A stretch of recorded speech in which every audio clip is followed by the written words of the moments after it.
talking about babies getting sodomized or whatever the case may be, that's who the Roman Catholics were. The Roman Catholic came with that religion of Christianity. That's why their book has 72 books and the Baptists only have 66 because a lot of information was taken out. And we're talking about standing up for a country that had nothing but bloodshed. Period. Okay, so how many of you, realistically And that's speaking, something that you can't fight, Melissa. no, that's fine. You can't fight it. Don't close my door. I'm not near your door. Not near. Your door's open. You got that. Okay. How many of you right now could answer this question? How many of you right now, ask yourself, would be willing to trade your life for someone who was born in a third world country? You're talking silly. That's not even an option on the table. Nobody's going to do that. How many of you right now would trade your life with somebody who was born in a third world country? That's silly. That is a question. Right. You don't want to answer it because you don't want to answer the truth. Say the truth. It got nothing to do with reality. Got nothing to do with reality. You are complaining, but would you want born in a third world country? Got nothing to do with reality. You can't answer it. It's yes or no. Take the conversation It's yes or no. That's crazy. Answer the question. They're not gonna answer the question. Because they're full of nonsense. On their phones, talking on this American app with other Americans, exploring their freedoms. No, you're getting to lavish in your freedom of speech on this app. All the things that make America what it is, you get to benefit from on a day-to-day basis. Yeah, because we and you built it. clearly take them for granted. You do. You all take them for granted. Benefits to my soul. Your soul, you live here. You're complicit in the what the American government is doing on a day-to-day basis. You pay your taxes, you go to the supermarket, you buy your food, you don't lobby, you probably don't vote, you're not involved in government. You don't do for your community. Like, y'all full of shit. Y'all complicit and benefit from everything that you get out of this country. Hey, if y'all can't let this girl speak, we're gonna drop you. Well, somebody already dropped. Well, Yeah, this is absolute madness because I get understanding the intricacies of your government. I get it.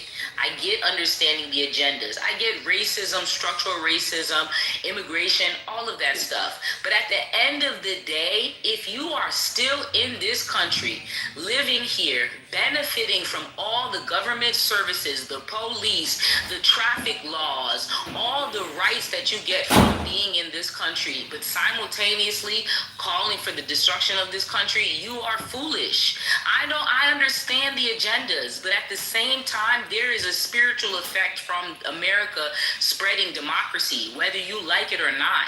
Right? We have nobody wants to answer the question. Would you be willing to go trade your life with someone born in a third world country right now? Right now.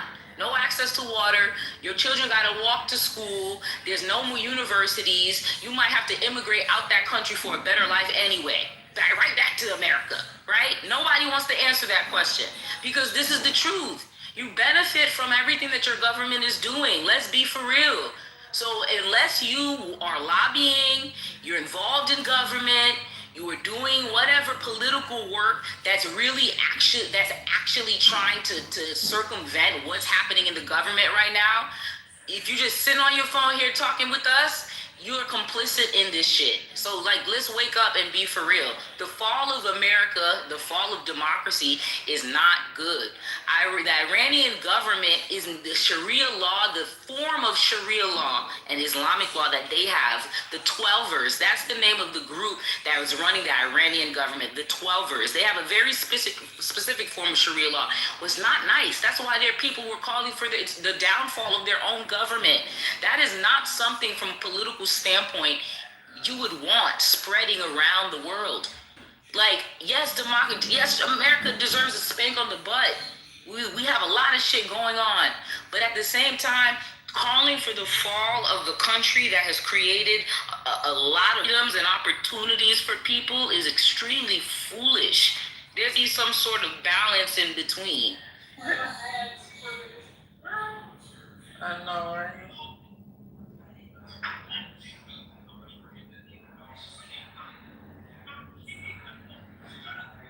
Well, I mean, shit.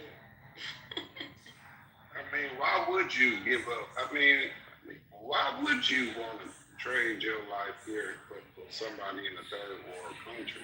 I'm sorry. I mean, that's bullshit. No. With no heat, no water, and all this. Nobody's gonna do no stupid stuff like that. Hell no. Silly question. Nobody's like that. And I guess somebody's scared to say something. Shit. But hell no. Why would I go backwards?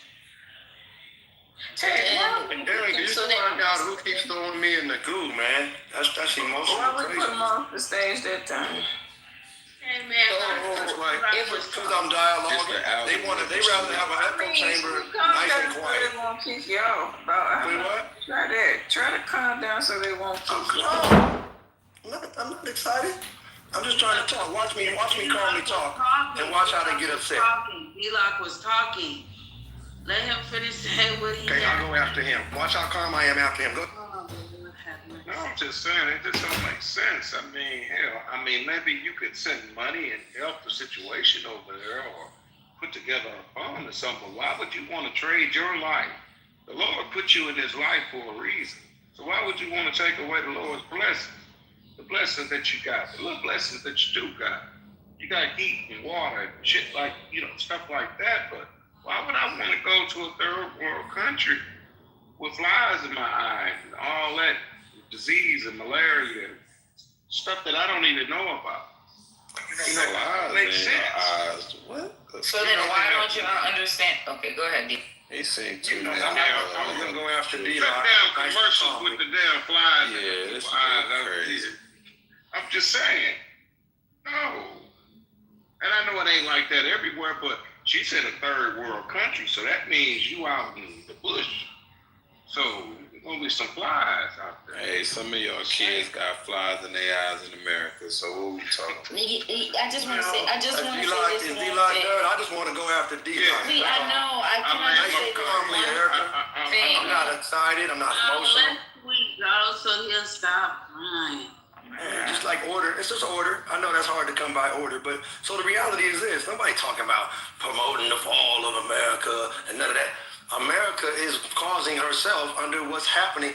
We're watching this whole thing in the economy and people worried about a recession. That ain't my words. This is what CNN's talking about. They're anti-American too. This is what I'm saying. It's just ingenuous to not be able to talk about what we're watching happen, man.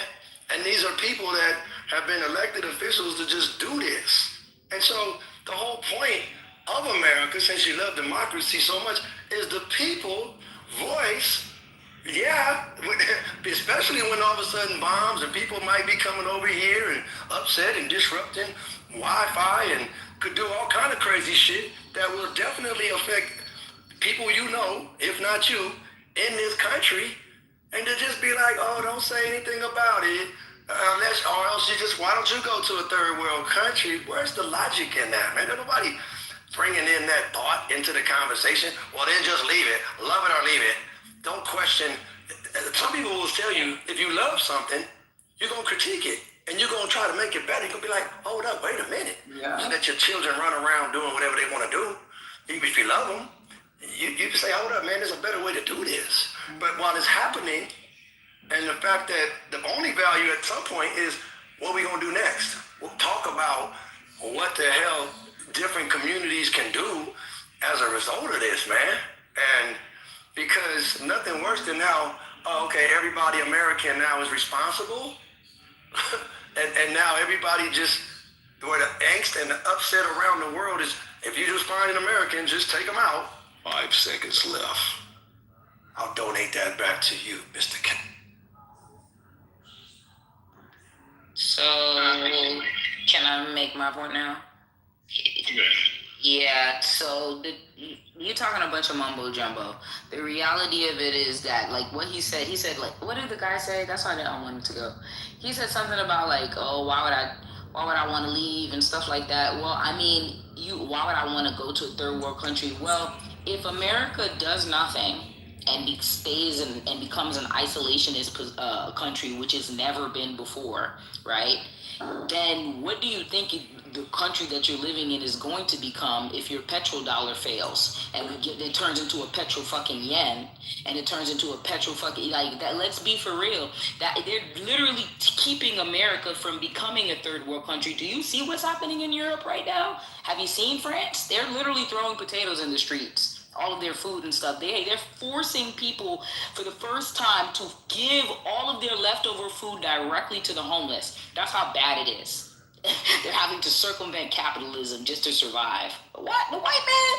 Like that, you're not understanding. You don't want to trade. And I didn't tell nobody to go live in a third world country. I posed a question to prove a point, and you guys proved my point because nobody could actually answer it. Y'all ran around it, did a marathon around it instead of answering the I shit. didn't get a chance to answer the question. Okay, well, you will be able. You get that chance, and so no, I haven't been you able will to get do that it. chance. You've been yelling at me the whole conversation. You'll get that chance shortly, right? And so the reality of it is, I never told anybody to go live in a third world country. I was asking a question to Erica, flawless. Why you letting her dominate the conversation? Why you don't let people dominate her? Get up, bro. They got some respect. think?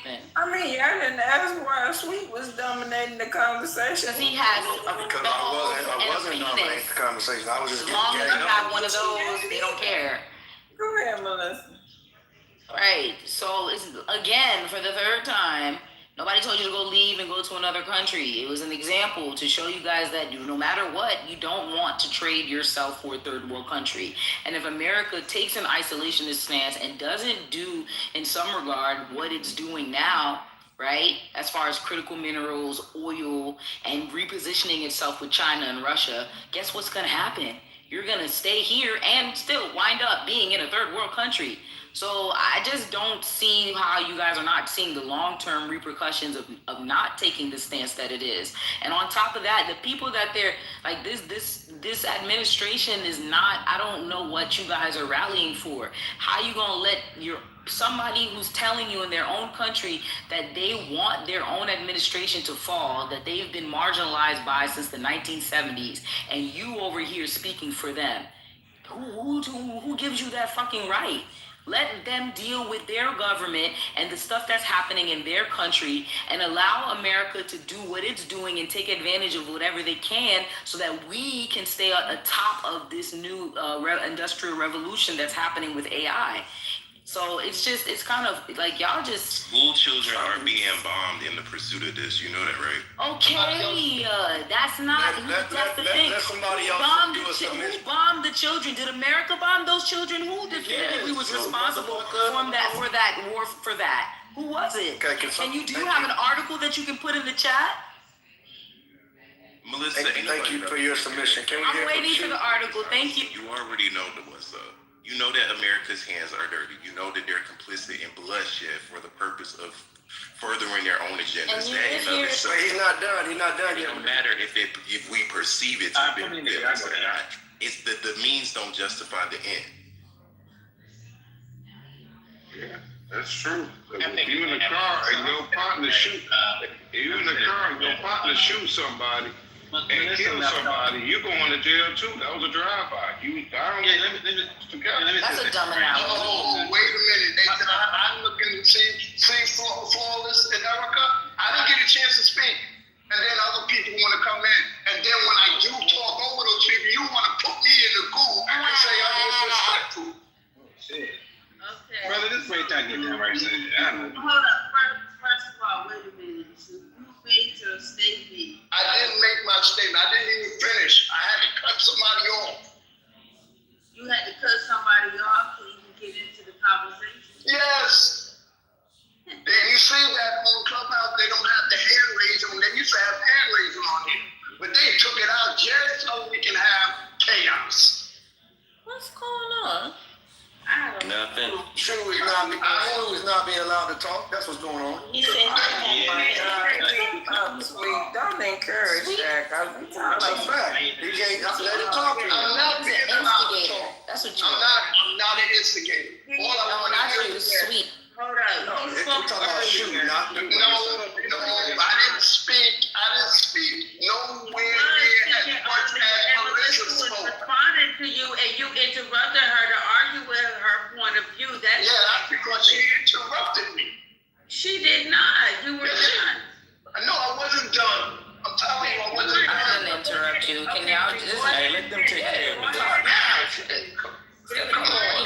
Go ahead and finish. You go ahead and finish. No, I need more chances, just as many as Melissa's No, getting. go But ahead. bottom line, okay, but bottom line, well, yeah, but Get it, bottom Wade. line, What does he but bottom, need? He but needs his wait, wait, papa. Melissa, damn. You keep saying my name. One Bottom line, mic, if I may say, please. for the question that she asked and put on the board things that nobody have answered, first of all, that is an entirely ridiculous question, because nobody wants to live in a third world country, of course. But that don't mean that we prefer this. What we're living through right now, what's happening right now, we don't have to move to a third world country. She's not a world traveler. There are other countries that you can go to. That's my point. I forgot what I was gonna say. That was so old. Because it wasn't rooted in anything real, that's why it left your mind. I remember now. Here's the thing, right? About what Melissa said. It has happened before. It has happened, and a lot of Americans should know this, right? We got attacked in World War II in Pearl Harbor. The reason why we was attacked, because America didn't want to get involved in it. We want to be mind our own business, not get involved, stay out of it, and just like put our hands in the sand and dance away and do all our own shit. And man, we got attacked. So that's what actually happened. People need to do their research on this thing. So she's right, man. And when I moved to Mexico, right, started going back and forth, I noticed something. That the Chinese have 30. Since I was actually seeing a difference in the cars that I was seeing. I seen some American cars. Then I started seeing an influx of Chinese cars everywhere. And then I found out that they have 30 Chinese car manufacturers, dealerships in Mexico, right?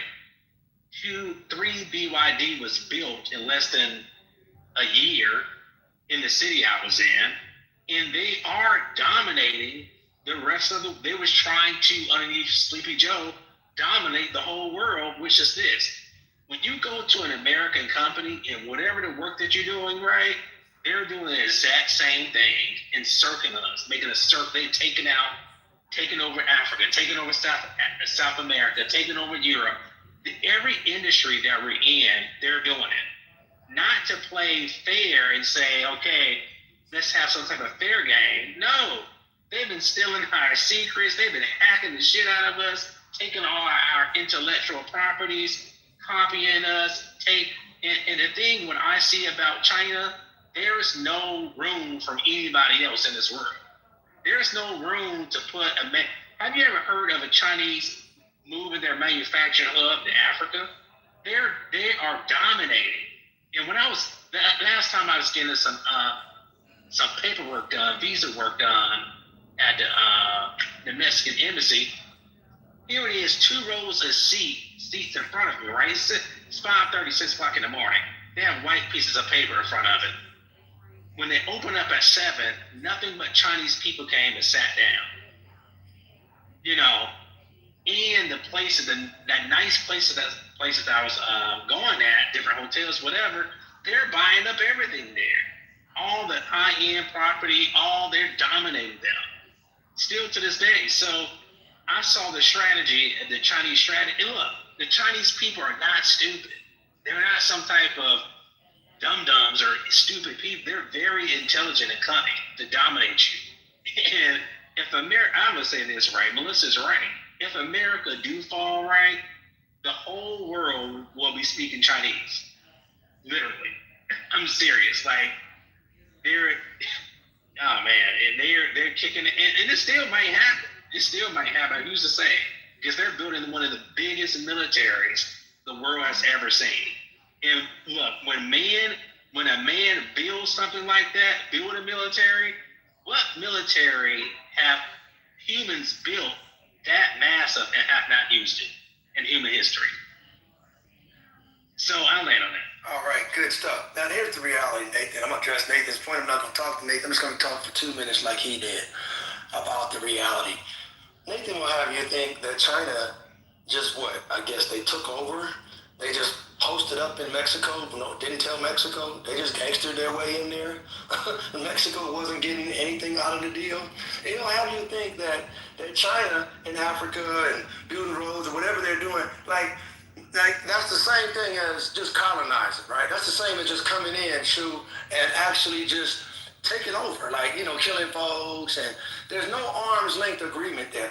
That's a country just empirically, unemotionally, doing some shit that any country could do. If they were able to do it, they could compete, they could put manufacturing, they could have did this 5, 10, 20 years ago, they could start right now. But the idea that now you mad at some other country, Canada, Russia, anybody for how they getting down and doing their thing, I mean, so the rest of the world could not be appealed to, it could not be done right so that they would want to do business with America, opposed to just running through and taking over and I'm just going to rename everything after me. Like, where, bro, what? There's no more Gulf of Mexico? It's a Gulf of Trump? Like, what are you saying, man? You're just going to build casinos all in? Bro, wait a minute, bro. You're doing stuff that presidents have never done, man. What are you doing? And so to sit here and then to say, well, then love it or leave it, or this idea, yeah, it was very much a question that was put on the floor about, well, let me ask you a quick question. In the context of everything that was going on, well, would you rather live in a third world country or live here? But we're talking about what's going on, the name of America, the money of America, the whole reality of America. And so while there's American citizens here and overseas, can't move around, and the justification to say it just had to happen because, well, we thought that, well, Israel's going to attack and then they're going to hit us back, so before we do that, then we're just going to go ahead and then now we're going to send in troops, or we just need them to bow down. Bro, they was minding their business, man. They was doing what they doing in spite of a whole lot of stuff and a lot of history. So to try to act like you victimized and you just had to do this in the name of America because there was an imminent threat, man, you just moving the ball around, bro. And as a result, there's things in motion now that probably may or may not hit people in the top 1 percentile in America. You know it's going to affect like the prices and the recession, and we don't know. This is 5-6 days in. What happens when it's another 6 days? We don't know.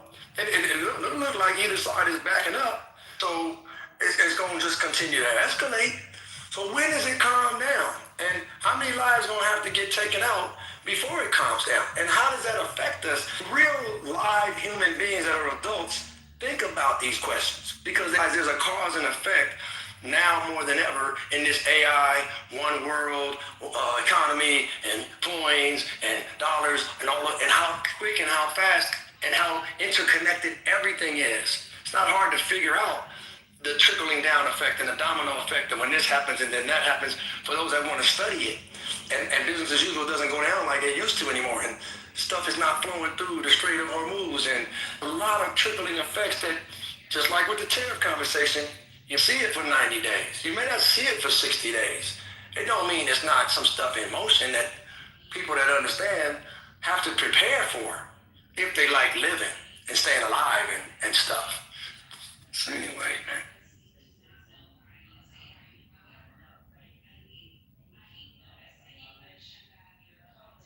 Yeah, I don't think that the Chinese people gave two flips about all our Black American jobs going up over that they took. They didn't even think twice about it, is my point. That these people, whatever you want to call it, they're not going to have any type of sympathy for us or for nobody else but their people, right? That's the Chinese for you. It's kind of strange to me that this type of all falsehood and this is a lot of false information, fake information. These people are not competing fair with you, saying, "Hey, I'm going to compete fairly." What the government is actually doing intentionally is waging economic warfare upon you in your company. If you're making a product and you sell that product for $10, right, and you make, let's say, a $4 profit, the Chinese government, your competitor might be a Chinese company, they will pump them millions and billions of dollars just to drop their price to rock bottom, right? And they would take a loss just to put you out of business.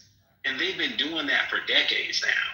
So, and that's, when somebody's not playing fair with you like that and taking you off the chessboard, right? And you're okay with that, how can you care when they're pumping their corporations with $billions just to eliminate you? You can't make it with that type of loss, right? You're gonna be up out of there within maybe less than a year, maybe, right? Depending on how much savings you have. So again, I'll land on that. It's obvious what's happening right now, and to be honest, I don't want to live under some type of Chinese regime. I see what they do to the Muslim population in their country, right?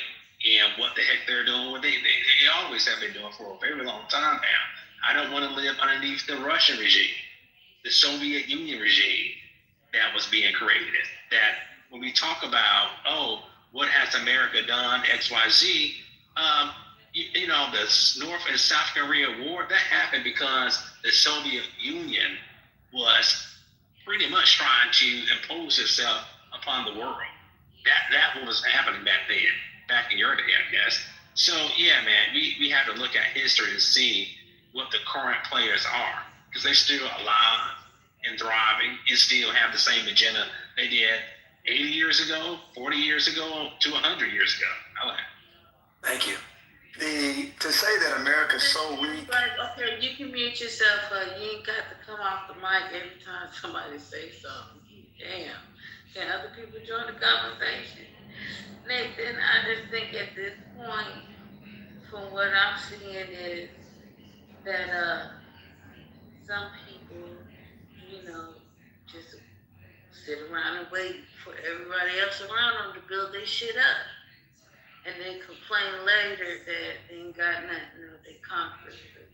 You know what I'm saying? So it just seems like you got two different sides. You got people that are proactive, they trying to get their shit up, trying to get their infrastructure up. And that's by any means necessary, which is kind of fucked up at the same time. And then you got the other people that is going to whine and cry about it and be oppressed and cry about it.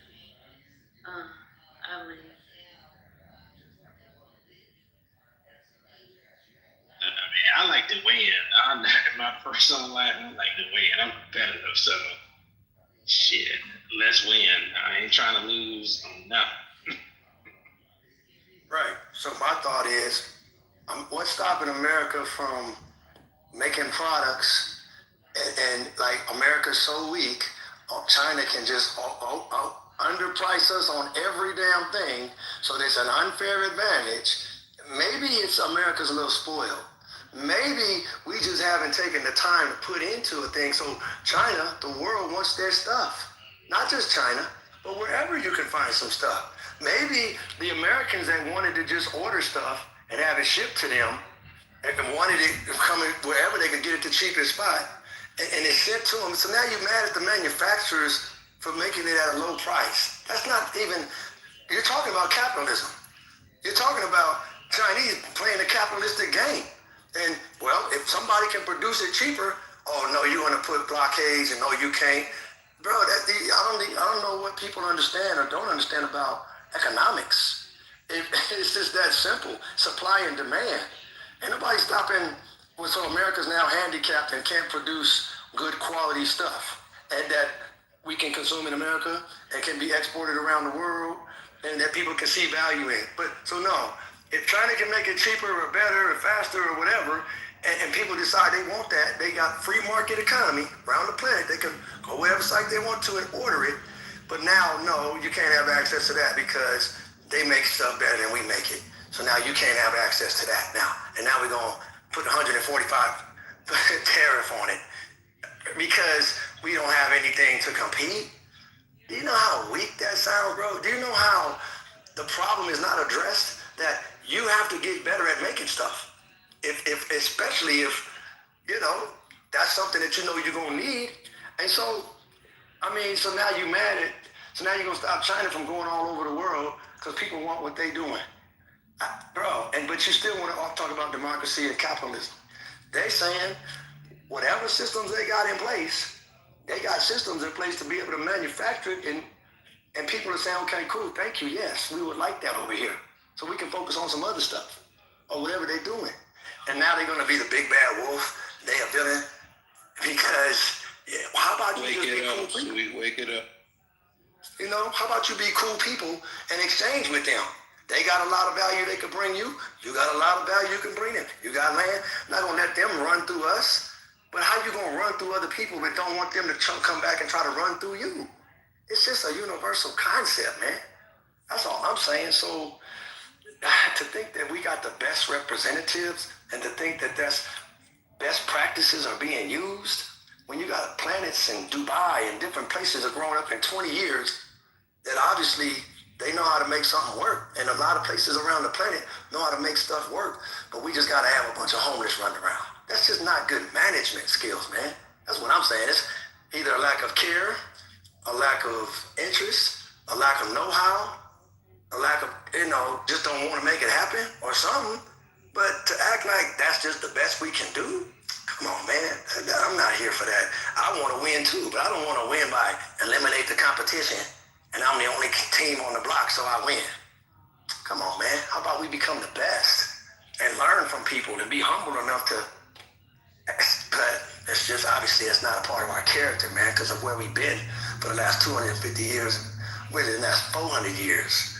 There's a big problem internally, man, but while we run around the world doing stuff.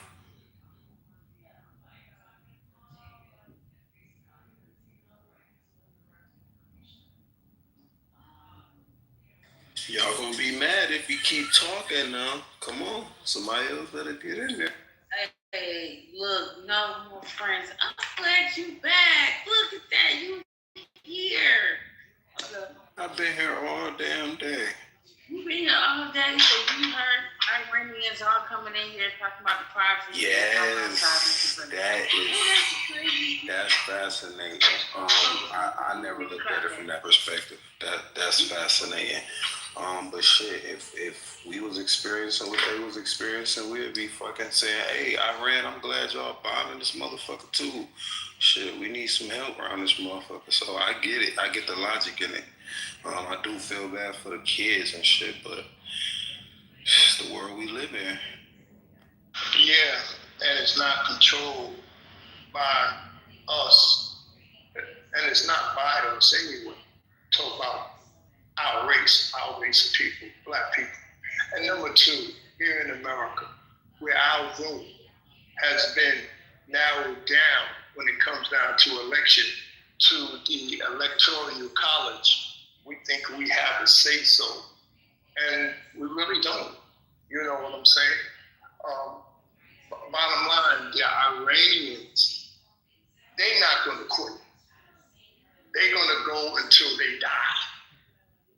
To me, it's like worse than the attack on Vietnam. And it's going to cost a lot of lives. But they want to make sure they get rid of, America's new capital city or state, Israel. You know what I'm saying? And return it back to the Palestinians. And you know how China feels about that, and even Russia feels about that. So all we're going to see now is a lot of bloodshed. It's a war that we can't win, period.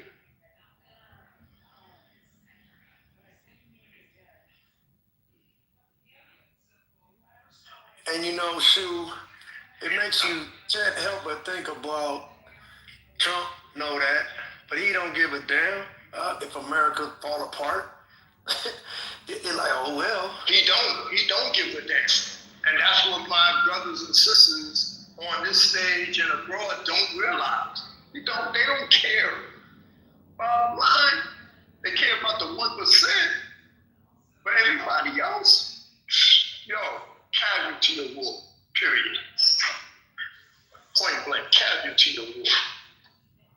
And so when you're talking about third world country versus what we have here, well, nobody said that we had to choose a third world country. There's plenty of other countries that we can, and what we need to do is go back over our history before the Bible and the Quran, before religion, and get into our culture from that perspective, and learn how to live on by one another, learn to care, because we are people that are not good at surviving as individuals. We are tribal, we are collective. That's how we should be living. That's the kind of life that we should be living, not as individuals. I learned. So we're not gonna lose. Like I don't know what people think about losing, right? And be realistically, we've taken out so many of their warships, their prize warships. We have air superiority. So in the means of looking at it as a military operation, we're already winning. Like, I was kind of shocked how fast they got their ass whooped handed to them that fast. Like, we took out the Ayatollah in the regime, like a lot of people on day one. That's undisputable, bro. Like, what kind of, if you're saying if they're winning and they got the head of the Supreme Commander-in-Chief taken out and eliminated, you've got people scared at the boots of taking the throne. Whatever how you feel about it, they kind of lose it. You seen a live video of a torpedo attack, blew up the warship, blew up a drone warship they have. They getting attacked up. So I wouldn't call it scream out and say we're gonna lose. That's not we're winning right now, right? So to say that is factually incorrect. Just to be frank. See, I don't know where. We're not with. Go ahead. Yeah, I'm gonna pass it real quick. I don't know where you get the idea. See, you talk in terms of winning. I ain't heard nobody talk about, or even talking on the side of Iran, we winning. Ain't nobody even thinking along those terms of winning. The only one that thinks like that, and apparently along with yourself, is Donald Trump. Oh yeah, he's the one that's creating this. Lose, brother. Hold on, bro. Hold on. I mean, you keep talking like lose, like it's, I don't know, man. It's hard to even describe like what I'm hearing as you speak. Oh, they gonna lose. Great, bro. Great. A big bully makes them lose, but I mean, I don't understand the logic of just being excited about, you guys are going to lose when the you guys you talking to wasn't starting no shit with you.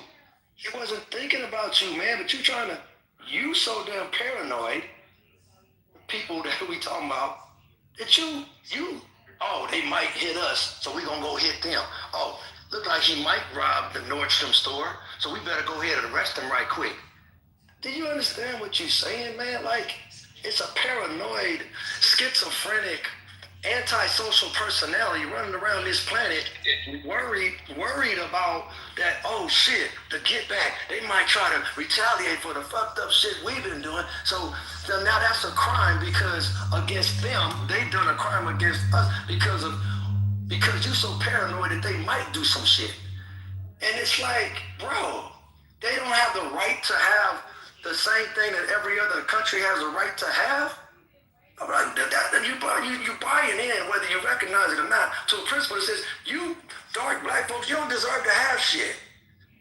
So if you buy into that premise, then it's like, well, since you won't accept that, now you're wrong because that's how we're going to make it go. And so if you just get quiet and just get along, go along, and let that happen, then you're saying, okay, we on the winning team. Bro, man, I guess if you're cool with just the concept, man, that you just want to be on the team that is the most ruthless, and you throw out the Bible, throw out the Quran out of your, or if you ever read it, I don't know, but throw out the idea that there's a thing about, at some point, it's going to get real crazy. It talks about in that book. Because of this craziness that folks is doing, that these brand new folks are doing, starting mess, and an exhortation to don't buy into that. Keep doing the right thing. Keep, in spite of whatever, keep on doing what the right thing is, and you got to fight with those that fight with you. And so you keep on pushing and moving forward. And then there's the idea in the story is there's a hereafter. No pie in the sky. But at some point, there's a reckoning that comes on somehow. It doesn't say how, doesn't say who or where or what, but it definitely is very clear. I know you're on mic. I know you're anxious to say something like I'm anxious when you talking for 30 minutes. No, it's okay. It's okay. I'll get some approvals too. Hold on. All right, 30 seconds. I understand. I know it's hard. It's hard on me to hear some of the shit I hear too. Hurry up. No problem. 25 seconds. So again, the idea that there comes a day where some power, someone, somewhere, somehow checks that shit. And because it's wrong, point blank, it's just not a way that you bring peace on the planet. Where have they gone and brought peace and love and justice? I'll wait. Okay, so here's the thing about Iran. Wait, Nathan, wait. Melissa, are you still there, Melissa? Melissa, are you still there? Because I want her to answer this question too. He left. I don't She see left. her. Okay, I don't know. But my question is, what they're over there doing, does that have anything to do with infrastructure building in America, dealing with AI and all types of shit like that? That's my question. Can you answer that, Nathan? I can't, over there in Iran, I can't answer that one, to be honest with you. I know the military is using AI on this operation. No, I'm talking about whatever they're trying to extract out of Iran, like oil or whatever the fuck. Whatever they're trying to do, is that to help the advancement of the future, with what we got going on here with the banking system and AI and all that type of shit? I don't think, on an oil perspective, yes. I don't really see it too much on the AI. It's a possibility, but I haven't researched it yet. But I'm gonna make this point because I gotta go to Sweden really fast. Iran is not an innocent player. We've seen that Russia did something that most people say it's effed up what they're doing in Ukraine, right? Whatever you want to feel about it, I think people would say, yeah, it's messed up. And guess who's helping them out? Bomb the living daylights out of civilians, whatever you want to call it, right? Iran was the first person to step up to the plate and say, hey, here's all these long-range, low-flying drones. Here you go. These drones were so deadly, Russia replicated it and are mass producing it right now. That's what Iran was doing. Iran was giving, roadside bombs to Afghans and Iraqis, right, to blow us to smithereens. So this thing about a book. See, here's the funny thing about bullies, right? Nathan, they did fund that. Yeah, when a bully think he can't get his ass whooped, and then when he get his ass whooped, he want to cry and say, "You're bullying me," but you was bullying. You was doing effed up stuff. Your hands are dirty too, and that's what happens. Karma happens when you play an effed up game and you kill and you live by the sword, you die by the sword. No, man.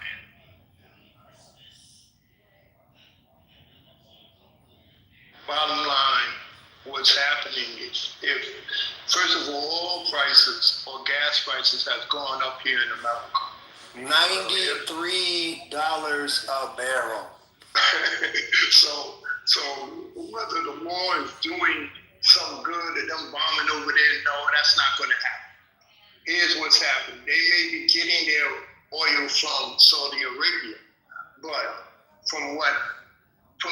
from the word that I got, Iran is going to attack Saudi Arabia. So that means you get two Islamic countries, you know what I'm saying? And Saudi has already told Iran, say, please don't do that.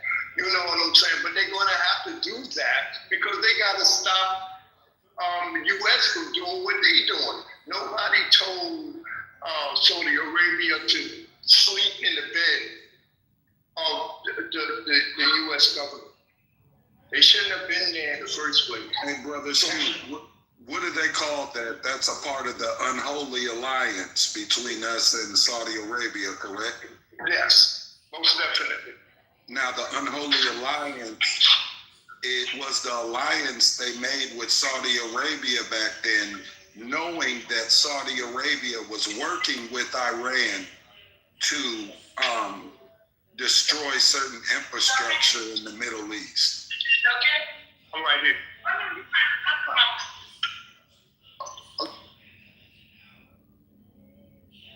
Go ahead, I'm sorry. No, for sure. No, what you were speaking about, I was just bringing it up. It's called, and it's known as the Unholy Alliance, because other countries in the Middle East saw it as hypocritical that Saudi Arabia be doing business with America, and they were clear supporters of Iran for a very long time. So yeah, that's a real sticky situation. But they are aiming at their fields. You're correct about those Saudi Arabia reports, and Iran's got those missiles pointed at pretty much anybody who's an economic ally, a silent partner of the Americas. So that part is definitely correct. This is what I wanted to say about what Nathan said, was that those drones that Russia has, those aren't Russia mass producing them. Those are Russia that are mass buying them from China. That's Chinese technology. And right now it is circling our technology when it comes to even defending against these drones. They're making a mess in the Middle East right now. And Ukraine, that's the reason why that war, as soon as Russia releases these things on Ukraine, Ukraine's pretty much just beat the hell up right now. You know, Russia's not using its the high-end things that it has. That place would have been destroyed months ago. It's more about the economics there, that pipeline. It's a lot of oil there that goes into Italy. I believe Poland, a few other places. It's a lot of infrastructure that is in Ukraine that used to be Russia's when it was the USSR. See, I hear rumored that they even have a plant in Ukraine that if something happens to it, all the power in Russia goes out. See, this was talked about from the beginning of that proxy war, regular war, whatever you call it, was that Russia wanted to take Ukraine back for one. That's a strategic reason, because their whole country the power could go out. That pipeline that they had, I don't believe that they were trusting Ukraine because they were so close to America, even rumored to be talked about being added to the U-7. Russia wasn't going to have that. So yeah, this is a war that we saw that was being, there was nothing actually too much a physical war going on. This was more of the economic war, but no economic war stays an economic war. It's going to actually get physical eventually. Now, is it strategic for us to be thinning ourselves in situations where I don't believe we go in them if we don't have a certain country next to us? So, you know, they're protecting in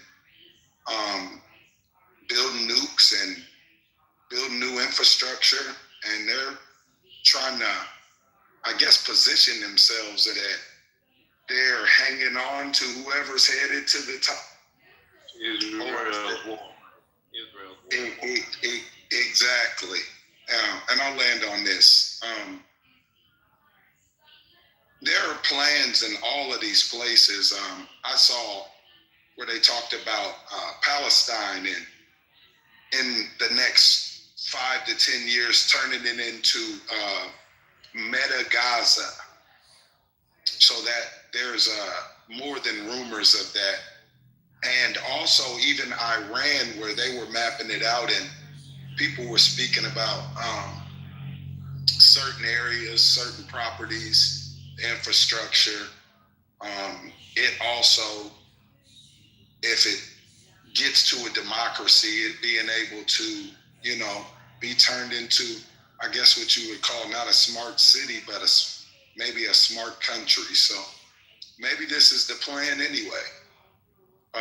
And they're just playing out how they destroy the infrastructure for what they planned on building anyway. This stuff is going to happen in America too. It's probably inevitable. Yeah, it's going to change American, how we are going to look at the world and how black people are going to be living. You know what I'm saying? In a little while, because we're living in a country that has mass debit. You know what I'm saying? And still printing out money. You know what I'm saying? And sooner or later they got to put some boots to the ground if they can get over there. I like that, and it's going to me. It's just going to be it's just going to be horrific. You know what I'm saying? Of what's happening and what's going down. You know what I'm saying? And that's going to talk about third world. Understand that we did go through a depression. You know what I'm saying? Here in America. So that can happen to where it can become third world right here. You know what I'm saying? And then what country are you going to go to? You understand what I'm saying? So for us to live by the tenements of this country, you know what I'm saying? Whereas the history of this country have only dictated that when push came to shove, the first thing that people shove down is us, point blank. And we feel like everything is cool and everything is, it's good. You know what I'm saying? It's not good. Things can change here in America, economically, financially. You know what I'm saying? It can affect our future generations, in which we are not building for them, so that we may live for and by each other. This is not a country that lives for and by each other like in that way. They are nothing but individuals with good hearts. They may come to help you, whatever the case may be, but they don't live their lives in accordance to, I'm looking out for my neighbor. Everybody is individual. If you don't have a babysitter, you have to stay home. You don't have a community that's living for and by one another, where they look at all the kids as being theirs. Point blank. The war, see, Americans fail to stand. A lot of Americans don't. You're in the matrix, real bad. Start over. You're in the matrix, Elder. Yeah, can you? Yeah. Hear you better now. Try it now.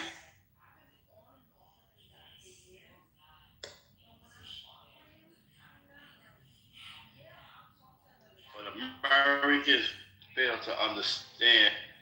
I don't think Americans understand the dynamic of the Middle East as much as we think. This war has turned into what they would call a spiritual holy war when you attack an Ayatollah, which to them is looked at as the Pope, bigger than the president. So when you kill this type of individual, now it's as a holy war. This is a war that won't stop. They won't surrender. Just like Afghanistan, you'll never be able to conquer Afghanistan. The war that will continue going on because you cross borders as what they see. You get spiritual leaders. So now they cannot stop. They cannot stop this war. And it was pushed on. The American people still was wondering why we going into war. But obviously Israel feared that they was going to get some kind of nuclear weapons.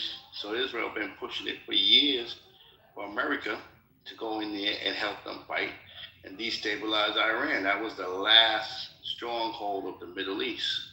They did Syria and other strongholds. So that was the last stronghold. So they needed to try to conquer, but they're not going to conquer it now. It just became even more worse. Now Russia is giving them weapons. And Russia is going to give them weapons because America was giving Ukraine weapons. You understand? So of course Russia is going to give them weapons now. So it just and what happened is you're never going to get the true information through the American media. Right? Trump is going to tell you that we're winning and we're doing this and we're doing that. He will never get the true information through the American media. And it's sad. American people, we got to wake up. Black people, we got to understand that we was, don't understand that you as a black person was never really part of their system. They use you for your creativity and all the great things that you got and the talent. But they never want you to be really part of their system. But they know that your ability and all the things you have and you bring, military also, because every war was fought by the black man and black women, right? So they understand your creativity, music, all the great things, your history, where you come from, and they use you, but they never want you to be part of them, so to speak. So we should understand this by this time now. I mean, it's crazy that black people don't understand their role. But once you understand your role, now you can operate better. Harriet Tubman said she would have freed more slaves if they knew they was a slave, right? And that was a deep statement right there.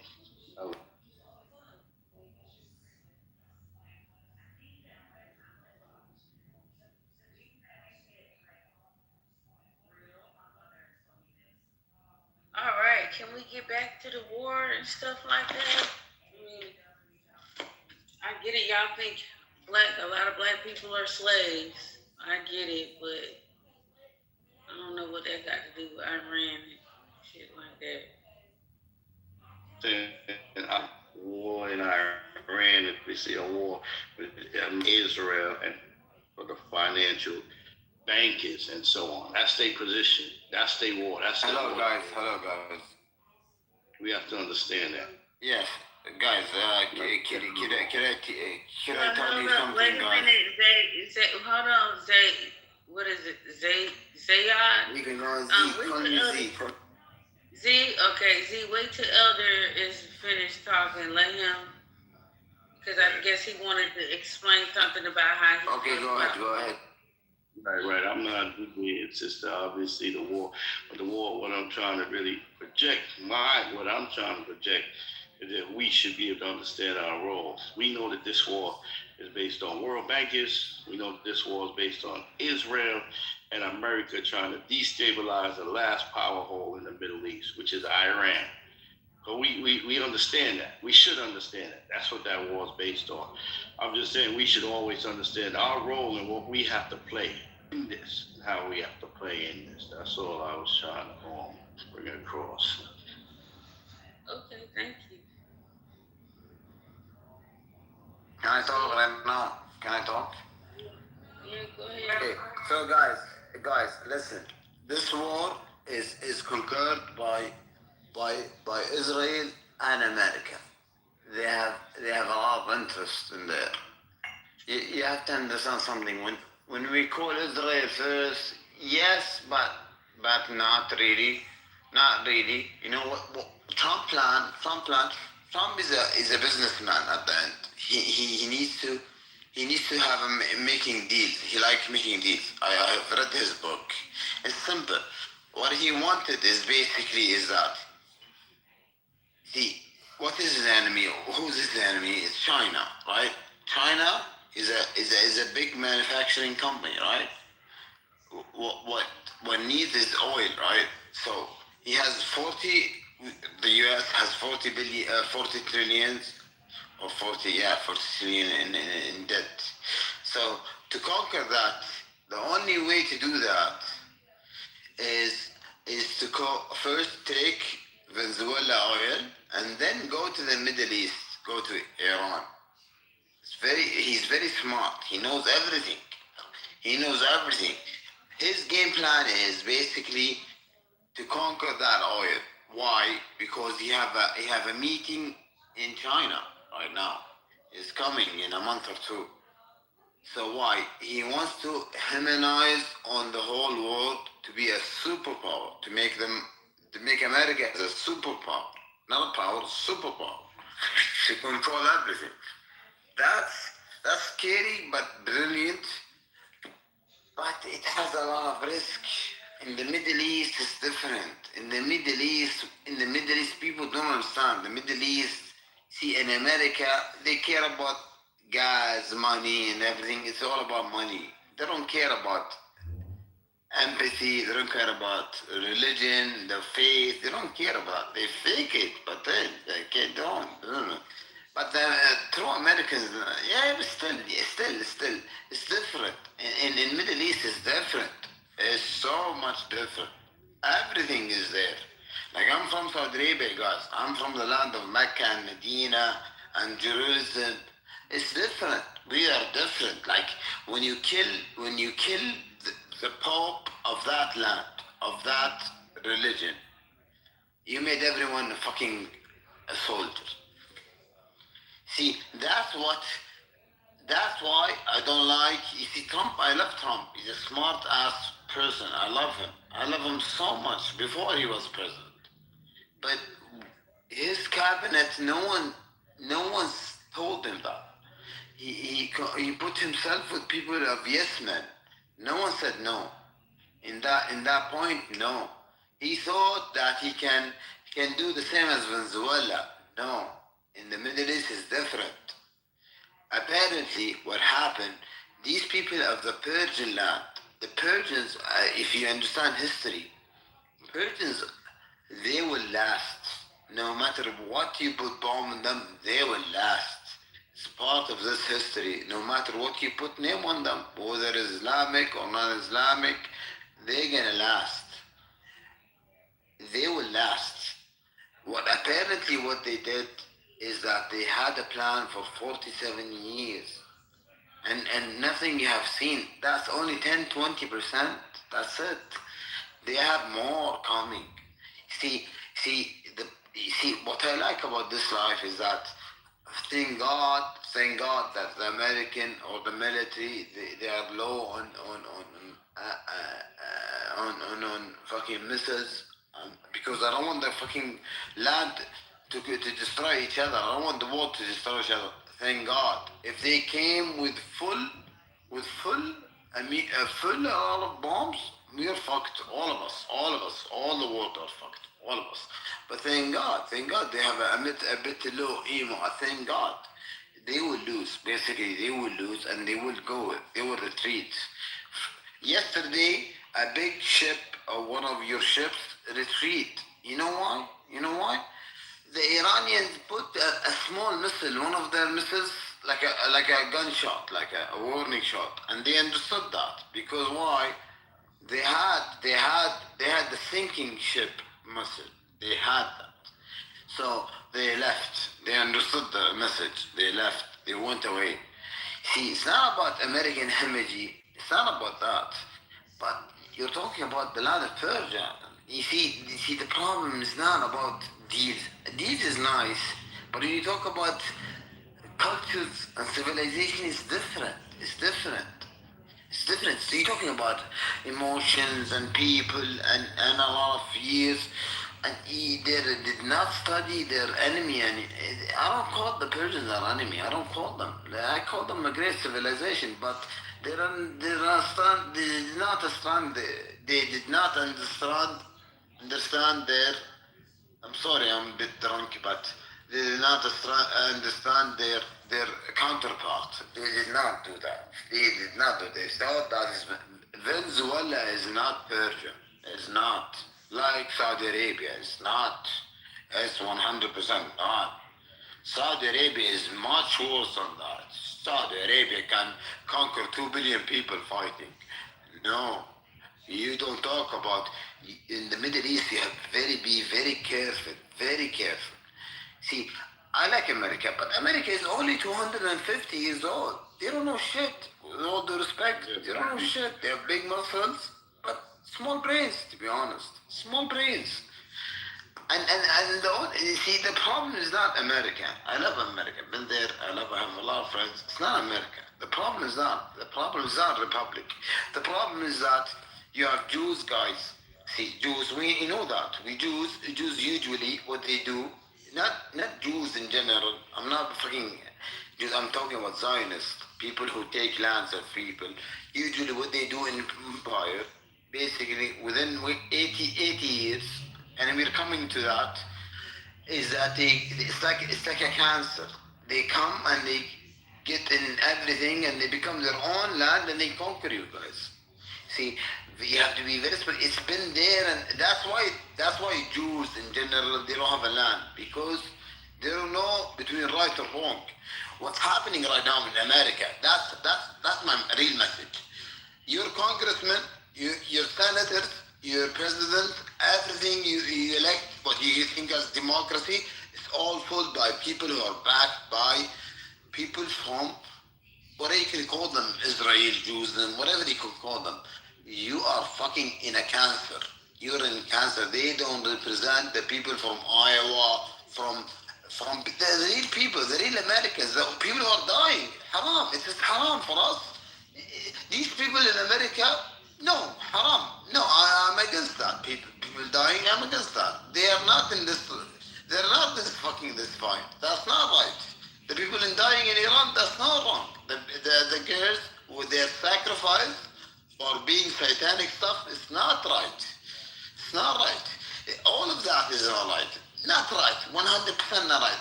But the thing is, where is the American people? American people are fixated in food, in soap opera, in entertainment. It was made in design. You have to understand that they play you as a fool. And you're not a fool. You're not a fool.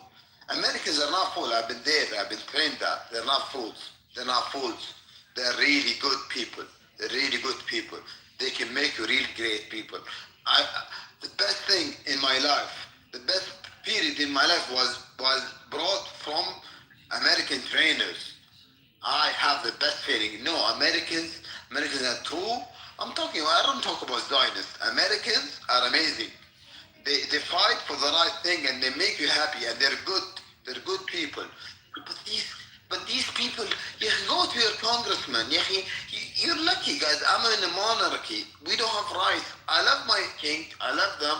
But I have nothing to say, yes, nothing to say. But you guys have you can go to the congressman. You can go to Washington. You can see all the posters and stuff.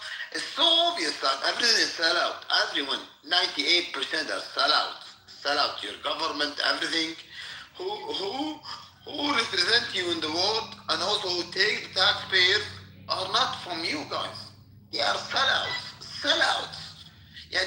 If I was an American, I would become with a chainsaw. I would be cutting their heads, to be honest. I would be crucial. You're a sellout. You're a sellout. You don't represent America. You don't represent the Republic. You will be killed. No, hell no. That's what Israel do. That's what Israel and these people do. That's why they don't talk, because everyone is killed. That's why Kennedy was killed. Kennedy was fighting Israel. That's why there was. You see. Listen to me. No matter what we do, listen to me. No matter what we do, A civil war is coming to you. God help me. It's coming. That's what my prediction. A civil war is coming, or a dictatorship. You have to fight back. I don't know. You have to fight back. I don't know. Maybe I don't come from. Is this 2 minutes? I'm sorry being dog. Man, it's got to be. It's 2 minutes. But you have to wake up. At least you have to wake up. Okay, thank you. Thank you. I'm sorry being dog. Michelle, you got it right. Oh my God.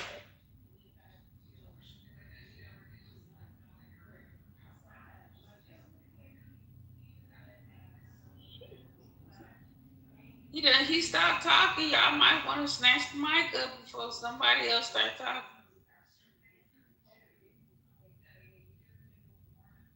I don't know. I was lost at the chainsaw thing. We typically don't get down with chainsaws over here, but hey. So I think he talked briefly about if they take your political history power, right? of the If Persian they're Empire. traitors, what do you do with them? If they're traitors, if they're traitors, Wait a minute, Zayad, wait a minute.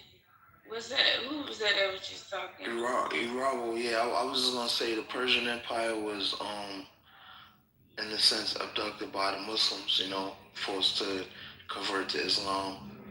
But not abducted, we conquered them by the name of Islam. The message we did. Right, but they wasn't Muslims though, right? But we sent the message and we fought and we sent the message of Islam. That's what so there's a history in the Persian Empire. Empire. They hate us. They 100% hate us. Okay, well, let him finish then. Let him finish. I'm trying to explain. Okay, well, you, man, look, the number of friends that you got on your fucking shit is ridiculous. So my understanding is that the history of this guy named Cyrus the Great, in BC times, he started an empire called the Achaemenid Empire, and he freed the Jews. Some kind of way he freed the Jews. I don't know how. I think he destroyed some temple or some empire that had the Jews in captivity and freed the Jews. And so I read something that said now the Jews will free the Persian Empire. When they killed Ayatollah Khomeini, they were trying to free the Jewish Empire to pay back Cyrus the Great for freeing the Jews. So now the Jews are freeing the Persians.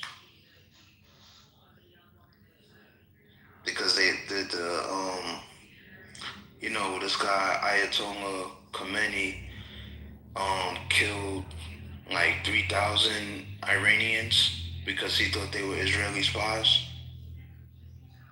And so they were under like a tyrannical leader, you know what I'm saying? And now, the idea is that now the Israelis are freeing the Persians because in history, the Persians freed the Jews. Yeah, that's not how it goes. That's not. You got to remember what was ruling in 1948 and before Israel posted up. Anybody know who was running the show over there in, let's say, 1900 in that area before the state of Israel and this whole thing in 1948 came about? Ottoman Empire, and they did. Ottoman Empire was okay. So you said the Ottoman Empire was over the Persians before 1948. I'm saying that whole area. I was going a different pivot a little bit from what the brother was talking about. He was talking about Persian and everything like that. But talking about something before Jesus even existed. That's what he was just talking about. Cyrus. He's talking about Cyrus. Cyrus the Great. Yeah, so that's what I'm saying. So why are you taking it to 1948? Because I'm trying to make it make sense. He was saying a whole lot of stuff that was great, but I was trying to bring it back to relevance to what was going on before the Jews, before 1948. That's why. Trying to make it more relevant. Who was there before 1948? The Ottoman Empire? Yes. And And were it's they Muslim or what? yes, they were. Oh, okay. So that still doesn't negate anything that man just said. I'm not trying to negate. It's not my intent to negate anything he's saying. I'm trying to add some more clarity to the conversation. So I'm glad now you know about the Ottoman Empire. Yeah, and how I already knew about that though. Okay, you might have known. Maybe somebody else didn't. I'm not trying to say something that's not. I'm not. Everything don't have to be a fight. I'm just sharing some good information for the context of this conversation. That's all. And so, and I'm also saying that how much justice, what was relayed, what triggered me to even really go here was the justice that these Muslims were giving to the Jewish people. That they were safe, okay, cool, they could get along and live their Jewish life under the Ottoman Empire. So that's very important in the grand scheme of things, because it's totally opposite of the lie trying to make these Muslims into these bad people type shit. And so that's very important. One thing about Muslims is you fight with them, they gonna fight back. So to come back later on saying, oh, they fight, well shit, you kill them, they're gonna fight you. That's instructions from God. So that's important because there's this, I'm not gonna go to the back and just say that they know rogue Muslims, but that's not the point. To balance out the understanding, there has to be more of an understanding of these are peace-loving people. You can't be a Muslim, you're fighting against an injustice. That's a very important piece because in America and a lot of times in these rooms, it's not an understanding like that. It's like, oh, they some Arabs and they just some negative people and shit, and that's totally not true. After 31 years of my life of studying that, wasn't born and raised in that world, haven't lived over there in the Middle East, but having studied and been around people that have and digging in and studying the Quran and learning, you begin to learn and bust up the propaganda of the bullshit that we all know there's a lot of bullshit. Doesn't all, and it goes back to a lot of shit, 1913, and all roads lead to a certain area of this planet where the bullshit be coming from. So that's important to really understand as we move forward, and now here we are with what's unfolding. So it's important to have some context. Over the last couple of years, people got a lot more context about Israel and the Middle East and Gaza and Palestine and stuff. But that whole conversation is not going away. And Donald Trump and Netanyahu, it ain't going away tomorrow, next week, next month. So here we are. And so to understand, like the brother did bring up, these people, 96 million of them, they vested. It's not, they're not in the military like a 9-to-5 little get your retirement check, and it's a whole different mindset. Ask those in Afghanistan. And so, it's waking up something big, and Iran is the last of 7 different countries that America went after. Very, very clear intented did that. Libya and all of them. Muammar Gaddafi, Iraq, Saddam Hussein, and so now that conversation, now you hear people talking about in America, amongst the administration, I guess, but you hear this idea again of putting in some other people to run or promoting some other people to run Iran.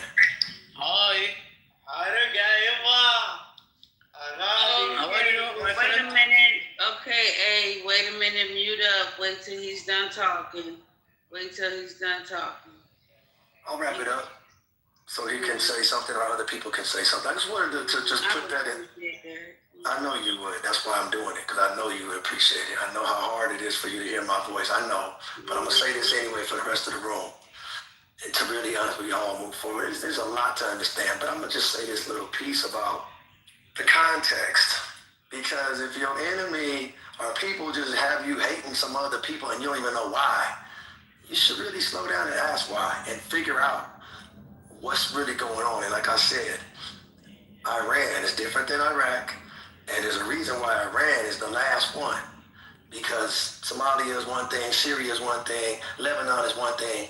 But Iran, that's a much bigger thing, as we all now watch live how this is all going to play out. Okay, anybody else want to speak to the title of the room? Can I just say something, Brother Sweet, before we go on about dictators? Or I mean, I kind of wanted to build off of what you were talking about. I mean, I just got a bunch of word salad with a pork chop on top. But I do have a timeline of who's been ruling them people since 550 BC. Like it's a whole timeline. Man, even the Mongols were included in conquering those people. You can go ahead. Now, I was just going to say, people can look at Ayatollah Khomeini as another Leopold, like how he did the atrocities in the Congo, or another Hitler, because he killed a lot of his people because he thought they were Israeli spies, the Mossad.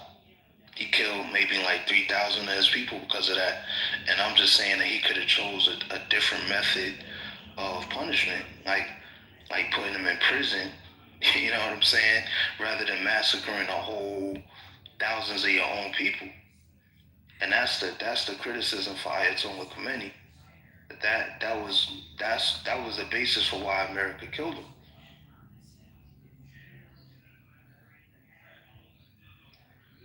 I just beg to differ. They used that as a propaganda thing, but I don't believe they was looking out for 96 million people and they was worried about these 30,000.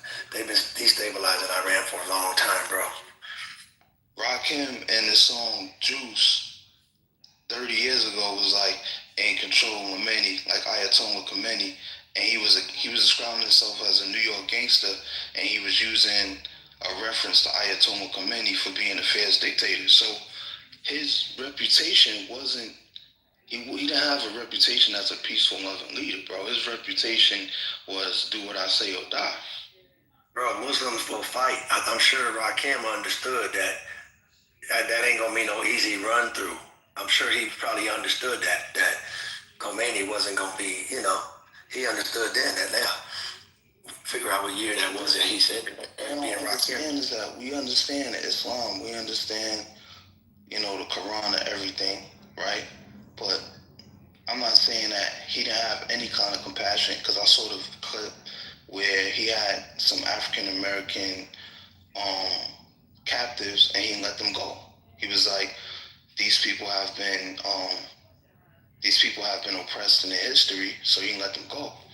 But I'm saying is that when you're talking about leadership, people are going to look at how you treated your own people when they talk about you. And your own people, when your own people say negative things about you, that's going to be the basis for how people look at you in history, bro. Bro, find me a country where you don't have some people that are being done wrong in that country, bro. Just understand that, man. I mean, because you're making it very much about that. But what I'm trying to say is that how your own people view you is going to determine whether you was a good leader or not in the future. I get it. I get it. And I'm saying that the seeds of just at least do yourself a favor by digging into what's been being done inside Iran from outside Iran. Just digging that. And I think there's like 80 different people or cultures or whatever in Iran. I mean, in like Iran, Persia, like that. It's a whole lot to that, man. So all I'm saying, bro, is that, to act like there's not been some influences that's been causing some unrest in that whole Middle East, man.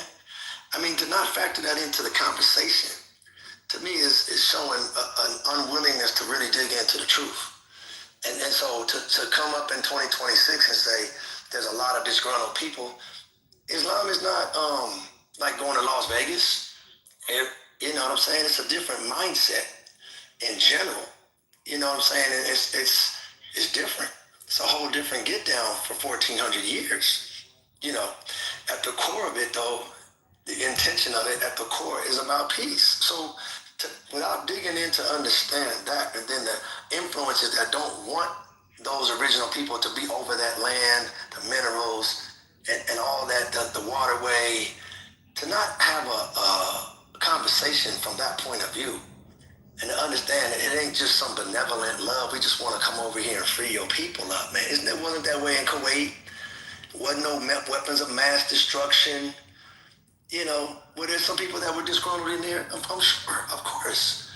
Well, I'm saying, but pick a country where, I mean, come on, man. I mean, you're going to manage all these people on the planet Earth, so at whatever time. So what I'm saying is, there's a bigger picture. It's not under the, but riding the umbrella of, hey, we looking out for these people that are rebelling inside your country against the leadership. And I mean, I don't know how many people would be taken out if people was rebelling against the leadership in America. I mean, it would probably be a whole lot. And folks had a spirit of like, hold up. And there's a lot, and arguing about being upset, for example, when you got sanctions on your whole country, like America has put on, maybe study that. Might be a good, fruitful understanding. What kind of unrest would that create in your country? How many people would be pissed off and upset and like, damn, hold up, man, would be questioning how the leadership is done, but there's a lot of outside influence into that and everything. So again, maintaining order ain't no easy thing. You probably know some families that trying to keep order in a household with 5 people is quite a task, let alone 96 million people, man. So I'm just saying, to frame it in a certain kind of a context, opposed to just coming with the talking points that you see on TV. It's a lot to it. I'm just saying, the only good thing I hear people say about Ayatollah Khomeini was that he was Muslim. Besides that, he just killed like 30,000. He killed thousands of people because they were Israeli spies when he could have imprisoned them instead of killing them like that, bro. That's all I'm saying. I understand that's the only thing you heard, but I don't know what circles you're listening to overseas in the Middle East, or I don't know where you're getting your data from, what you're hearing. That's all I'm saying. Is that, it's a much bigger, and having studied it really in depth and a lot of people for 31 years, you hear a whole different kind of, depending on who you're getting your data from, you hear different angles of the story, man. That's all I'm saying. And so I understand you're talking from what you're hearing, and it's no doubt that Israel is all up in there. They brag on it, how much they all in the mix, man. So, I mean, I'm just saying, bro. But to me, just starting with the idea that America's trying to save people, I would just suggest you dig a little deeper. That's not the motive. What I'm saying is that I'm sure there's other recent Muslim leaders in history that was a contrast to Ayatollah Khomeini. That didn't mass murder their own people for being supposed Israeli spies, when a lot of them probably were citizens. Matter of fact, it's hard to tell, because I looked it up, what percentage of the people Ayatollah Khomeini killed were not Hussein, which is Israeli spies that were citizens, and they can't even tell. So that means that some of them were actually citizens, and they was mistaken to be Israeli spies. Again, man. Again, we can reduce it down into what you're speaking on. I get it, bro. But I'm just here to suggest to you, it's a lot more complicated than what you're saying. And you're assuming they wasn't Israeli spies, and they might have been. Bro, I'm not. It ain't. Hey, when you get in that position, you can do it the way you think the justice way to do it is, man. But there's a lot of variables, and that's all I'm trying to say, man. But I'm saying the bigger reality of now, the idea of just killing off a whole lot of history and it's a whole lot of history over there. 5,000 years of history over there in that area called Persia, Iran. It's a lot there that's being maintained, man. And while you got a lot of Western influence and the British and all kind of stuff, man, and over this last 5,000 years, it's much bigger than, and that's all I'm saying. Like, okay, now America is in some benevolent mood, bro. That's just kind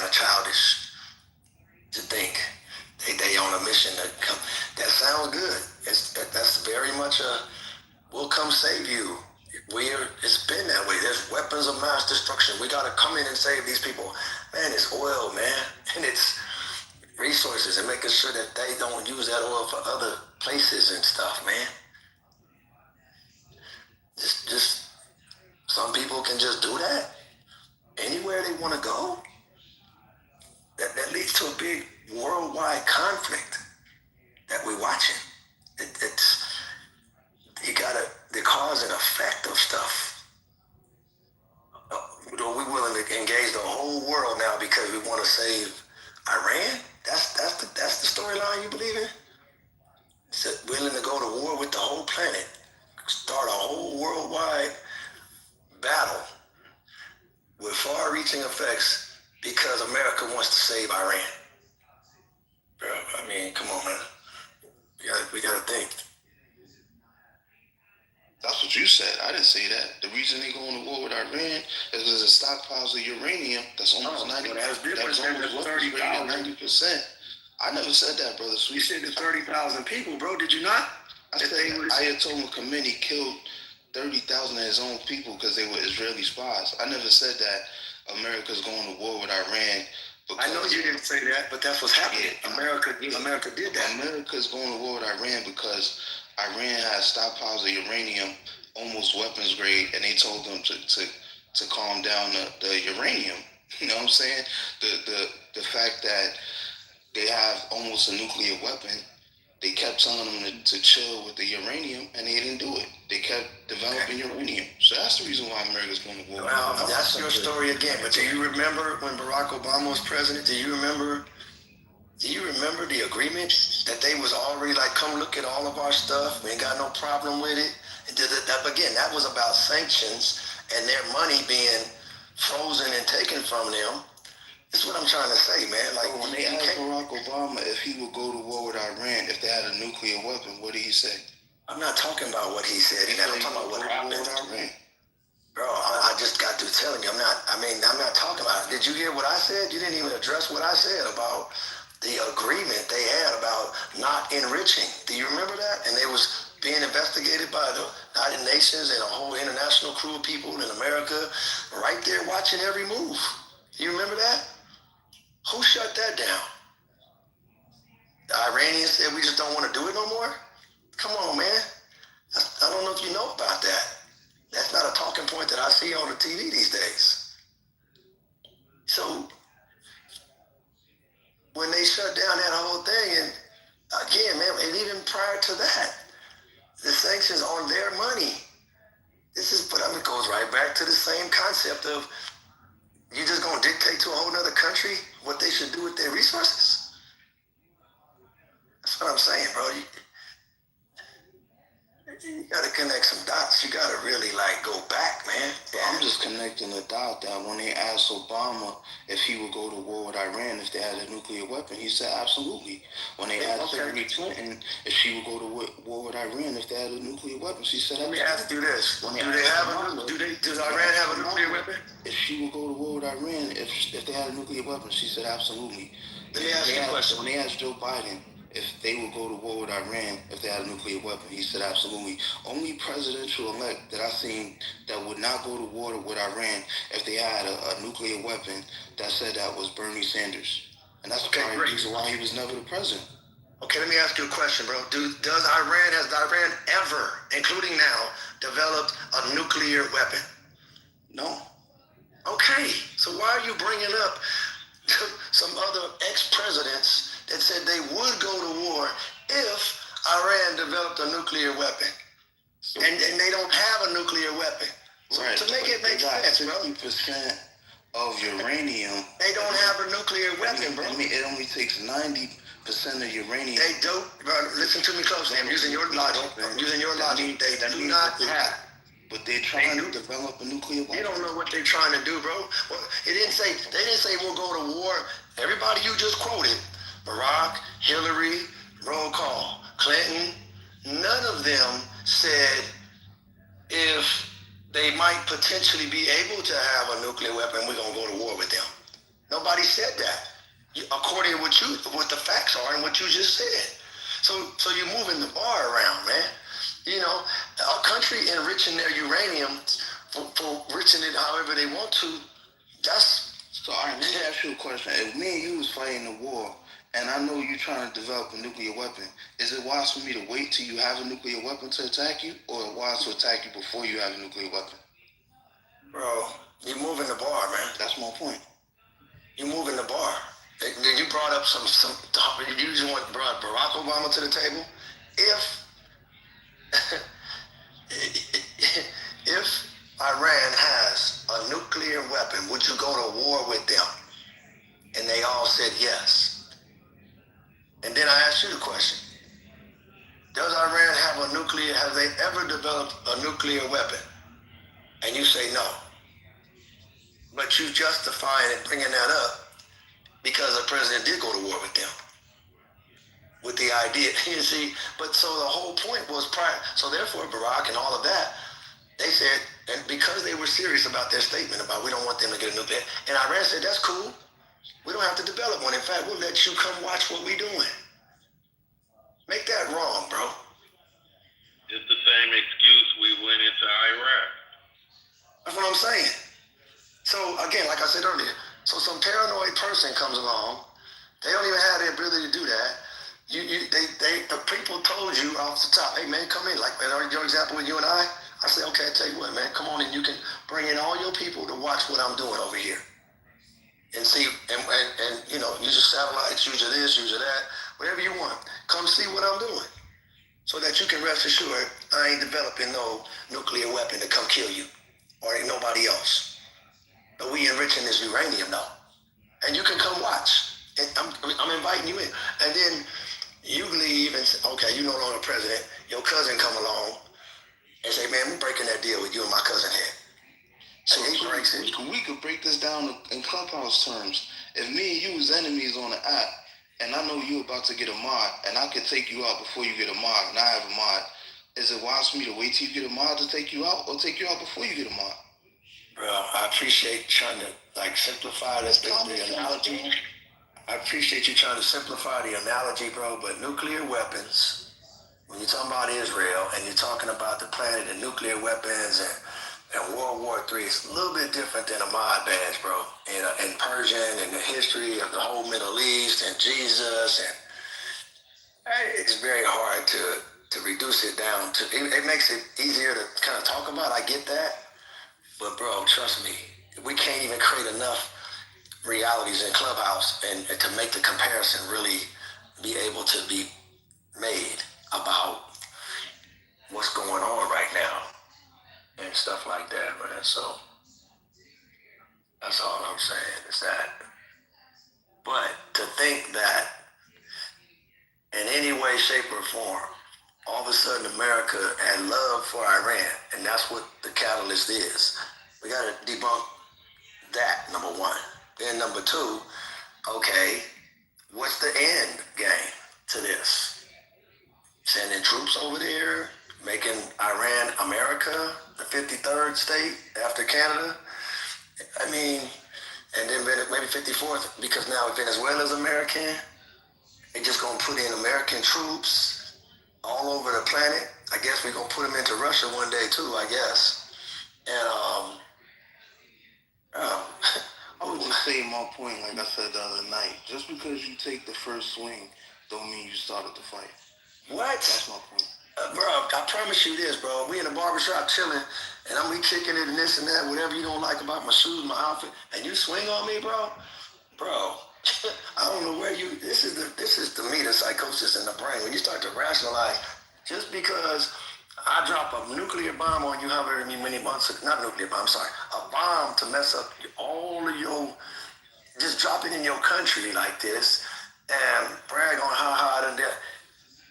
And then they didn't even react. I mean, I don't think you factoring in how much, like, they've been cool. They haven't even been. But now you done took out their supreme leader and this and that. And they're like, okay, it's up now. So, and then to be like, well, America, Israel is the poor ones being run through? Bro, I don't know, man. I guess when you don't have enough data, I guess it's easy to come to these kind of conclusions, man. But I don't know anybody that studies it and understands it and comes to this conclusion that even watching old boy Peretta, Leon Panetta, I think is his name, used to be United States Secretary of Defense, used to be another title too. He over here saying, I'm quoting him for the most part in what I'm talking to you about. He's saying like, Trump, what are you doing, man? This ain't some rebel or some American, hating American kind of dude. He's the Secretary of Defense under another administration. Argue with him.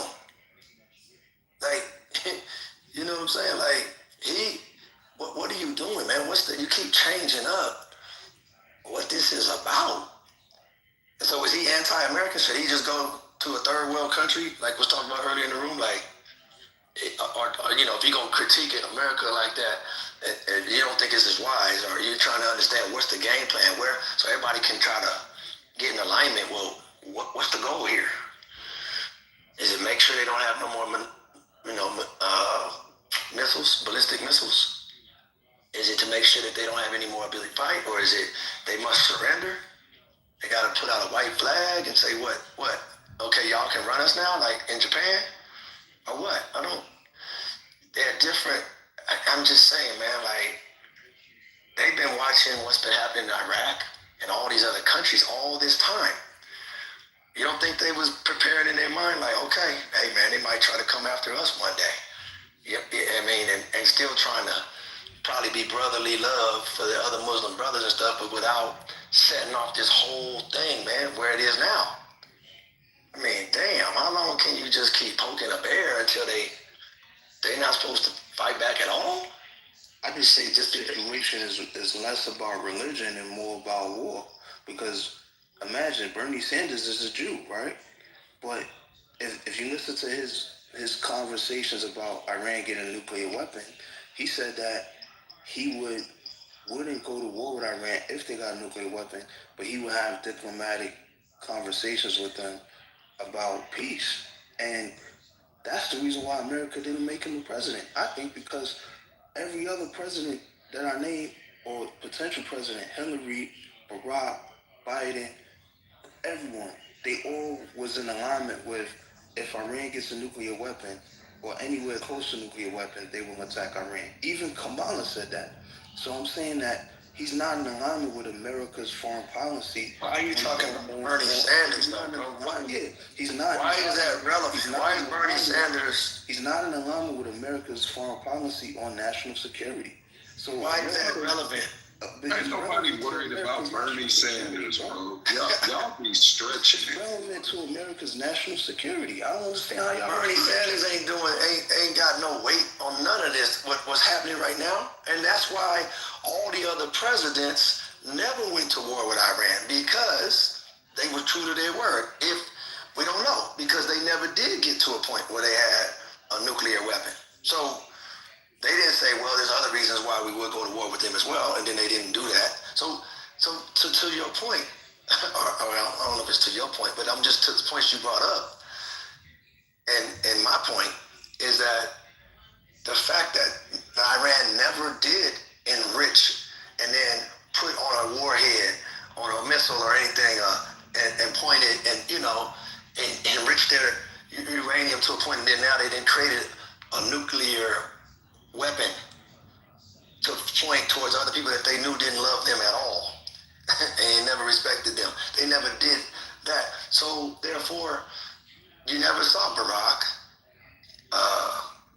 everybody you mentioned, Clinton, you never seen them engage Iran, even though there was talk about Iran was on a list of 7 countries, for sure, over in the Middle East, that it was understood from the United States military, we gotta destabilize, mess up, get up in these countries and just really neutralize them in terms of defending themselves, really. None of them was over there proactively trying to go mess with Israel. It's not. That ain't true. That wasn't Muammar Gaddafi's game plan. And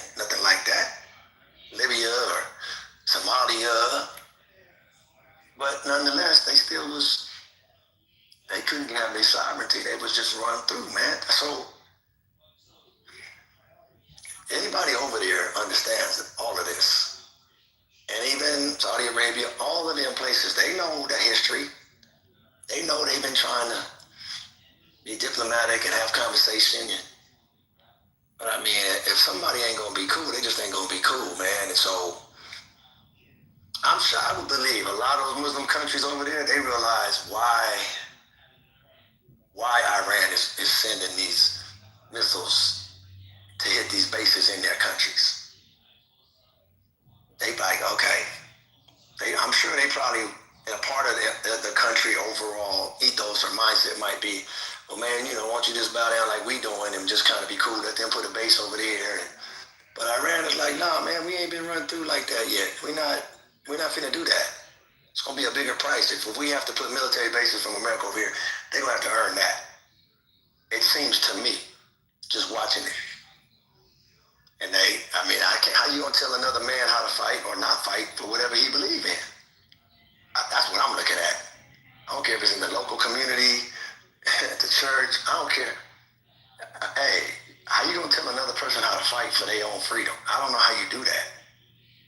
I mean, whether I like it or not, I can understand. Shoot, man, somebody come taking your children or some shit, everybody don't react the same way. They think about shit different, man. So, but I don't know how I can get in the position where I'm gonna question why another man gonna keep fighting for his freedom. Hey, I don't know, man. Some folks would rather die than just bow down. I know that much. Death is sweeter to them than. This is the thing I don't get. Like, when I try to explain this, it's not about Trump. Because if you look at all these presidents, they all said the same thing. If Iran gets a nuclear weapon, they're going to attack Iran. Look it up. Obama, Hillary, all of them, bro. Biden, they all said the same thing. What? So how is it about Trump? Get a nuclear bomb? What'd you say again? If Iran gets anywhere near close to a nuclear weapon. Now you're changing it. Now you're saying get anywhere near. Now you done changed up the whole quote. You see how they get The fact is they got 60% of uranium. They only need 90 to be weapons grade to have a nuclear weapon. But that's what they need to become weapons grade, but that don't mean they're going to go make a weapon out of that. That's a whole other conversation, man. Well, here's the conversation. They can get one. They don't have to really make it, except they have friends. North Korea can give them one. Russia can give them one. China can give them one. So they do have what you call a hypersonic missile. For last year, 2 years ago, I've known about it. I'm thinking well, I know that Russia has hypersonic missiles. I wonder who gave them that. So, yeah, man. So it is what it is, bro. Iran, I told you. And think about it. If they did get nuclear weapons, it would look like North Korea. That's what the country would look like. As supreme leader, I told you, they would be threatening us and death with America. Same situation in North Korea right now that they have. That would be Iran if they get nuclear weapons. Hey Nathan, is North Korea attacking the U.S.? They actually give. Here we go again. They actually given Russia immense military shells for their howitzers. Simple question. I appreciate you going around it, but simple question. And North Koreans are actually. All right. Okay. Let me just make a statement then, since you won't play with me. North Korea ain't bombing and doing nothing to nobody. Again, you know what a nuclear weapon causes to happen, which Israel and America doesn't want? It's now you have to talk nice to them like they're a real person. Because they have the ability to do to you what you can do to them, which is destroy your whole country. That forces you to talk nice to some people, whether you like them or not. I think if everybody had nuclear energy, of course, if I don't like you, I don't want you to have nuclear energy. I can threaten you with all kinds of stuff you can't threaten me with, because I got the ability to annihilate you with one drop of a bomb. Depending on how much area I cover, but the point is, it ain't no get back from that. So now you have to talk to some people and negotiate and have a real conversation, because you're not finna just bully nobody. Because Iran is not a part of NATO. Iran is not an ally of the United States or Israel. So it makes sense that if they develop a nuclear weapon, they are part of the opposition. Even if they get almost halfway to developing a nuclear weapon, they threaten the national security. How you don't see that, bro? Hey, King, do you think that the Native Americans was an ally to the to the British? Were they an ally? You're making a fatal flaw. No, I hold on, bro. Hold on, Nathan, that ain't cool. I'm talking to King. We in here having a conversation, and you coming jumping in, bro. So, King and I have been talking for a little bit. So let me just finish this off, because, King, you talking about they're not an ally. Okay. So when the Berlin Conference went down, and Europeans started carving up Africa and just coming through there, was Africa an ally to these people? But see, you going back to an ancient history. I'm just trying to, because you don't want to face the reality. That ain't ancient history. The framework of the world right now, that has nothing to do with the framework of the world right now. I guess the point I'm trying to get you to look at the facts going on right now. Why you the facts I'm trying to get you're not looking at what's going on right now. I'm trying to get you to see something that you, for whatever reason, you occluded from your vision. I'm trying to get you to look at this. You're saying words out of your mouth that Iran is not an ally to Israel and America. Okay.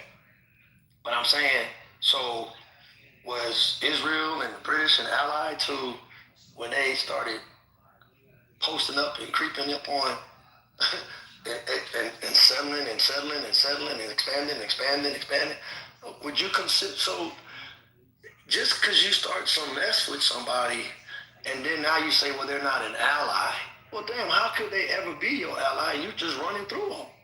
Again, so you're saying, well, Native Americans, hey, and so-called Negro black folks, you know, you're not an ally to the cats that's coming over here colonizing. You're not an ally to them, man. So, hey, that just blows my mind about your logic.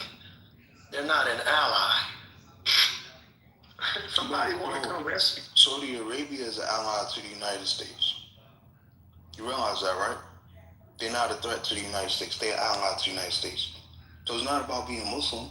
Iran has been down with Hezbollah. I didn't mention anything about Muslims. Has been down with Hamas, right? Whatever, bro. You know what? Look at the history on Iran. Hey, you know what? I'm gonna let you go ahead with it. No. Let me bow out, man. Iran is not an ally again. Hey. You think they can talk, man, and y'all can agree. I don't feel like even trying to think that any words I'm gonna say is gonna change anything about your thinking, so I'm good, man. Have a good night. Saudi Arabia is a Muslim country that's an ally to America because they're not developing bombs to attack Israel. They're not down with militias like Hezbollah and Hamas. You know what I'm saying? They're not being investigated they're not like Iran, bro. Iran is down with all of this shit. That's the reason why they're not an ally to America. Let's talk the facts. I'm gonna say this, right? When we talk about equalizers and you talk about if I have a nuke, you have a nuke, we're just gonna talk it out. That stuff been going on for centuries. I have a sword, you have a sword, let's talk. And guess what ended up happening? Two dudes fighting with the swords. Same thing with the gun, same thing with the fist, same thing it's gonna be with nuclear. Just imagine this world if every country had nuclear bombs. This shit is crazy. For him to even say that is hilarious, man. People be nuking each other left and right. I think this world would be vaporized. I'm just saying. Iran was down with Hezbollah and Hamas. So why would they be an ally to the United States? They will never be an ally to the United States. It is what it is. Well, if you want to play politics, how come they're not allies? Because they was down with militias that was trying to attack Israel. And Israel is an ally to the are United these States. the same people, and these Jews are from where?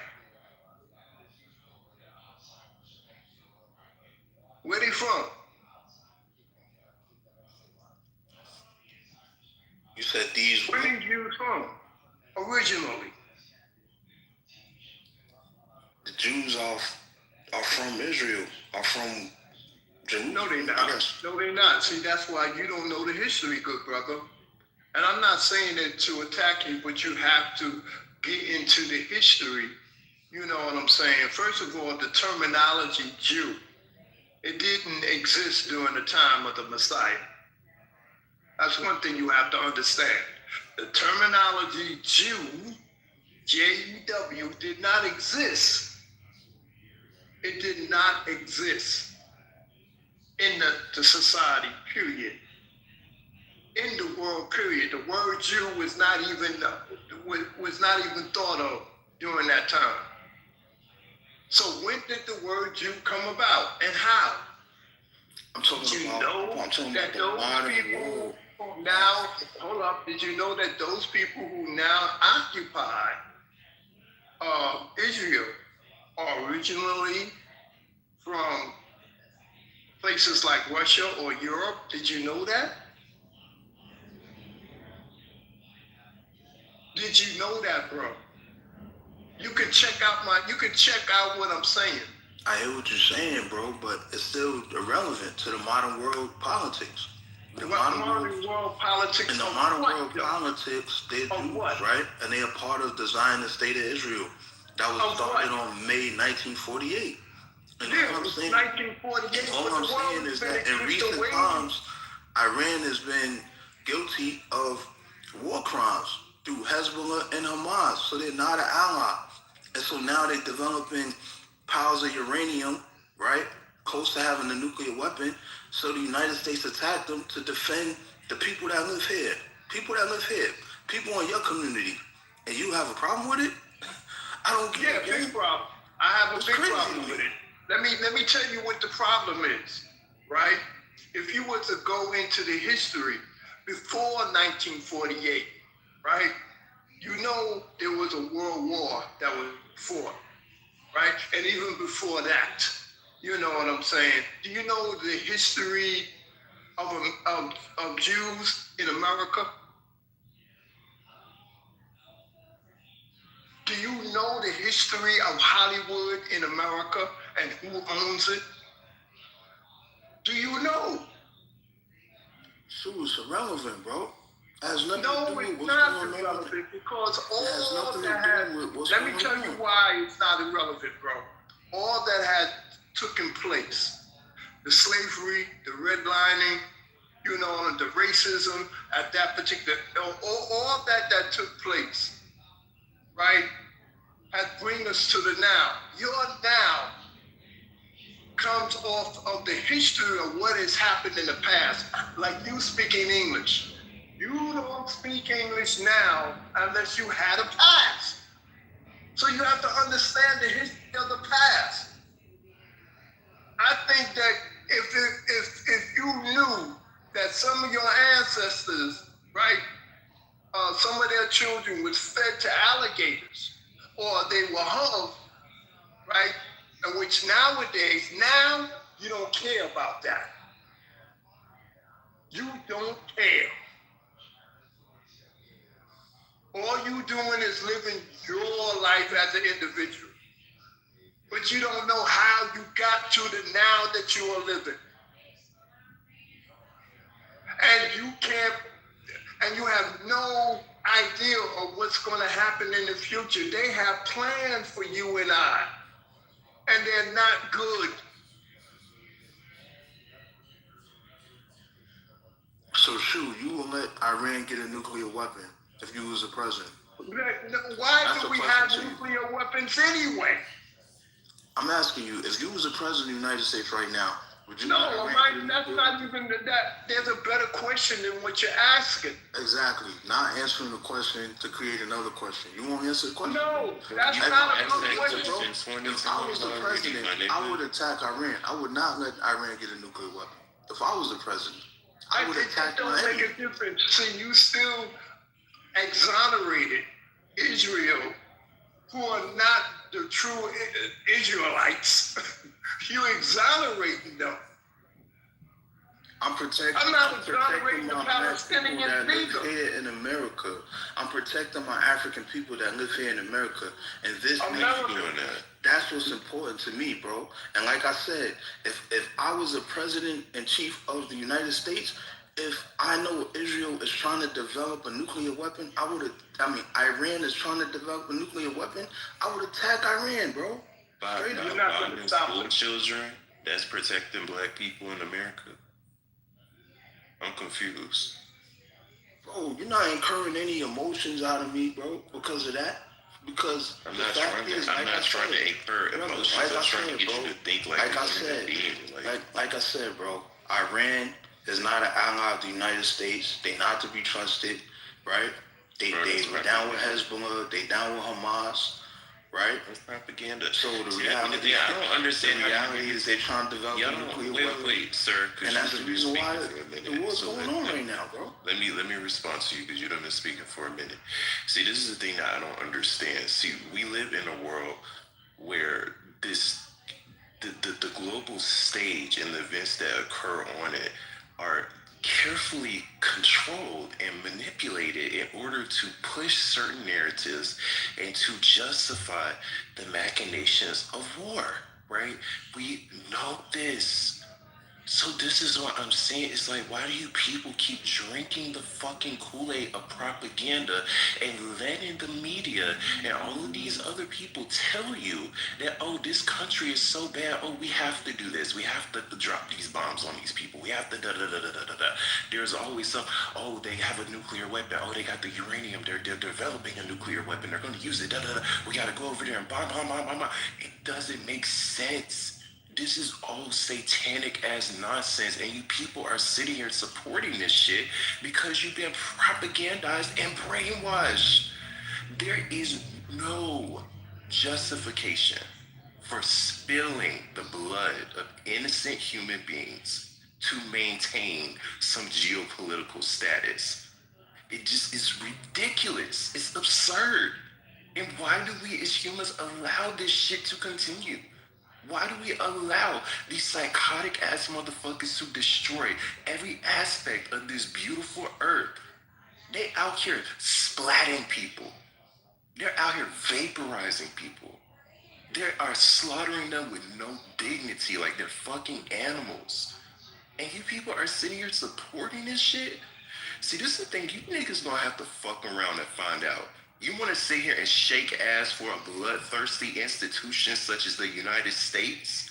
You think that these motherfuckers are acting in your own interest? Oh, you gonna have to sit, wait and see what they got planned for your ass.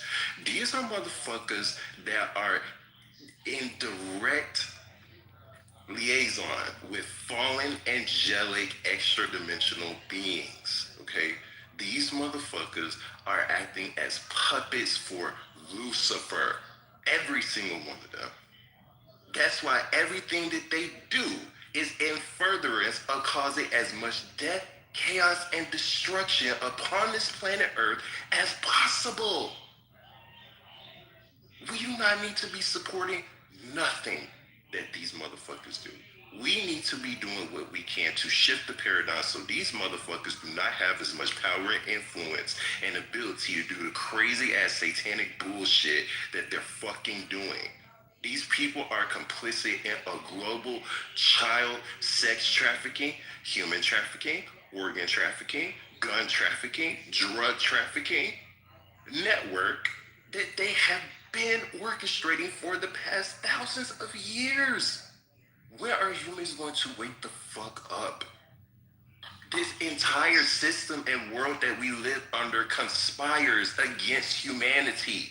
All they have to do is play with your mind and manipulate the illusion to get you to accept and consent to the bullshit.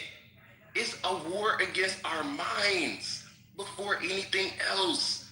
They have to propagandize you.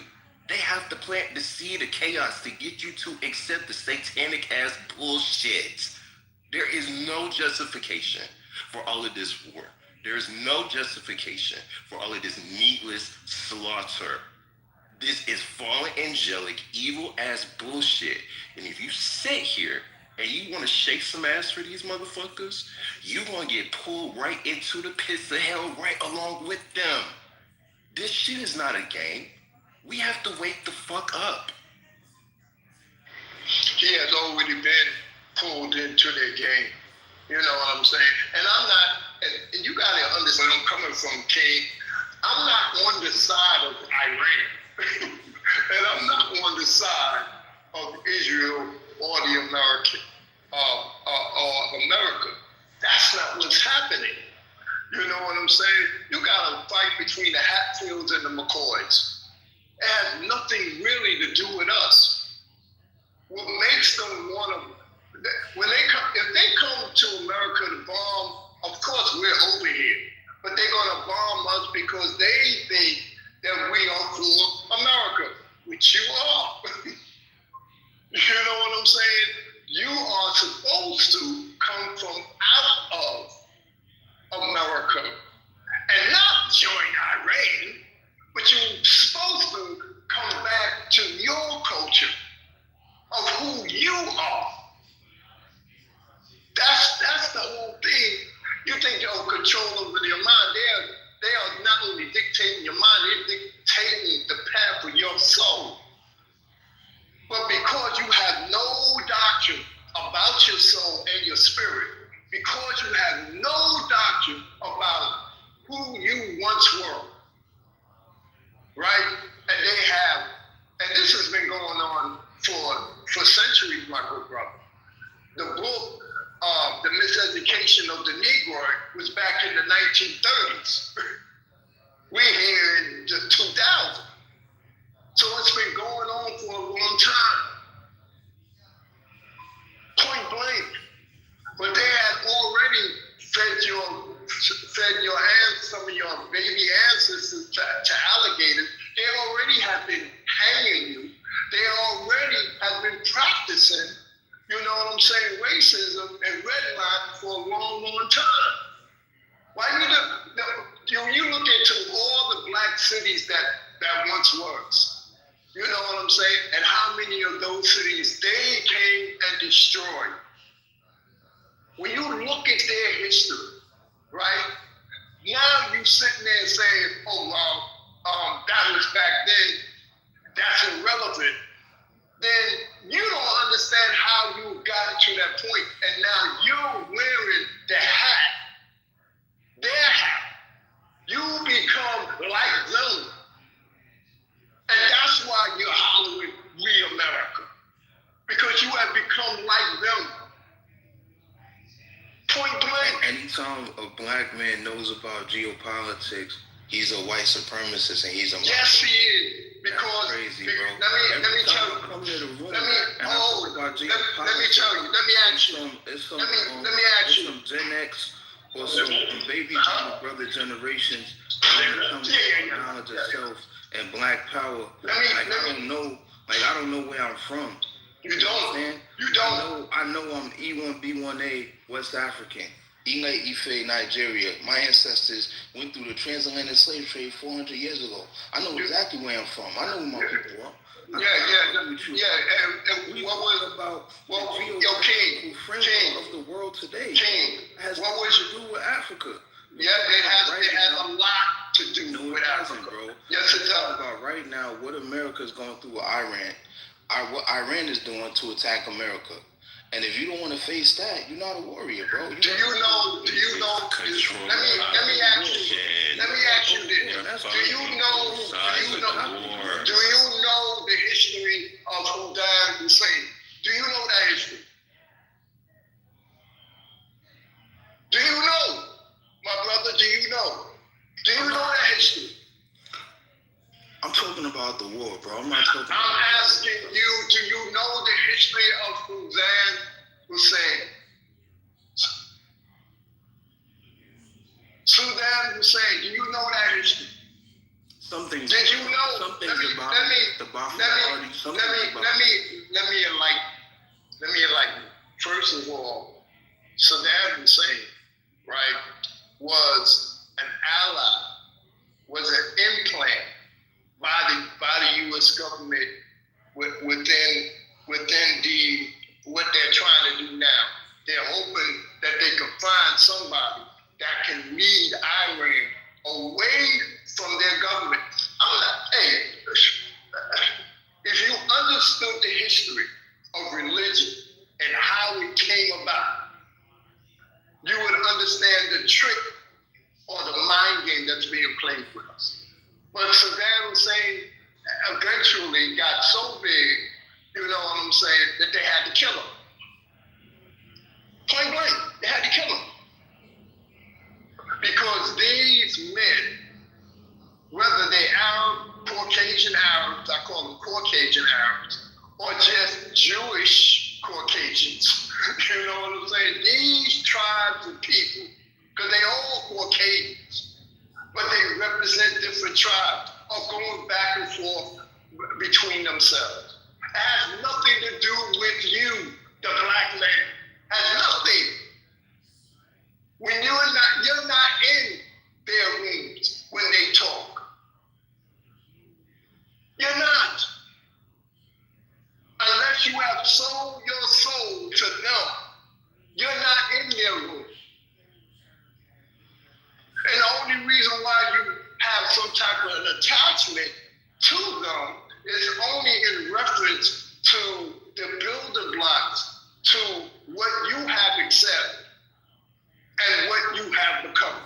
It's not indicative of who you really are and your purpose of God. You don't come, the most silliest thing is to believe that man and woman was created to find their purpose. There is no, that is when you're on the wrong path. You was created for a purpose and a cause, not to find a purpose, not to find a cause. But you can't hear what I'm saying. And so you are lost in a shuffle because you think they represent what you have become. And what you have become what they're doing is on a whole nother total level. Point blank. I don't care if you say you're from West Africa or whatever the case may be. They came into Africa too. Got you worshiping a white Jesus. A God that don't look like you. You worship white Jesus? I don't worship white Jesus. No, you don't have no religion now. But I ask you, as a society, because in their courts they have a big sign that says, "In God we trust." Do you think the laws of the land is God's law or man's law? Can you answer that question?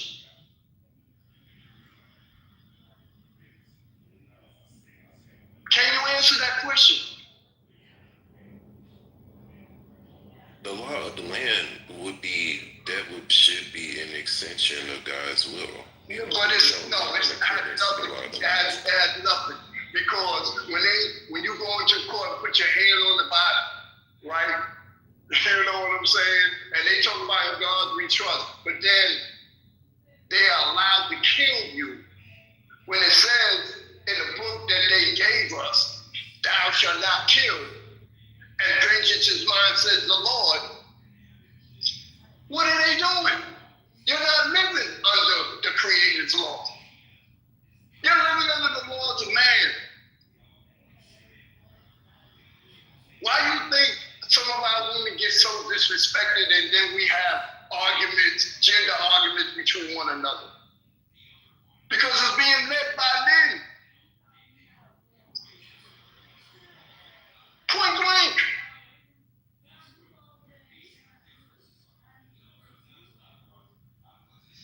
It's time you gotta wake up, man, before it's too late. Because there's a point where it's gonna get to where there is no return. And then you lose your soul.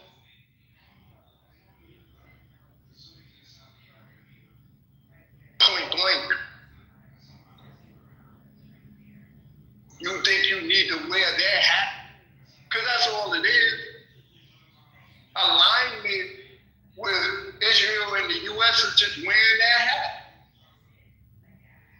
It don't represent you. You think when they have their round table, you're at the table? Hell no. Give me one man or woman that's at their table that looks like you. Give me one.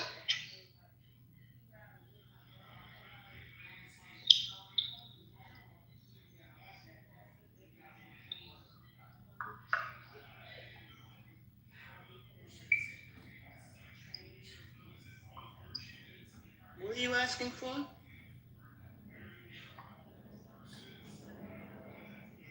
And if there's one at the table, right? When they at the table, and if I'm gonna land here. If there's one at the table, I'll let you answer the question. If there's one at the table, that one at the table is a sellout. And our race is in the habit of living a life, whereas we're inclusive of everybody. But you don't see that in the Korean neighborhood. You don't see that in the Chinese or Japanese neighborhood or an Italian neighborhood.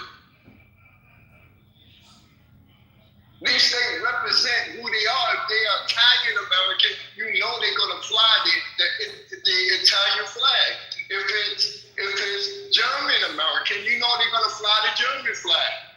When it comes down to black people, whose flag are you flying? Whose flag? If they French American, whose flag are you flying? Can you land your plane, sir? Okay.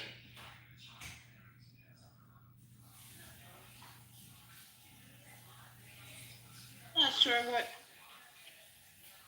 point was or what his question was. I was trying That's the question. Whose flag, right? If you get, whose flag are you flying? What difference does it make? It makes a big difference because it shows where you're at from a historical standpoint. What if you don't have a flag? What if you're out in the middle of the field with... That's my point. You don't have a flag. Who are your fathers? Okay, so who's your flag? Okay. What's your flag? What I'm saying is, if I'm in the middle of the field and there's other people in the middle of the field and nobody has a flag, what difference does the flag make? Jewish Americans, they do have a flag. I said, what difference does the flag make? It makes a big difference because it shows identity. It shows a certain nationality. To what? To where they from. If I take up a flag from where somebody else is from, does that make me better? No, it doesn't make you better. It makes you know who you are. No, it doesn't. It absolutely does not. Why it doesn't? Because a flag is just a flag. No, that is not true, since a flag is just a flag. Why do you make flags? I don't know. See, but that's the whole point. So how are you speaking on a flag if you don't know why they make flags? Hey, because I'm going to show you why you don't need to make a flag. Wait. Why are we sitting here talking about flags? We were talking about the war. Like, the nation just got to be river. Yeah,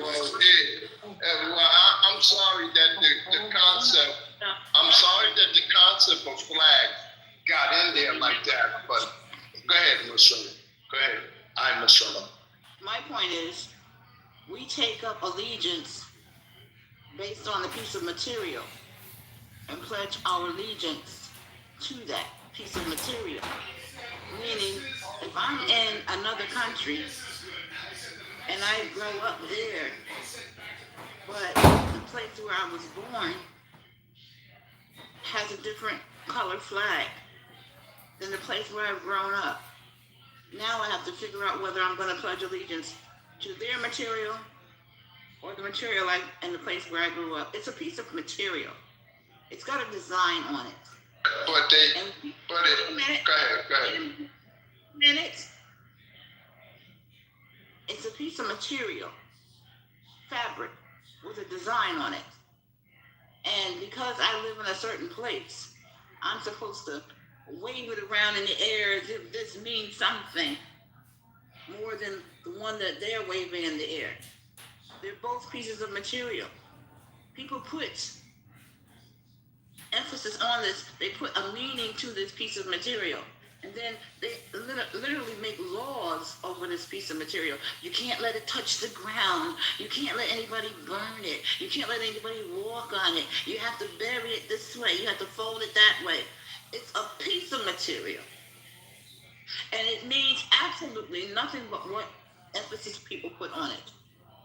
If you didn't know that was a flag, if you go to another country, you were not familiar with their flag, and you see this piece of material laying somewhere in a room somewhere, you wouldn't know what it was. It would just be a piece of material to you, and it could mean the world to them. But basically what I'm saying is, why do we put so much emphasis on a piece of material? To mean that this is where we're from and this is what we celebrate, and it comes in like a god. And then you have to really look at this piece of material as this is what I worship, this piece of material here, and I have to go through the battlefield. Somebody's holding up this flag while other people are shooting bullets around it. So we have to think about, why is it we have loyalty to a piece of fabric for a piece of land that we don't own, that we can't control, that has no allegiance to us, but we're supposed to have allegiance to it. So yeah, I know what the flags are supposed to mean. But I'm missing. Wait a minute, I'm missing. You lost me somewhere. You lost me. Yeah, what do you mean? You let me finish. Maybe. But you're not heading that way. I can tell how you talk. All right, go ahead. Curse me out. Go ahead. What I'm saying is, you went on for a minute, and you have your right to your thoughts, and I have my right to mine. And all I'm saying is, let us question why we go marching into war over a piece of land or fabric that we can never own, that we can never really put real meaning to. Are you talking about black people, or are you talking about Caucasians? Everybody. Everybody? No, they have their agenda. If you listen to how we sound, they have their agenda as Caucasians. Even the 1% of them, they have their agenda of why they're doing what they're doing. Point blank, you cannot get around that. When you went to public school, right? If you went to public school, you didn't pledge allegiance to the flag. You didn't pledge allegiance to the flag. Absolutely not. Why would I? Y'all didn't say no pledge of allegiance, because when I went to school, you had to pledge. When first, second, third, 12th grade, 5th grade, we had to. First thing we did before class started, we had to pledge allegiance to the flag for which it stands. Huh? No, we didn't have to. You could if you wanted to. You mean you could if you wanted to? Did your class pledge allegiance to the flag? Maybe you didn't do it, but did your class had to do that? Do you stand up for Star Spangled Banner? Man, for the history of this country that enslaved us? No. Yeah, do you? But the Star Spangled Banner. Because of the history. But the Star Spangled Banner is still a flag, isn't it? Yes, that's why they have flags. Oh, okay, so this is what I'm saying. Now you wanna pledge allegiance and sing about the Star Spangled Banner, even though it's a racist song. And you think I'm supposed to worship these flags? Like, come on now. What do you? I mean, what country do stand for? Who do you represent? I represent myself. Also, you're just an individual. We all are. You don't have no tribe and no nothing. Listen. My tribe is not my country. Like this. I'm not asking that. I'm saying, do you have a tribe? Do you have a country? Everyone has a tribe, but that's what I'm saying. Okay, It's not necessarily tied to their national identity. So, what do you mean it's not tied to national identity? Your tribe lies within. Your tribe is an extension of your blood, your genetics, your spirit. Yes. And you're saying that's irrelevant? Are we saying that's irrelevant, Evan?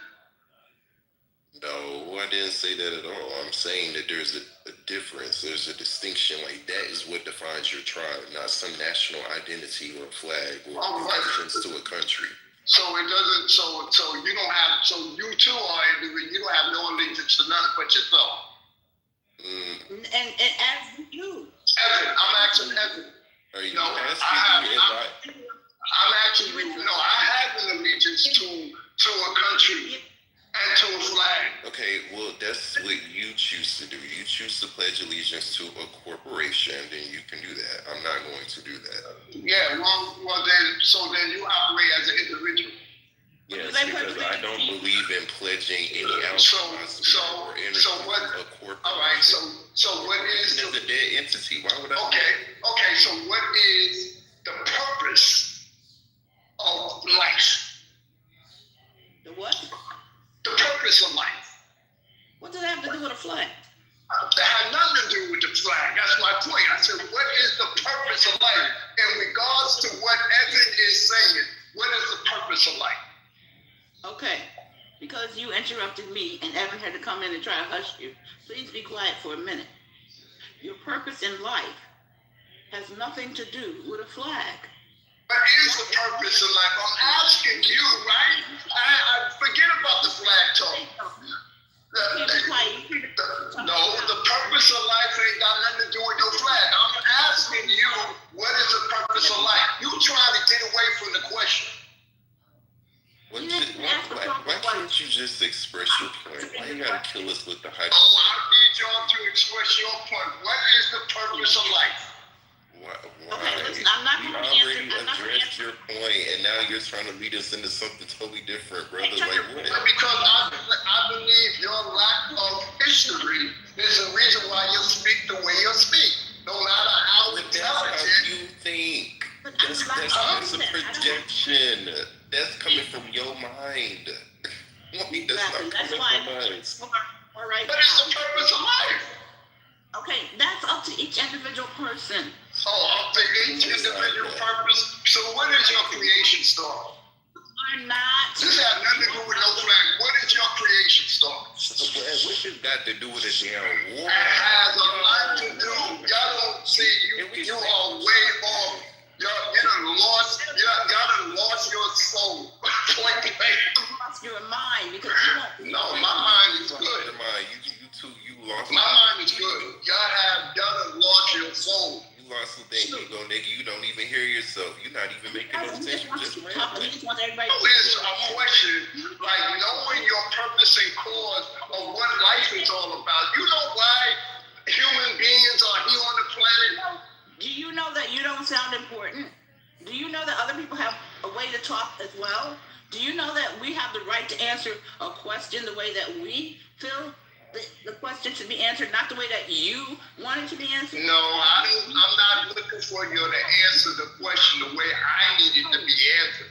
What I'm realizing by the way in which you answer the question, it lets me know how well read you are. But you know when you can't even listen long enough to hear the answer. Listen, don't tell me that because I've been listening to you. Listen, shoot, go have the conversation by yourself because that's what you've been doing for the past half an hour. Just talking. I heard what you said. And you're not saying anything important. No, that's why well, just like you saying, just like you speaking about me and my thoughts, I'm gonna say the same thing about you. All you keep saying is point blank, and you ain't made a point yet. Blank or course you are. What I'm saying is that there is a purpose in the cause for why humans exist on the planet. Okay, what is it? The purpose is for us to live our lifetime or lifespan here the best way in the culture that was given to us, because we were implanted here, and then to return back our souls back to where it came from. Okay, that's your answer. Thank you. Okay, good. Okay. Now you answer the question. Okay. Now let me answer, and don't talk. In my world, people come with something we could call a purpose, and we often get sidetracked by cultural things such as flags and wars and rumors of wars and what side we should be on. And we forget that our purpose in life may have been for us to come and keep wars from happening. But because we wear a different type of cloth, speak a different language, walk a different way, people want to go to war about that. Because some people feel that you should be Muslim. Some people feel that you should be Jew. Some people feel that you should be Christian or Catholic or satanic. And because of these different ways that people think your culture or your religion should be, it creates wars. Because they have this part of the land is served under this flag, and these people all do this. But the part of the land right next to it, the people have a different color cloth and a different way of meaning, a life meaning, and feel that you should do it this way. And because they can't agree, they decide they have to fight.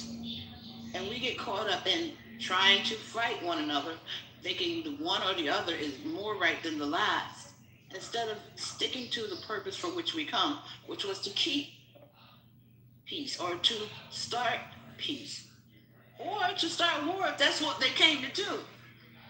Just the fact is we don't let people live out their way of being. We always want to try and prove the other one wrong instead of saying, well, what's it like to live your way? Can I live your way and my way? Can we let each other just live alongside of one another? Do we have to kill the person because they don't think that we should live because we don't think the way they think? These are questions that we need to be looking at right now. And what does leadership look like in a situation of warring factors based on whether one is Muslim or Jew or Christian? Why is this happening? Why are we going to kill people that have nothing to do with this argument? Because they serve a different flag or a different God. So if we're not even asking those kinds of questions, there's no points to be made that if we think the only way to solve it is to kill, then we haven't solved anything at all. And we're being very barbaric and very old-fashioned, because in the age of AI, I'm sure we can come up with an answer to how to go forward without killing one another. Is that right? So you took how many minutes? I didn't take near about taking as long as you, but it's okay. Nigga, you've been talking for the past 45 minutes. Stop it, Evan. Stop it, Evan. Like that. No. She asked me a question, and I answered it. Now it's your turn, and I will go on mute. Go ahead, Evan. Answer the question. What's the purpose of cause of life? Because I ain't hear nothing in what she said I'm sitting here listening to you, good sister. I didn't hear anything I said.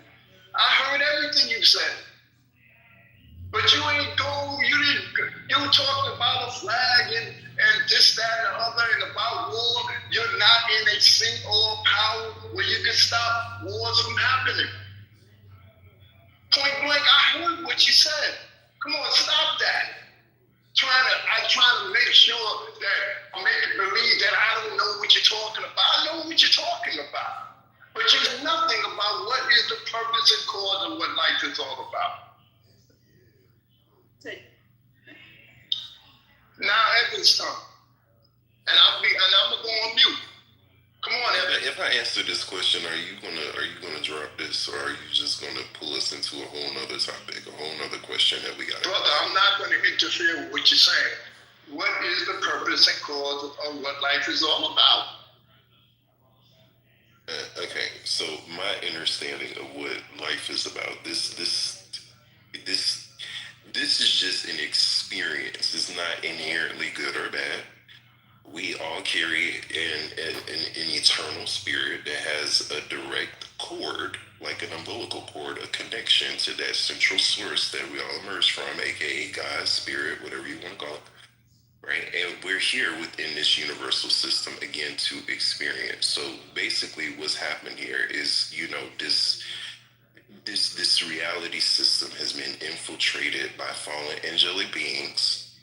They've done things to this planetary field and the atmosphere. They've done things to the human genome. They've done things to the fabric of how we perceive and interact with this reality. It just has been thrown in.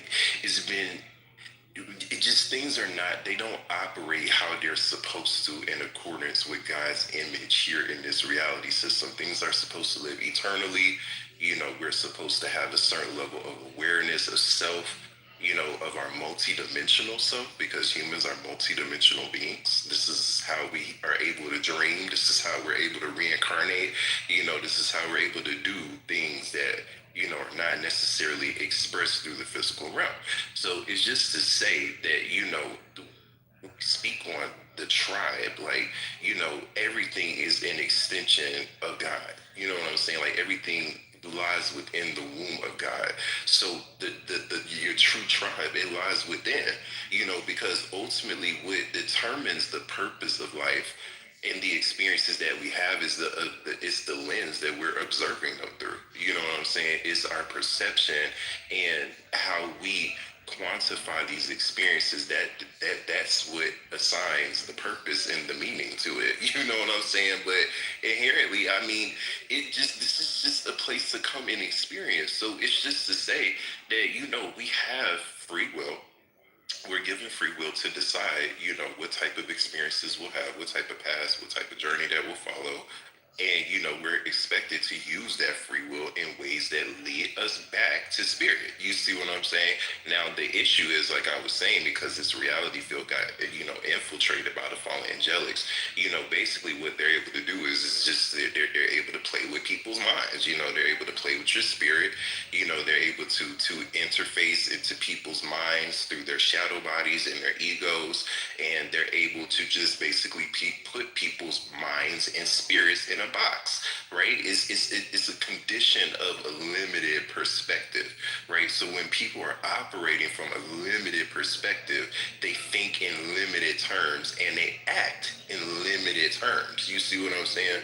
So this is why it's so important, again, that we remember, to lean not on your own understanding, because the mind is the tool that they use to keep you stuck within a cycle, because the mind is always susceptible to whatever is presented to it. You see what I'm saying? Like, the spirit is something that exists outside of time. It's eternal. So what that means is that it has a more expanded awareness than what the mind is capable of doing.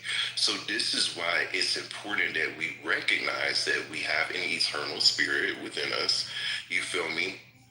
And that through, cultivating a relationship with that inner spirit, we can get a certain level of awareness and discernment and understanding. You know what I'm saying? That, that will give us the clarity that we need to get the hell out of this reality system. See, like, this is the thing. We get so caught up in this 3D stage. This is an illusion.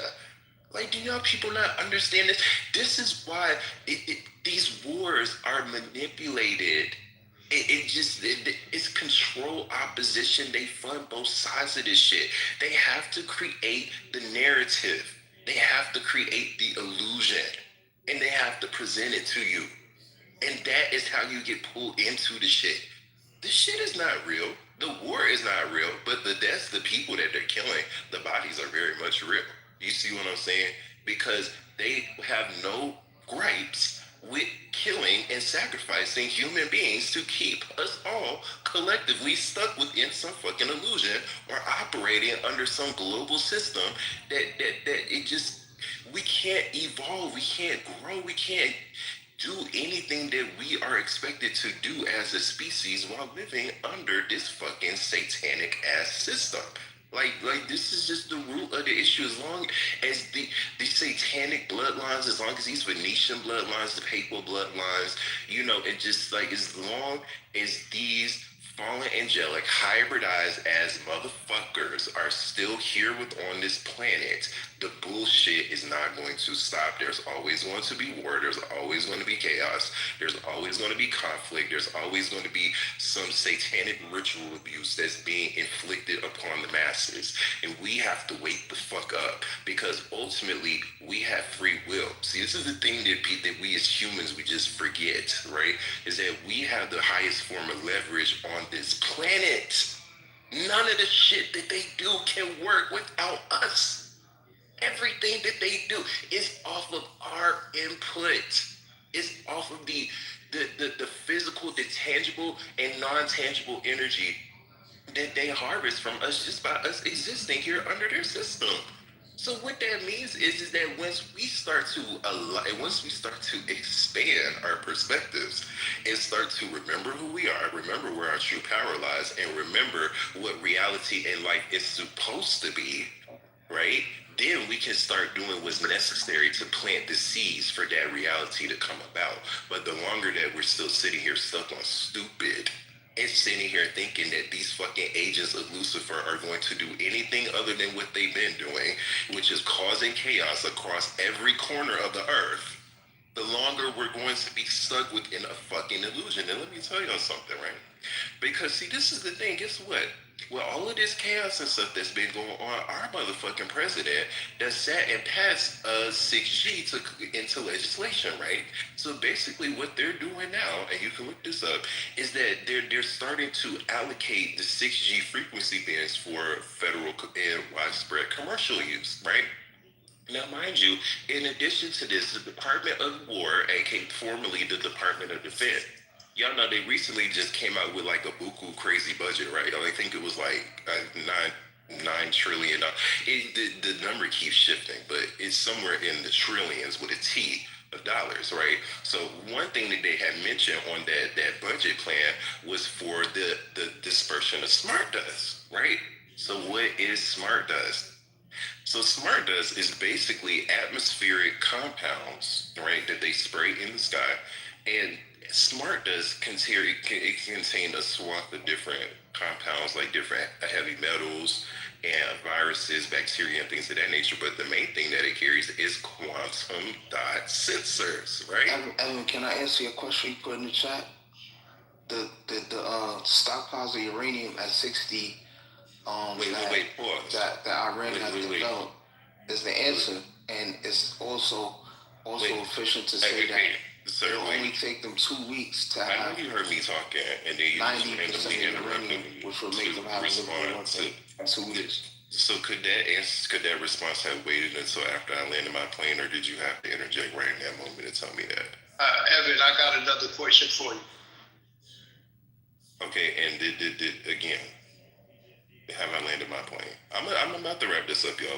Let's just give me a moment, right? Because I'm trying to paint a picture for y'all, so y'all can stop just being so stuck in this third dimensional line of thinking. So, anyways, just let me finish my point with the quantum dot sensors, right? Because these are things that I want people to look up. You know, I want people to look up the wireless body area network, the quantum dot sensors, fluorescent nanoparticles, nanodiamonds, plasmonic nano antenna arrays, and just things of that nature, because all of those are various different technologies that compromise the smart does. So this is what's happening here, right? Because people get so stuck into thinking that this is some type of conflict that's limited to some specific political affiliation, to some specific, race, to some specific country. No, what we have to understand is that they are trying to set the stage for a technologically imposed surveillance state to come about. So what that means is, it's just like how they instituted the false flag 9/11 event, and then they used that event as justification to pass the Patriot Act into legislation, right? Which basically made it legal for them to basically just indiscriminately surveillance American citizens without their knowledge or consent.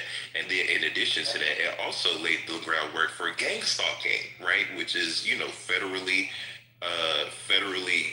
instituted, organized stalking against American citizens. It was also, a part of the legislation that allowed them to be able to start doing that. So basically, they're just doing, they're orchestrating another false flag scenario with this Iran conflict. The same thing that they did with the October 7th incident with the invasion of Israel. You know what I'm saying, with Hamas or whatever.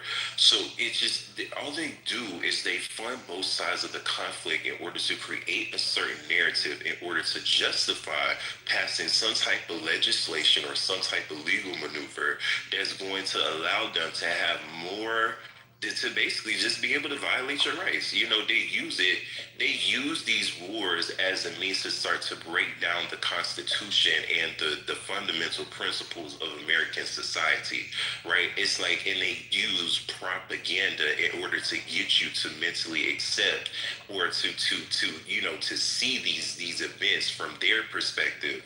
So then when they come along and they hit you with that, they flip the script on your ass, you're just going to think that this, you're not going to question it. You're just going to go along with the shit. So ultimately, it's just to say that what is going on with this war is something that it is very biblical. And this is something that's taking place in multiple dimensional scales at once, because these governments and these humans that are working on their behalf and doing these bombings and this, that, and the third, just like how Trump, this nigga was talking about, he was ordained by God, to orchestrate this war to bring about Armageddon. These motherfuckers are literally interfacing their minds with fallen angelics. These are demons that exist at higher dimensional scales and are whispering this bullshit to them in the dream state. They also do these fucking occultist rituals where they astral project, and then they meet these demons or some type of apparition of them. Donald Trump has his own team of witches and warlocks and occultists that, put all type of occultist spells and rituals on him and for protection. And it just is all types of, these people are crazy and sick. And we have to understand that they've been doing this for thousands of years. None of this shit is nothing new. Like, when are we going to wake the fuck up? Every single fall, every single civilization throughout the course of human history that was recorded in history and not recorded in history was because of these fallen angelics infiltrating the minds and the spirits of human beings and using that chaotic influence to diverge them from the path of spirit. Okay, and you also have to remember, these motherfuckers, they done came down here and they done genetically spliced themselves with the human genome. So what that means is that you have a lot of these motherfuckers, these politicians, they may look human on the exterior. Yeah, they got 2 eyes, they got 2 arms, 2 legs, the regular standard human features. But the spirit, the essence that powers that vessel is not human at all. It did not emerge from the same source that we did, okay? So Evan, you don't want the answer to your question, right? You just want to talk about, other dimensions and angelic spirits. Do you want the answer to your question? Because I have the answer right here, bro. The answer is... That's after I asked my question. I have one more question that I want to ask, because he's rambling. He's rambling on.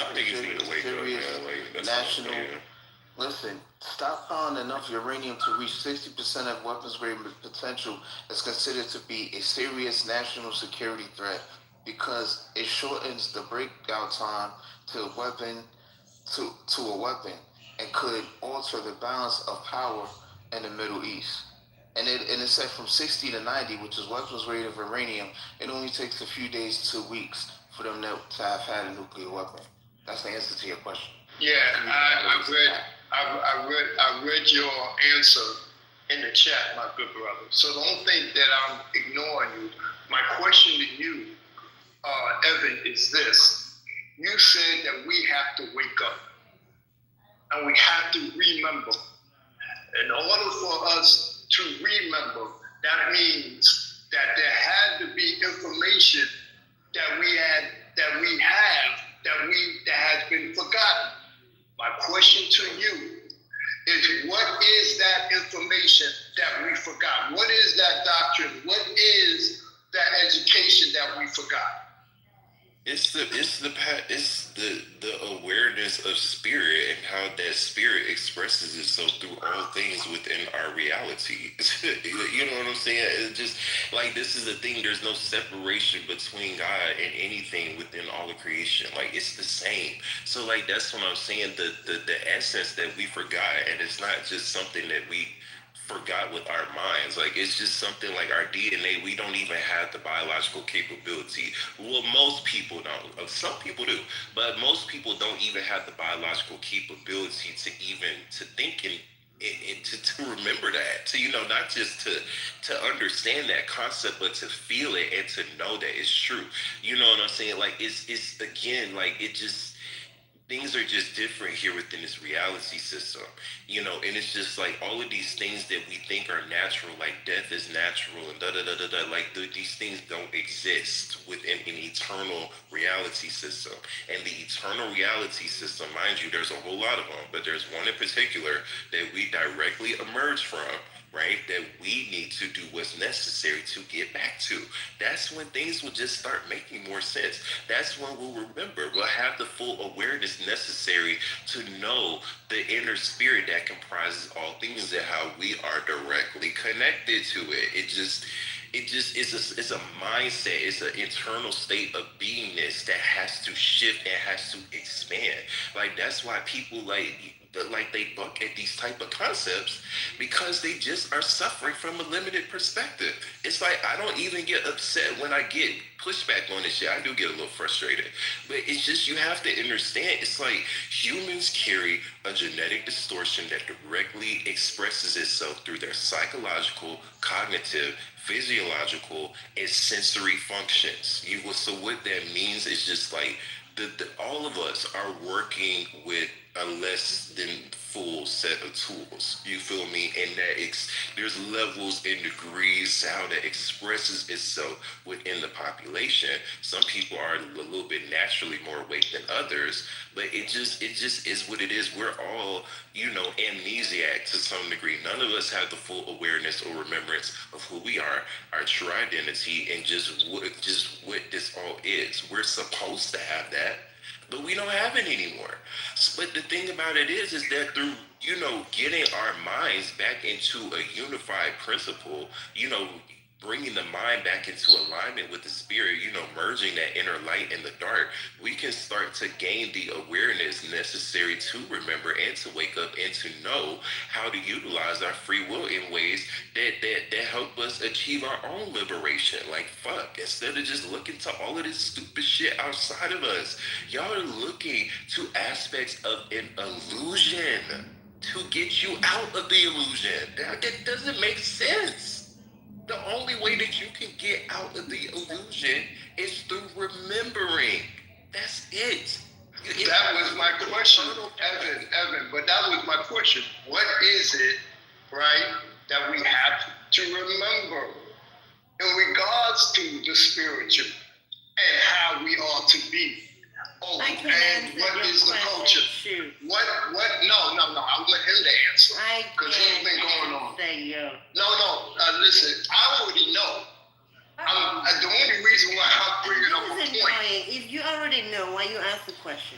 Because it's to let him know, right, that He's just you have off the stage all night. no, but he hasn't. And I don't think you hey, Uma, I don't think you know neither. I'm gonna give you a chance to answer that question too. Be quiet. Oh, all the women know the womb law. Do you know about the womb law? But ask your question again.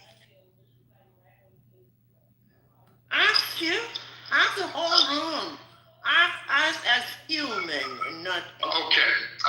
Well, the original question is, what is the purpose and cause for why we even exist? The first man, the first woman. Why do we even exist on this planet? Point blank. Now he mentions about beings, right? That comes with a doctrine, and that's true. They do come with a doctrine, but you know what that doctrine is. I'm asking him, what do we have to remember? Because that means we have to remember that we are and we borrow all. No, we're not earthlings. We're not earthlings. But in that sense. Borrow everything matter from this planet or not? No, we're not earthlings. You are not? Okay, fine. No. You're a spiritual being. You want to have to leave here. But who was your mother? But we're always going to be a part of Earth. Even when we quote unquote leave here, we're still going to just go to another version of Earth. You can't leave Earth. Like, she's our mother. You know what I'm saying? It's like, see, this is the thing. So you're going to another Earth.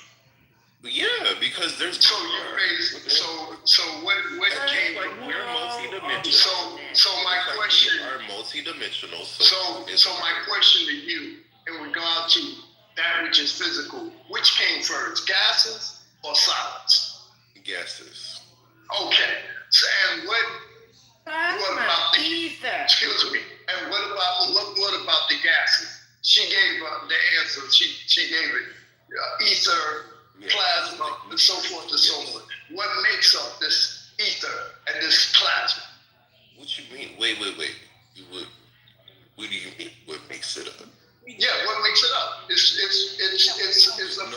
Nobody can definitively listen. We can't definitively answer that, but the answer to go with is God. You know what I'm saying? Like, so this is the thing, right? It's the word God. Let me ask you, the word God, did it come from the very first one? We can say source. Did it say source? Did the word source come from the first language? It all the same thing. God, source, did it come from the first language? No, but you know what? Okay, so that is a answer. Do you recognize? Okay, Evan,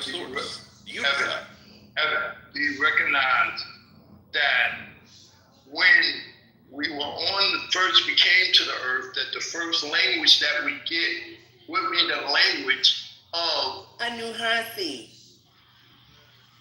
And the original language was not. What language is that? Wait. No. Uma, what language is that you just said? It's a language light and sound frequency. The who? From the Lyran timeline. The who? The Lyrans. Okay, so what was the name of the language? Anunnaki. Anunnaki is a light and sound. Do you know what language do you know what language the Anu or the Anunnaki I put it in the chat too. Check out the chat about the Anunnaki. We said the Anunnaki, not the Anunnaki. There's a very good Anunnaki, the link is in the chat. Speaking English? How many languages are there on Georgia Guidance Stone? They blew up in Georgia. You speak English. There are many different dialects of English. You have Kings. Yeah, you can English. speak my language. Sure. What language is that? You look at my picture and you think, what nationality am I? Can't tell. Say something. I don't see your picture.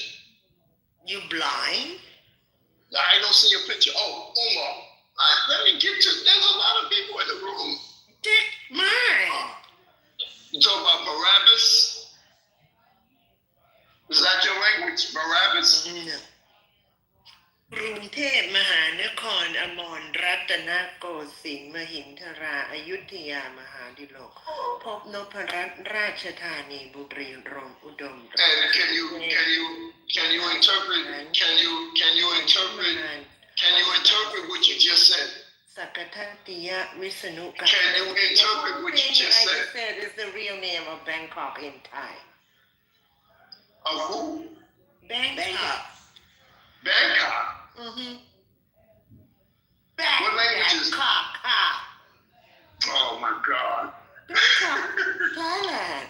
I'm from there. Okay, but that's not the beginning. That's not the beginning. That's not the beginning. Okay, but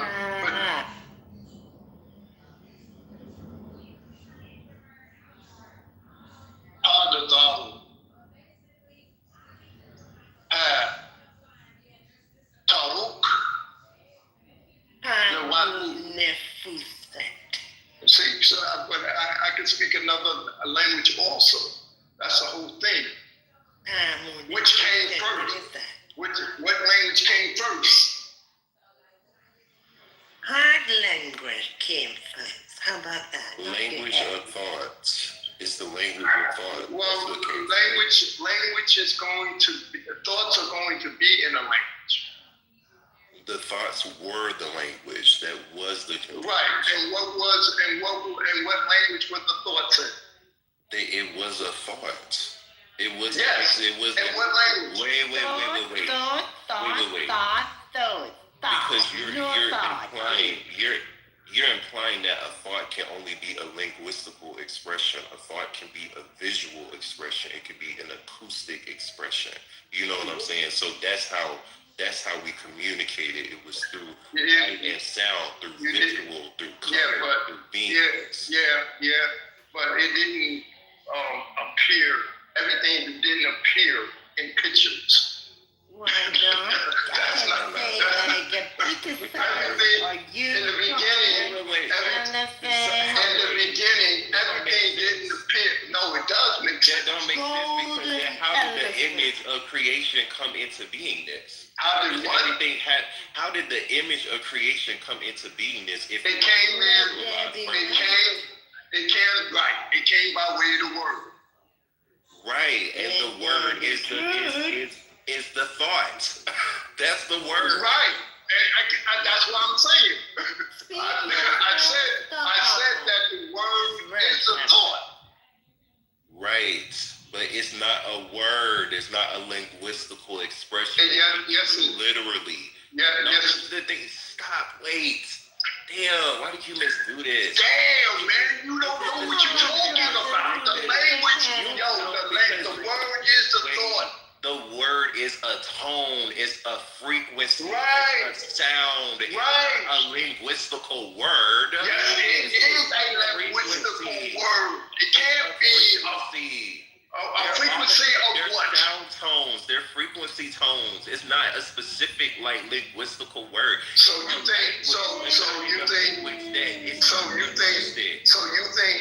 think that language is not a gas? Huh?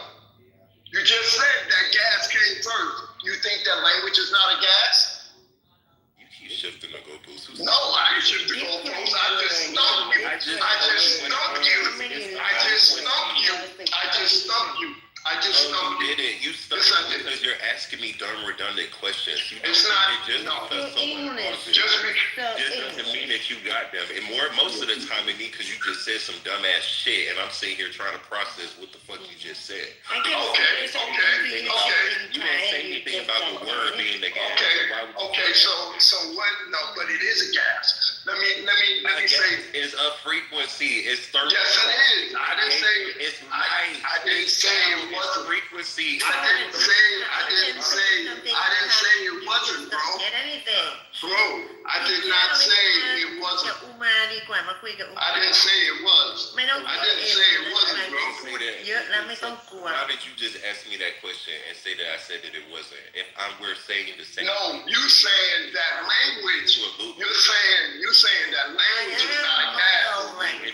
Talk to me. Because you're sitting here trying to double down. You're saying that language is not a gas. I did not. What did that? So you're not listening to the words that's coming out of my mouth. Yeah, I heard what you said. You said that language is not a gas. Just It has nothing to do with language. กินข้าว I หิวก็ไปกิน said ข้าว that กิน it's น้ำกินปลา plasma, ก่อน it's มันไม่เสียง radiation. เลยปะชู You're only thinking of physical, my brother. That's all you're thinking of.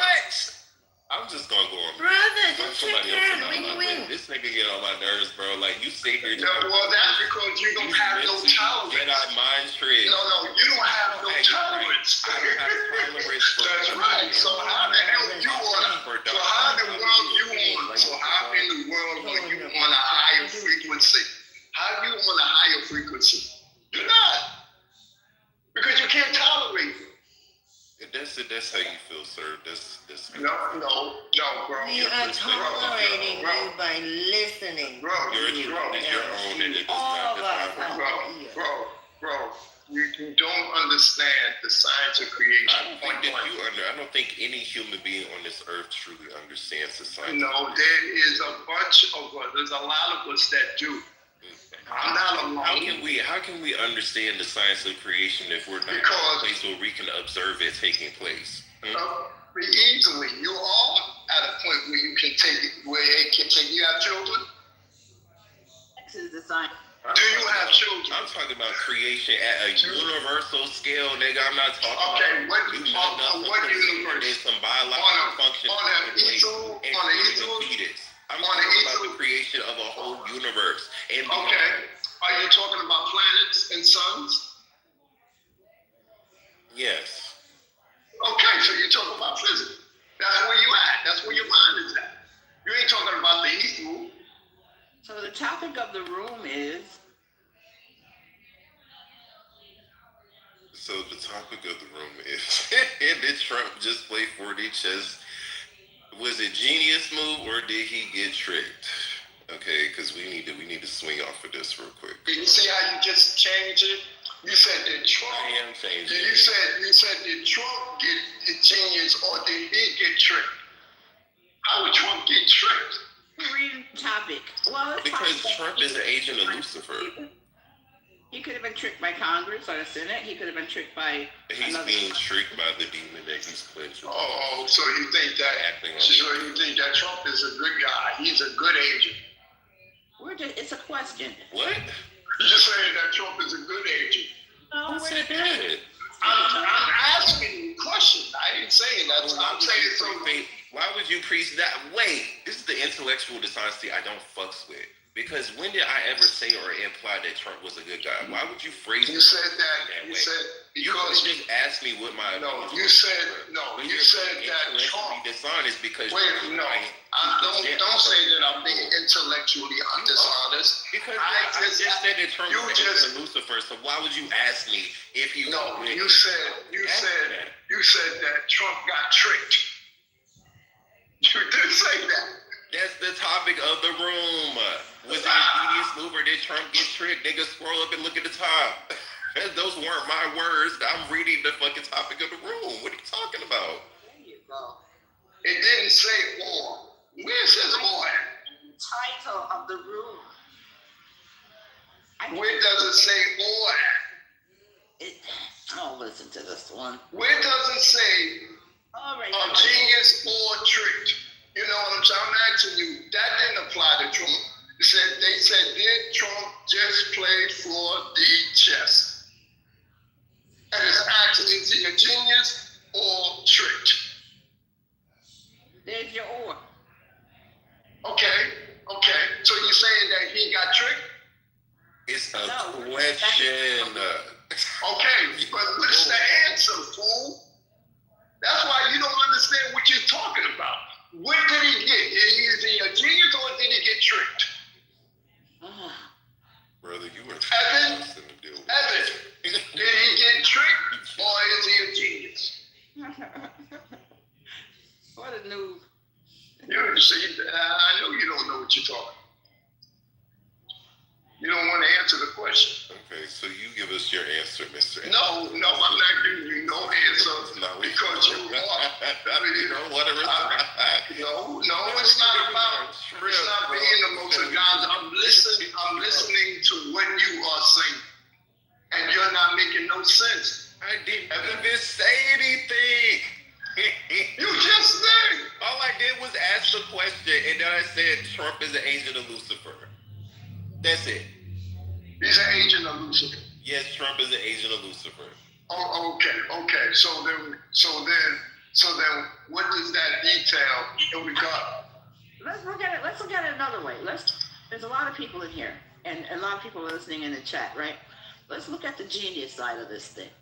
Maybe, perhaps, could have been that Trump hit his GPT, or he hit his Gemini, or DeepSeek, whatever. He used his AI and said, how can I become the best president in history of America? And how can I run the whole world? You know how people are. They want to rule the world, like the comics, right?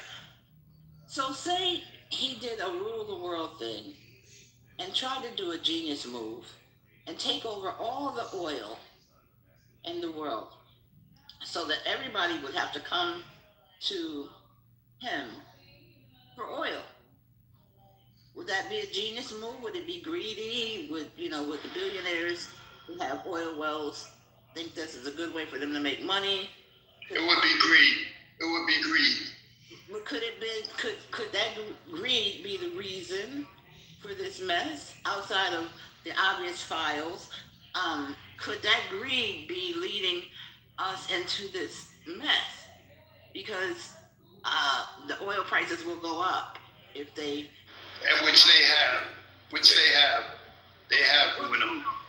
We have enough oil in reserve that they couldn't possibly need to go up immediately, okay?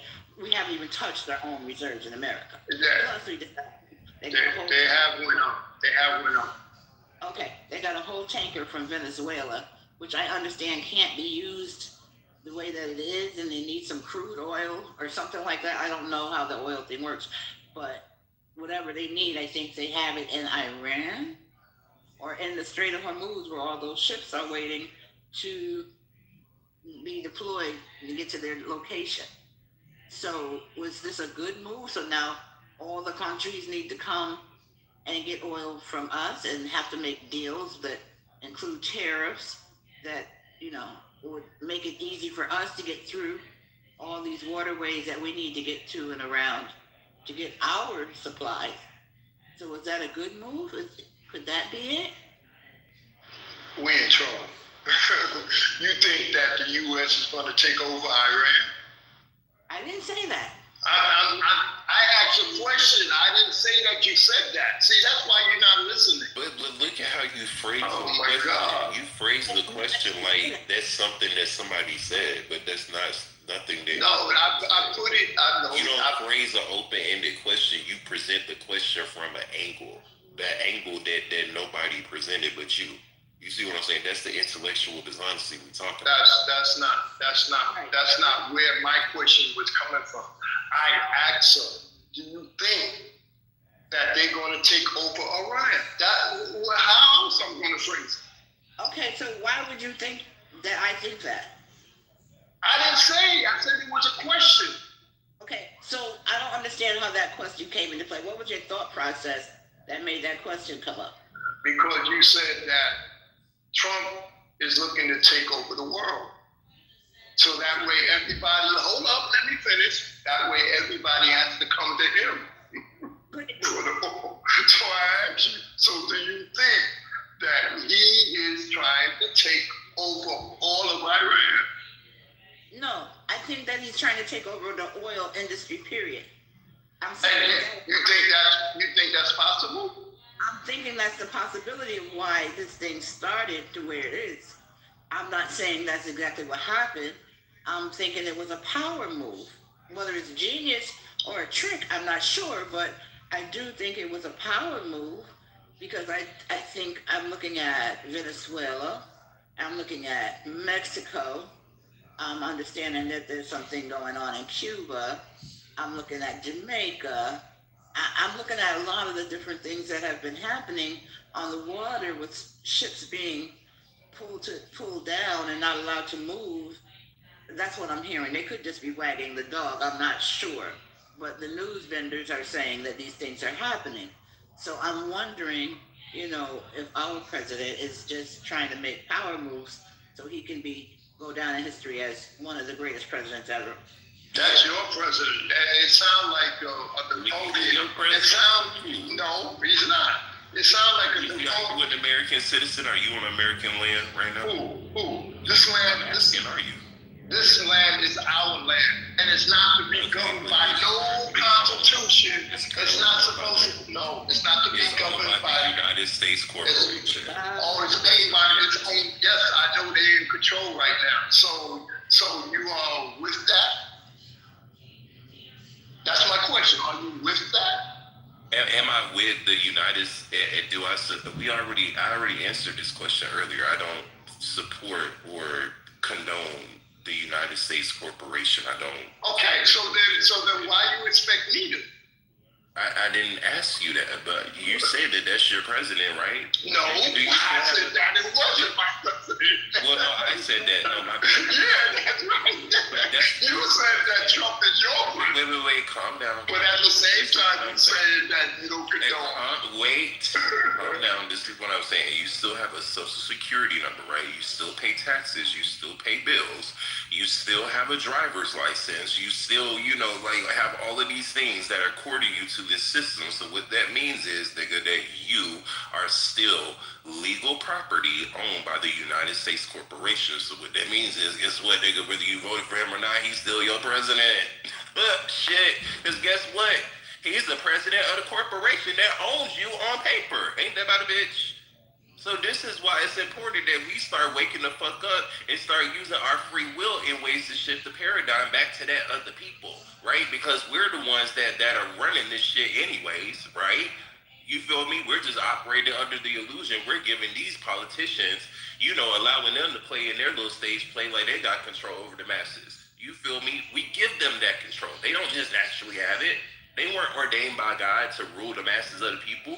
Nigga, we were ordained by us to be our own leaders. You see what I'm saying? This is why they had to sell you the lie of a government. Govern the mentals, govern the minds of the people. You feel me? That's why they serve as fucking propaganda machines. Your wordplay is so great. You know what I'm saying? So what will be if this never exists in America? What should be put in place? What culture would be in place? Evan. Wait, I'm sorry, say that again. If it's not America, right? What culture would be in place if America did not exist? Y'all was talking about this shit earlier, and see, this is the thing, we would have to decide that. Now, see, if we're still operating under the current blueprint now, where we allow federal institutions and the power elite to decide what society looks like, then we're just going to get pulled back to square one. You see what I'm saying? So that's why the new society, the new paradigm, it has to be something that comes from the minds and the visions and the hearts of the people first. Right? Because that's the only way that we can ensure that it's not going to turn into some corporatized, religious, financial fiat currency bullshit. You feel me? Because you have to understand that fractional reserve banking, you feel me, fiat currencies, federal governments, pharmaceutical drugs, you feel me? Like, these are the tools that Lucifer uses to enslave humanity. Okay, so as long as our culture and our society is founded, is predicated around corporations and fiat currency, we are never going to be able to grow and evolve in the way that God source Unicide intended for us. Okay, it's not possible. Like that's the whole point of fucking fiat currency is to enslave people. That's the whole point of it. It's a whole black magic. Like that's some shit that's a future technology. We need to understand that currency in and of itself is a future technology because you're spending the quantum, the energy of your soul. You feel me? It's like it just like we're doing things with our spirit and our energy just when we spend money, just in a transaction, when we pay a bill, when we swipe our card, when we tap our phones. Like it's just this money is key, is energetically key towards us because we earned it. You know what I'm saying? It's in our bank account, it's in our name. It has our essence. We have the freedom to do what we want with it, so it carries our energetical signature. It's ours. You feel what I'm saying? Even if it's not actually a real concept, you feel me? It's just energy. That's all money is just fucking energy. So that's what I'm saying. Once it carries your signature and you spend it, it's like you're just getting your energies caught up in this bullshit, and this system, it just sucks up that energy and it uses it to just keep the whole beast machine going. And they just got us doing this shit. It's called looshing, okay? And they just got us being loosed upon in every aspect of modern day society, from the technology to the field of academia, to the politics, to the financial structure, to the taxes, to the 9 to 5. It's just all of it is built to just harvest mass amounts of energy and data from humanity to just keep this fucking this construct of evil to just going, just keep it, just keeps it going, just keeps it going, keeps it going, keeps it going, keeps it going. And as long as we as humanity are stuck under this bullshit, we will never, ever thrive. Okay, Evan. If this bullshit didn't exist, right? If the evil didn't exist, what would be the culture that we would be living? What's the name of that culture that we'll be living? It would be a society based on oneness, based on the law of one. The true law of one. You know what I'm saying? Did that society ever existed on this planet?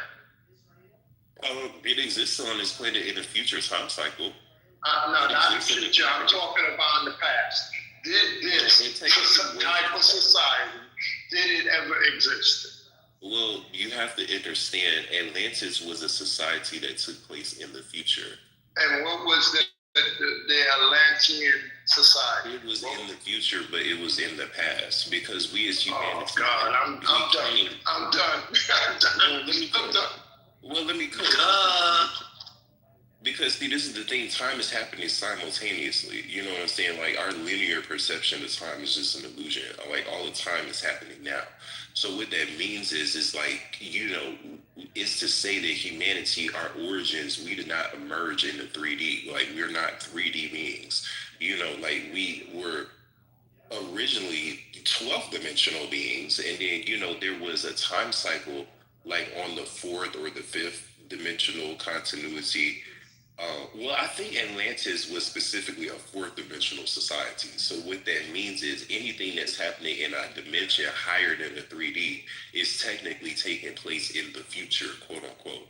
You feel what I'm saying? But there can be a sequence of events that take place at a higher dimensional scale, and then your perception becomes at a lower dimensional scale, and then it's like it's like an experience that you lived, but now that you're at a lower dimensional scale, you're in the 3D, it's in the future. You see what I'm saying?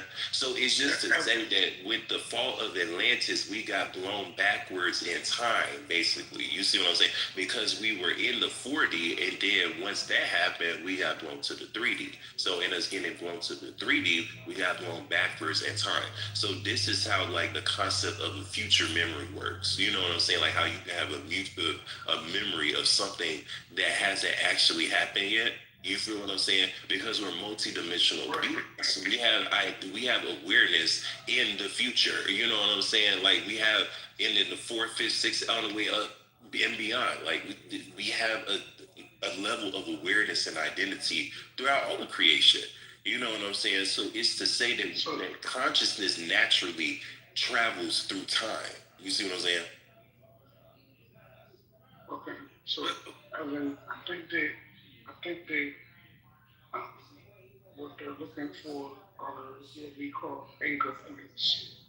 So where do you think we are in time right now? And the reason why I say anchor points is because anchor points are things that make it easier for people to digest the information that you are describing about time. They may not understand it in the grand scheme of things, but when you break it down in fragments, it may be a little bit easier. Oh, well, that's how honestly, Crisis, I be trying to speak in layman's as much as I can, but when it comes to a lot of these concepts, No. I don't want you to speak in layman's. It's not. I don't need you to speak in layman's. It's just understanding the anchor points, and because you also speak about something that is along the lines of string theory, where the past, present, and future happen all at the same time. No, so in order for you to gain the best understanding from the listening audience, you have to be able to present it in a certain way, and I want you to be able to present it in the best possible light that you can. Well, I mean, so so a reality system is time. You see what I'm saying? Like that's what makes it. Like that's what a universe is. Like it's a flow of time within the fabric of all that is. You know, so what I'm saying is, like, the people who are listening, explain it to them, but I'm gonna give you just this one caveat, brother, just this one caveat, and I've been wanting to say this to a lot of people. Do not ask rhetorical questions. Just explain it. Just explain it. Do not ask rhetorical questions, because rhetorical questions is the enemy of progress in a discussion. Because once you do it, it becomes splinter, caveated. Hey, whatever you do, don't ask no rhetorical questions, man. We're going to get on your ass. Right, because once you do the rhetorical question, that means that you're opening yourself up for other people to poke holes in what they've already heard. So I just want you to explain it, but do not ask rhetorical questions. Oh, you know I don't do that. I don't do that.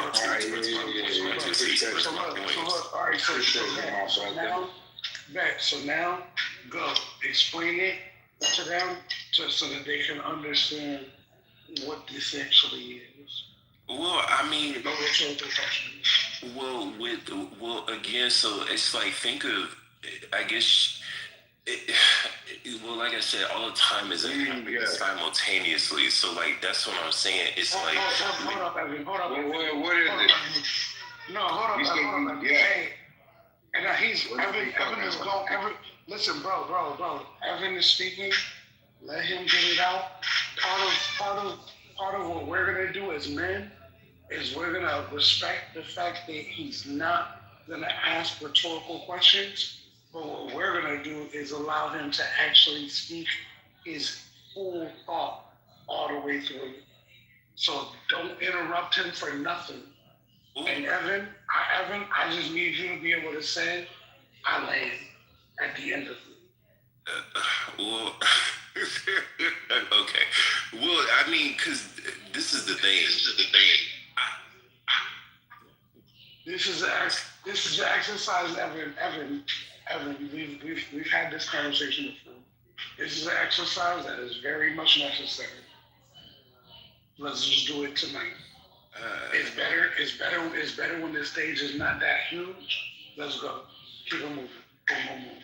Let's go. Yeah, okay, well, time is all happening simultaneously. So again, like I was saying, anything that's happening at a higher time scale is happening in the future because what happens is that the matter that's contained within, let's just say like the 3D for an example, what's supposed to happen is that there's supposed to be a certain point in time in evolution within that dimension where all of the matter it accretes enough frequency to where it just expands and it becomes less dense in its vibration and its essence and its expression.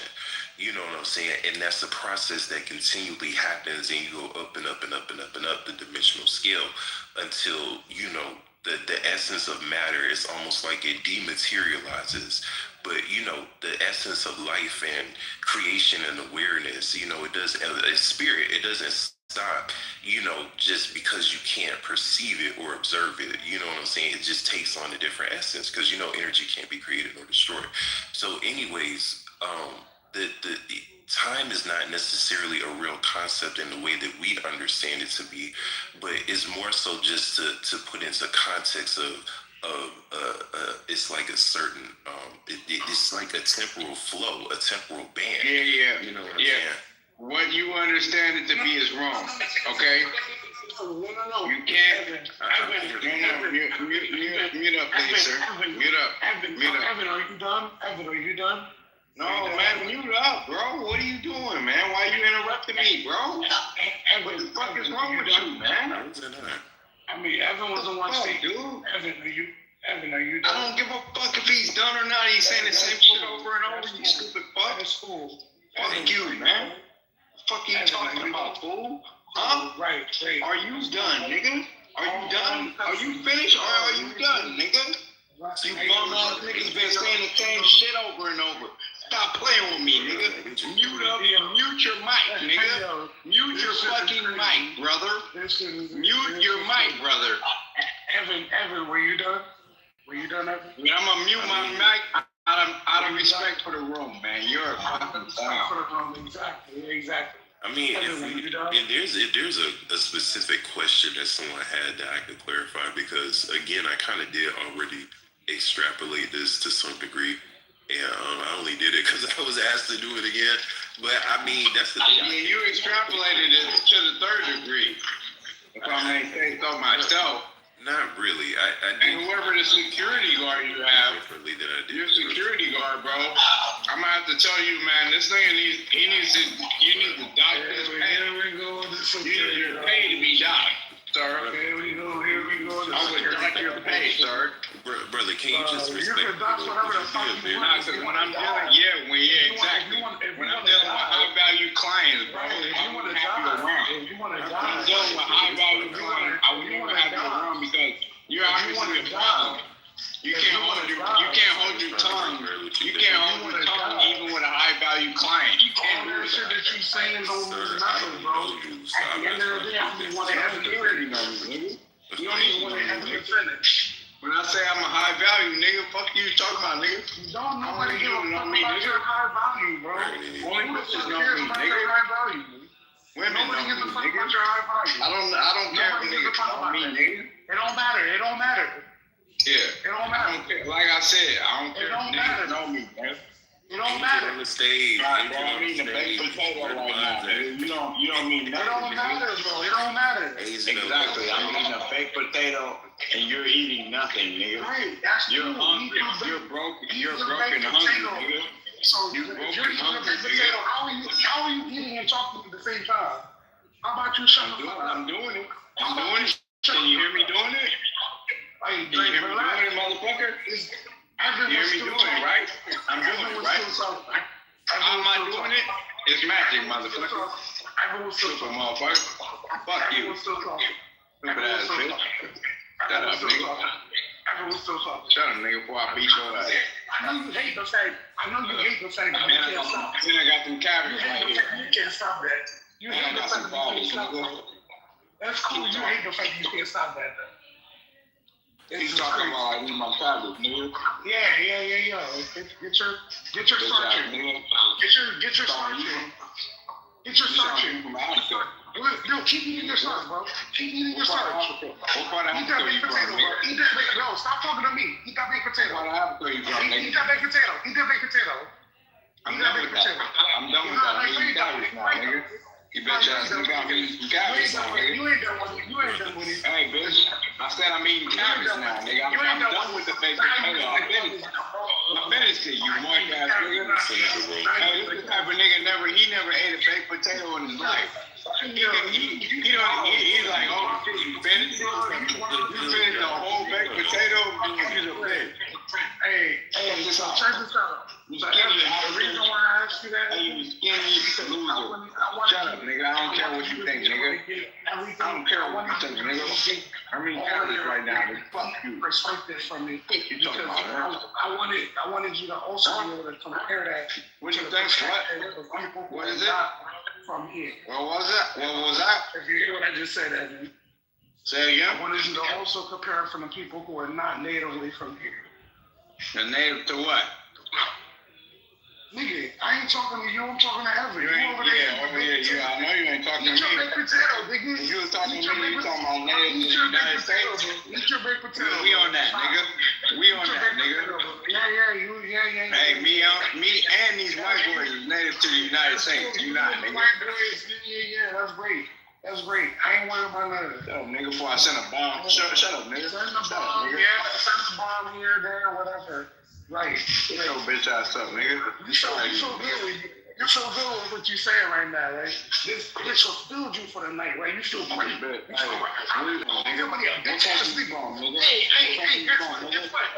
what? You got a chance to be a bitch ass nigga. This is the greatest thing you did all day today. Are you in the U.S.? Are you in the U.S.? This is the best thing you did all day today. Are you in the U.S., my nigga? Are you in the U.S.? Are you in the U.S.? I asked you a question, bro. Are you in the U.S.? Are you in the U.S.? Are you in the U.S.? Yes, I am, nigga. Just stop it. Yeah, I'm in the U.S., nigga. Where are you, nigga? Are you in the U.S.? He's an energy vampire. He's loose. No. Lying bitch. You a lying motherfucker. It's daytime where you at, nigga. I know what you want, nigga. That nigga's a mark, nigga. He's a mark, nigga. You won't even tell me what country you in. I didn't ask for your address or nothing. I said, what country are you in? Like a nigga ain't saying what country he's in. Oh no, I can't tell you. I can't tell you. I'm scared. Are you in the U.S.? What country you in the UK, nigga? I know where you at. You in the UK, bitch, nigga. You think I'm in the UK, nigga? You a bitch. Stupid ass, low brow fucking motherfucker, bro. I guarantee you that the fucking ridges on your eyebrows probably protrude because you're a Neanderthal. You are a low brow, low IQ motherfucker thinking that I'm from the UK. No. Evan, get out of the way. Evan, get out of the way. Oh, he's gone now? I don't know where he went, Okay, I'll leave it alone then. Every once in a while, Evan, y'all gotta allow it. I try to be civilized. Listen, hey, wait, could you mute up real quick? It's a little bit of feedback. My bad. You good, but no, the room, it's been a lot of agents coming in the room all day, and it's just, you can't, when we recognize that someone is seeking to just be chaotic and disruptive, the reason that they're doing that is to loosh emotional energy. Essentially what they're doing is they're trolling you and they're trying to rage bait you. If they're not trying to, if it's not overtly obvious, like, oh boy, then, it'll be in the form of like these Iran agents and propaganda motherfuckers has been coming in the room and shit. It just ultimately, we just gotta use a lot of discernment when we're on this app. And look, Evan, I recognize you as being a very spiritual individual. In this particular moment, I was just having fun. because I recognized what he was doing early. I chose to engage with him because I knew he had nothing for the conversation. I was going to engage with him just to show him that he didn't know what the fuck he was doing. No, I mean, I really wanted to just get back to what you were talking about earlier, but he wasn't trying to let you get to that. So I chose to step in front of you. I chose to step in front of you and engage him myself. You rather didn't than have to him. do that, Chris. No, it's not about having to do anything, bro. It's not about having. I don't do anything because I have to. I respect you. And because I respect you, I wanted to get this motherfucker out the way, even if it meant him engaging me to get him out the way. But that's what I'm saying. We have to let individuals like that. It's a little bit feedback. No. You go ahead. No, we just have to let individuals like that, like just let them get it out. You know what I'm saying? They feed off of the energy. They feed off of the response. The more you give them a response, then that's like the more fuel that they need to keep fucking with you. You know what I'm saying? Like, it just, you gotta pay these motherfuckers dust, yo.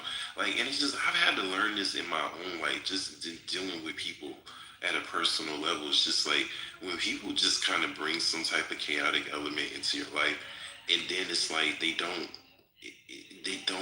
just is almost like they get a kick out of it. It's just like, man, just act like these motherfuckers are dead, yo. Like, just act like they don't even exist. Like, seriously, yo.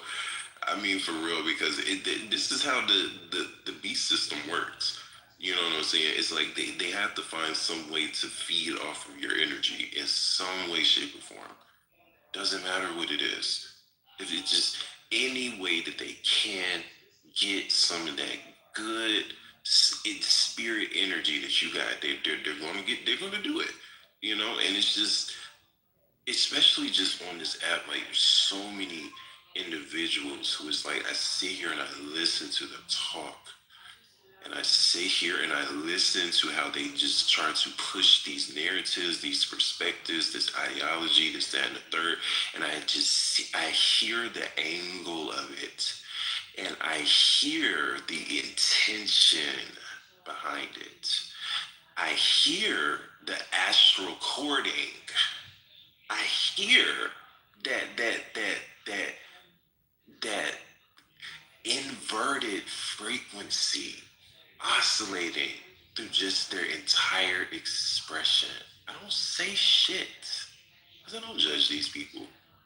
You know, and even if I were to just to say something to them about it, they look at me like I'm crazy. You feel? It just, but the thing about it is, it's just, we have to be aware of just how individuals are in certain spaces internally, and through them being in that certain space, they're more liable to be used just as a vessel to lose some energy. It's just like that nigga that was in the room earlier, that just, what was his name, a Chiek or something.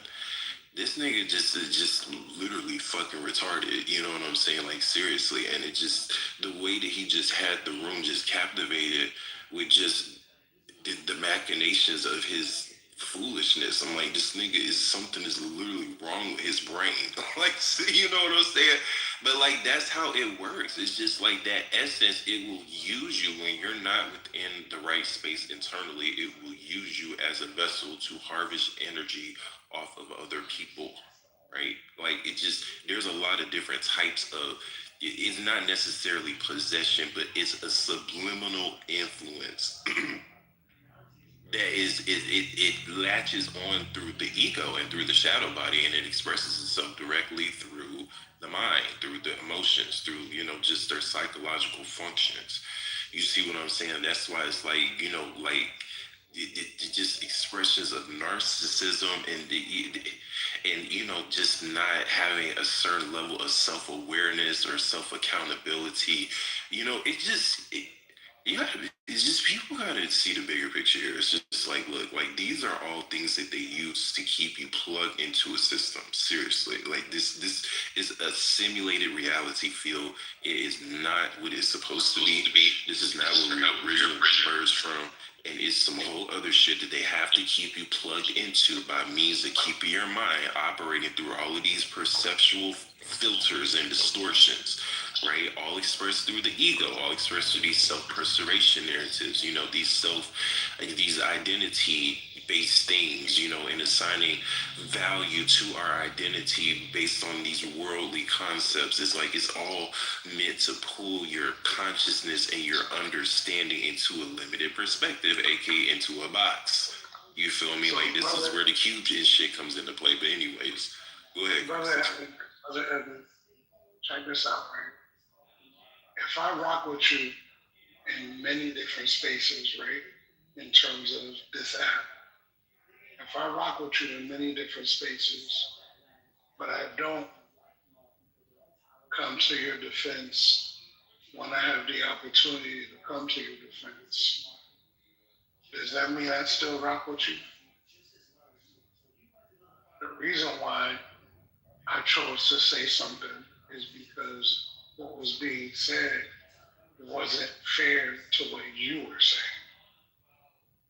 That's why I said that I chose to entertain you. You ain't got shit to do with you me. good. You good, brother Crisis. We don't gotta keep, Yeah, you ain't got shit to do with me. At the end of the day, all this weird shit, I'm just now looking at the chat. I don't give a fuck about none of that. Fuck all of that. At the end of the day, I know you to be a very respectable individual who does his research and usually speaks on real shit. And when I see that somebody was getting crazy, all right, thanks. Because not everybody's gonna look. You're overly respectful to people at times. At times, every once in a while, you might get on your shit, but most of the time, you're overly respectful. That's why I said, all right, let's have some fun today. No, me. No, let's let motherfuckers know that we're not gonna just play around with what we actually believe in and who we are as human beings. No, I mean, they can say what they want. I guarantee you that they won't debate me. Yeah, because I think it's important, like, when people are spitting some real shit, like, see, because that's the thing, is like, you have people, and that's even why I don't even really like to come off the mic too often when I'm on the stage, because, it's like, there's the, granted, any perspective or whatever is allowed on the stage, it's a very open-minded space. It just is like, it just, the people in this space can be a little, limited in the way that they think. It's just I don't even want to question their intelligence, because a lot of these people are actually very smart. But it's just it's just like there's so many different types of intelligence, and when you don't have a certain input of spirit, like when it just there's supposed to be a balance in your awareness. It's not supposed to be the majority of your mind that dominates your understanding of self and reality and all that is. Like that's where the illusion in states of inner disillusionment come into play. You know what I'm saying? It's like we're supposed to have like a more even, we're supposed to, again, not to lean on our own understanding, but to lean on the wisdom of the spirit within. You know what I'm saying? Because it's through that you tap into a higher form of intelligence that's more robust than just like, the binary, the type of the thinking that the mind can muster. You know what I'm saying? It's like the higher mind encapsulates, a higher frequency spectrum. Is more unified because it's an eternal awareness. Like, see, this is the thing that just, just to put into perspective, right? It's like if we have an eternal spirit, then why does this reality in this body, this physical body that we find ourselves within, why does it not reflect the eternal nature of our spirit? Why does everything die here? You see what I'm saying? Why is everything finite? Why is everything fragmented and dualized and polaric? You feel me? And well, that's tying back into the concept of the time and how it operates within a universal system. But it's really just to say, and that's why I don't really want to get into it. It's just we're living in a matrix. You know what I'm saying? Like this reality system was not created in accordance to the intention and the will of God. So what the fuck created it? You know what I'm saying? Like what created it? Can I say one thing? You said that things die here, but what if you perceive it as being dead, but it's actually the rebirth of something? Hey, ma'am, how do you pronounce your name? Because you just said exactly what I was about to ask you. Ani. That's exactly what I was about to ask you, Evan. Yeah, what you perceive as death might be the rebirth of energy. Well, you just look at it as death. Okay, well, I don't want anyone to assume, like where my line of thinking is, but I'm glad that you asked the question to clarify, because this is the thing. You see, death, of course, energy cannot be created or destroyed. It merely just takes on, it just changes essence. But the thing when it comes to the cycle of death here within this system, see, this is how I understand that things supposed to operate. This is my understanding of it. Could be wrong. So basically, in the eternal system, like, okay, you go through a certain, you go through your journey, your pathway in the specific dimension, and then there's a point where you just accrete enough frequency within your consciousness, within your body, and then you basically just like quantum shift up into the next dimension. So it's not to say that you don't die, but you no longer exist in the 3D anymore. Like you transmuted your body and your consciousness, and now you took every ounce of yourself to another dimension, and now that's just where you're at. Like that's how it's supposed to work. But here in this system, we die, and then when we come back, like yes, we carry that innocence, that imprint of spirit, but we don't remember shit. You know what I'm saying? We don't remember. So we're reformed. Right, but like, see what I'm saying is that we're not able to build up the proper frequency to be able to naturally quantum shift. So we just end up dying. You see what I'm saying? Like we're it's like, see, that's what I'm saying. Like everything, when things don't carry that mathematical formula for infinity down to like a matter perspective, it limits the energy and how it's able to evolve and to grow. And that directly it applies to our consciousness, so it's to say that, because really what it is, right, is because granted our spirit is eternal, but everything within this realm does not. So that just lets you know that but we distortion lies don't with gotta the die. physicality We itself. don't gotta die to hit 5G or 6 or 7. We don't gotta die. Right, that's literally what I just said. You know what I'm saying? Yeah. We gotta die a little bit, brother. The potential to transmute our bodies to be able to do that. We still do carry the potential to be able to do that. Now, how realistic it is for anybody to be able to do that is slim to none. You know what I'm saying? Because we're just not brought up in a society that teaches us how to do that. You know what I'm saying? And that's the whole root of the issue. We live under a society that diverges us from the true evolution of spirit and tries to push us into this worldly shit. And then they try to come in with the swoop with the fucking technology and the biodigital convergence and the transhumanism and this, that, and the third, and trying to make you think that is the only way that humanity can evolve is through technology, when that's the whole lie in and of itself. Our spirit is eternal. So what that means is that it's mathematically perfect. That means that it can do anything. It can be anything. It can carry the expression of literally anything because it's eternal. That means that it's infinity. You see what I'm saying? So what that means is that through the natural technology of the spirit, that we can do things that are way beyond our current understanding of laws and physics. You know what I'm saying? Because the spirit is not bound by the laws and physics of the 3D.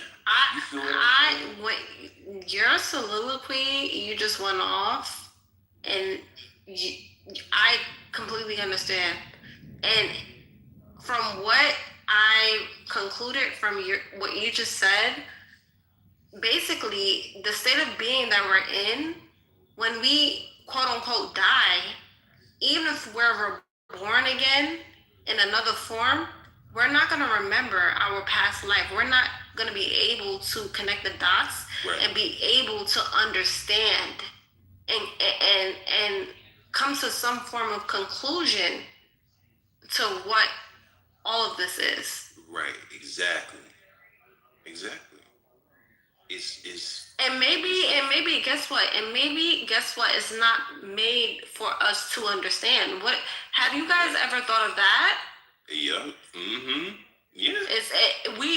We're just not made to understand those type of things. From a 3D perspective, though. Now, right. If we expand our perspective, maybe we'll be able to understand. Right, exactly. But we can do that while we're here, too. We just got to align, like really align. Yeah, that's true. Because, see, this is the thing. You got so many people here that are tapped into that higher dimensional perspective in different ways. You know what I'm saying? Like, it may not be something that they can tangibly perceive, but it expresses itself through, like, you know, their intelligence, their awareness, you know, just through their state of beingness, you know, like how they respond to certain situations, just like their personality, just overall who they are. You know what I'm saying? It's like some people are just already naturally tapped into that. And see, like, that's especially people who are naturally very creative, you know, people who are very empathic, you know, things of that nature. You know, so that's what I'm saying. It's just we have to do to build upon that. You know what I'm saying? Whatever our natural, you know, just talents and gifts of spirit are, you know, we need to build and capitalize upon that, you know, and really let those be the vessels that we use to kind of bring us back within that inner recognition of oneness. You know what I'm saying? Because like that's the root of the issue. It's like our awareness is split.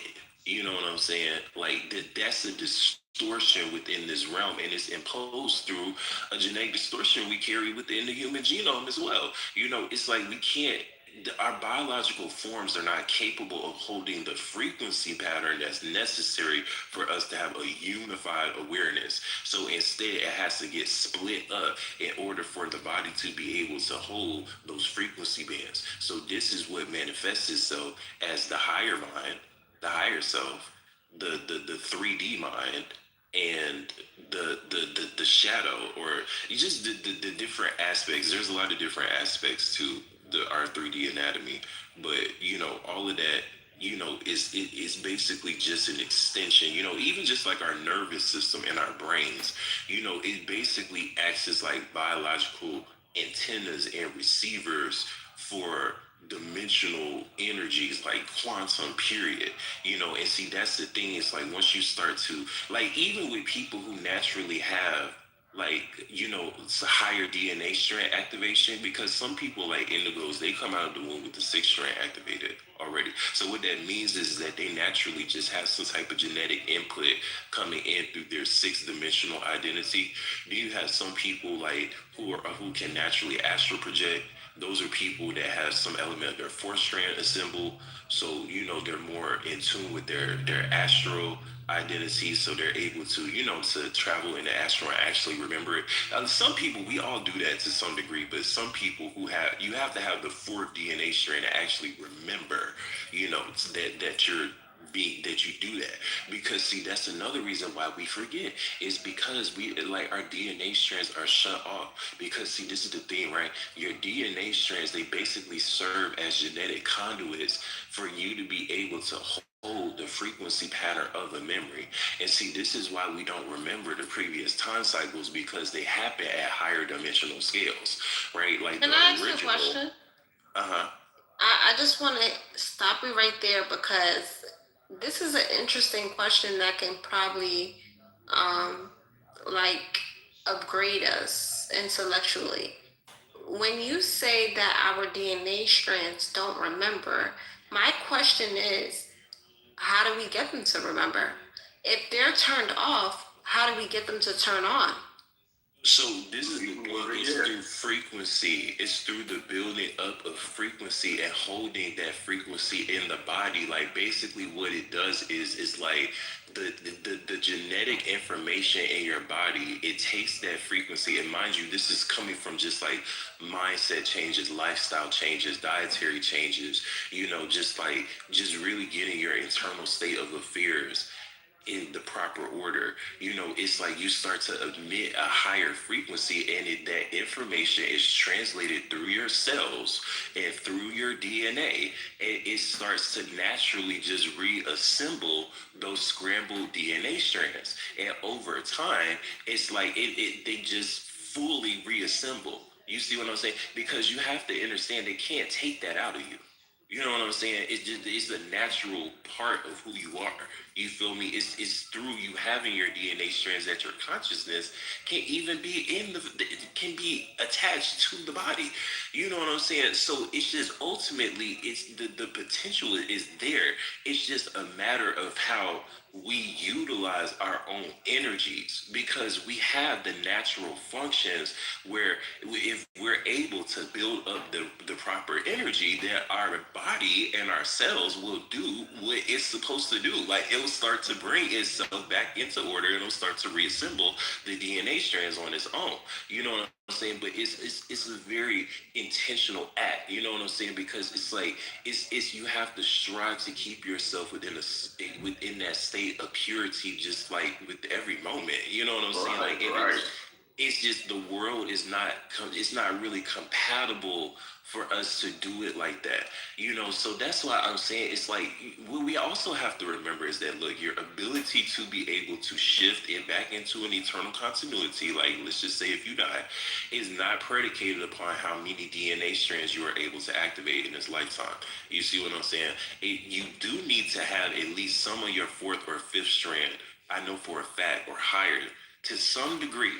But in order for you to be able to actually leave here, it just has to be some element of it put together. It don't got to be fully assembled.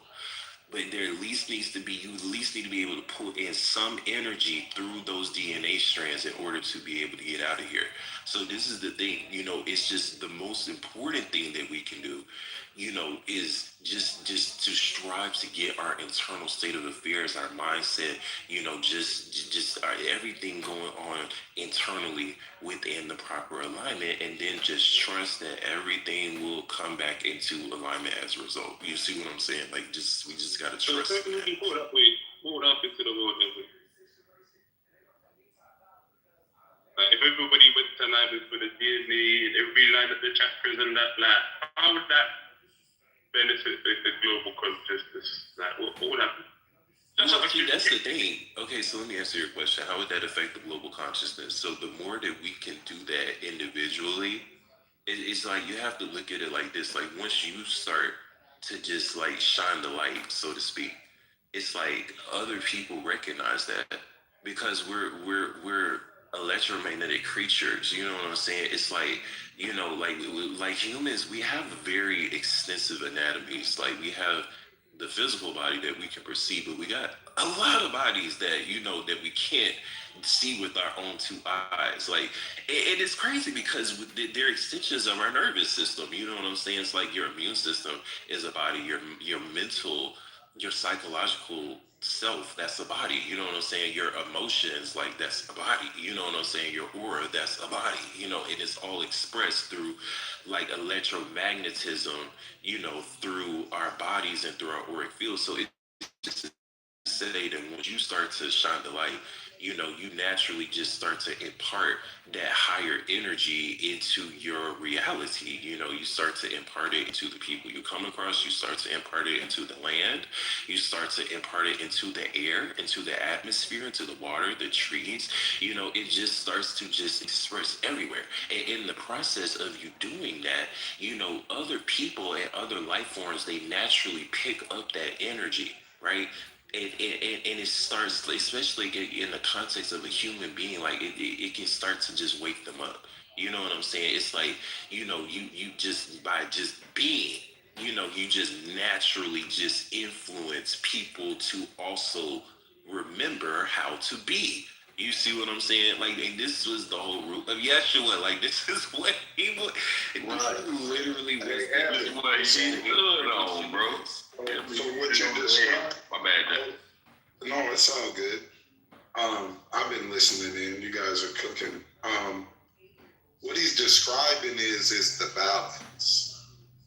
It's like the scales, right? So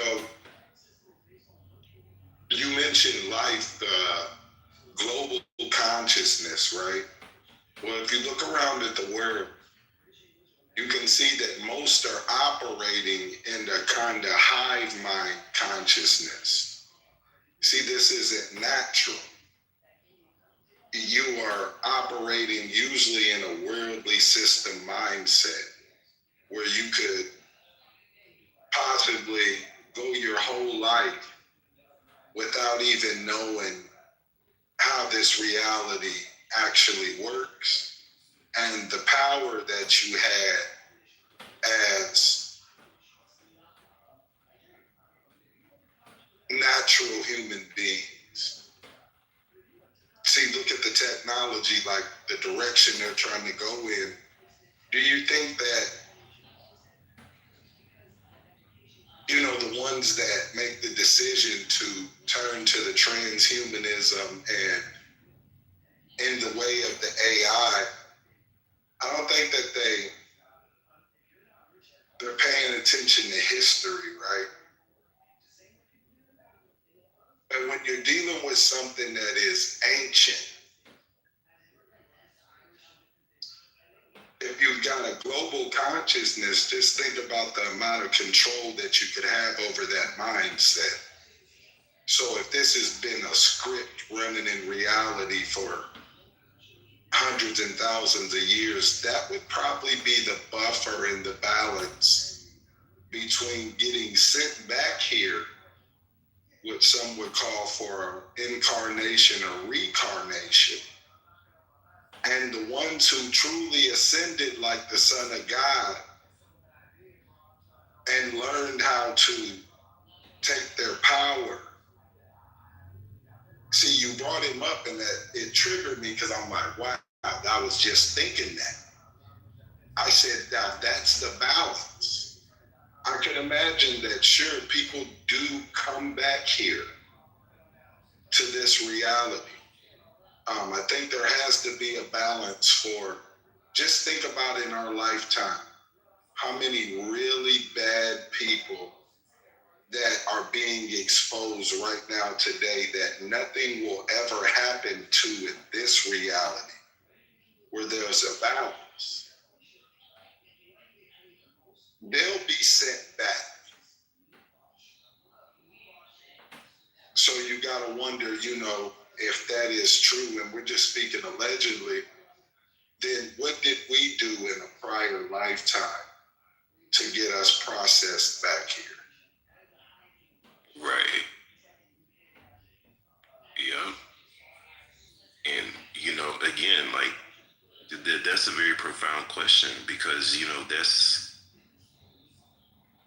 that's really tying into the original sin, the original fall of humanity. And, like, that was an event that it affected this observable universe as we know it to be. See, because this is the thing. Remember I told you guys before, like when the fall of Atlantis happened, we were in the future, and then when we fell, we got blown backwards into time. But there was an original event, before we even got set down the Atlantean and the Taran timelines, you know what I'm saying? Way before that.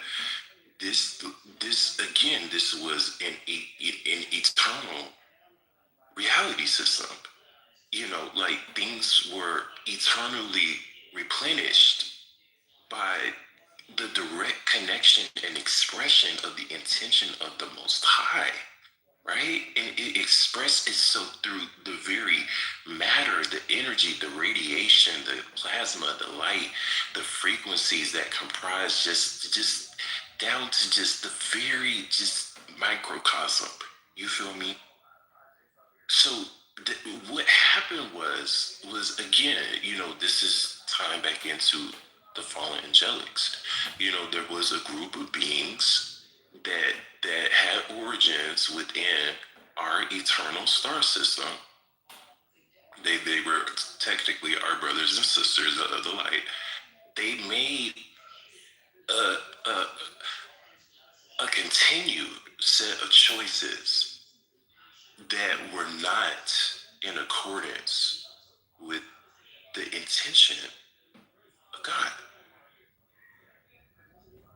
And there were a lot of things that they did, and it all culminated in an event that basically blew off a piece of that eternal reality system, and basically it disconnected it from that grid. So basically what happened was that it got blown backwards into time because it fell in vibration, meaning that it fell down through the dimensional scale. So this reality field in the process, now see, this is where I'm gonna get kind of theoretical, right? So in the eternal star system is predicated around a central star.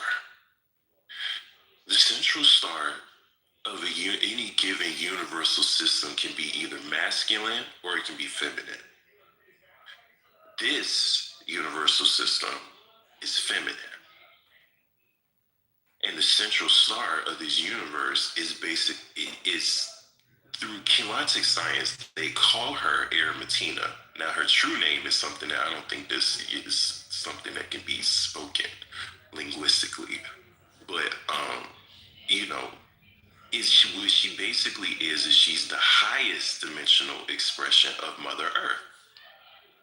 And the role and the function of the central star is that any matter that enters into the universal system has to enter in through that central star, because all stars are wormholes. They're portals. You know, they can be used for transmigration and translocation across creation. You feel me? So the central star, she acts as the first gate of entry into the universal system. So what that means is that when we downstep our frequency from the eternal continuity in through her, that's how we pick up like the frequency pattern, like the template, the blueprint of our spirit, right? It's how our like the essence of our spirit is able to hold a certain structure in the form of our identity and our soul and our awareness and da da da da da da. So it's to say that, you know, everything within this universe is feminine, you know, because we all come from Mother Earth. You know what I'm saying? Like, it's through Mother Earth that our consciousness is even allowed to exist here within this system. You know, she basically holds the structure for our consciousness to experience reality. She is the structure of the reality field. You know, that's why she's the central star. She emits the essence and the quantum that holds. It's like radiation that holds the entire universal system together. You know what I'm saying? Because everything in creation has to have a structure, an invisible structure that holds all the energy and the shit together. You know what I'm saying? It's what allows it to come together and to form things. You know what I'm saying? And those are the true. That's like the true expression of God. I mean, everything is an expression of God, but if we were to liken it to something, you know, more whatever, then it's like God is essentially the structure that allows for creation and matter and reality to take place, and also defines the parameters of which that energy and that quantum is going to come together and combine and orchestrate itself. You see what I'm saying? So that is essentially what Arimatina does, and that is how the universe is able to exist, is through her upholding the structure of the universe. You see what I'm saying? So ultimately, you know, we're all indelibly connected to her. All life within this universal system, it comes through her womb. You know what I'm saying? Literally. So ultimately, this is why these fallen ones, this is why after we descended into this system, because see, I don't know what really happened, like what came to, like how. Hey, Evan, stay right there, because listen, okay, bam. So when we get to talking about the fallen angels, right? That's where you get to see that there is a hidden side that was spin off in mythology form. And it was done that way so that if you were truly able to discern this information, you had to be vibing in that direction. Somewhere along the line, you're moving and aligning with truth. That comes with righteousness. That comes with the Holy Spirit. Bam. Now, the fallen ones, they had their own war that was with the Most High. See, this is not their first estate. And those other stars that we see in the sky and planets are not their first estate either. Those are just planets that throughout time that they've taken control of, hybridized races. Obviously, this whole UFO thing throughout the, I think we're going on, it's more than decades.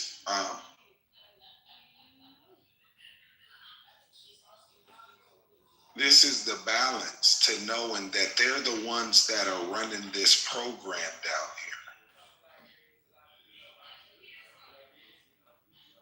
here. And if the war in heaven never stopped, and you look down here and wars have never truly ever stopped, they've just not been in our face. You know, social media wasn't around. They've been fighting and leading up to whatever they got planned for a very long time. But think about the amount of people that go their whole life and don't know anything about what we're speaking about. If the fallen ones are running I call it a reincarnation program, because if you dig deep into this information and go a little bit into the occult, you can see that this is highlighted in some apocryphas that they were so upset with the Most High that they even wanted to control where we went in the afterlife. Now think about that. That's crazy. So not only do they get to hide, shape shift, run cloning programs, put fake human beings in front of us, have us thinking that we're looking at and voting for real people. You're voting for the non-human beings behind the veil.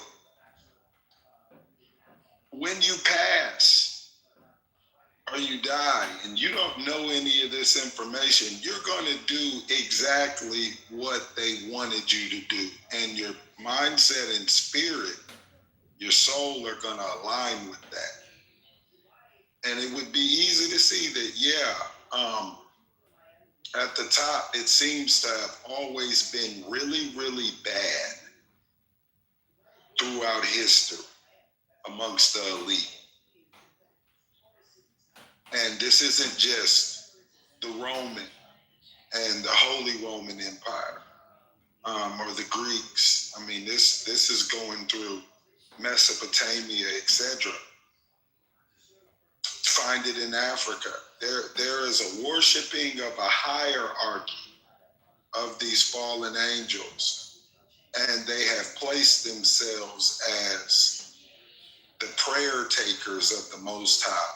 So that mindset we talking about and aligning, yeah, you know, because none of us know what's going to happen when the lights is out and what decision your soul will have to make. Just imagine that you went your whole life and didn't know shit. You ignored. You didn't align with truth. So that means that you would fall for deception. Yeah, I mean, because this was the whole purpose of the Fallen One's agenda was to pull you into an illusion of their own construction, right? And this is why they had to pull your mind, your beliefs and your thoughts, your opinions, your understanding of self, of this reality, your entire lens of truth. They had to carefully fixate that upon an image of their own construction, which is a total inversion of the image of God. Like that's what I'm saying. It's not to say that this reality system is bad because it's not. There's nothing, there's no such thing as good or bad within the grand scheme of things. You know, source does not acknowledge duality. You know what I'm saying? It just shit just it is what it is. You know, but it's just to say that these beings, they are parasitic in nature. And the extent of the fallen path, the consequences of it, the reality of it, is a very is one that no being it was never intended for humanity. Let's just say that it was never intended for humanity to experience that outcome. And that's the binding. See, that's what comes with these oaths and what is happening in Hollywood, the entertainment aspirata, high levels of all governments, is this ritual that they have to do. And to continue to rise in the order, you have to go through these degrees. This is where they handpick the ones that get to control the reality. And then what happens with these people, and this is the truth, is that when they grow their own consciousness and align with the people, with a mindset, they break the hive mindset. You come up missing like those 150 scientists who could be on the run, taken out, being cloned, getting their consciousness transferred because they just want the information, and they all took the chip and the vax. Because to make that kind of money, you have to take it. I'm just talking about the super elite. They're the ones that, you know, like Bill Gates, you know, none of his kids, he laughed about it, I believe, in an interview about how none of his kids ever took a vaccination or a shot at birth, anything. No. So these are the people that get to make the decisions, but behind the veil, when you can see, like they've been playing games with us. A lot of these people are not real to what we are as human, actual citizens of the earth, natural human beings of the earth. You came through a particular portal to get here, and it was holy. That's through the woman. This is where the Most High hid the Son of God. They know the existence of time, the realities, the dimensions. They travel them because there's an order, a natural order to the galaxy, to the earth, to the planets. And there are also those who rebelled. And they took their own paths. And even through Atlantis, you know, the alleged stories about Atlantis, about it being the first actual order of the hybrids that they would mate with the humans and then let them come above surface, and that world would be collapsed. You know, so it's crazy when you hear about the Atlantis stories when you were a kid and they just told you it was mythology.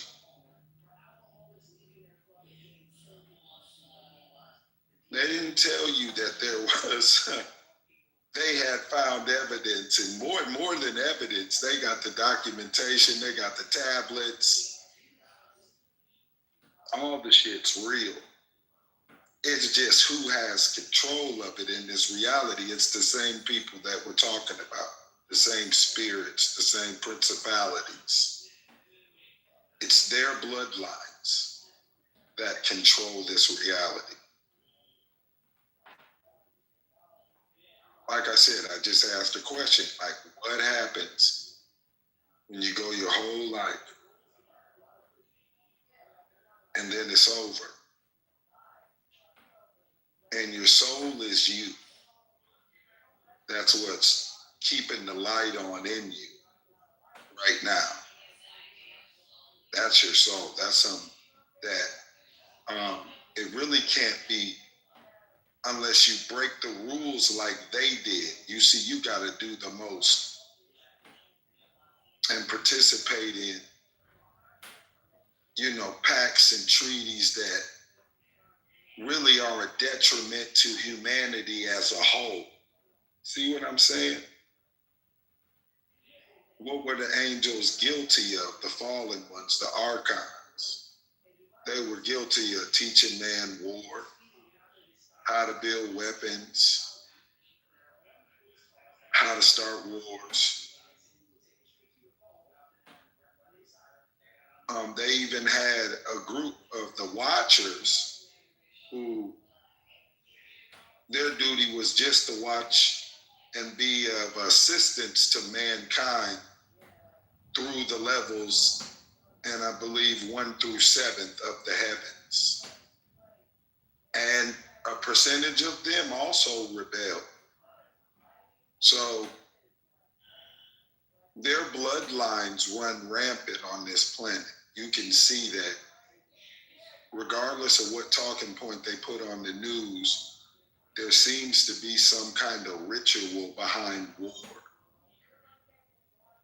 Some fascination, kind of like a bloodlust or a blood oath, blood pact. Something done in secrecy where nations just take their turn, depopulating the people. You ever thought about that when you heard the numbers of some of these things that are happening? And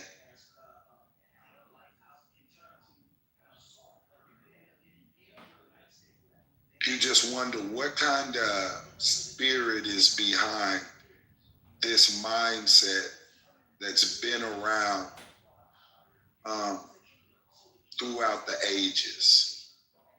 There has to be a hierarchy to it, where they talk about the UFO files. In the future, you're going to hear even more about Antarctica. It's going to make some people lose their mind, what they're going to tell you about that place, the truth. Why Hitler was there. He had a fleet allegedly back then like Star Wars. Allegedly that's exactly where they took the movie from, was the CIA files that end up turning into Hollywood scripts. It was sold to one of the 33rd degree Hollywood directors, the elite ones, your Spielbergs and your et ceteras. This is who gets the actual events that happen, and they're able to turn it into a fucking movie series and then make it a TV series. And there's a percentage of the planet that watches it, and they don't get that most of what they're watching is real, and most of what they're not is fake. Vice versa. So they can play the game either way. Like, the tricks are crazy. It manifests itself even inside of some of their temples and these religions. And there's good people inside of all of them, but when you break them down over time, you get to see that some very unholy things were done in the name of the Most High. So us knowing that he doesn't even align with that kind of frequency, him or his hierarchy, then you would have to know when they said they wanted to release the UFO files, you were probably talking about an adversary to the good. And it's, in my mind, it's obviously been the one that's been controlling. You know, when you hear about people being switched out and cloning, and in real time, we can see the people and we know, you know, when you do the real research, you can see, if you didn't just start lately and you got to see in the real time, you know, what the real people were saying about what was happening. A lot of people have been replaced. You know, even in the Epstein files, when they spoke about Biden, it was obvious that he was gone. And it was almost like they did it on purpose so they could measure how many people would still believe he was real and vote for him. That's crazy. Just like COVID, you know, they check the numbers to see how many people will believe it's real as long as we say it's real. Then on the back end, you're hearing shit like, it changes your DNA. Whoa. Well, if it could change your DNA, it's got the power to do anything. It's got the power to turn you into what it wants to. Might turn you into a host. Come back in front of the people and nobody ever know. Got a couple handlers. See, when they say sell your soul, people don't get that you have a time limit when you're dealing with the other fallen hierarchies. They set a time for you, and they don't tell you.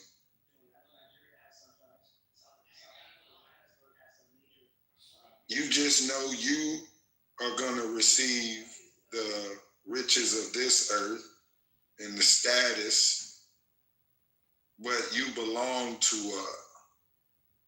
a cabal, like an order, where we're all playing this game, and this couldn't be real humans who thought of this sick shit.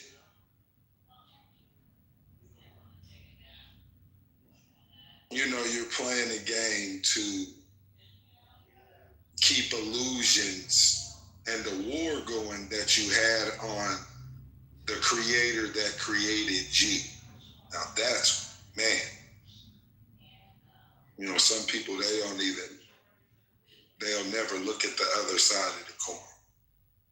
And they'll leave this planet, and if these fallen ones got the kind of power I know they do, then the balance says, yeah, they got a chance to maybe even run their own program when you transition. And if you were vibing on their frequency, I believe you got to go with them.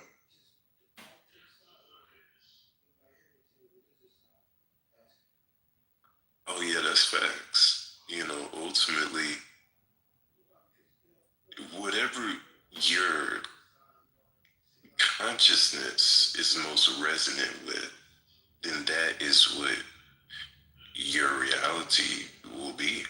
You know, so this is why I say, you know, it's so important, so critical that we use discernment and really go within to find just that clarity of spirit, that true wisdom, because there are going to be a lot of things that are going to happen. They're already happening.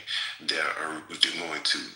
The point is to polarize your mind and to split up your understanding is to cater to the ego, to the psyche, is to invoke certain emotional reactions, is to play off of your emotions and manipulate your line of thinking through your emotions. Is psychotronic warfare. You know, it just, and it's so important because with these times that we're living in, if you kind of are just not getting it, it's very dangerous because we're coming up on a very critical juncture where if people are just not in the proper alignment, then they're going to get pulled down a path that's not, they're not going to be able to get off of. You know what I'm saying? Like, there's a bifurcation of time that is coming very soon. Nobody knows exactly when it's going to occur. Apparently, it could be happening in as little as the next 4 to 5 years, coinciding perfectly with Agenda 2030 and the shit they trying to do with 6G and the smart dust and the nanotech in people's bodies and all of this shit about digital convergence. You see what I'm saying? It's going to cause a quantum shift event. So that's what I'm saying. If you plugged into that timeline, if you are energetically corded to that shit in any way, shape, or form. And see, this is the thing. I feel like it's not so much the body.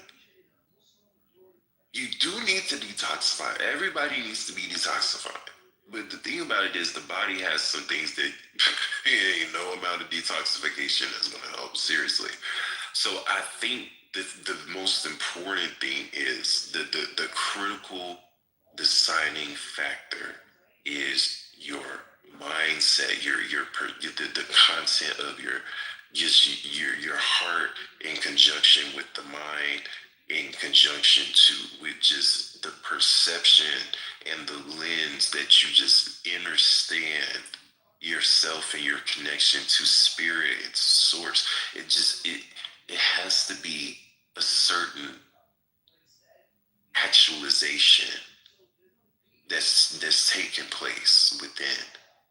And that is basically what you'll be vibrating too high. It's just like how you it won't even be energetically possible for you to get pulled into that fallen timeline because you'll just be vibrating too high. Like, it's just natural energy. You know what I'm saying? And so, you know what I think about? I think about a day when they come out and they tell the public, like, all right, look, the money is messed up. We transitioning over. And we got this hookup. It's called Neuralink. And they probably got another name for it. You know, they probably got like 4 or 5 companies they gonna offer to the people with the Neuralink hookup. And just like COVID, they're gonna measure how many people sign up for it and sign their kids up for it. See, now I don't know when that time will be, but I get to thinking about this algorithm or whatever they call it, which is almost like it's got its own spirit of these supercomputers, this whole data center thing. If you see how these, they call them robots, but you see the footage on when they got out on them scientists over in Japan before they scrubbed all that information off the internet. And then you had to go, through other channels to, maybe catch a few clips of it. But, these kind of things have been happening. They know that there is not a soul in it, but they put like a spirit in it. And it being hooked to to this technology state, and then a neural link being hooked to your body. Now you're talking about these are the ultimate, that's the ultimate control Because like anytime they want, like they can like cut you on or off like a Tesla. You know, you show up somewhere and you thought you was going on vacation, and then it's 24 hours missing from your schedule. You don't remember what happened, but you saw yourself on the 5 o'clock news doing a shooting downtown. You know, people don't get it. If you get what I'm saying, like I'm not just being extreme, I'm being dead serious. Like, you don't think all these mass suicide and all these nutty people are, you know, they're just a little off the hinges. No, there's a real demonic spirit behind more than 90% of these people. There's something extra. Sometimes you even got to question where, you know, who is this person? Where'd they come from? It's almost like they just popped up out of the ground. The background seems fake. The picture seems scripted. The story seems Hollywood. Like, what the hell is going on? Are y'all testing something? And then putting it on the news because other countries are wanting to buy the technology and y'all letting it test on American citizens. I remember there was this shooting, right? It was like a year, not 2 years ago. Of the guy they put on the news, I forgot, it was somewhere up east. And the guy at first was at a bowling alley, right? Man, they say he go in the bowling alley, he just starts shooting, you know, random people at a random bowling alley, at a random event. And it's a packed house this night. Now, me knowing the amount of people, regardless of the script they put out there, that there are more civilians there than there are the shooters. So somebody got on their phone and definitely called 911. This man was able to do a mass shooting at a bowling alley, then allegedly run to a pool hall that was 1.5 miles away. All of this in, I believe it was like 7 to 12 minutes.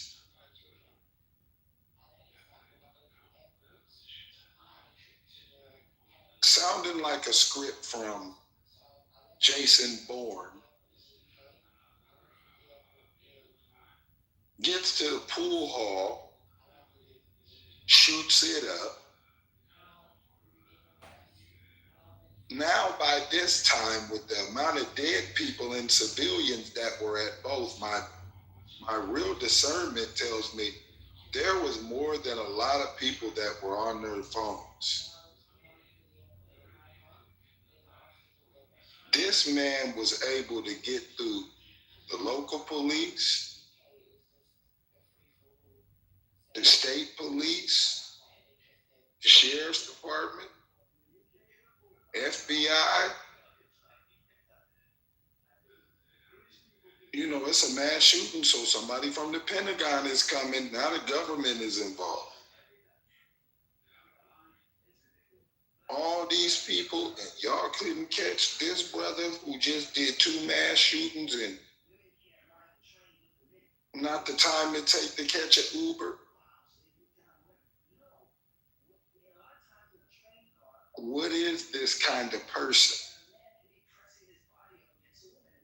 You know? All the video and surveillance there is in this country, and it's like this guy was here, there, everywhere, like an action figure superhero. So it's either, they try to play it off like it's a script, but in reality, it seems like they're testing their ancient technology on people in the public. And even though it is, in a sense, scripted, there's real people dying.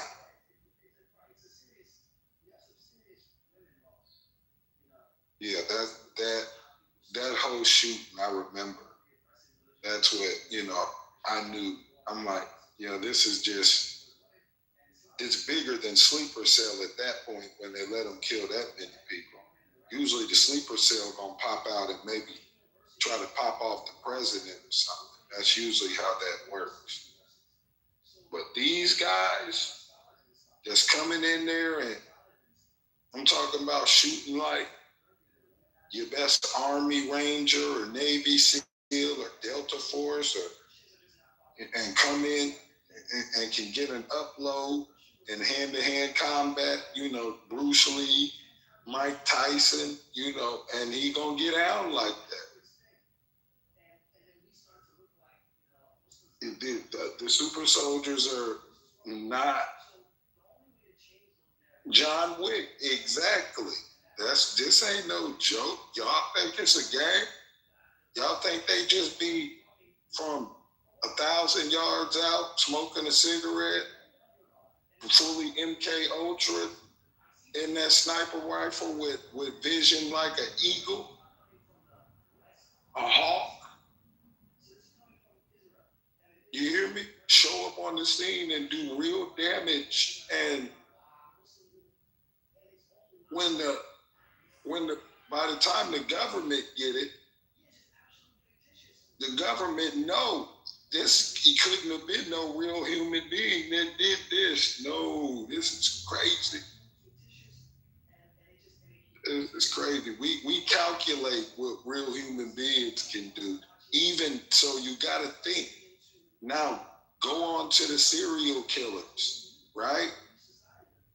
Man, I'm not believing these serial killers is real people. No. There's something behind that. There's a spirit that was behind, even in the years and the phenomena of the serial killer.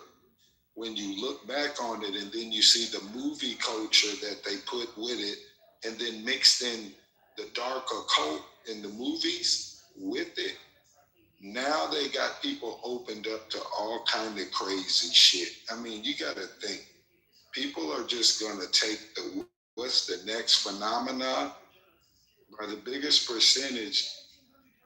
They have calculated that probably about 75 to 90% of the planet is going to do whatever they say.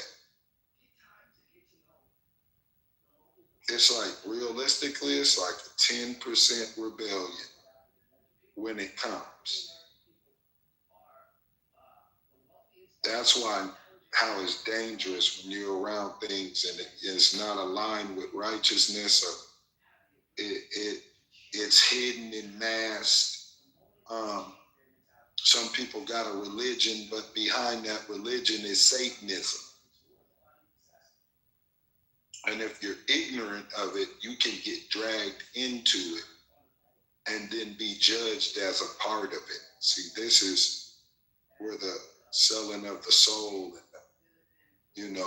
why they take you to that lodge at 3 a.m. in the morning, and all of the rich people that you saw at the Epstein party the week before, now they in robes, butt naked up under,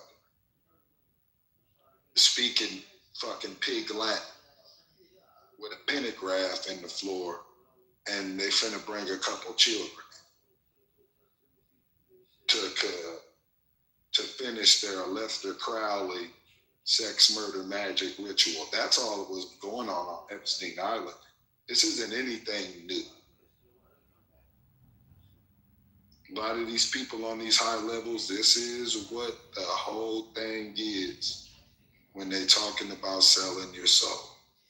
It is not just for the entertainment apparatus. This is also in some of the highest levels of government. where everybody who is there is not a natural human being, and everybody didn't get to that government naturally. It's like they were placed there, planted, infiltrated.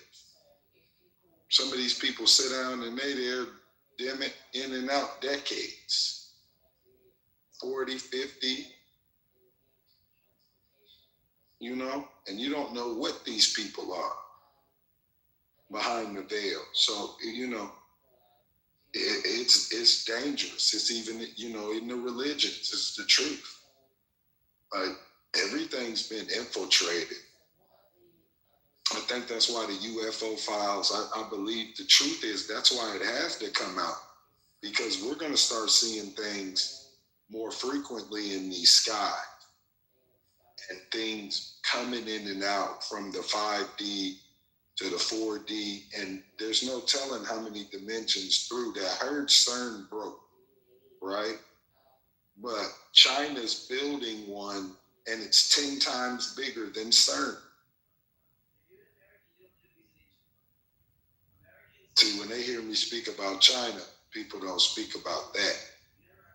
See, Switzerland is in the money capital. Most people think it's New York, but Switzerland is the money capital of the world. That's where the most on and off the books elite people hide their money at, in Switzerland.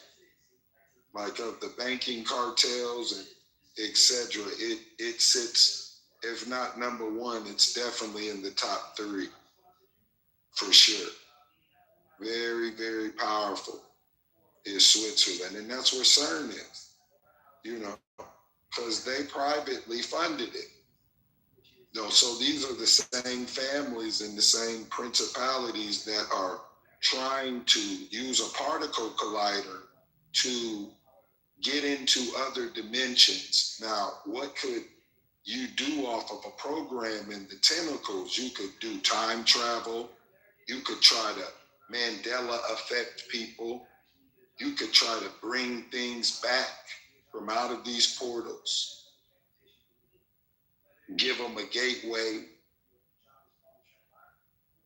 you know, and behind the scenes and behind some of the robes, some of this hierarchy at times is probably the ones there making them sign these deals in the background, especially when I think about the hierarchy of it. I'm talking about like the Michael Jordans and the Kobe's, the LeBrons, you know, their level. And then in the other sports and aspiratas, like the Tiger Woods level, you know, where there's been a lot of talented people, but in those positions, it's more methodical. It seems you got to be willing to give up something. Kobe, behind the scenes, Kobe Bryant, he's a great example, like how you could have went through the order, right? But they initiated you as a young man, right? So you're like any other 18-year-old who you and your parents, you know, y'all lived the middle class military life, and he was well versed, you know. They're laying out a plan for you. And as they introduce you into the Masonic levels, they're going to move you up in their degrees. You're going to know that the greats before you all did it. I believe this is also at the highest levels of acting and actressing, you know, whole Hollywood. You know, this is the truth. And if you fall out of favor with the order, because a lot of these are just throwaway cousins and low-level ones who they'll put off in these movies and give them. When you dig into these families, it's crazy. And then you always find in some form, some timeline, like not only were they attached to the incubator babies in that whole program, it's deeper than people really get, like who was really running that program. You know, like behind the scenes of, you know, even the World's Fair and then showing them off and putting price tags on them and letting the elite families come and purchase them by the dozen if they had the money. I mean, this was, you know, it was systematic and they were adding, but this was adding something unnatural. This is a hybrid. You're changing the DNA, but able to blend in with this reality through being a hybrid, because it would have a 50-50, the half human and then the half non-human. And whatever power that non-human had, the 100%, it's going to give 50% to that child, even if it's a hybrid. And they know that. So they'll even put them, you know, they're the ones, a lot of times, I believe these are the guys that get to sit at the top, very top of the chessboard. Some are royals, some are Jesuits, some are in the states and in the shadow government, the regular government, you know. Some are most are a part of these bloodlines specifically. And, you know, they've pledged allegiance to a hierarchy. That's why it has to be a war. Because they've always been at war with the Most High. So, you know, what better trick than to get mankind to kill itself? It's after souls. It's after souls. It doesn't care about the race or the background or how much money you had. It's about who they worship and who the ones who didn't rebel, who they are pledged in allegiance to. And that would be the Most High, Creator. You know, they want back in. See, they can go to the planets and, you know, to the other star systems, which are smaller planets, but planets themselves also. You know, they can do all that. That's why they were cast down here. So the space,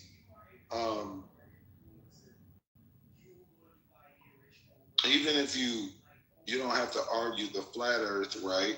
Or the round, because when they were cast here, you would have to think that once they were banished, the Most High would do something in this reality to keep them in this reality. So, you know, the firmament, right? And then their water being the, you know, the true protection of the globe. I don't know if that's in the 3D, the 4D, the 5D. Maybe that's not why they actually don't show it live. There's something more to it. And there's a reason why they always try to break it. Or they're trying to get out. Like they're trying to get out. Or they're trying to go somewhere. You know, the Tower of Babel, they were building into the heavens until the Most High had Shem assemble an army. So you see, there's the balance again. There's a hierarchy that is at war with the people. And Egypt was the same, you know. Pharaoh always was, every other one was just so corrupt. To a point, you know, they had the serpent whispering in their ear. They were a lot of times dying at young ages. So I was only imagining that they were probably initiating the to-be Pharaoh probably from the time that he could overstand a human being, into the mystery schools. Those come with pats and oaths that you don't get to decide how much time you get to live after the greater title that the principality gives you. So it's like, yeah, to be the Pharaoh, ooh, I don't know what you had to do. Lord. Y'all get what I'm saying? It's like they let you have your little war, your fantasy, or your little 8-year run, and then, you look into those kingdoms. It's crazy. Tut died at like 19.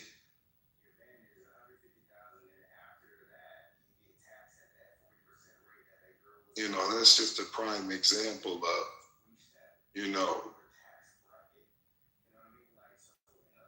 look at the royal family,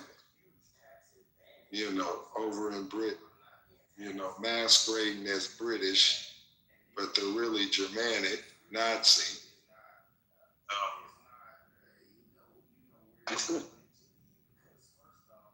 Alleged to be a whole totally different bloodline, and I know they are. They call themselves the Blue Bloods.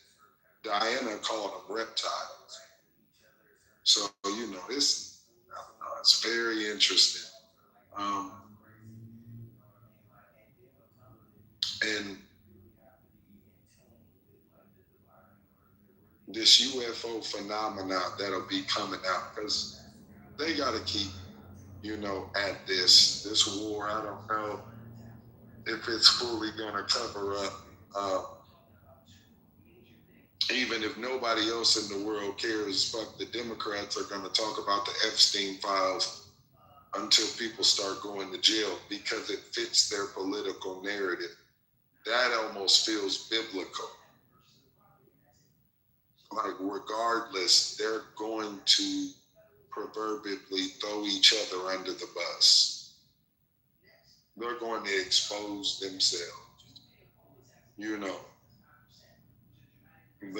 Those files got these people really shook up, and they never wanted you to know what they pledged allegiance to in the dark. That's what they hide. Who they're really serving. They know. Trust me. They know 100% who they're working for.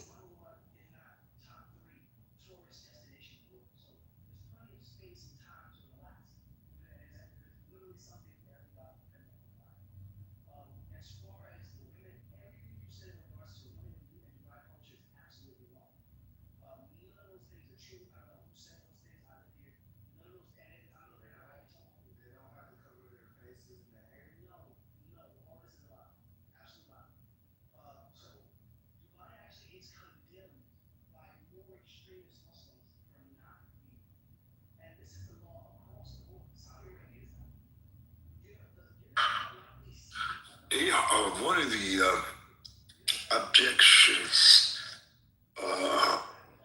the objectivity of the shaitan was to make a wrong fair seeming to you and I, the righteous people, to take as many, especially the righteous. He collects the wicked and the righteous basically all day and all night. And if you don't know that's true, something that we say, A'udhu billahi minash shaitanir rajim. I said in the Arabic language, we seek refuge with Allah from the shaitan, from the devil.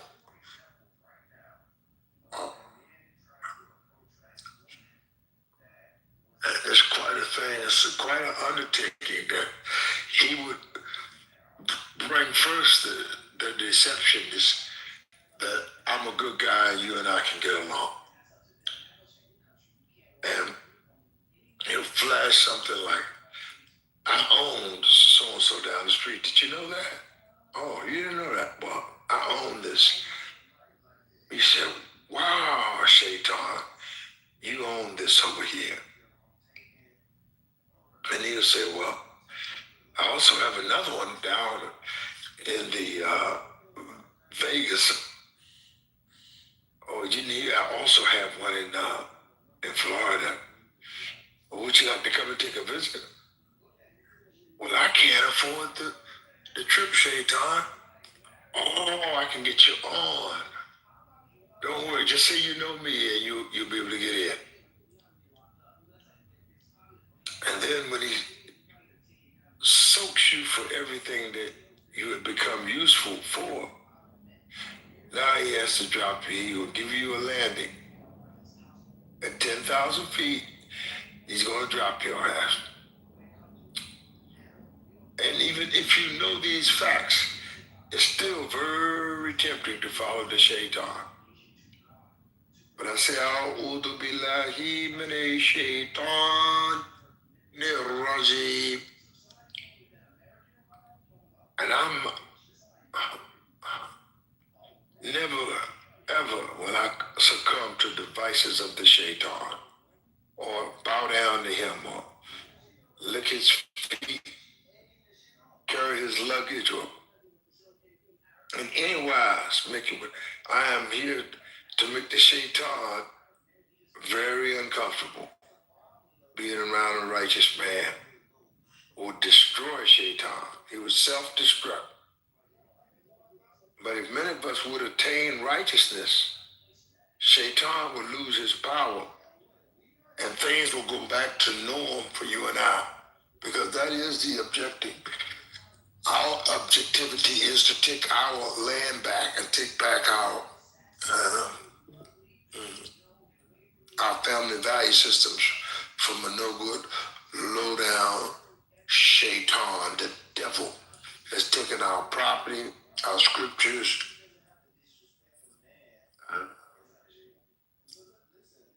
our moving vehicles and the computers, and just having a field day with your ass. And some of you enjoy it. And others just going along for the ride, just going along for the ride. Go ahead, sir. They took the science. They took the true mathematics. They came real wicked. And I'm glad you brought that up, because there is a spirit behind that our community does not naturally have. We do not have that kind of spirit that's attached to a soul. That's why it's always been in question if by a big percentage do they have souls at all. I have not yet seen, say for an example, a Neanderthalic with a soul. Now maybe there have been rumored that there are some amongst that Neanderthalic that have soul. I've been told that by a potentially righteous person. But I don't know that. He could not produce the evidence. See, this is something most people have never experienced. When you ask them, are they the devil? If you tell them that they're devil, they never buck. You say, yes, I am the shaitan. I am the devil. Most of them, I've been in this history from 1970 to now. It's at least 55 plus years, going into 56 years. Because 70, I was introduced to the Most Honorable Elijah Muhammad in 1970. The 70 to 2000 is 30 years. 2000 to 26 is, add that mathematically, that's 56 years of battling with the shaitan, the devil, over rituals, trying to win the people's hearts so they'll become righteous, take them from the shaitan and clean them up as the Most Honorable Elijah Muhammad taught, and make them fit for their salvation on this life. So we don't want to survive. We want to live. Now I got to raise you one more time to make you fit for life, living on the land. One was to get you fit to live. The other was to get you righteously living on the land. And I'm telling you, people, their nature and character has been shaped by the Neanderthalic, the Shaitan himself. So they have Allah subhanahu wa ta'ala says in El Quran, Khalaqa wa nafsin wa ma sawa. What the ayah is explaining to you, Allah created the souls of men. Allah created the souls of men. But many have that twisted. Allah has created the souls of men that you may attain righteousness. Allah gives you the nafs purified. Every man, every woman, every child is under for their own soul. Either build or destroy your soul. Either build or destroy your soul. Either build or destroy. It says either bringing it to righteousness or bringing about its ruin. Meaning you destroying your soul. You're going to ruin your soul. Or you're going to build righteousness on your soul. But Allah gave to whom He's given the most beautiful loan. The soul is a loan. And you could house it in your vessel, your human body. It's a loan from God. Others say it is a gift from God, your soul. It's a gift from God. So all your loans have to be paid back. Your gifts should be a mutual exchange, a reciprocal exchange. That's where the one that received his soul as a gift do a mutual exchange with God all the time. Huh? The spirit is born. They keep telling you God is a spirit. The spirit is born. Allah subhanahu wa ta'ala created spirit. There was a time no spirit was around here. And Allah created spirits. And now you're born around here with the soul. But now there comes a time when you have completed your transitional transformation. Now you have to give that soul back. When Allah gave it to you purified, now how are you going to serve that back to Allah? And you've done all this wickedness, raised a hell on earth. Been nothing but a wicked devil all through this time. And now you come into your so-called demise, at least in that phase of your development. You're coming to your demise. Been a devil on earth. Now you're going on your deathbed. Seeking to attain righteousness. And Almighty God has said that He will give you an opportunity all the way until Allah extract your soul. The son is brought to nigh. It said that if he would just confess, Allah would give him an opportunity to be in the paradise. But most of them, Allah says He will fill the hellfire with them. The Jahannam and Naran is not an exaggeration. Yeah, they've been catching hell, producing hell. He's been raising Cain all of his life. And get on a deathbed, now begging Allah, oh, if I could attain righteousness. And some of them attain righteousness. That's why there's so many depths, so many levels to the hellfire. Or you can say the goddamned hellfire. There's levels, some in the depths. And they said the only dua, the only supplication, the only words on their lips is, oh Allah, is there a way we can turn down the hellfire? When your soul is on fire, oh my. This is to the righteous, not for everybody, but for the righteous. When your soul is on fire, the only prayer or supplication you're capable of making is, oh Allah, can we turn down the flames in the Jahannam and Naran, or can we turn down the flames in the burning hellfire? Because it says, Allah, oh, I'm catching hell here on earth. And your soul would say, have you not heard the agony of those who have been cursed with the punishment in the grave? They've been trapped in the grave with them in the hellfire. And it says he lived in the hellfire for an eternity. Oh, there's so much information for you. Oh, I wish I could wake you.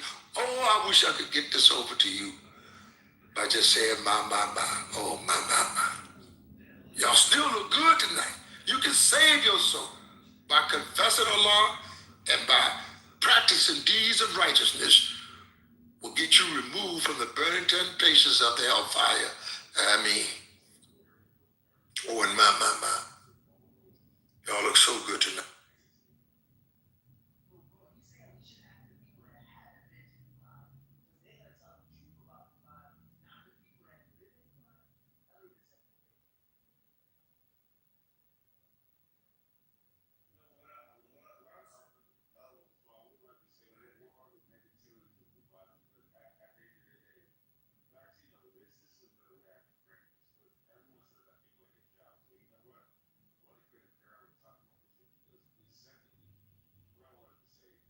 Salute, brother Sheik, man.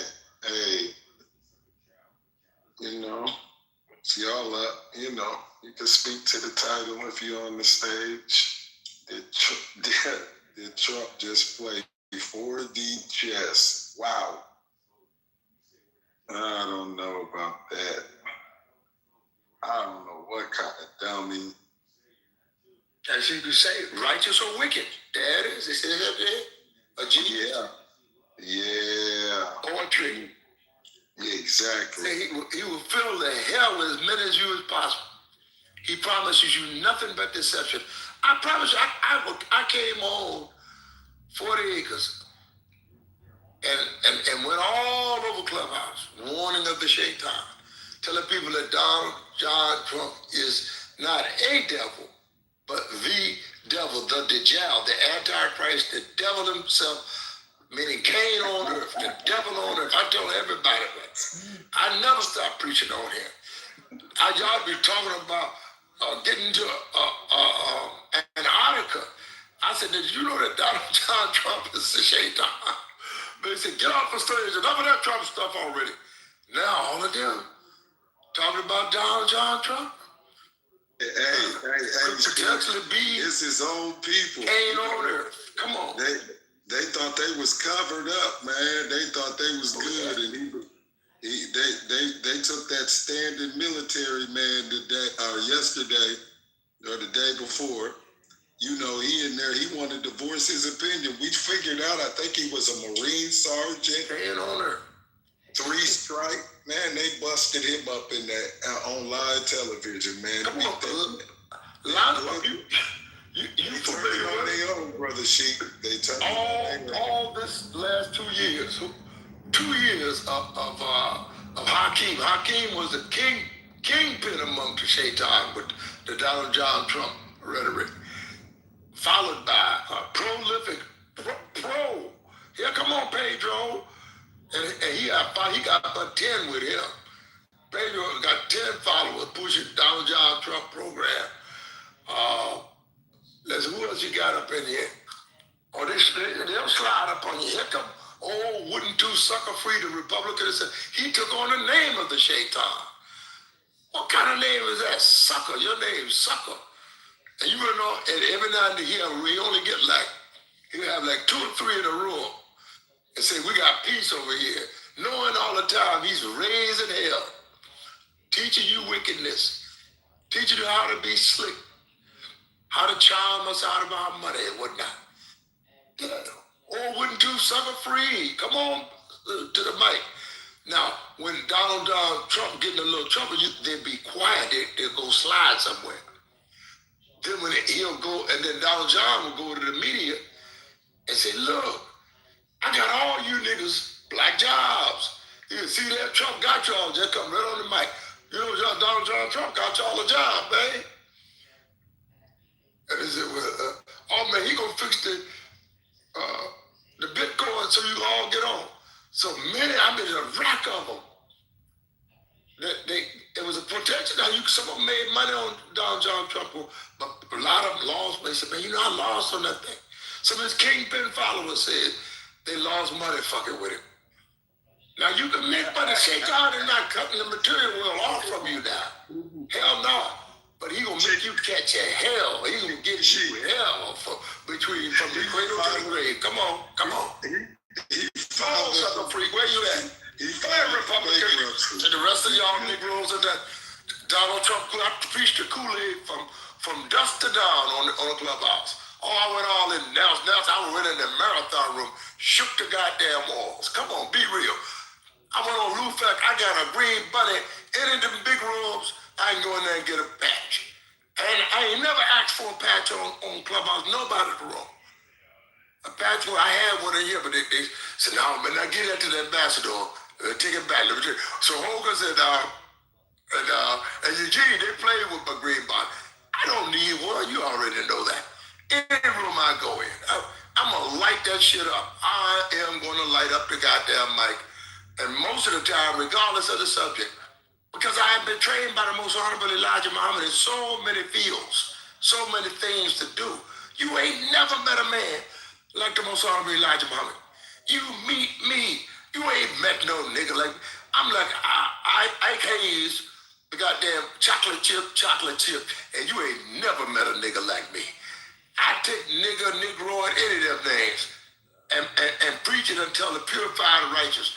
Because the Rasulullah sallallahu alaihi wasallam, may the prayers, the peace, and the blessing of Allah forever be upon him. Prophet Muhammad said, I converted my jinn and made my jinn a Muslim.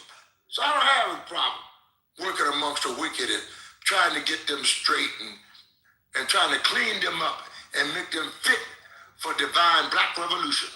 Because if Prophet Muhammad and Elijah Muhammad was here, they would both bring you to me so that I can clean you up and make you fit for divine black revolution. Because Otis Redding, the most honorable Otis Redding said, fair. Now your turn. Fair. So you guys, your turn, fool. Get with the George Jackson crew. Tell Donald John Trump, hey, look, we'll be taking over from here. Oh, my. And go out and conduct your rally bigger than Donald John Trump rally. Make your righteousness shine and show up the devil. Expose the devil, as Malcolm X said. Expose, make it plain, brother minister. And show up the devil for who and what he is at this hour. The full-blown Neanderthalic ain't nothing but a Puritan devil. And I land my plane just right on the Poindexter nose of Donald John Trump and say, my. I got a question for you. Somebody should preach up today, my. I got a question. Yes, sir. Yes, sir, go right ahead, sir. But why do you think the nation hasn't gone hard against DGT, whatever the dude's name is?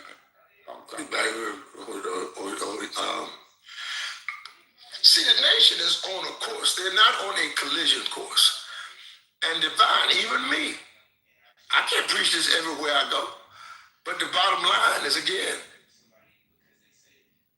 the most honorable Dr. Khalid Abdul Muhammad, one of my strongest advisors in life, is the most honorable Dr. Khalid Abdul Muhammad. And he did things a certain way. And one thing he did do, you see what I'm saying?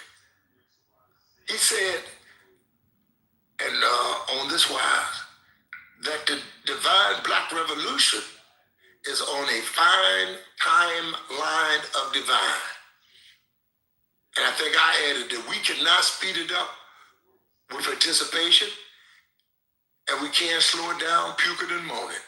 We can only go on the guidance of Allah. This is how the Honorable Minister Louis Farrakhan is going on the guidance of Allah. The Honorable Elijah Muhammad said, I'm on the guidance of Allah. I'm doing some things you might think extreme. You might think this and that. But I'm on the guidance of Allah. See, these Muslims, like Elijah Muhammad and Farrakhan, didn't come by the way of the sword. They say, except Islam or die. Say, Ashhadu an la ilaha illallah wa ashhadu anna Muhammadan Rasulullah wa sallallahu alayhi wa sallam. Accept the Islam, accept the creed of Islam or die. No, they came by the way of the guidance and the wisdom. There are some Muslims who came on the sword, and they may let you know they came on the sword. And today they're standing. Some of the Iranians probably came on the sword. live and die by the sword. You go there fighting around with them, they'll come out in the street and take some chains and whip across their back. You saw it under Jimmy Carter and what's his face? William Jefferson Clinton. Some call him Slick Willie. You see, that's a Neanderthal. He's nothing but the devil. But at least he came in the clothes of righteousness, right? Say he was a soul brother. When they came to Bill Clinton, put some chains across their back till they could get some blood flowing, and they started shooting them Neanderthals down without a problem. I'm just saying. What would be the most direct answer you could give to what I asked them? The direct answer to what you said and the question that you asked, the Nation of Islam came by the wisdom. I answered it 10 times, but you might refuse to answer. I said they're going on a fine timeline of divine that you cannot speed up with anticipation, and you can't slow it down, puke it and moan it. They're going on the fine guidance of Allah. They're following what Allah says, what Allah showed them.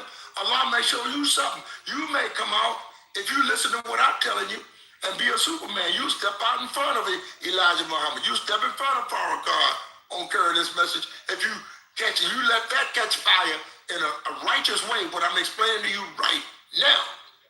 Then you'll go out in front of him and say, hey, I'm the servant that came to take you to the next step of what Elijah Muhammad was saying. I come to take you to the next step of what Farrakhan just explained to you. You go out and tell them that if you really, really listen to what I just told you and follow up on it and ask Allah to guide you amongst those whom thou hast guided aright. Don't you know that the righteous have been, so you in the showdown, the righteous and the wicked right now. And the righteous have been promised the victory by Allah. And all I'm asking you, dear beloved, what's your name again, sir? The brother who asked the question, what's your name? Seal. Brother Seal, all I'm asking you to do is claim the righteousness and claim the victory and take it on to the next level and say, my, just like I say, my.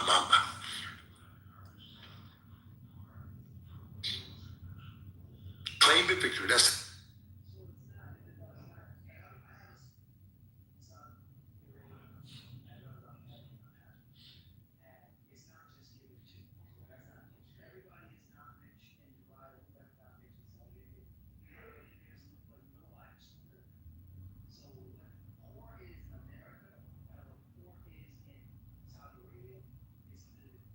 Eternal rising, everyone. How are we? What's going on?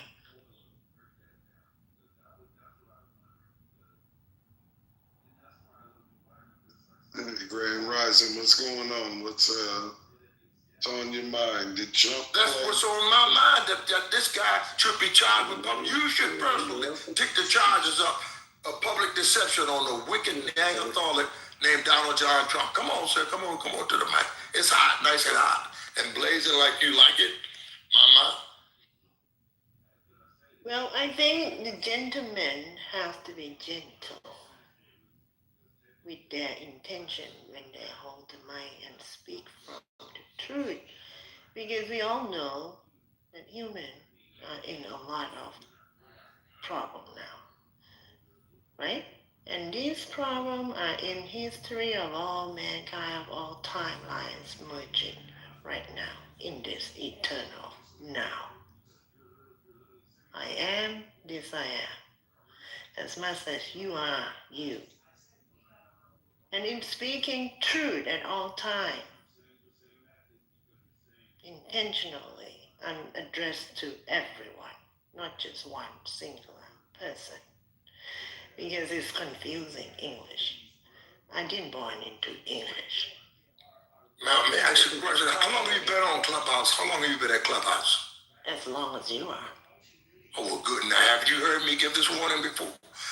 Maybe in another format, on another platform. Have you heard me anywhere else other than here at 48s? I don't know you, sir. Have you?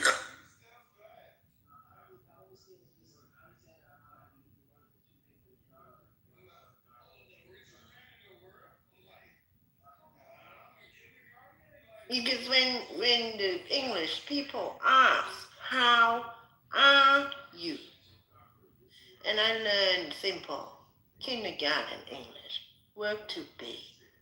Is and are. The one you is, the one you are the one you all are. All of us are what? As collective. Number? Are we number? Are we just speaking English only? Or are we dancing in the grace of God and source and all family of humanity combined? So I am this I am. I try with English, but I'm not forgetting all my mother tongues. And you were talking about the mother. I miss my mother. Sophia, Gaia, Hera. I learned a lot from her in this lifetime. I respect her. I hear her pain. I can't cry all day for this incarnation, but are we crying enough, gentlemen? How much more you want the woman to cry? Can you tell me that?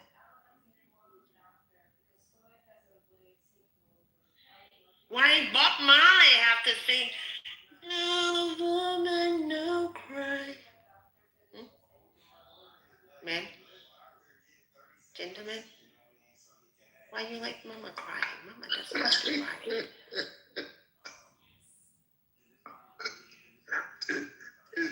To laughter, please. The children want to laugh. Didn't you just bust out in a 1990 dance? Britney Spears pop song? Is that what you just did? Oh, my name is Uma. You put the A in front, you get the O, right? Om Shanti, Om Shanti, Om Shanti. Famo, I miss you, father, mother.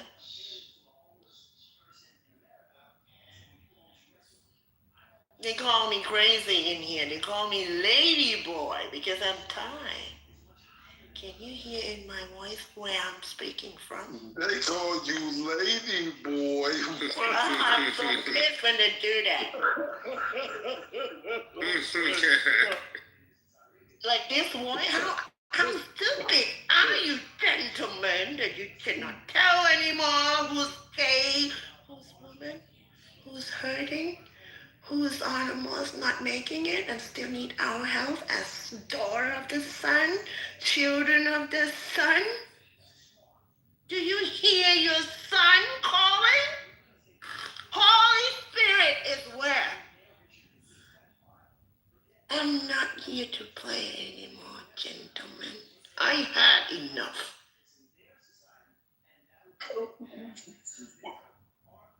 What just?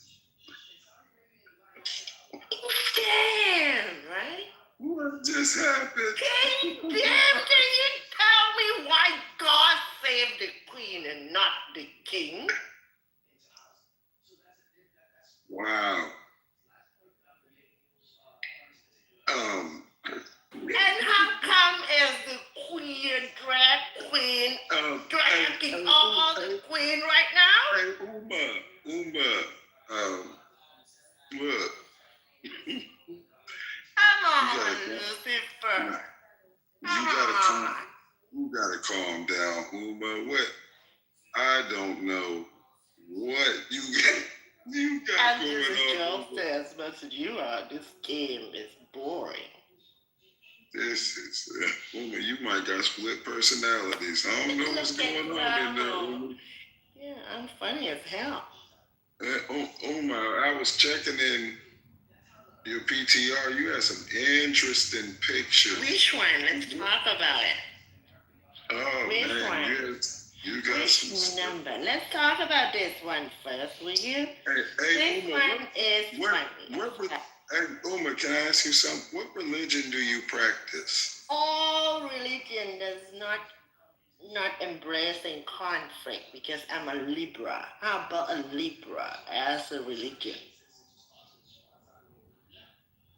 So your religion is the truth. Let's just say I'm looking for truth of all timeline. I'm not drunk. It's just a question. You know, you don't have to. If you don't want to answer it, you don't have to. But what do you subscribe to? What is your? Oh, I am born in Thailand. My parents was a Buddhist who doesn't practice at all, so I grew up not interested. Okay, the chakras, correct? Oh, I learned the 18 chakra system myself. Wow. So there's a what's that, like a secret order to the chakras in Thailand? No, this I learned from American lady, and she called herself Sophia Gaia Terra. I look at her life on Facebook. She had Facebook at the time during COVID, driving around, living in a car, and telling people to get out of system. And I just happened to find something in her voice interesting, so I keep listening. And she's like, real quick. What?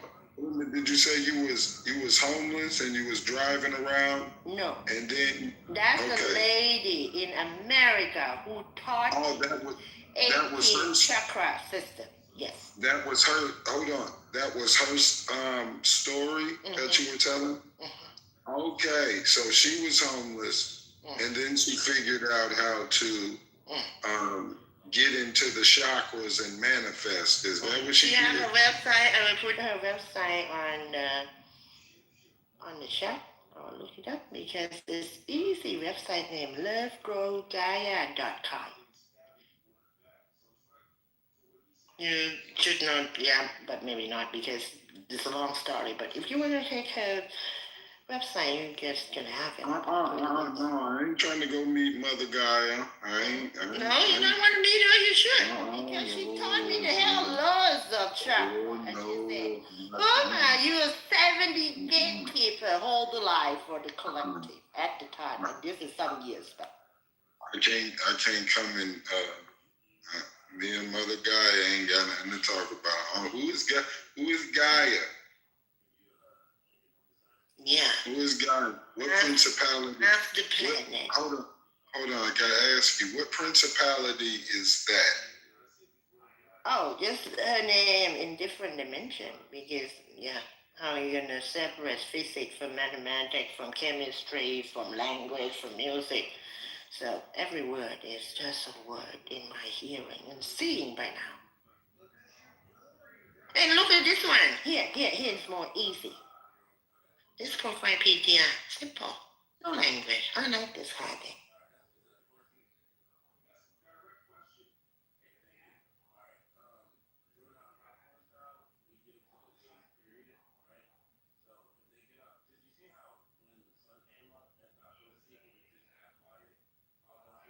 Shout out to you, Uma. Uma said she got a link in the chat.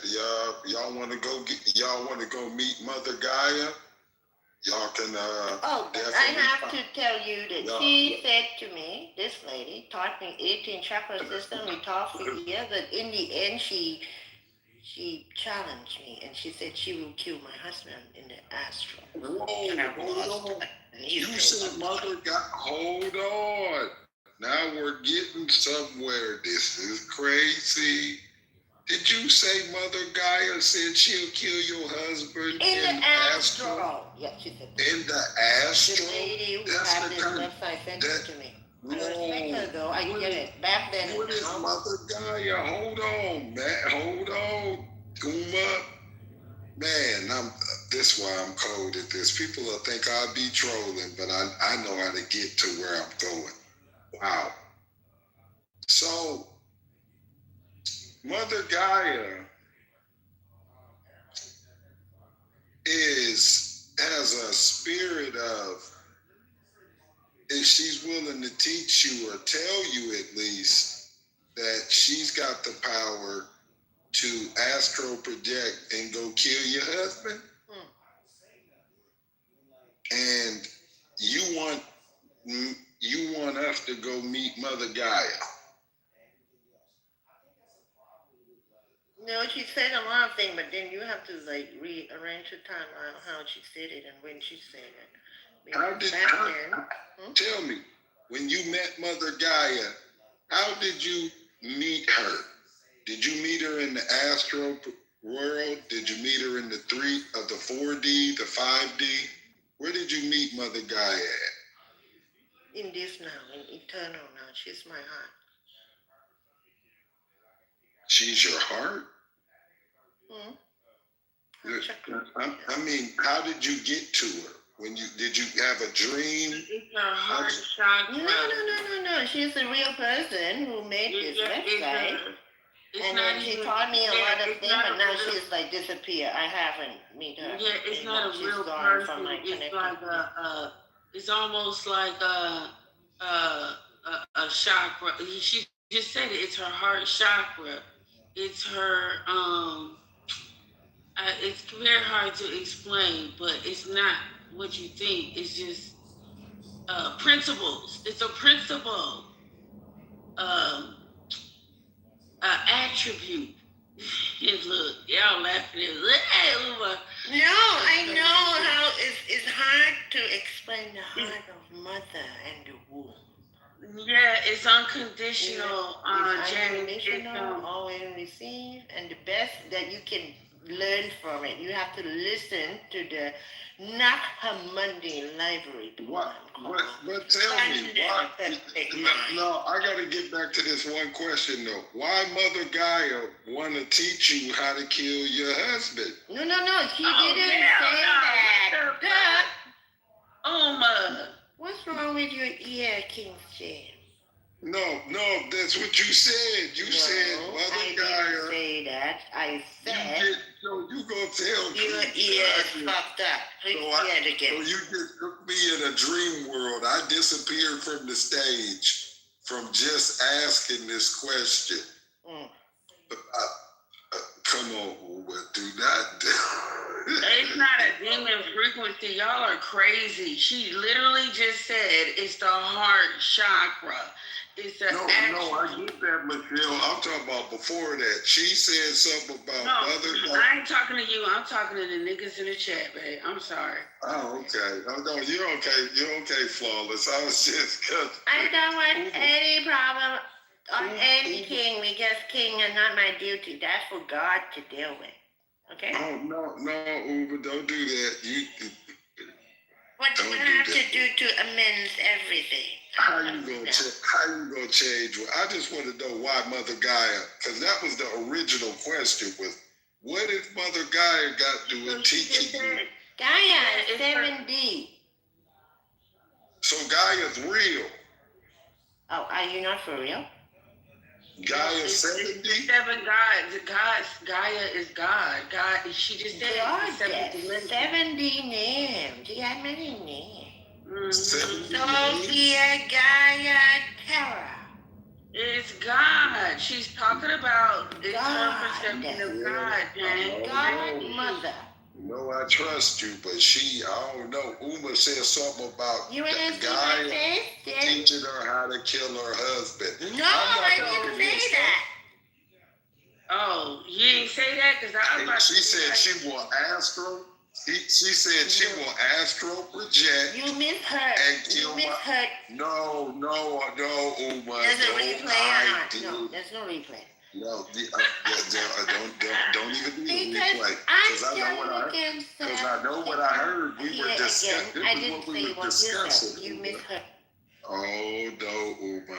Oh, you were trying to be a slickster. No, I didn't say that. Why would I want to kill my husband? Because why would I be asking you why Mother Gaia said something about Mother Gaia. She told you. I heard you say kill your husband too, girl. I heard you. You said Mother Gaia. This is what she teaches. Kill my husband in the astral. That's what I said. Okay, that's what I just said. Why?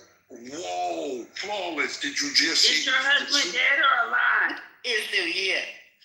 Is he dead or alive? Alive. Yes. So your husband be actually I'm gonna walk to him and make sure that he's still alive and that he can tell the story too, because this is how many years back? hear was that she threatened to kill you? The woman that said that is a megalomaniac little bitch. She's just a human. She's not representing Mother Gaia at all. No, but that's his perspective. But I learned shit from that lady American. No. American.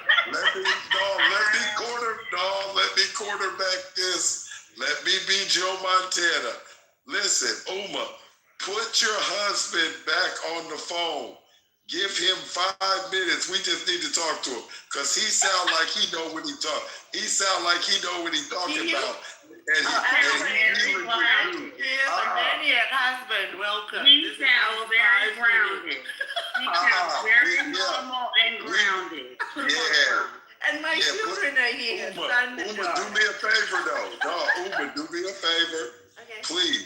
Put him back on the phone and let him explain. Yeah, let's kiss. Okay. Who is Mother? Okay, go ahead. Don't get put out the house about Mother Gaia. But listen, tell me, brother, who is Mother Gaia?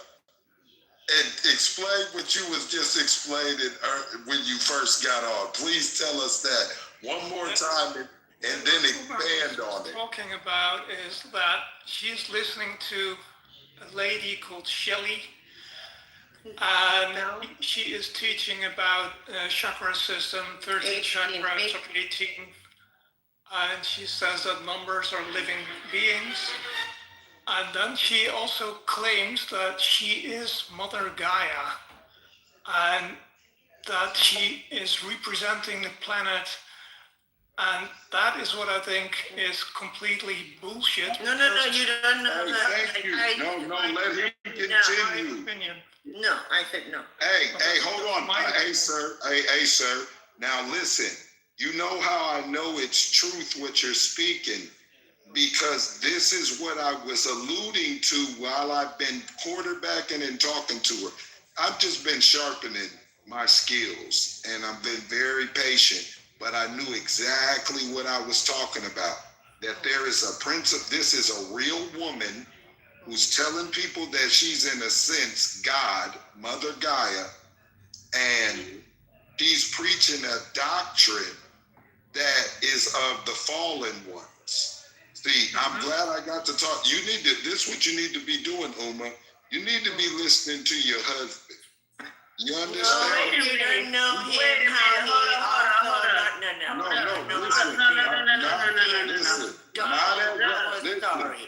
he Listen. Not that flawless. Hold on. Not from a male-female standpoint. Because when you talk about the chakra system, that ain't got nothing to do with no. Listen to what he's explaining. I'm telling you, he different is doctrine. Not dead, and he's still on my side, and you don't know. No, Uma, don't do that, because this is the point.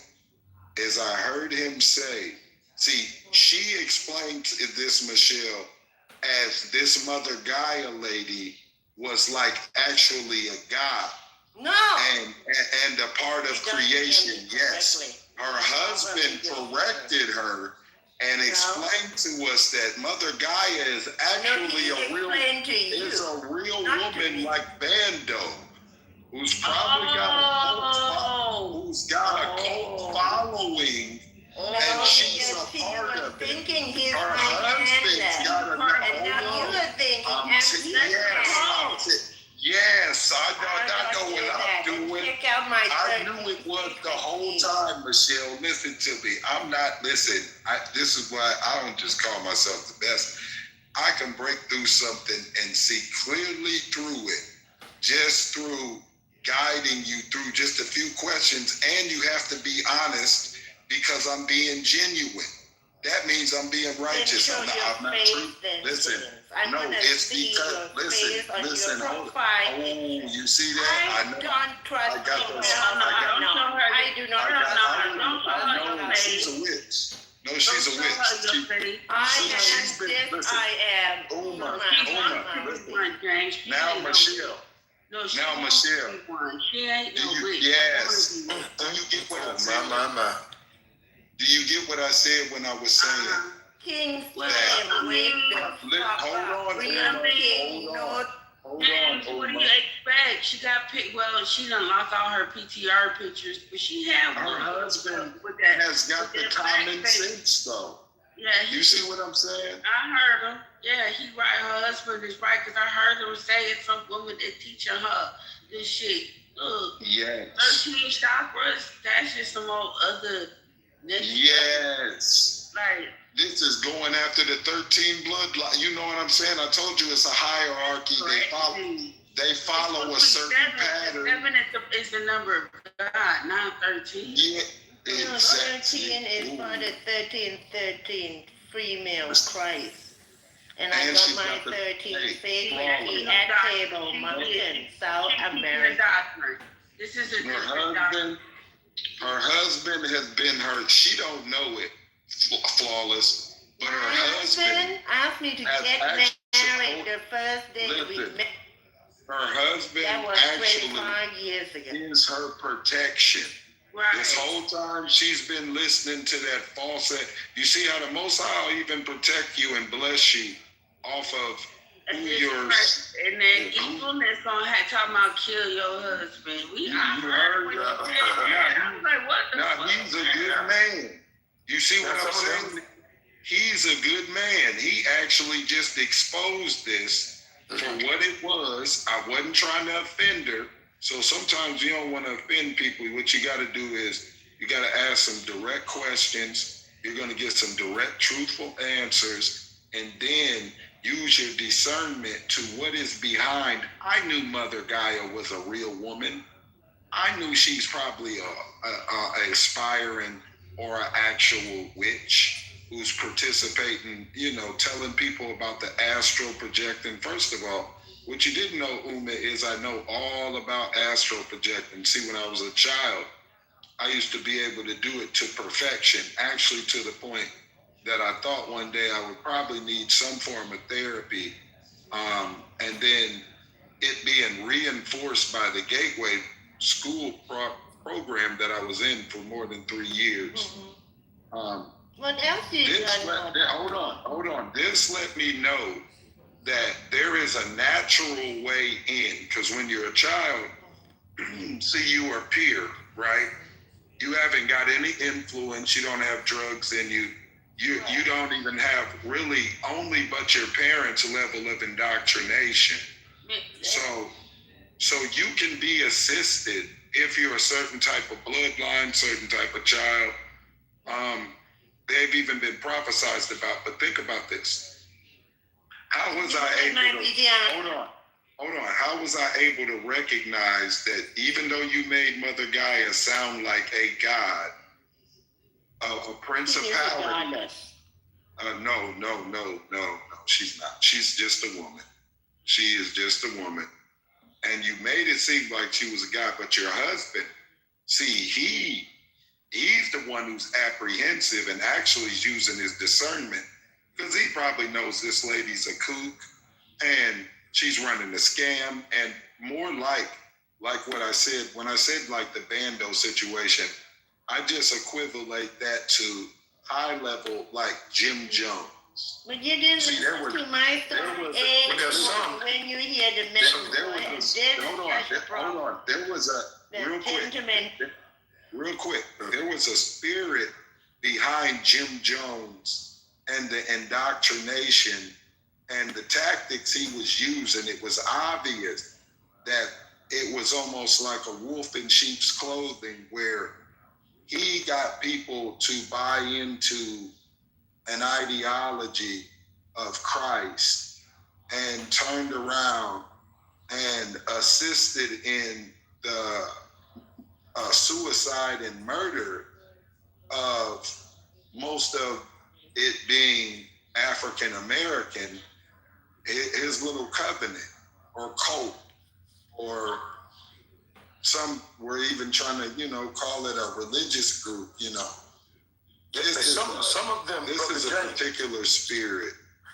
Some of them are the imps of the shaitan, meaning they've been produced as a guy that dupes the shaitan He dupes many of their imps. So we're mistaking them as the shaitan, as the real shaitan, and that'll just be an imp impersonating the shaitan.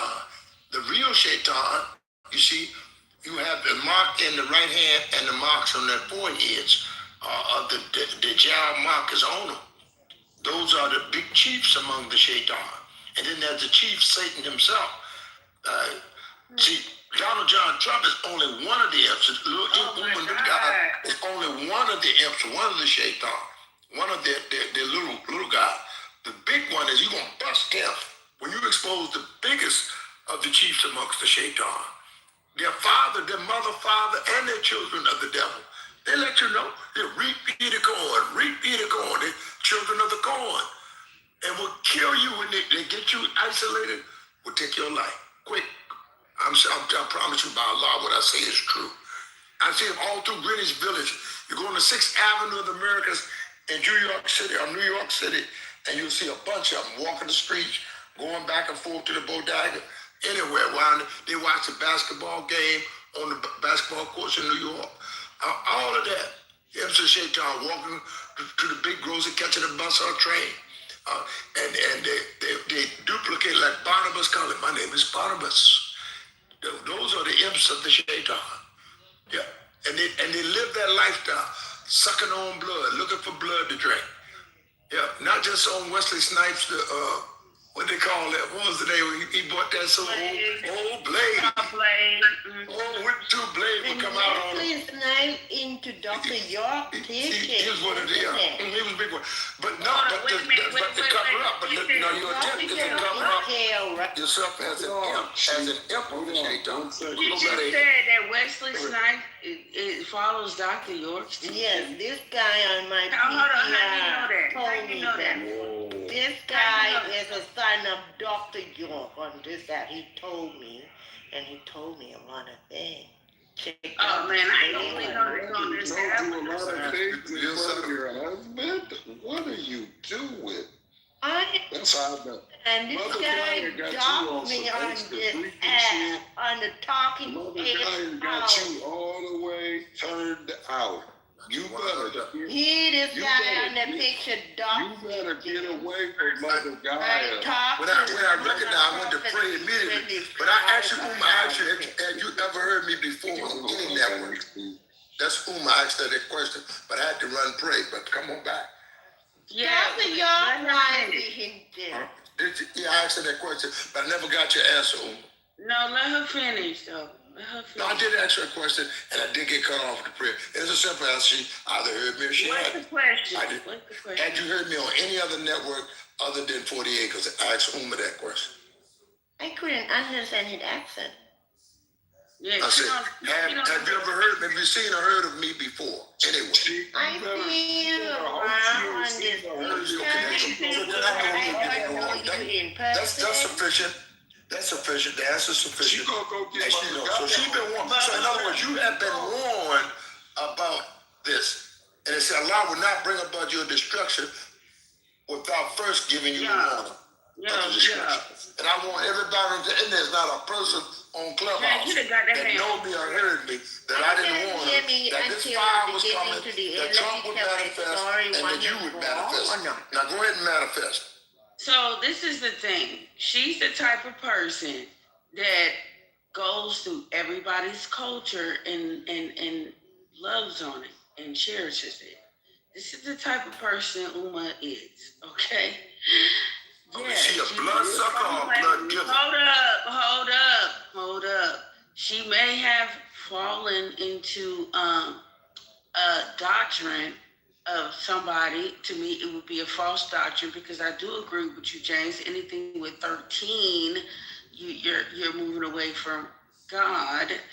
But people pull up. They make up all of these things because I deal with chakra. I deal with energy. I deal with frequency. I do Reiki. It's not witchcraft. That right there is an energy frequency. It's an energy modality. I don't have to lay hands on you. It's all about energy. But honestly, the little lady is just a little old lady that likes to go around and pick up everybody's dogma, culture, all types of shit. That's Because in her picture, it looks like she's with some Buddhist or some. Yeah, she in there. She took a picture with some fallen angels on there. So you talking about Hinduism and Buddhism are fallen angels? Man, did you see them angels that she took the picture with? The symbolism. I don't know what kind of. Look at our forehead. I don't see nothing now. Talk to me. See, I don't see because before she was up there with the monks and shit. That's gone. That was me in there. That was me. I know what you look like, girl. I done been through all your pictures. I even seen the one which you took next to the white man in blackface at some festival. I done seen. Oh wow! But that's my question. Oh, Is she sucking blood? No, she's not sucking no blood. Is she giving blood? This is me on my Wednesday 25. It's picture number 29. It's picture number 29. How you know that? I'm looking at picture number 29. This the one she in here, and it looked like Epstein Island with the fallen angel boys. You see? Is she sucking blood, Brother James, or giving blood? No, ain't no blood sucking. She just I'm like talking about them fallen. This the symbolism, like that's she had Mother Gaia party. See, that's why her husband probably scared. She dragging him around Mother Gaia in the coat and shit. He ready to run the fuck up out of there. So, Brother James, I'm asking you a question. Is she sucking blood or giving blood? Neither. That's crazy. I would hope that they're not. I'm 70 and I'm born in 1976. Dragon. Yes. Did you see? Fire dragon. She on Epstein Island. I'm telling you. No, I was not there. You were. She wasn't with her husband. She was gonna go get decent. Don't lie. She went to go get decent. On me.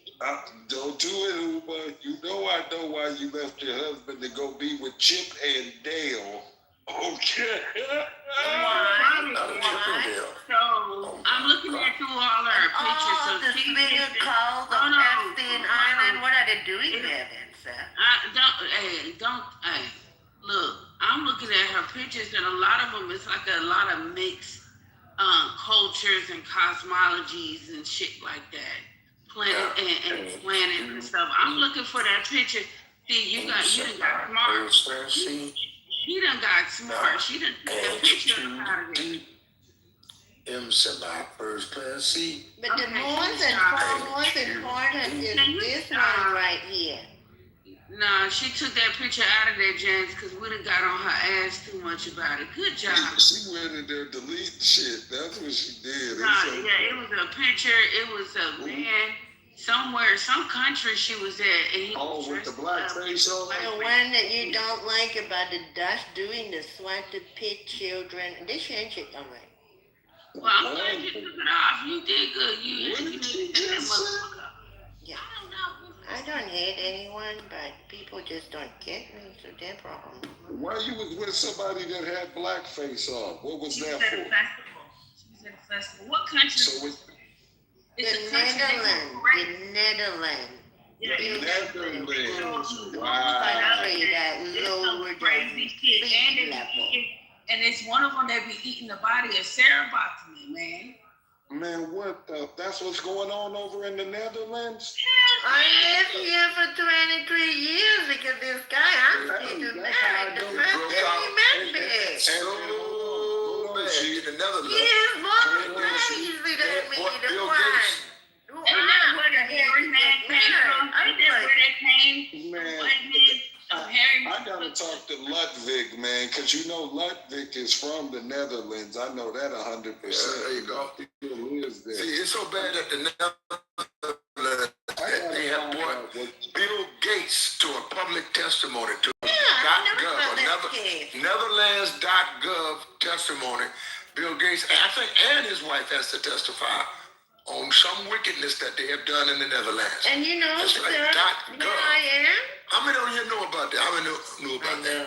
I know. No, I did. Only a handful of people knew about From that. what I'm hearing, the Netherlands is nasty. Like they on some You should come and Something check about out black yourself. They That's practice not that shit true. for real up through there. Sorry, I They couldn't- on some demonic shit Yeah. over there. What is Now, the now we have sent people, Oh my God. What is sent people per.gov to the Netherlands to study the water systems of the Netherlands. It was related to Katrina. Before Katrina, they went to the Netherlands, and the report is they were ordered to and given government funds to build water systems in New Orleans before the hit of Katrina. And the Netherlands, and then they squandered. Somebody got a hold of it, and the government officials, the governor, the mayor, and all of them squandered the money, stole the money, and didn't build a water system. And that's the Netherlands connection, because they got water systems all through the Netherlands. They like y'all living on water, right? There you go. You got to check them out, because they practice wickedness in high places. Come on. No. When we looked at the Zaward PI, I just looked it up. It's Black Pete James is a companion of Saint Nicholas. Wow. Weren't you in here when we was watching that video the other week and they mentioned Saint Nicholas on that Real America History? Remember we was listening to this in the room, that white man, he was talking about Saint Nicholas,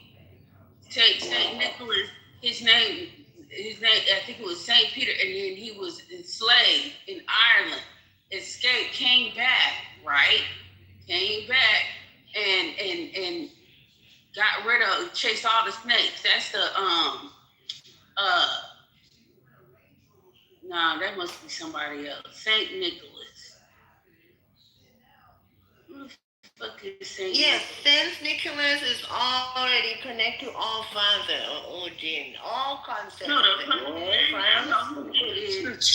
You see what I'm saying?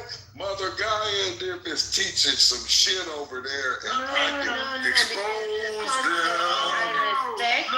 Look, I found it now. So the companion, hold up, stop. Saint Nicholas throughout territories formerly in the Holy Roman Empire or the countries in the influence culturally, characters act as a foil to the benevolent Christmas gift bringer, creating a thrash or abduct disobedient child. Yeah, Saint Nicholas is the Santa Claus, basically. Yeah, it's a Santa Claus spirit, and they got a little black man walking around helping him carry his shit. Exactly. Because Santa Claus.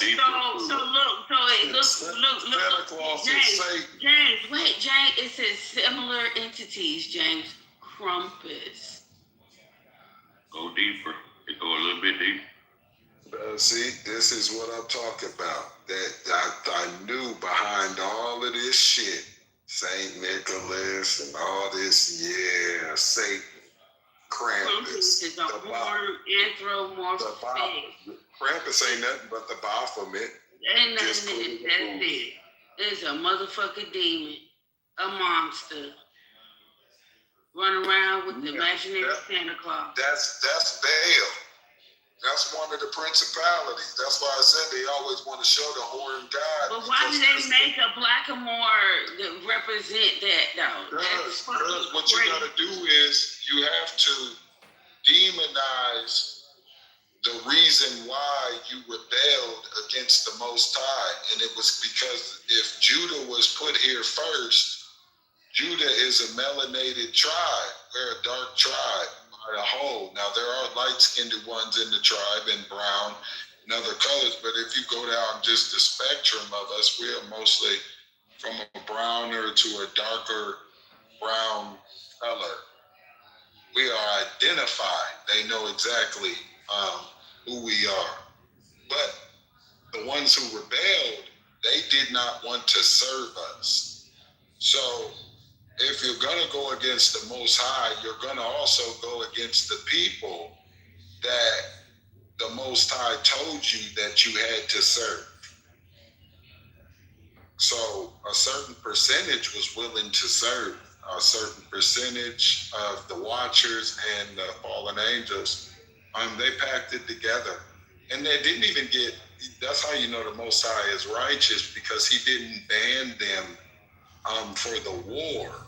He banned them for doing pacts that they would teach mankind how to go to war, abortion, how to create sickness, disease, vanity, gluttony, etc. They taught all of the lower vibrational things, and then they even took women as, allegedly, they took women as wives, and they created their hybrids down here. So at those times, you could see that the kings and the queens were usually called God kings or God queens. And this was because the bloodline could be traced directly back to these different, we call them bastard children of the fallen angels. Almost like even the story of Zeus and his father, who ate all of his children because he didn't want them to ever challenge the throne. It was almost like Kronos was his name. Kronos, and I believe Yeah, Kronos rules over Saturn. Jenny. Yeah. Considered father time. Yeah, okay. Yeah, see, so do it on the duality stance. So, you know, maybe I don't know. There's obviously a good side of time, and then there's a principality that is against time. It looks to change the timeline and even assist in with the hierarchy, the assisting of changing also with it, changing time, changing man's DNA. This is what they got banned out of heaven for. That's why they championed Enoch, because at that time, you know, it was said to be Enoch was probably the most holy man on the planet at that time. And that he was a child that was, at his time, he could have dreams also, astral project. When you see some of the things that they describe, it said that even Nostradamus and who he was and how he was able, what he was tapped into. And like I said, there's a balance to this. So if there's a bad side to it, there's also a good side to it that you can tap into. And I think this is where, when the Son of God said that you too can do greater things, it's showing the order that the angels who rebelled were pissed because they were told they would have to serve mankind. He said we could speak an angel away and just a certain tone or a certain frequency, a certain name, given the name of the Most High Creator or the Son of God, would wash them away. Even if it was in the 3D to the 20D, the holy names hold weight in the outside of the 3D presence. The having the spirit and tapped into what they're tapped into. Like I said, when you go into, you know, the ones on the righteous side of astral projecting, usually this is going to come with the children.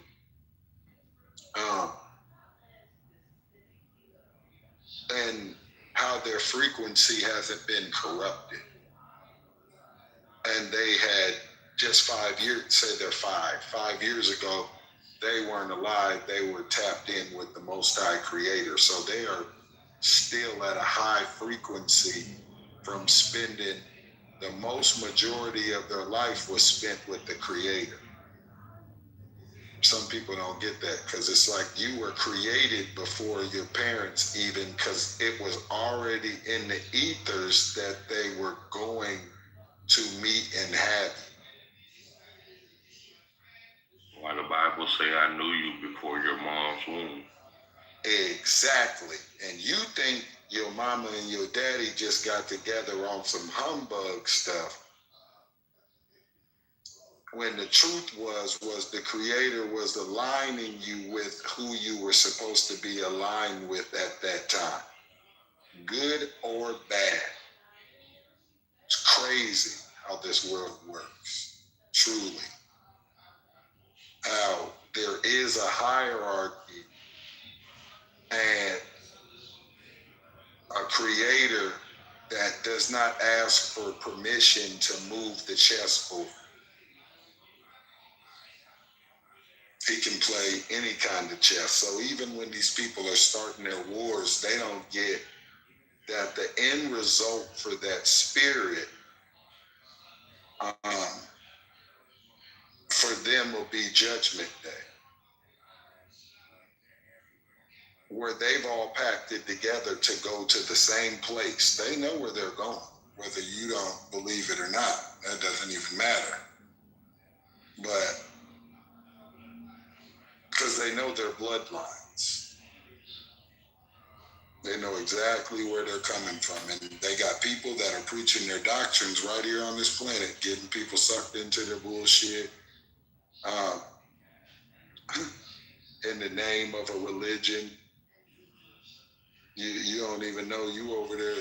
He didn't talk these people into coming in the name of religion and got women, men, and their families out there. He's sleeping with all the women. I mean,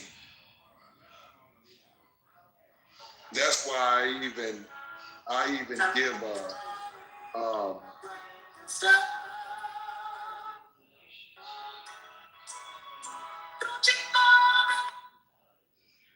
what is she? This 6 in the morning, you listening? I'm getting on up this morning, boy. Come on, she. See, I put you down, man. I keep you down. I immediately time kept coming up. Are we talking about love, y'all? Oh my God. Love you, She good is shit. off the chain, flawless. Huh? His cheek is off the chain in the morning. He is over there listening to Smokey Robinson, baby. Come back. Look, that's crazy. Look, James, it's a lot of people that fall to that shit, though, James.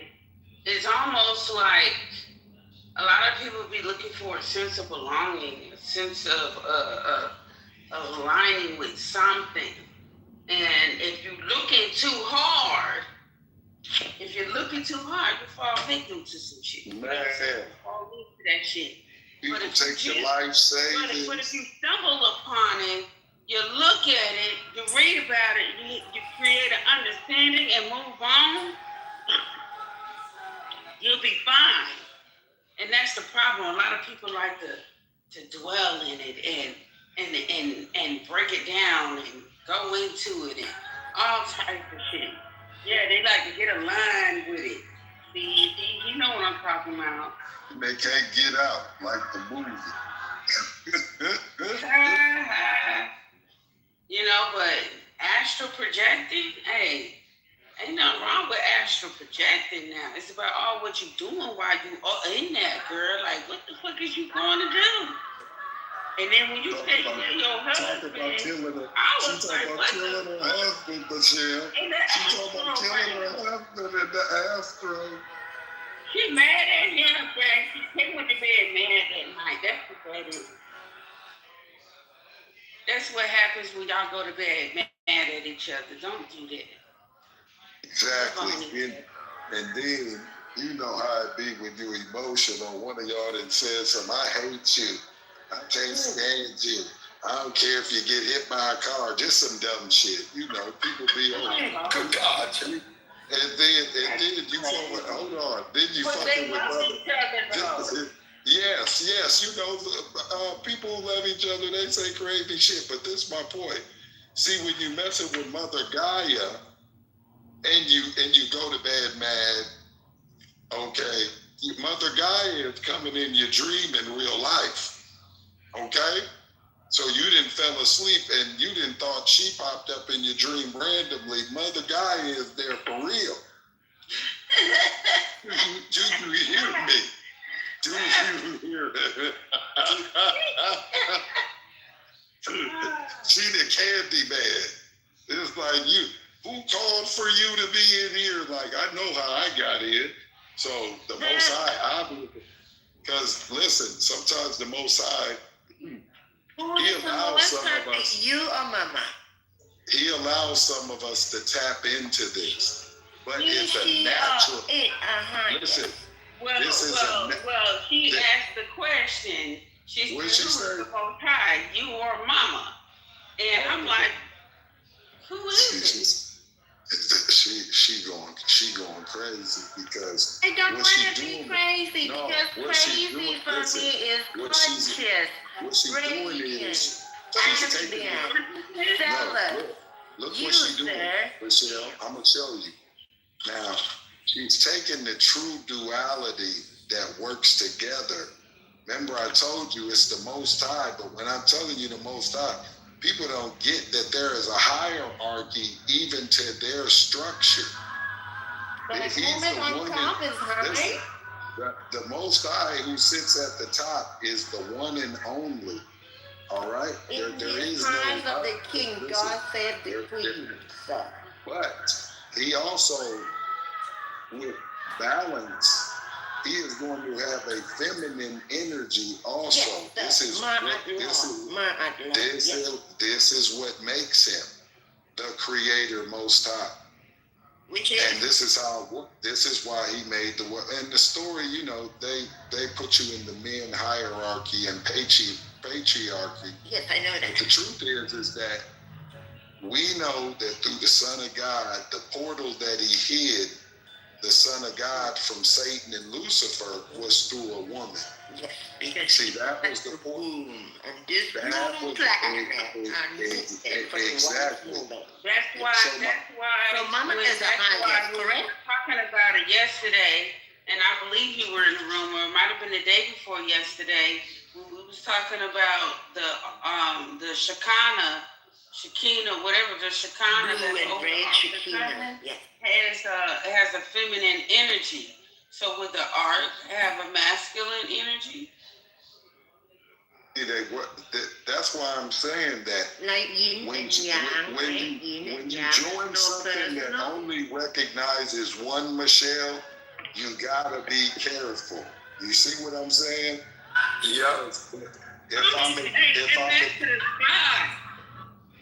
If I'm ignoring the male, yes, or vice versa, the masculine. Right. If I'm ignoring one of the sides, what I'm doing is it's being unbalanced because that's what balances all people out anyway.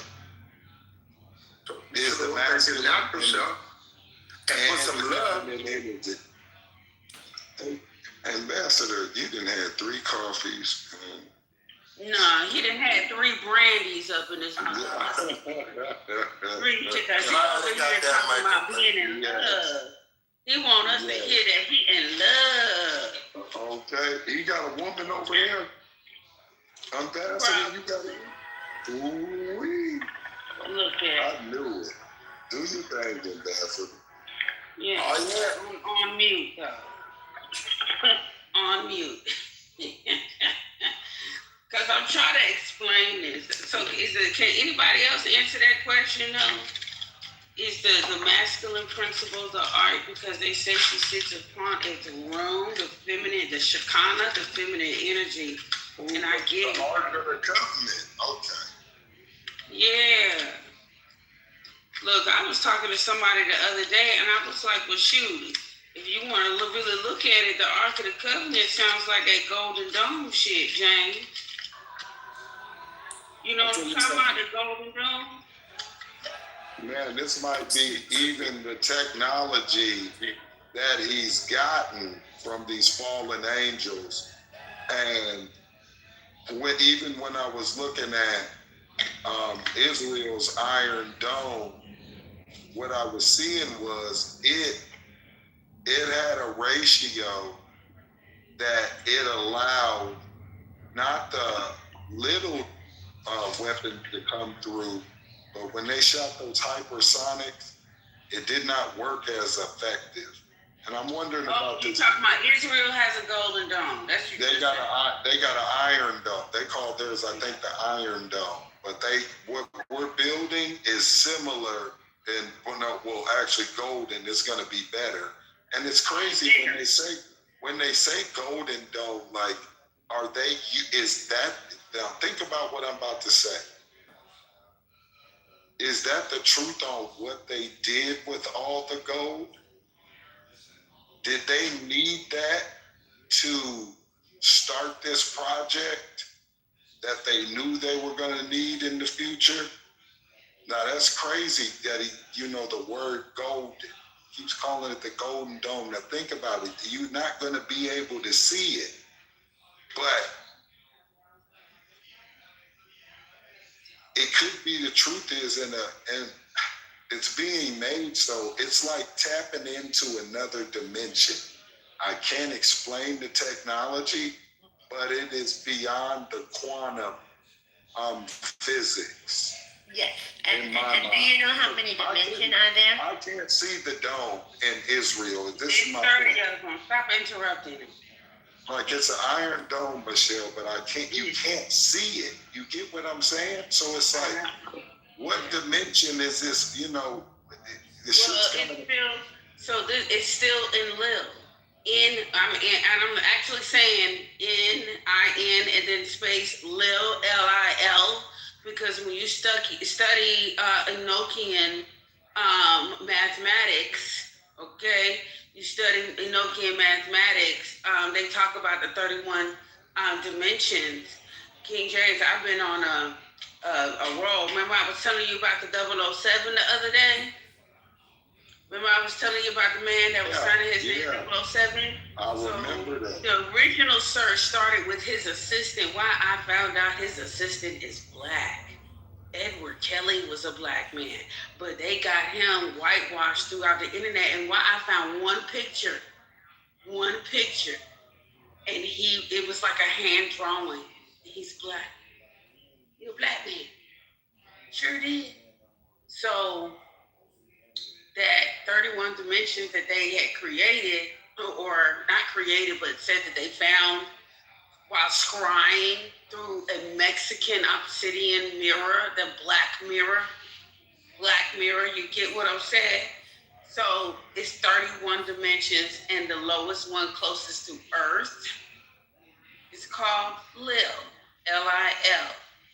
And I just couldn't help but fucking realize when they be talking about that whole Anunnaki shit, what's the name one of the guys that's in that Anunnaki shit? Enlil. That's it. What that nigga? So crazy. Who is that? That's Nisha, right? We don't know. Nisha on some hot girl shit. Yeah, you see that gun in her head? She was ready to go. Yeah. She was on that bullshit early in the morning. Nisha baby, that's what they call her. Back in my ratchet days, that would have been what I was looking for.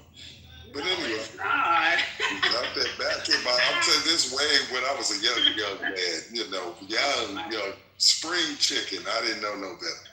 But Lord have mercy. Yes, she got the spirit. But she got the spirit.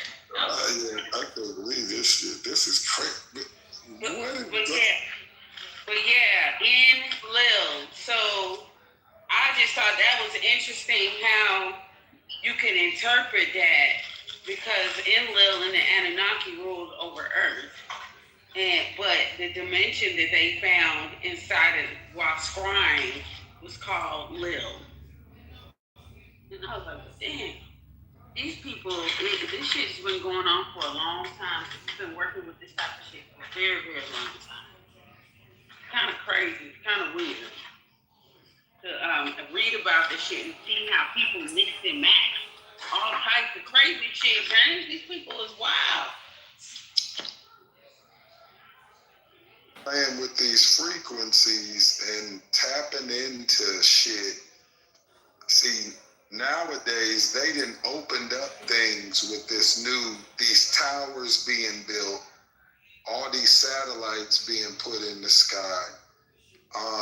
This is now what people can't see. It's assisting, a lot of the things we've been seeing manifest in the 3D.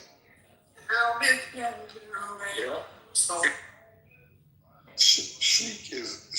you right, Flawless. Sheik is off that wine and feeling divine. Oh my God. Oh yeah, man. It's like throughout the years, pick up shit and recreate that shit for themselves. That's all. And that's what that lady that she been following. Who that lady? Yeah. Following. Hey, her husband. That's one of the best. That's one of the best mic drops ever from somebody to pick up. Yeah, she got a good man. Yeah, she do. Like, don't listen to her. She crazy. And I ain't gonna lie, you can tell he patient because he really runs shit, but she thinks she runs shit. You know what I mean? You see what I mean? Because Guy is over there telling her what to do. I live with the imps of the shaitan, and you say I'm drunk, so it's fine. But still, the imps of the shaitan, there's a companion of Satan and the companions of the righteous. And I was just trying to seek to find out which one she was working with. You got to put love on stuff like that. The most valuable, most precious gift you could ever give is a precious gift of love.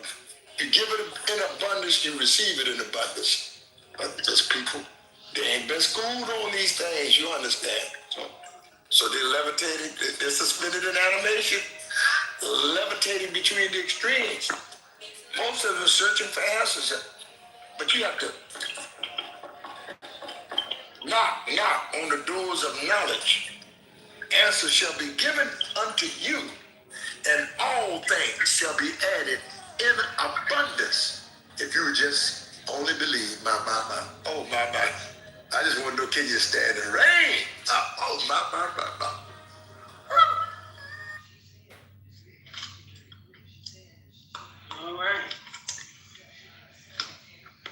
All right. You got conversation so bad. That's a trending thing. Let's reroute this conversation real quick. We're gonna go down aisle 9, even though we're on aisle 10. We've been doing this shit all day yesterday. We wrapped us for about an hour. Some Donald John Trump, we labeled him as the chiefs among the shaitan and the fire an hour ago. Yeah, we rocked him. Some down roasted him for the evidence that he was not of the shaitan. He was not the Dajjal. No evidence came in because he is the mischief maker. He qualifies in every way as not a devil, but appears and manifests as the devil himself. And then that's one thing. See, y'all haven't tested the waters. You know this. You got to know that not only a devil, but they will never deny that they are the devil. See, you ain't tested waters like me. See, I've been on the front line. I've yet to confront a Neanderthalic that denied that he was the devil. Oh, my. You got to test the waters, brothers and sisters. You want answers? You must knock on the doors of knowledge. Answers will be given unto you. All things added in abundance. If you would only believe, my. Because God, God is the love. God is also the spirit. God is truth and courage. And all those other attributes. You were looking one-dimensional. God came multi-dimensional with you. and you missed something, you missed the boat things. Believe me, I'm on board. And all I say, you don't need no ticket. You just get on board and thank the Lord, my. Oh, my. Oh yeah, that's right.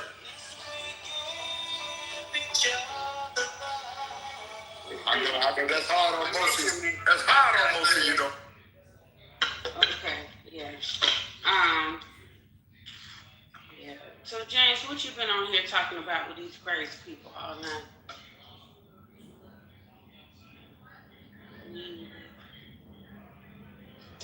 It looks like y'all to put James to sleep. No, I'm just eating fruit snacks. Not your niece's fruit snacks. No, these Jameses, I like fruit snacks. I'm a big kid when it comes to family. I like that, but I don't eat them all the time, but I'm Did that guy Augustus come back? Because I didn't get to ask him the questions I wanted to ask him the other day because everybody's so damn enthralled in themselves. I don't know. No, you right. And Augustus is really tapped in now. He's working for RFK Jr. So I imagine the kind of circles that that he's got access to now. He's getting information that he's got to give it a certain way, I'm sure. But always on top of things. Like, he drops breadcrumbs, but the shit be true. Tell him. Grand Risings, Rich Risings, peace to the room. Oh, you're top of the rising. Grand Rising. You found me a network that may you be successful in all your endeavors, my man. I'm just chilling. So now that he has exposed James that these scientists are missing, so-called missing, because we don't really know what happened to these 200 scientists. What does that mean? What's going on? Did you get on his podcast? Because he said he was shooting something with somebody, J2, whoever J2 is. You know what I'm talking about? Yeah, I know you were talking about, but I copied the link, but I couldn't get to the damn thing. But I'm going to try to find the channel that he's on, because he's got a channel. And I'm gonna follow his channel. I'll send it to you. Oh, thank you. Yeah, I went ahead and followed it because I was interested, because he's that J2 figure sounds like one of them kids from a Gateway Project. I'm the most getting where I can fit in.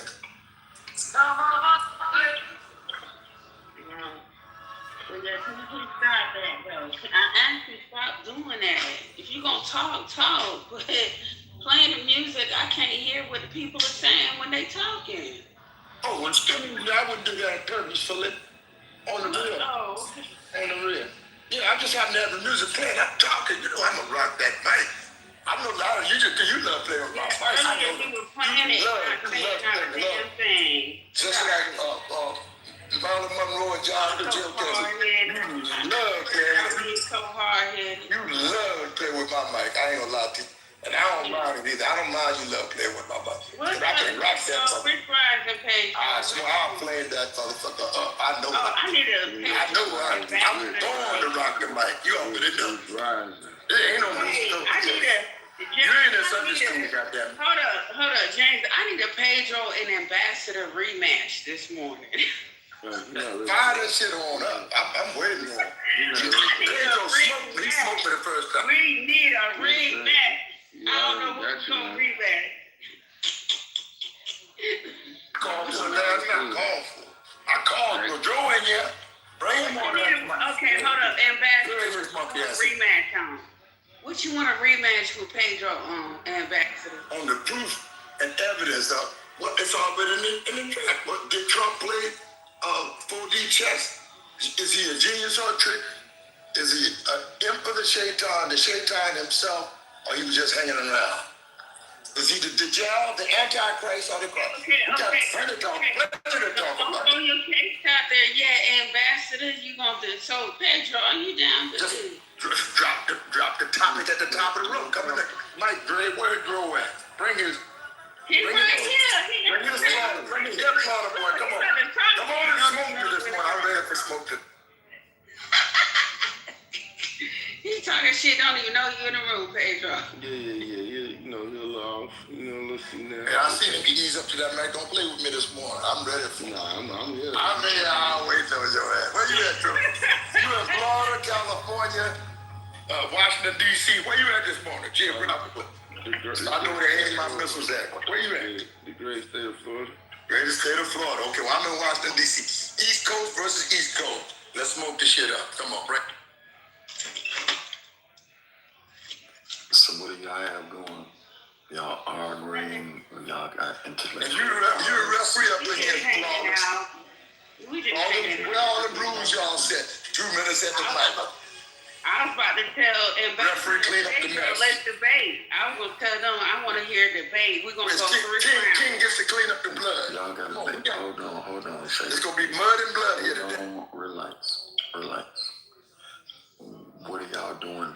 Do I just maybe need to turn my mic down and let y'all get back to doing what y'all doing? Because I'm trying to understand what's going on here. No, it was just a general discussion. Ambassador, the deal please. Ambassador, please stop. No, I was just joking with them. I was like, I want to do a debate. Does Ambassador want a rematch with Pedro this morning? And Ambassador said, yeah. He was like, let's get to this topic. Did Trump play 4D chess or genius or trick? He said he tricked. So I was like, shit, let's go 3 rounds. Okay, so, all right, so that's the question. Pedro is for Trump and Sheikh is against Trump, right? Yes, ma'am. Yes, sir. Okay. All right, this might be kind of interesting. Y'all gonna keep it on the intellectual level, right? No. Now the precursor, sir, if I can interject, the precursor is that Pedro smoked me before he beat me in a debate, but he had a room full of his supporters. I forgot that they were playing with the mic.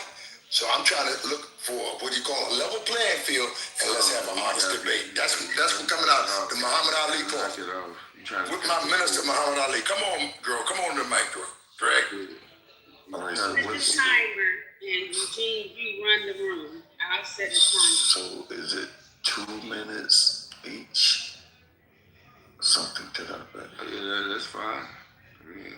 All right, 2 minutes each. So Michelle, present the question.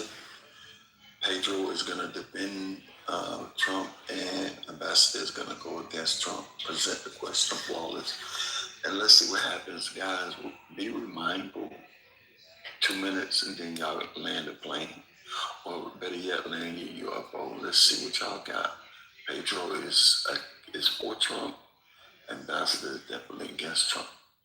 Question is presented by none other than Mrs. Flawless. Let's go. Well, in the honor of the great Sheikh, he said the title of the room. He wants to debate on that. So the question is, did Trump play 4D chess? Is he a genius or was he tricked? Go ahead, Pedro. The time starts now. Oh man, good morning. Goodness gracious, this is off the vert. So my opponent, he would come in here and have y'all to believe that that I'm working with an imbecile. That this man, Donald Trump, is a guy that's not calculated. He would sit here and just rant and tell you different things with raps and rhymes about how somebody doesn't understand war, doesn't understand politics. This is a guy right now that is answering the call of the world right now. You have people in Iran that are celebrating and cheering for the murder of their leaders. These people have murdered over, I think it was 200, 300,000 people over the last couple of years. Donald Trump is helping liberate those people, and the same people that have been liberated and asked for other people around the world to come and liberate them are telling telling us that these people don't know what they're talking about. The same people, civil rights leaders, Black Panthers, they're telling us that these people cannot come and tell us that they've been controlled, they've been given a religion, they have been basically brainwashing. The world has been brainwashing to think these people have chosen a religion, have chosen a way to follow. These people come in the room, they cried. I mean, they cried fucking tears last night in front of us and let us know that, boy, this is not what they chose. They told us this.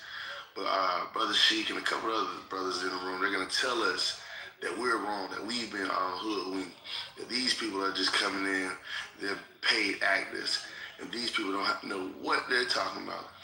I want to relinquish my mic right now and let Brother Sheik come in with the hatred and the vitriol. But I want y'all to understand the difference in the tones, and we're going to come back with some facts so y'all can understand what's going on.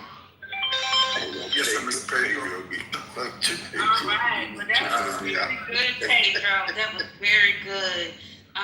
Thank you, Pedro. Ambassador.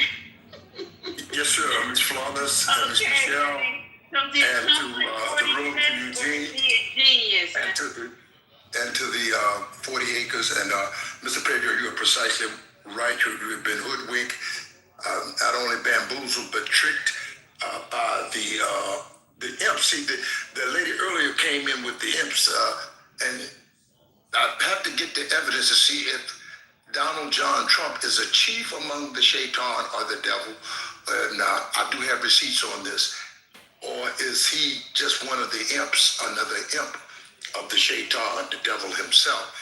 Dajjal is the Antichrist. By a kid being in the candy store will play with the gadgets. Like I see Trump playing with these bombs, but it produces chaos. The most honorable Minister Louis Farrakhan teaches on the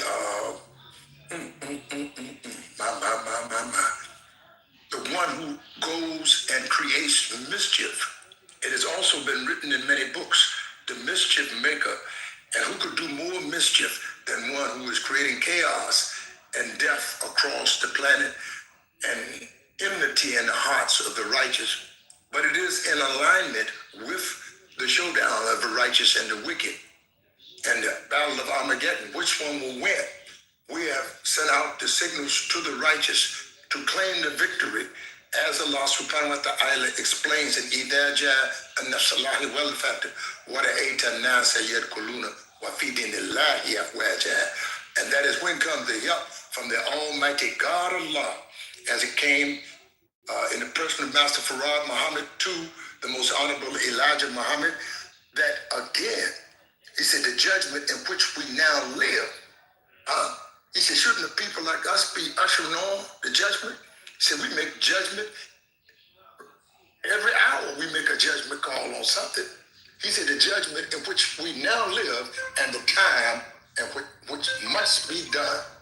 And the Dajjal again has manifested in the person of Donald John Trump. The proof and evidence is everywhere you go, and damn near everywhere you look. Everywhere you look. So, quick question before Pedro goes. So, are you saying that Donald J. Trump, the president of the United States, 47 and 45th, are you saying, or whatever it is, are you saying out of all of the rhetoric that he is the devil? Is that pretty much what you're calling this guy right now? Pedro's hero? Is that what you calling Pedro's hero, a devil? Not a devil, but the devil himself. The jury may be out with some, but some have come back with conclusive evidence that he is not a devil, but the devil. What I put in the equation earlier, that I have never met a Neanderthalic that ever denied that he was the devil. And I put the question among many of the Neanderthalic, and every one of them without flaw has admitted they were the devil. We went on Sean and Hannity on Big Fox News, and we put the question there, and was Hannity and Combs. And Combs said, yeah, we do call him the devil around here. Sean Hannity manifest, not a devil, but his partner in journalism called him the devil, my. And the tape is there if you go to look at my. All right. Damn, Pedro. And that's Trump's chief. That's his chief journalist, Sean Hannity, who had been known amongst his fellow journalists as the devil. A lot of mic jumping. This is well over 2 minutes. Hey, we're just gonna keep letting she talk, huh, Eugene? That was very biased. No, I wanted to make it really clear because okay. I mean, Shake is. I mean, he's saying some things. When you get to the second round, we're gonna keep on letting Shake get a little steam. Like, wow, Eugene, in the middle of a debate. No, come on. I'm gonna let you go. I just wanted clarity because he's really being very disrespectful to your president and you, honestly. So I just wanted to make sure I'm hearing what I'm hearing. That's it. Go ahead, Pedro. Okay, so the next question is, with this war, what makes Trump right about what he's doing with this war? What makes him right and what makes him wrong about what he's doing with Iran and the war? And Ambassador, I want you to go first this time. Ready, Ambassador? Yes, ma'am. All right, go ahead. And y'all put something at the top of the room. I put a poll for Pedro versus Shane. So y'all vote. Okay. There's a couple of things that comes to mind right away. Public deception is a federal charge to deceive the people, to tell them you're going amongst them to do a fact-finding tour, to do peacekeeping talks, and to turn around and bomb them. And to say to the people in the campaign promise that there will be no more new wars.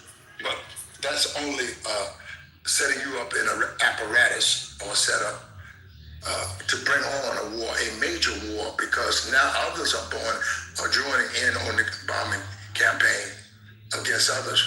There is Korea and Kim Jong-un is say he will support the Iranian people on the move of the bombs coming against them. That is not the way. The way is through peaceful negotiation. I've never seen the bombing of innocent people being an answer. An example in the Vietnam War and all of the Desert Storm, all of which Jimmy Carter, Bill Clinton, and previous administration, especially Barack Hussein Obama, and none of those bombings have produced any decent results anywhere on the planet.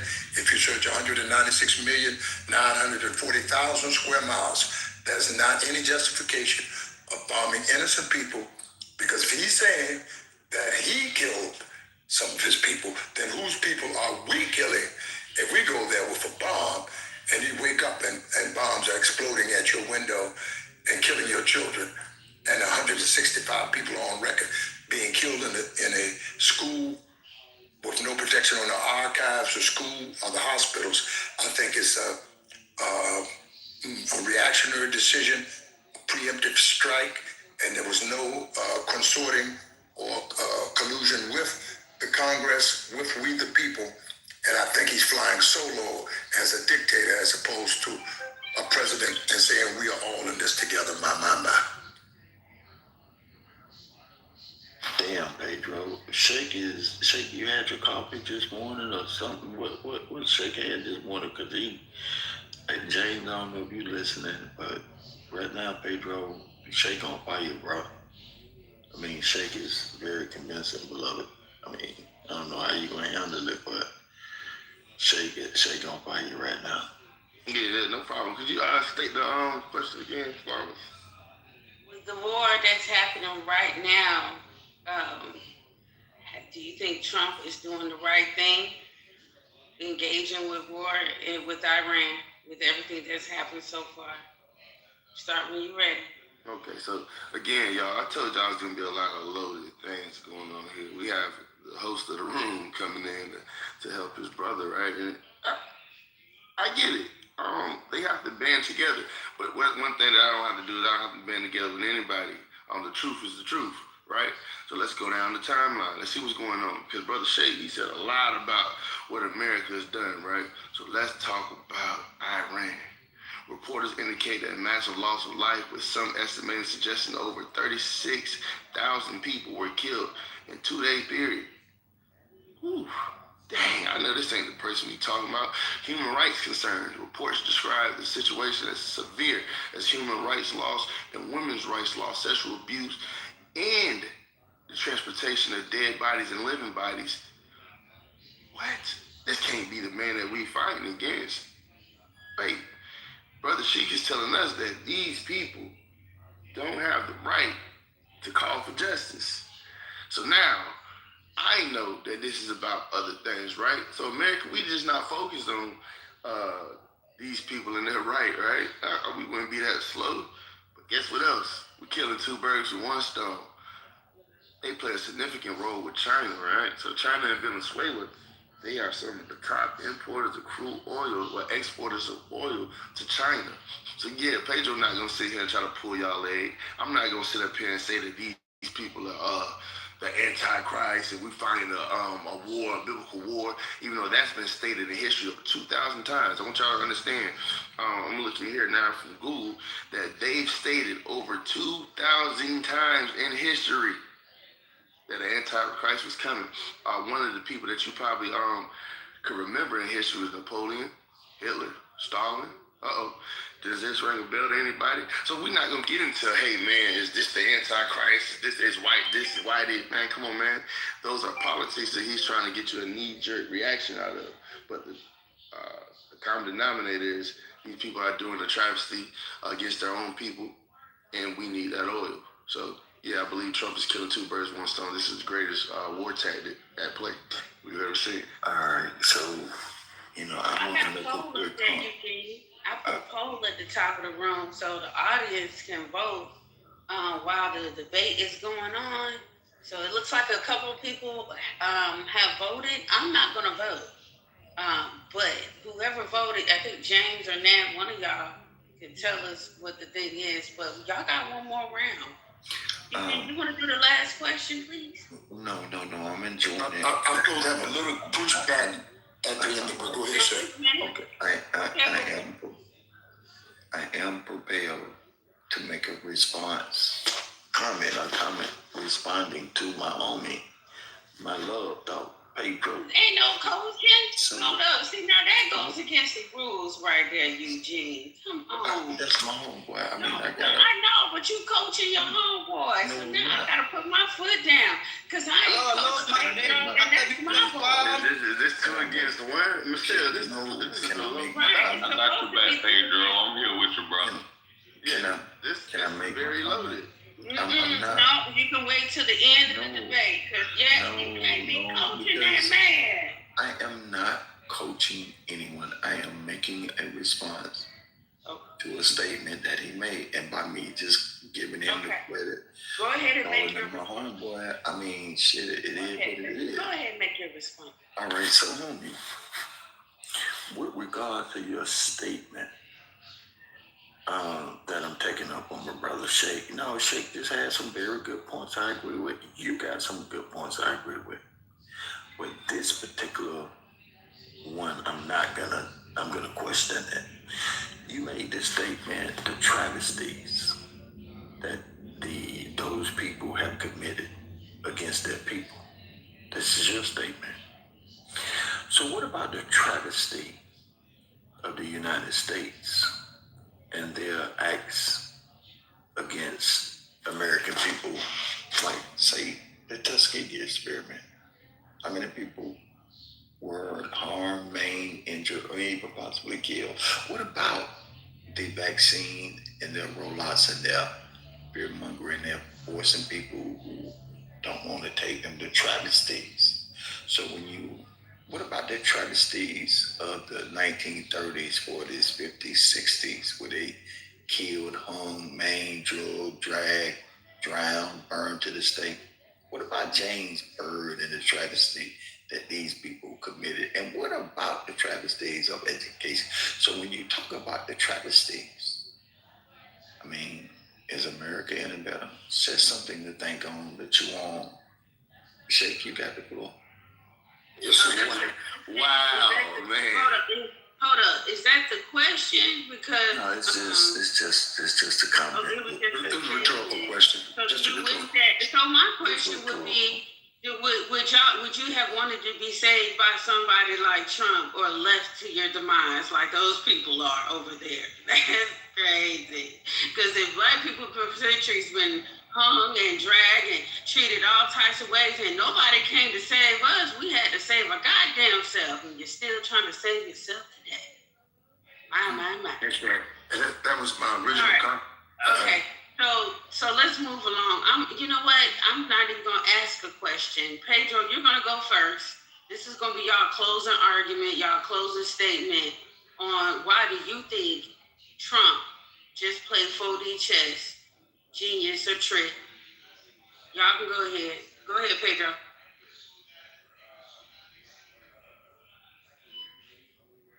I think Pedro Googling a chat. No, I'm here. I'm here. I'm Time out point. Is he anywhere in the building? Anywhere in the I building? had to come off the mic. I'm sorry. Chaps in the building. Chaps in the building. Well, are you gonna go first, or what do you want?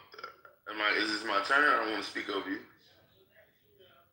Okay, so hey man, I just want y'all to notice what's going on here, man. I was asked about one person. I don't know how I'm going against the whole nation of Islam right now. These brothers are they're colorful right now and they tactics, but hey, I believe that yes, black people were done wrong, man. Everybody knew that, man. We actually tried to tell people many a times. I mean, we got so tired of telling people that we were being done wrong. We were being hurt, we were accosted, right? We needed to be restored to a point that people just laughed at us, scoffed at us. Oh, y'all can do it, right? But right now, we listen to the same thing. Some of the very people. Brother Sheik is a Panther.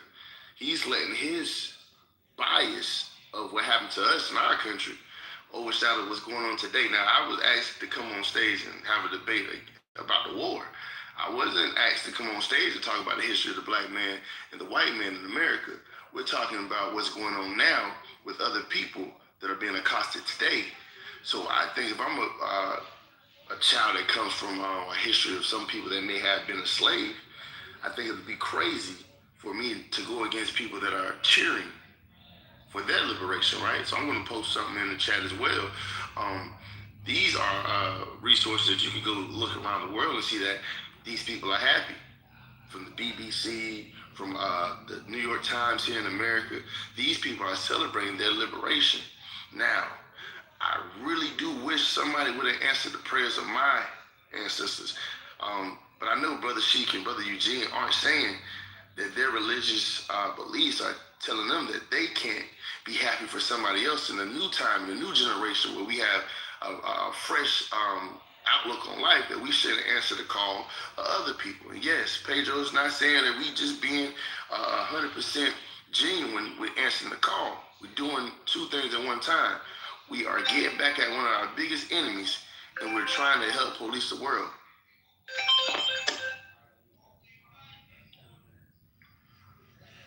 Thank you, Pedro. That was good. That was very good. So, like I said, for the record, me, Eugene, ain't gonna vote. Ambassador, this is your last quote. This is your closing statement on your debate, honey. You ready? Yes, ma'am. All right, go ahead. I think that my opponent, Brother Pedro, would come here to convince you that all of the people sent to the world, and I think the word Hitler has been mentioned, and there are many others that Donald John Trump obviously came for his people, and those that would follow him as a Dajjal, the Antichrist. And but then that God didn't send anybody for us, and he would make as much mischief and get as many to follow him into the hellfire. And the hellfire, meaning the hellfire of these bombs that are being dropped. It was best dropped by, I do some music. One of my colleagues, it was star dropped it once, and it was best said by Temptations and others that war I despise because it means the destruction of innocent life and innocent lives. And we're not the people that will perpetuate such a bombing. I ask the question again, how many bombs will it take to separate the real leaders from the fake? And these have been fake news from day one, public deception from day one, and the public deception continues. The public deception will stop when we, the people, the righteous, rise up to check the wicked, and we stop it. The only thing they can do to you is no more than what you allow them to do. And he has done too much to the world and too much in the way of defacing the public in Venezuela and then bombing with fake news, again, public deception that he's going for peace talks, but actually going to set them up for a bombing campaign. This is bloodthirsty, it's unrelenting, it's war that I despise.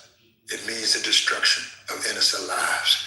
And we must claim life as the righteous. The way to negotiations have never been cut off. They chose, bombing is a choice, a bad choice, nevertheless, a choice. Thank you for allowing me to say those few syllables here at the debate. Is that my cutoff?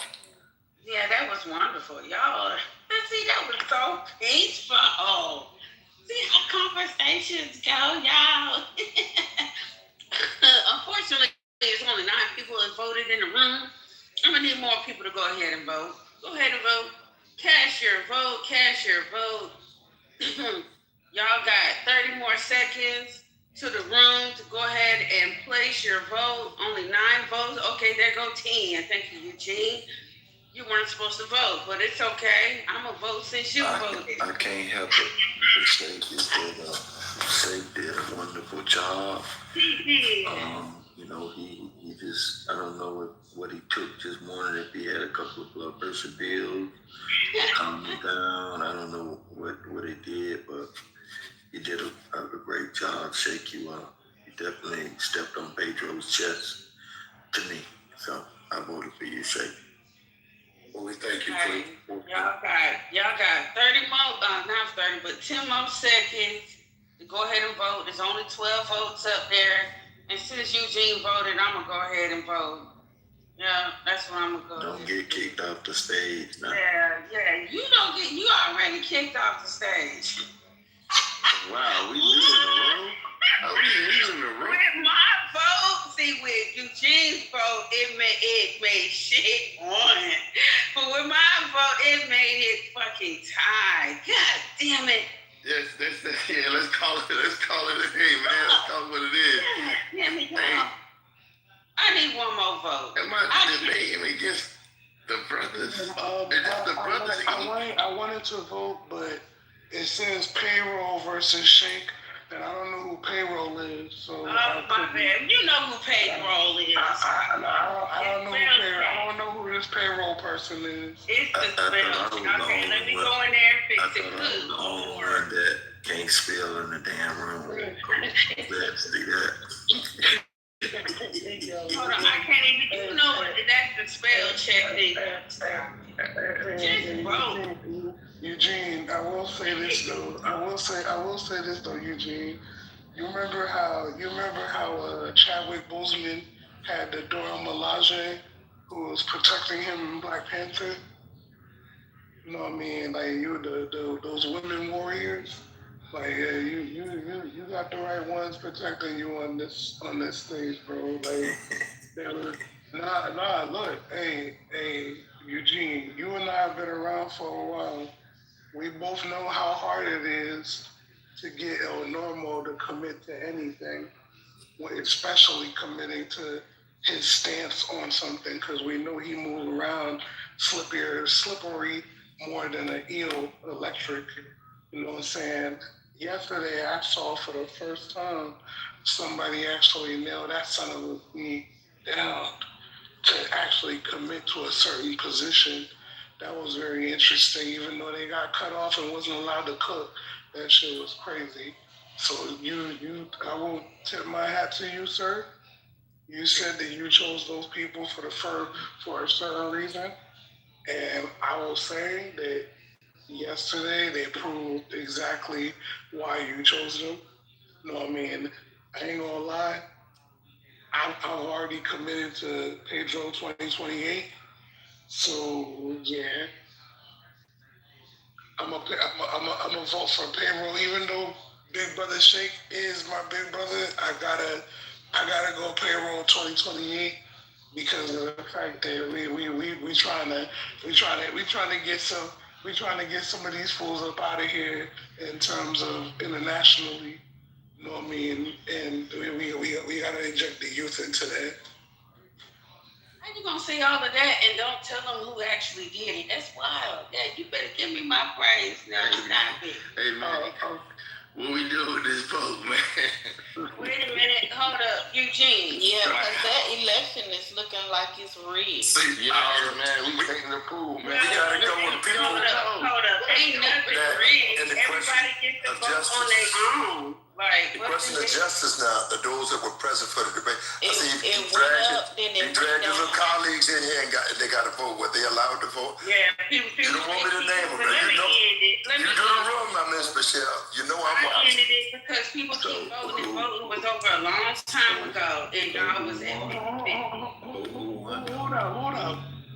No, he dragged his colleagues in, and that was the first debate because it wasn't a level playing field. Because the room was packed, and it was packed with his supporters. He put his supporters in after the, fact. Some of them came in after the fact and voted. Well, it was at, and I know you noticed it was 50-50 when I ended the thing, so y'all gonna have to do a rematch next week, okay? We'll come back. I put my vote on that. But I thank you for the. We're gonna do a rematch next Sunday. Have y'all asses here at 6:30 in the morning. All right. Look. Let's make sure that it's between Pedro and not payroll, because I don't know who payroll is. I was a little bit leery. I was gonna come out. Welcome to the 40-acre spelling bee.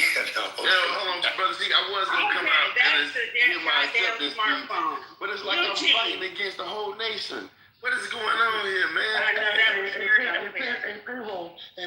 I thought you was fighting against the whole nation too. Like, once they get the name wrong, everything else becomes possible. Come on, James. You gotta give it. Come on, James. Hold on, James King. Listen, come on, hey, brother. Hey. James voted for peace. Yeah, I understand that, but of course you voted for this travesty. Hold on, y'all. Did y'all not watch George Bush Jr. try to win against Al Gore just now? What? Exactly. Hanging chads. Hey, man, I recount. Oh, man, hey, come on. Where y'all at? Hey, who all here, man? Hey, can I get it? Hey, man, I call for a recount. The vote up and then it flipped. Oh, man. Hold on. Don't put it on me, though. Don't put it on me. No, I'm putting it on you because you don't work the polls. I said when you voted, it went up. Like Pedro went up after you voted. Yeah, up, baby. I was saying the guy that 3 days ago, the brother Pedro started saying at the end of his sentences, Pedro 2028. Yes, sir. And 3 days ago, I peeped it when he said it. I was like, hold up, man. But Christ, did you not peep that before you cast your vote, it was 50-50. When Christ just cast his vote, all of a sudden it's broken. All of a sudden hey, man. All we got, man. These some haters, man. You already know. The folks in the room. You fight along with y'all. Hey, you from Florida. It was the hanging chad. I'm from Florida too, though. I'm from Florida too. That's why we know what's up. When you actually called the vote, I had it 54-46 when you said it out your mouth. I was watching too. I call it supremacy, man. Oh my God. I'll take the 50-50, but when you called it, Michelle. I gave y'all a time so y'all can do a rematch next year. What is this? We come back.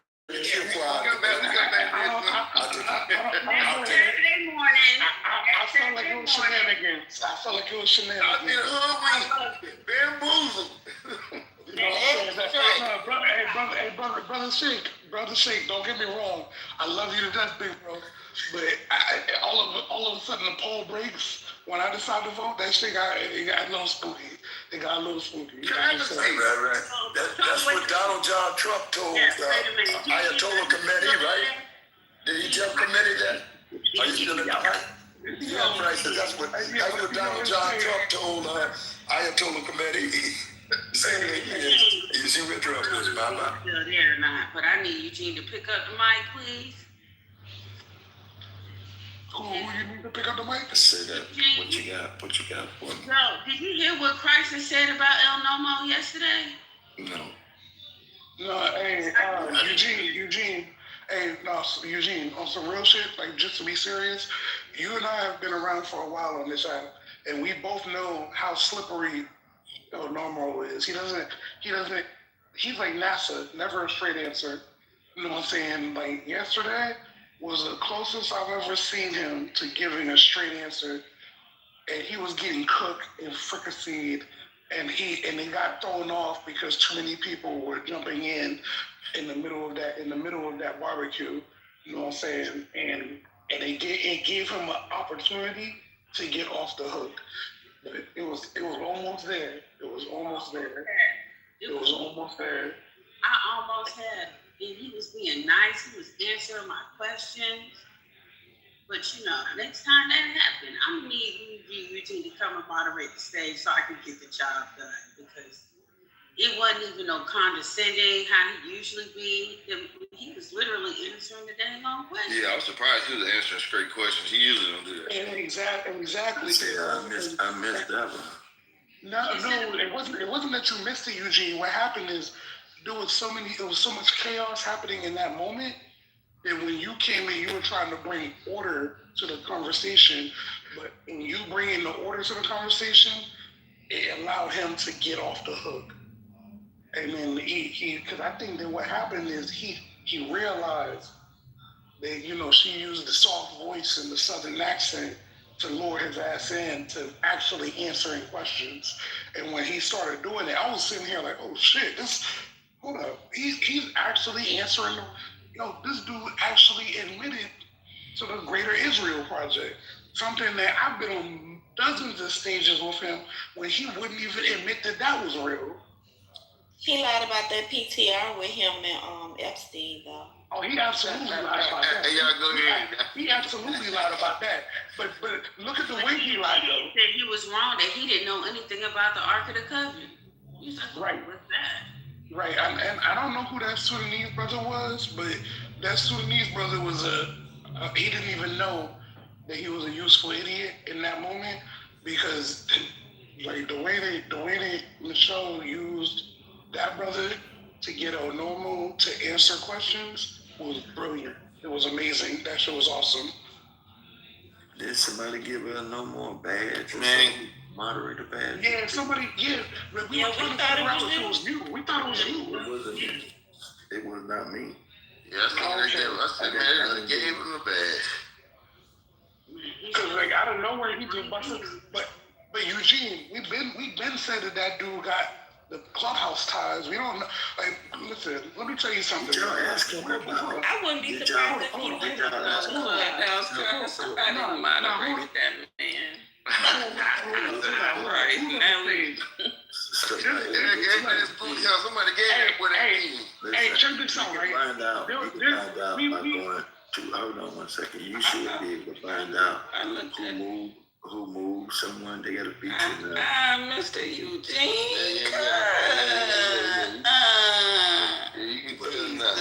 Erica, you know he can't hold water. I swear to God, he just be talking. What do you? Goddamn, I'm careful. Oh, I shouldn't say that. No, you don't get no criminal alert, son. Y'all know I'm a truth teller, so y'all just got to show me nothing. Truth teller / shit starter. Shit stalker. Hey, hold on. One question. I'm gonna give y'all the room while I get up and prepare for my day. One question. Did anybody ask El Normo about the picture that he's in? Everybody's scrolling with Epstein. Yes. He said it's AI. And Black said it is not, because Black run everything through AI. And when Black said that it's not, El Normo's response was, Well, no, my bad. When Black said that it's not, somebody else came off the mic and tried to undermine Black and was like, well, it's obvious to this AI. And then El Normo just ran with that. I think that was Queen. Yeah, somebody just came off the mic with that. But no, look, Larry Holmes had Muhammad Ali on the ropes. They had Onomo on the ropes. Yeah, because he talked about the features that when he put it in AI, when AI said that it was not, so it could not be an AI photo. And who just said that just now? Lil Feather. Okay. Lil Feather, when Black was saying that yesterday, I was actually trying to take screenshots of me running it through the AI as well. But by the time I was able to get the screenshots, they were moving past that because somebody had interjected on his behalf, which made it easy for him to move past that particular part of the conversation. I mean, who all ran it through AI, except for, with the exception of Black? So Black and who else? Because I mean, if I look at the picture, I really believe it's an AI picture as well. I read it. What is it telling you? It talks about the tones on the skin and the pixelation in the background, and it says that it's not fake. It says that it's real. But why would someone want to just pick El Normo out of everybody in the world to make a picture of him and Epstein? What? I mean, what's the motivation? Well, I mean, if you on Clubhouse, you know how many people on Clubhouse don't like El Normo and got access to a AI generator. But what is it about El Normo? Whoever made it had a intimate hatred for him. Is that correct? No. I mean, on Clubhouse, they say he is on a small hat, right? They don't like him. So I'm gonna go and connect, get a picture, AI, do an AI picture with him. I mean, because we haven't seen it on any other platform. I tell you what, why don't you take the picture and run it through there, and you come back and tell us your side of the story. I don't have it, and then I need to know where the original source was. I mean, who was the first one that came on here with the picture? Water was the first one, and Erica has a point. Because you can't find that picture anywhere else. Like I ran it through Yandex, I ran it through Google, I ran it through Yandex, I ran it through Grok, I even ran it through a couple of the other the free ones from China. That photo doesn't exist on the internet. Exactly, Crisis, and this is crazy because here's another issue. Now it's battle of the AI tools. Right. But I mean, you can't find it anywhere else. So, and then when you look at it, now I'm gonna tell you what makes me think. Now I don't know, but think that it's not a legit picture is because you can see fading in that picture when him and Epstein are standing beside each other. You can start to see blending in the colors there a little bit. Correct. That's AI. And when you so for people who are listening to what she's saying, when the AI does its rendering, if you add black or red, it'll highlight certain shit where you can see where they're trying to blend the picture together. It does show phases of that. But yet, for some reason, all of the AI say that it's not fake. It's not just the Chat GPT that says it's not fake. All of them say it's not fake. Well, I just took the picture and I ran it through mine, and it's so. And I even put the part you just mentioned. Who just mentioned something about where their heads meet at? I think it was Erica. It was Erica. Yeah, so I even mentioned that in there with my next question. I was like, are you sure? Because it gave me the same thing. It said this is most what so this is how it starts, Erica. Erica, you listening? It says, I cannot determine with certainty whether an image is AI generated or a real photograph. But I can point out visual clues that suggest likely a real photo or a photo displayed on a phone rather than an AI creation. And then it goes through all of the observations and it concludes that it's a real photo. It said this does not show common AI generation effects. So it's when you said what you said, so I was like, that's a good question. So I asked it that. It says that's a good eye for noticing that area. And what you're seeing is a near hairline effect. When two heads are very close together, this like this, a few normal photography effects can create this look like blending. So it just says depth of field blur, low resolution plus composition, similar hair color plus lighting. So it says why this is different from AI blending. AI blending usually show hair melting into skin, strange texture transitions, wrapped head shapes, repeating pattern effects, and uneven lighting scenes. So in this image, head shapes remain consistent, hair texture remains natural or both sides, and the soft area follows the lighting granted rather than forming a digital scene. So it's trying to look. I don't know. I'm on the fence right now. So I'm gonna read mine, Michelle, because mine is similar to yours as well, and it's just like you said. It's saying the same things, and I asked just a general question. I said, "Is this an AI generated picture or is this an original image?" And it says, "I cannot definitely prove whether an image of AI generated or real for a single photo alone, but I can look for common indicators based on visual inspection of the image you shared." And it says, "What suggests it may be a real photograph is the natural skin textures and the asymmetry, the wrinkles, pores, and uneven skin shading looks realistic. AI images often have overly smooth skin or blurred textures. With this, there's a consistent lighting. The light source appears natural and evenly affects both sides of the face, both faces. The shadows around the nose, eyes, and neck look physically consistent. There's natural placement of the hands.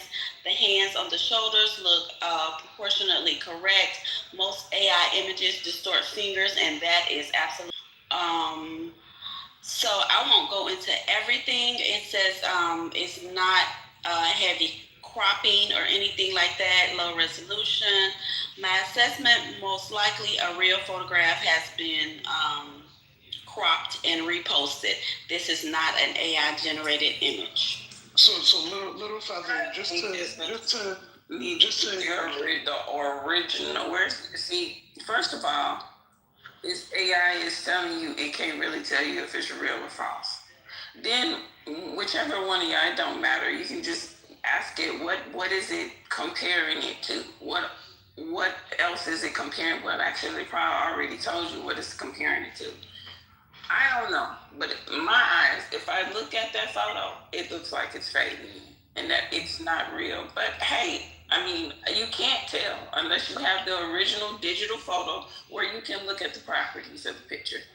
So Erica, I did try to find out what it was comparing it to, and because there's not an abundance of photos of El Normo, I did find other Epstein pictures that it was comparing it to. Unfortunately, it's comparing itself to other Epstein photos because there's not an abundance of El Normo photos.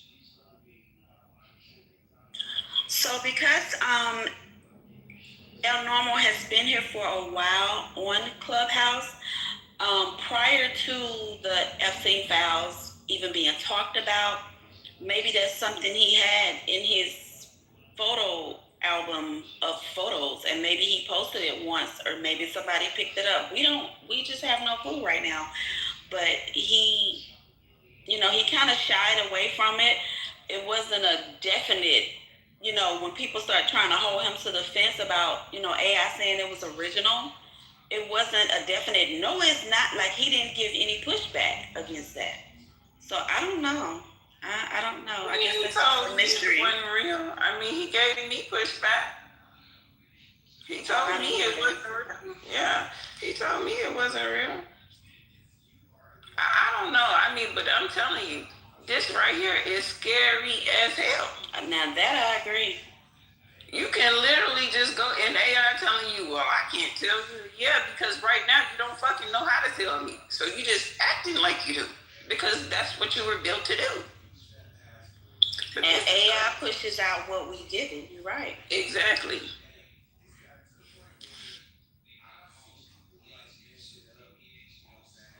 Well, fuck it. I hope if they start making fake photos of me, they put me over there and. That's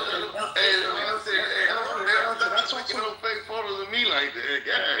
And Erica, that's the reason why I didn't make a big deal about him saying that it wasn't him, because of what you just said. Exactly what you just said. Because there's enough plausible reason to say that it's fake. I always run the red test on photos.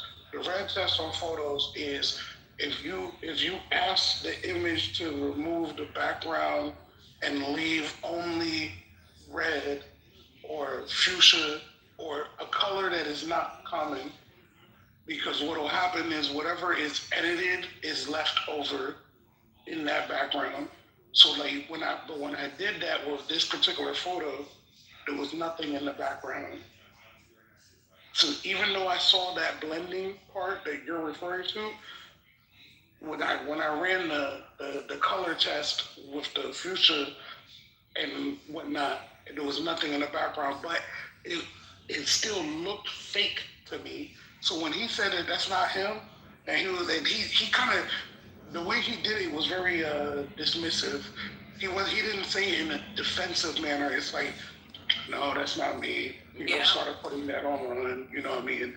And then when he did it, I was like, you know what? I ain't gonna berate him and battle him on that. That's not a hill I'm willing to die on. There's a lot bigger fish to fry. I still want to know why the hell he's lying about the Moshiach, what they believe in terms of their Messiah versus the Antichrist and stuff like that. I wanted to know that. So I didn't want to die on the hill of some picture that might be AI.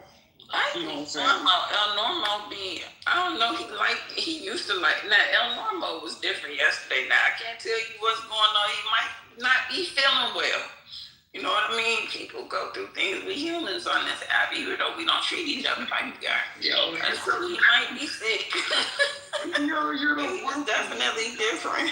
She said he was different yesterday. So you said I don't have the charm to get information out of him? Somebody don't know what's wrong with him. Nah, that's not what I'm saying at all. But he was definitely different, period, yesterday. He was more quiet. Usually you can't get him to shut the fuck up. Exactly. No, he wasn't doing none of that yesterday. So either he's sick or the shit really just done hit the fan and they ain't got the big, you know what I'm saying? Something was way off with him yesterday though. Erica, you ever see those people on YouTube or on Twitter, the ones who be in like Nepal where they charming the snake? You know what I'm saying? The ones in India, they straight, like that's what it felt like. Because for the first time ever, he was giving straight answers. He never gives straight answers. And also, by the way, everybody in here, whenever y'all post topics on the top of the room that has to do with Black community and Black community getting together, please know that he's gonna pop up in the room. He always pops up in the room whenever he sees those topics. It's some type of fascination. No, he came in when I changed it. He concerned about that war. He didn't come on the Black community one. He came in when we changed it to whatever it was. I can't remember now. Trump. He saw Trump name. That's what it was. But Michelle was asking him about that war and about building that third temple. And he straight up lied about the third temple. He told the truth about the Moshiach because the little South Sudanese dude mentioned a little bit about that, but that dude was a little bit off. But a normal went as far as to say that they believe that the Moshiach will return with the rebuilding of the third temple. But he never tells the part about what they believe the Moshiach is here to do. You know what I mean? Like, and instead he's, oh, yeah, we pray. It's a prayer. That's the ritual. All of that. You know what I mean? But it was very. Don't it work though if you okay? So if he say the Moshiach, whatever that is gonna return. What does okay? So who is the Moshiach? Where is that in the Torah? No, in the Talmud, the Moshiach is the Messiah. So their belief is that. So here's the part that gets a little spooky, is the 12ers. The 12ers are a radical sect of Shia Islam. The 12ers believe that the Imam Mahdi, or the 12th Imam, can only come if they create chaos in the world. That's what they believe. So for the 12ers, please remember, 12ers, for them, they're willing to die because in dying, they're helping to bring the 12th Imam onto the scene. It's not that the 12th Imam is not already here, it's the emergence, meaning him revealing himself. Now, that sounds very similar to the Moshiach in Talmud Judaism, because for them, they also believe that chaos has to happen in the world, and when the chaos is happening, they can rebuild the third temple, and that's when the Moshiach comes back and creates, peace in the world and yada yada for 7 years. Both of them have a 7-year story. The irony of it is their 7-year story sounds very eerily similar to the 7-year story of the Antichrist of the Bible. Well, the Antichrist is rocking the set now. We have claimed not only in the debate, but in several other political fronts that Donald John Trump is the live Dajjal. The Dajjal, interpreted by many, is the Antichrist. He will tell you he is for righteousness, but actually be for wickedness. He will tell you that he's your friend, but he will actually be your enemy. But big brother, and then he will come up and kill you as a, yes sir, I try not to interrupt what you speak. I know you can't resist. I know you can go that way. Christ can rock that mic, no doubt about it. But I'm just saying, I'm just as I was fit to say, that these things are manifest now. Some people will ignore the 10,000 pound pink elephant that may be hanging upside down on your ceiling. But I'm just not in one of those kind of groups. I tend to see things as they actually are. And I see as clearly that one of the kingpin of the Dajjal, if not the kingpin of the Dajjal, at that price, symbolically, Shaitan or Satan himself, the devil, not a devil, but the devil of the Neanderthalic. His predecessors were called devils. Not just Hitler alone, but he has some henchmen that will give Hitler a nightmare. If they said Hitler for him, the Neanderthalic and Trump, but still you firmly grounded on the fact that you believe that the almighty divine power, God of the world, now sent all this love and peace on earth and didn't send you nobody.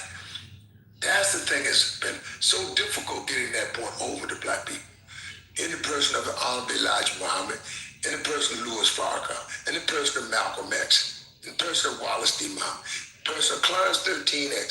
If you use all three of those that you came straight out of Elijah, you would slay the dragon, you would slay the devil, you would slay the shaitan in the person, see, of my freedom fighter, Most Honorable Dr. Khalid Abdul Muhammad, and I'll land my plane just saying, my.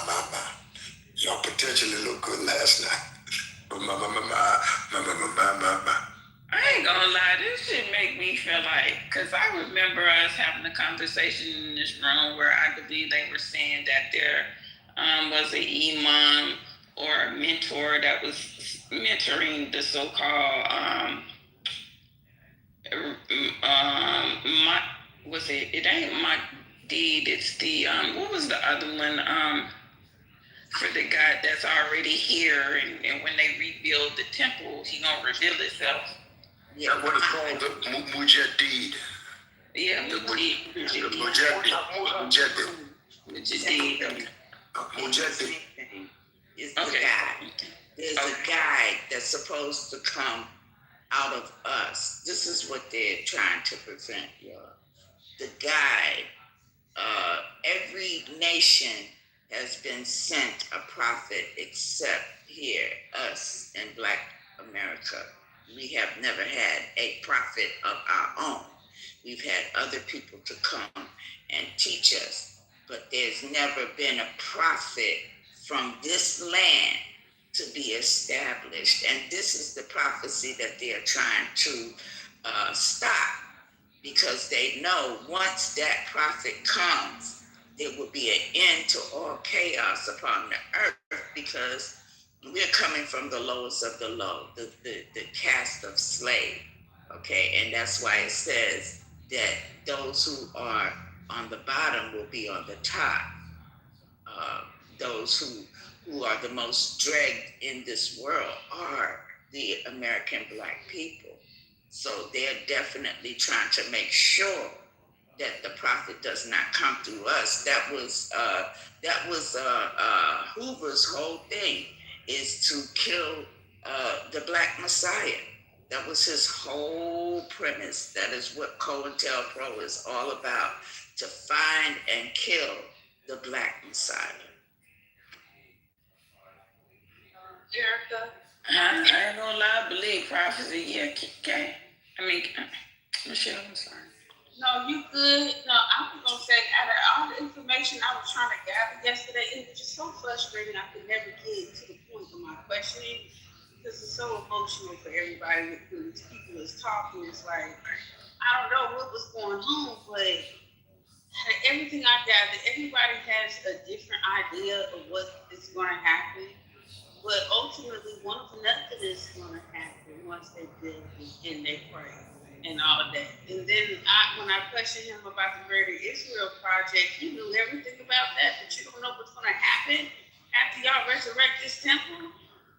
I'm thinking like these people, they just have this prophecy and they don't really know why they're doing what they're doing. They're just doing it. And everybody has a different idea. Everybody has a different idea of they're doing it, but it's all one central idea to bring their God. But in others, from the other person's idea is the Antichrist. So it's just the conversation is kind of weird. So I wish I could get to the bottom of it with somebody that actually is over there that actually thinks this way. You know, I want to tell you where you can look, Flawless, because I've been working on this prophecy most of my life, most of my adult life. I've been reading the book of Enoch, and I've been reading the Torah.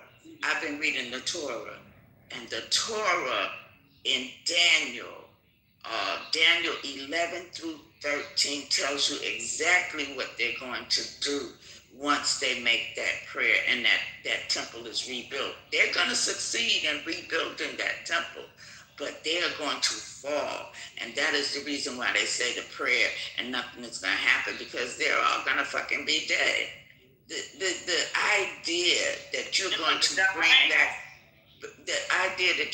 bring back Israel, which the angels said Israel will be no more, is actually an affront to the Almighty. You're going to do something that He said couldn't be no more. Watch and see what happened to your ass. I'm sorry, but that's the way I feel.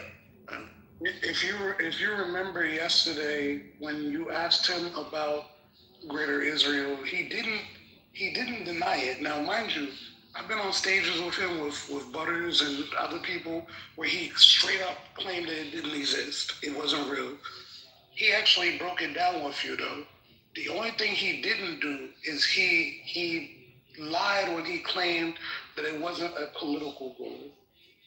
He tried to make it sound like that was a social conversation, but not a political goal. You know what I mean? Whereas the little Sudanese dude, was straight up with it. It was like, nah, that's the goal. That's exactly what it's supposed to be.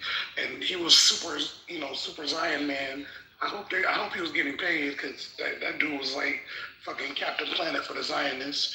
You know what I mean? But you could see the fact that he answered you to say that he acknowledged it was interesting in itself. And for anybody who's ever been on stages with him, who's ever asked or debated him about the Greater Israel Project, they will know that this dude never would admit it. I'm not sure who that was, but good morning. Hey, the troll. Go ahead, Crash. No, I'm just saying that whole Greater Israel Project thing, that's the like, what, between him, well, not even him, I'm gonna give El Normo credit, because El Normo did not dispute anything that Prophecy was saying. When Prophecy got frustrated, it was because of the weird ass troll Sudanese dude who's the super violent. No, because there was 3 of them. It was the other one, not Ashik. It was the one who tried to tell her that she was wrong about the Ark of the Covenant and everything else or whatever. Like, you know what I mean? Like that's when it started becoming weird. You know what I mean? But at the end of the day, you see normal. Listen, I don't know how many of you have ever like done like paid debates. But you can always tell the motherfucker who knows this shit, because he's the one that says the least. He was listening to them, and then when he spoke to you, Flawless, all he did was correct what they got wrong. You know what I mean? Normally they don't even do that. Normally they don't openly correct each other in front of other people. But he corrected where they got wrong because he doesn't respect them. He doesn't even view them as equals. So he corrected them because they're one of them is African, the other one is a German Iranian. You know what I mean? Like, you could tell by the way he was saying it, by the way he was correcting them, like as if they don't know what the fuck they're talking about. You know what I mean? And it's just one of those things where once you start to come with the actual information, that's when you start to see the response become a little bit different, because then there is more of a gauge of how much you know, and he'll start to answer your question with a question to see what you're going to say next. Some people like to be right all the time. He like to be right all the time. Put him in the room with his peers, and he want to outshine his own people, or so-called people. That's what that was. Exactly what that was. So what's good, everybody? What's you all in here? Everybody down there with a pink ticket, join the room, join the room. Rich Rising is 40 acres in the mule. Early in the morning. Should America support Donald J. Trump's actions? My. I don't know. What y'all think? Do y'all think America should support Donald Trump's actions? I'm curious, how much does gas cost for everybody on stage or in the audience? How much is regular in $2.39 for me to $2.99. Okay, so 209 in Louisiana to 280.89. The District of Columbia went from, I guess, 289. We're switching on up to about 350 now. I'm here in South Florida. It's $3.49 for regular, $3.89 for premium. I chose to stay home today, Little Feather, because of that, just so you know. Oh, I'm on my way to the beach. I literally emailed my job and was like, yeah, I'm not coming in. I'm going to be remote. Who else? Where is everybody at? What is regular 87 gas? What does it cost today for you? Just selling the tubes here as well. You see some increase, but not that much. I'm in South Florida as well, and the lowest I've seen is $2.39, and last night I seen it up to $2.99. Huh? Well, I need to find where you at because I need that. That would be a blessing for me right now. Right now, where I'm at, it's $3.27. I'm Broward County. Where was she at with the cheap gas? Right, that's what I'm saying. I need that. Oh, okay. She's further up. North. Yeah, that's what happened once you get past West Palm, then the gas gets cheaper. Oh no, yeah, I ain't driving all the way up to West Palm to get cheap gas. No, she's in Tallahassee. Oh, okay, yeah, I'm in. So it makes sense because Tallahassee is almost in Georgia. Oh yeah, true. Take some gas tanks over there and fill up right there. Yeah, Georgia is even cheaper. Yeah, Georgia has always been the cheapest. Yes. The eggs, did y'all eggs go down yet? The eggs have not gone down. Bro. Mine have. The eggs went down. But I got the cheat code. I got the cheat code though, Flawless, because one of my colleagues, she owns a farm, so she always brings the farm, what do you call it, free range eggs. She brings those in and lets people have those. $1.99 for some eggs. That's crazy, Cypher. Where the hell you at? I'm about to went to that goddamn Kroger's car, baby. I got a Kroger's. Yeah. Actually, I give my eggs for free. One of the locals out here, they come in for massages. He's a veteran. Yep, and he gets free massages through his insurance, so he gives me cartons of eggs when he comes for a tip. So I was like, shit, you a chiropractor? Yeah. Oh shit. That's what's up. Yeah, I'm about to get me some chickens. I told him I just need Yeah, that's what I'm thinking about doing. My sister-in-law, she got her some, so they eggs. She's up in Maryland. They get their eggs from in the backyard. Are we too early for the West Coast people? Because I believe Sweet said something about $6 at one point. That's crazy. For gas. But I didn't know if that was premium or regular. It don't matter. My homie showed me a clip of $6.89 for gas in Malibu. Oh shit. $6.89 for gas is insane. Yep. I would be staying home too. Yep, sure would. So this is my question. We know that we now have gas-driven cars, and we have the electric. When the gas goes up, does the electric wattage go up as well, or no? Because I know they pay, to keep their portables charged, meaning their cars. But does that wattage or something go up for them as well? Yes, because electricity is produced by oil.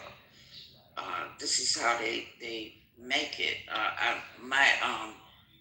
My meter reader explained it to me yesterday. He said that that's why you look on your bill and it says fuel oil consumption. That's how much oil was used to make the amount of electricity that you've used. So yes, their wattage is going to go up because electricity has gone up.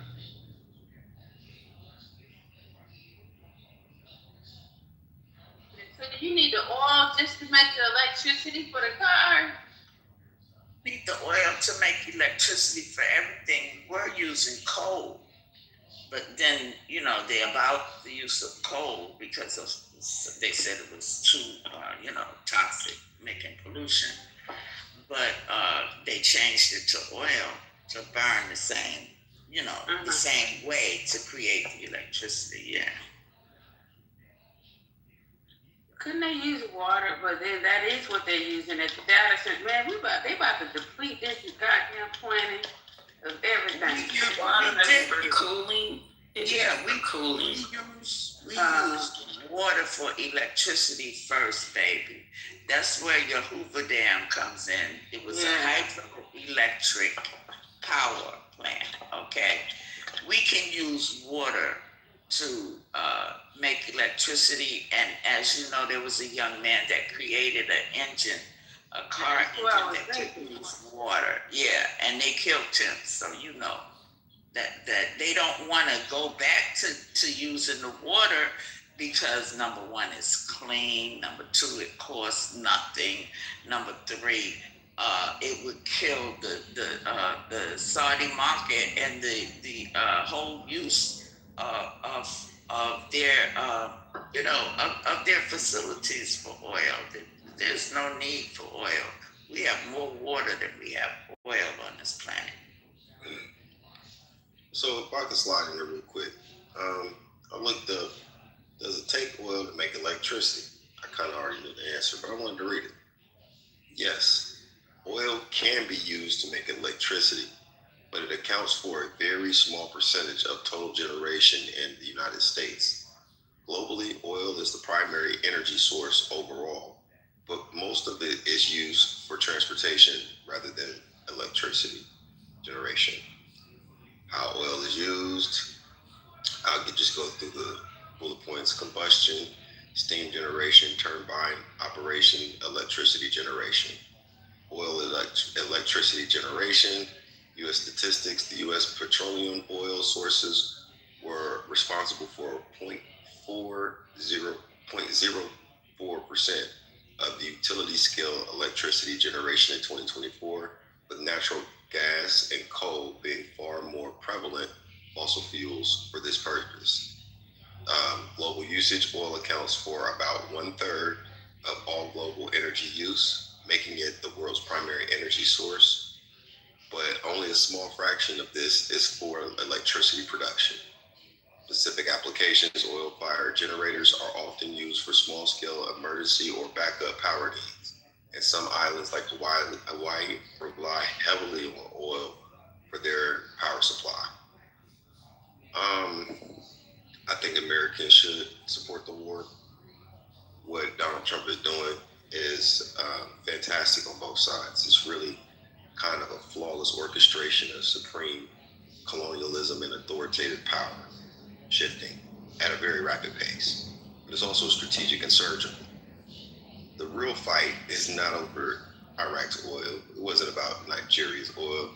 It wasn't totally about Venezuelan oil, but Venezuelan oil was the exchange for the laundering of money, resources, intelligence, weaponry, and all kinds of shit that aligned Venezuela with Iran, Russia, and China. China's economic global positioning is perceived by the State Department and security apparatus as being adversarial tech, adversarial financing, and the way that they've been kind of playing monopoly is by buying resources with predatory loans at a deep market discount and then selling it back to other people that would otherwise be sanctioned. But their biggest goal in that region is to tame down the one would-be power structure that would cause the impact that we're seeing in that region is Iran. Iran has killed Americans before, and there's been an ongoing thing. Those are the only people in that region that has not partnered with the United States in terms of trade, in terms of allyship, and all kinds of shit. And they're heavily leaned into China and Russia. So what's happening, the choking of those markets, is really to hurt China. The blockades of what they did in Venezuela, South America, was really to hurt and impede on China's advancement into global logistics, supply chain, global influence through financial means, bribery, if you will. They can do what they want to do in Africa. Cypher, do you think it has anything to do with BRICS? Stopping BRICS? Oh, everything. BRICS is all up in it, but BRICS isn't completely strong enough yet because they haven't created the asset back, which China was doing with the whole gold rush, which is the reason why they were hoarding thousands and thousands of untold metric tons of gold. Are they trying to prevent that though? Yes. You think Donald was trying to? Okay. Yes, and that's why the supply looked up like Project Vault and things like that. That's what I'm involved in that with the whole critical earth mineral shit. Like, it's very serious game of chess, and he's really showing up our security and our posture in the world as somebody not to be fucked with. Venezuela was a demonstration. Iran is a demonstration. There's tensions because Russia's feeding Iran, like basically information, but America is about to feed Ukraine Patriot missiles for them to train us how to shoot down all those fucking drones. Hey, So it's Cypher, a very strategic things. Go ahead. So, Cypher, you know the meeting that's coming up this month between America and China. Do you think that the reason why he was in such a mad dash to do everything that he did was so that he would have So he got chips on the table? Yeah, because exactly. if you've ever read The Art of the Deal, there's something that Trump said to the Ukrainian president when he came to the White House. He said, "You have no cards." Right. You know what I mean? And that was when the Ukrainian president and J.D. Vance were arguing with each other, and Trump yelled at him and was like, no, you need to do this because you have no cards. Yeah. You have no leverage. Yeah. He said we have all the cards. Right. So do you think that the reason why he was moving at such a furious pace to do what he did was ahead of this meeting with China? Because what you mentioned about all of it is. What you mentioned about the rare earth minerals, part of it is, I think it's called, I don't know if it's nickel or if it's called uridium. It's the one that they're finding. There's all kinds of shit. There's lithium is the main thing. Lithium, uranium. The one that they're finding on the bottom of the ocean, though. What's the one that they're finding on the ocean floor now? That they're finding in the I can't think of the name. I can't think of the name though. But there's a lot of shale oil though too that they are looking at. There's a lot of They on the actual ocean floor?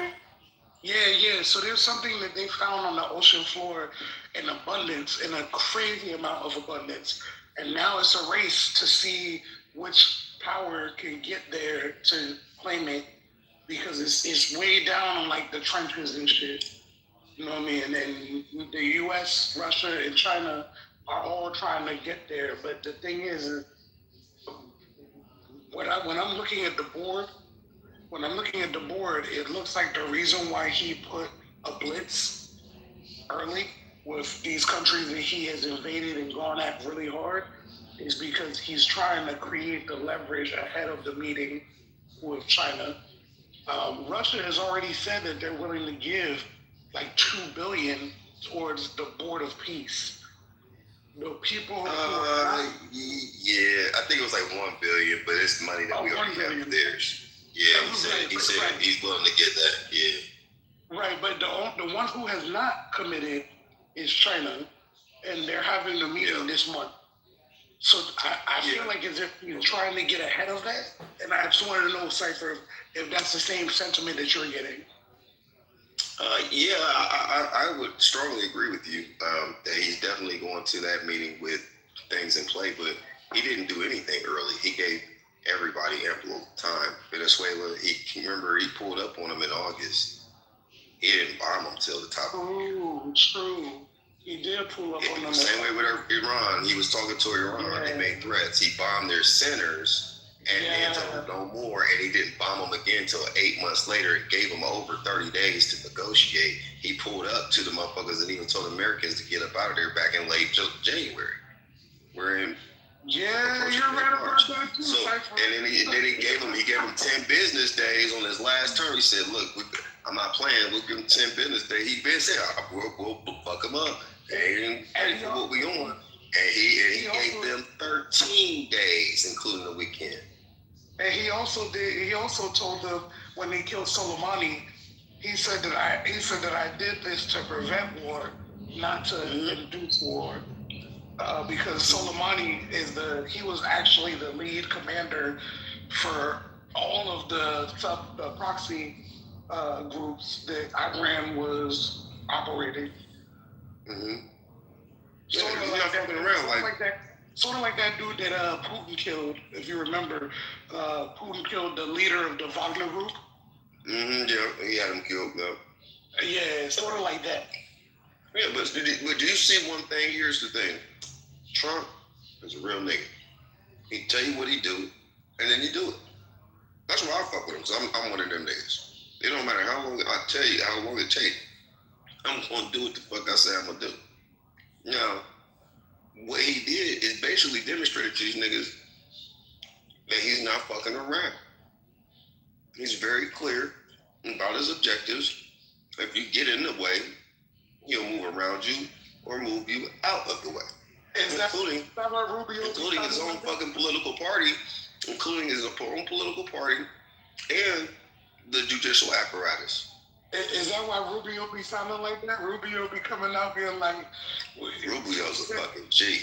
Rubio is hilarious. He's like, Trump said what he's going to do, and he's a man of his word. And he is. But look, think about it, though. He did everything he said he was going to do. And the niggas thought... And the thing is, he could have just obliterated Venezuela.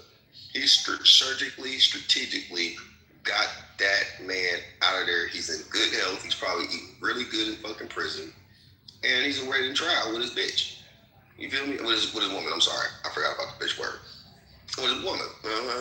So, but he still got the same apparatus intact, but he just gave him instructions. Look, we just gave y'all $500 million. We got 800 million barrels of oil from you. We're going to invest $1.2 trillion into your economy to get your shit back up pumping, and you can sell it to the rest of the fucking world. We're going to disrupt these niggas over there. That's a threat to this development over here in Gaza, because that will also fuck up Gaza's, talking about Iran, because Iran would militarily, monetarily, and what's the word I'm looking for? With using information. I'm having a brain fart this early in the morning.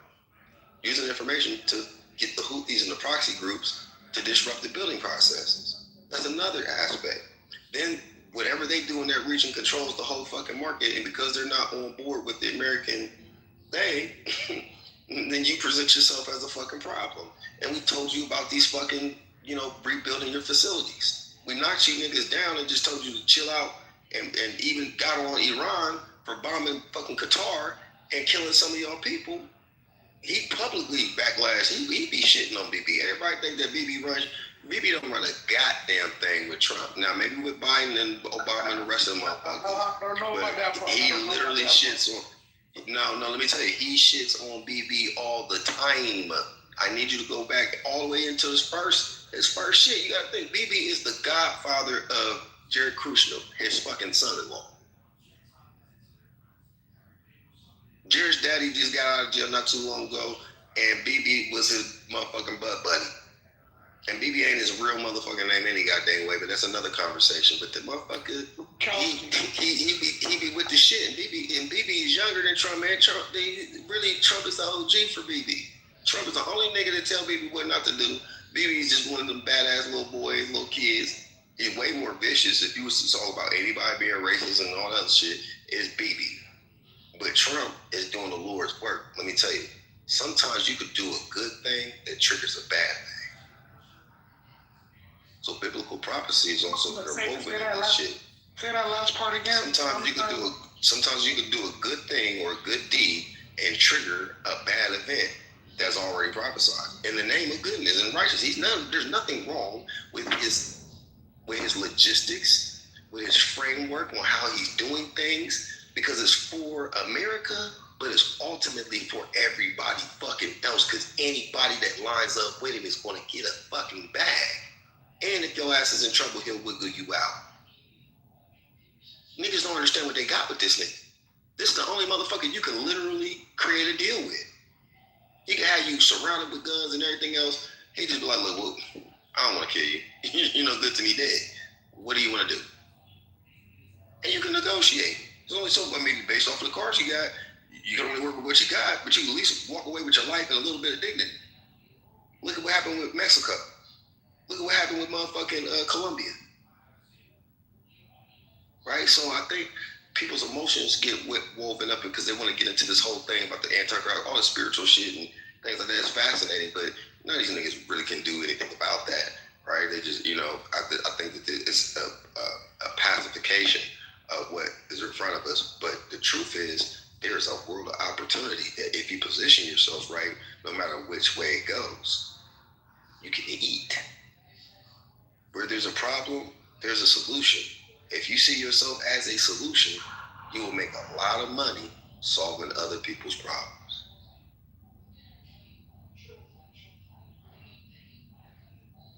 I ain't gonna lie, there should be a check in the mail for you this weekend because you definitely sold the sales pitch very well. I don't know if I can agree with all of that, bro. I don't know, bro. I don't like you were very convincing. I started to feel like maybe I was wrong about certain shit when I was listening to you. I genuinely started to feel like I was wrong about certain shit. I had to do that cartoon thing where you shake your head like and come back to my senses and like I don't know if he's really out here trying to like.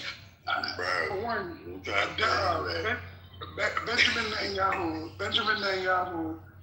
All right, so and this is just my own personal belief. I personally believe that it doesn't make sense when any world leader is able to come and address our Congress as if it's their Congress. That's not something that you see happen anywhere else in the world. You know what I mean? Like, that's a very odd thing. When Netanyahu comes here and talks to our Congress as if it's his Congress, that shit is odd as hell. You know what I mean? On top of that, a lot of the moves that we're making are not moves that benefit us directly. You know what I mean? Like, what we're doing right now, I get it from a destroy the bricks standpoint. It took me a minute to put the pieces together. It's not even to destroy bricks, though, bro. It's not even to destroy bricks. Well, what I mean is, he already has an understanding with Putin. He's trying to get an understanding with China, but China's being stubborn. So he's like, all right, cool. Like his favorite phrase, you ain't got no cards. So ahead of his meeting this month, he wants to make sure that they have no cards. So he can't get into South America. Can't get no fucking oil. And that's the reason why Hormuz is really bad. That's the reason why Putin has not done anything. Because Putin can't do anything. Putin's fighting Ukraine. No. What I mean is that Putin understands Trump. He understands Trump. Yeah. So for Putin, he's looking at Xi Jinping like, bro. And Xi Jinping don't really give a fuck. He do, but he don't. But Xi Jinping got his hands full with Taiwan, Japan, and Cambodia, Thailand, and Philippines. Right. And Laos. Don't go. And Laos and Vietnam. Yup. They got a regional issue going over there internally. And really Taiwan and Japan is on his ass. Right. On behalf of America. and I don't know if you was in here yesterday morning, but the brother Sean was mentioning how Japan just bought like an insane amount of weapons, like a crazy amount. Something like $4 billion, like $2 to $4 billion. Yeah, like they must know something's about to happen. No, that's what they're about. That's why that lady won that election over there. Scheinbaum is on the shit too. They got a meeting this weekend or next weekend with Scheinbaum, the president of Mexico, to do a new, right? the Mexican president to do an internal situation with their trade deal. So basically, China's going to get replaced by Mexico. So right now, the World Cup is going to start I believe it's in June. The World Cup is hosted by the U.S., but one of the rounds of the World Cup is also going to be in Mexico. Like, do y'all think that part of the reason why Trump did what he did was because of the World Cup coming up? Not just that. That's probably maybe 1% of the whole pie. But I would tell you to be careful of those things because guess who the cartel is funded by? With intelligence, with weaponry and the bag. China, Russia, and Iran. So do you think that there's a possibility, because now they're trying to keep people out of the States, but when the World Cup comes, the whole world has to come. So that means they're going to have to let people in. You think that there's a Not possibility that necessarily. they kick up some dust? They don't have to. Remember what happened with COVID? They don't have to do a goddamn thing, especially if there's a war going on.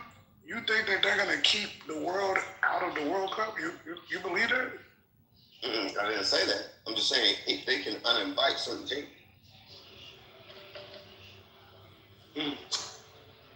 Okay. Well, I wouldn't focus on that. Don't think about the optics. To find the truth of this, it's all about the play. How do these plays impact other plays?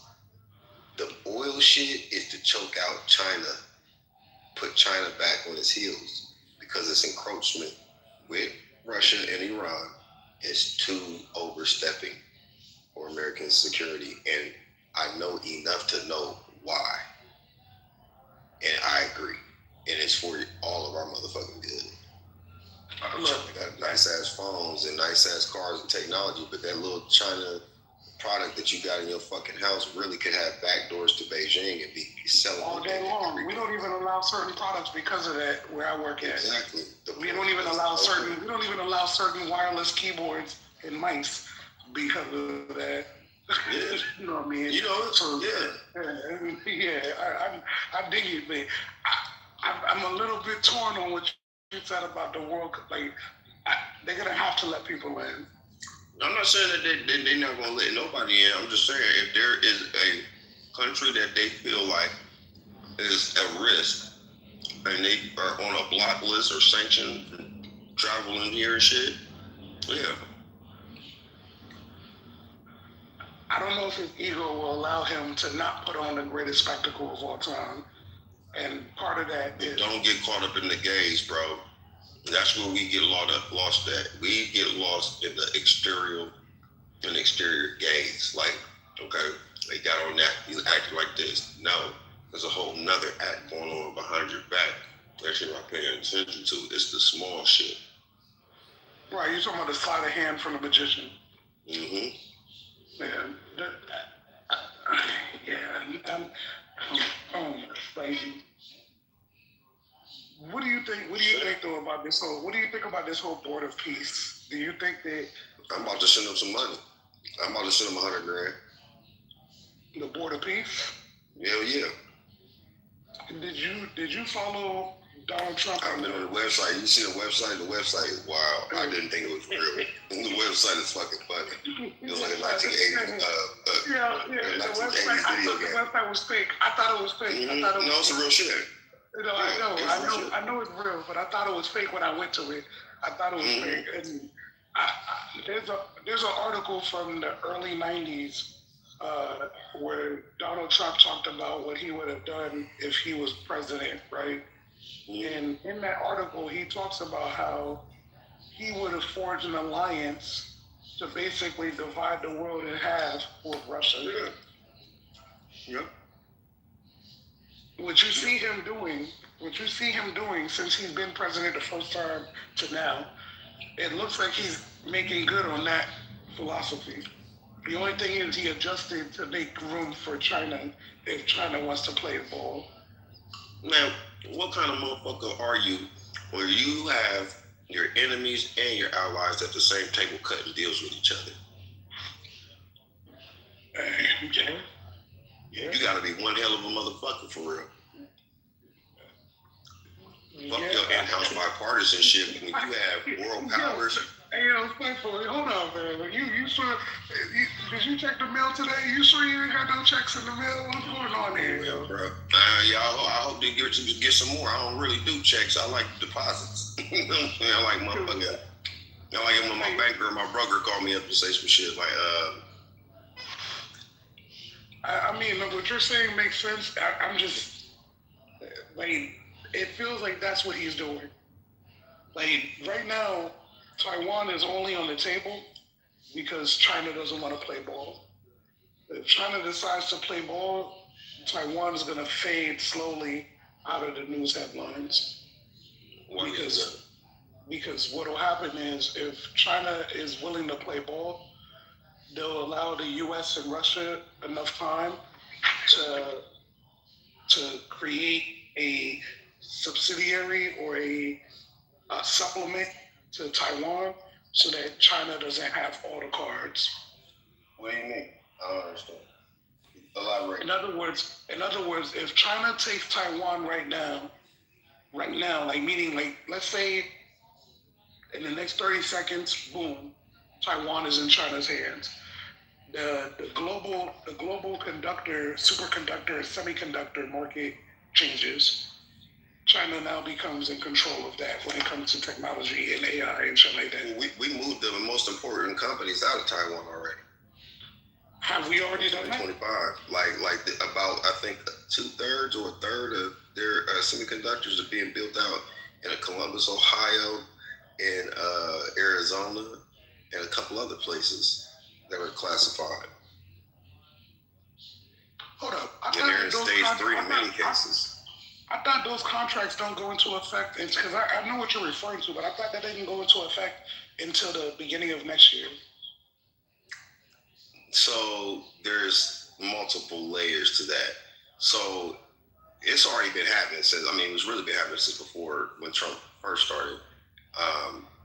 Jim Crow Joe inked it, but they wasn't paying no fee. They was getting money from us.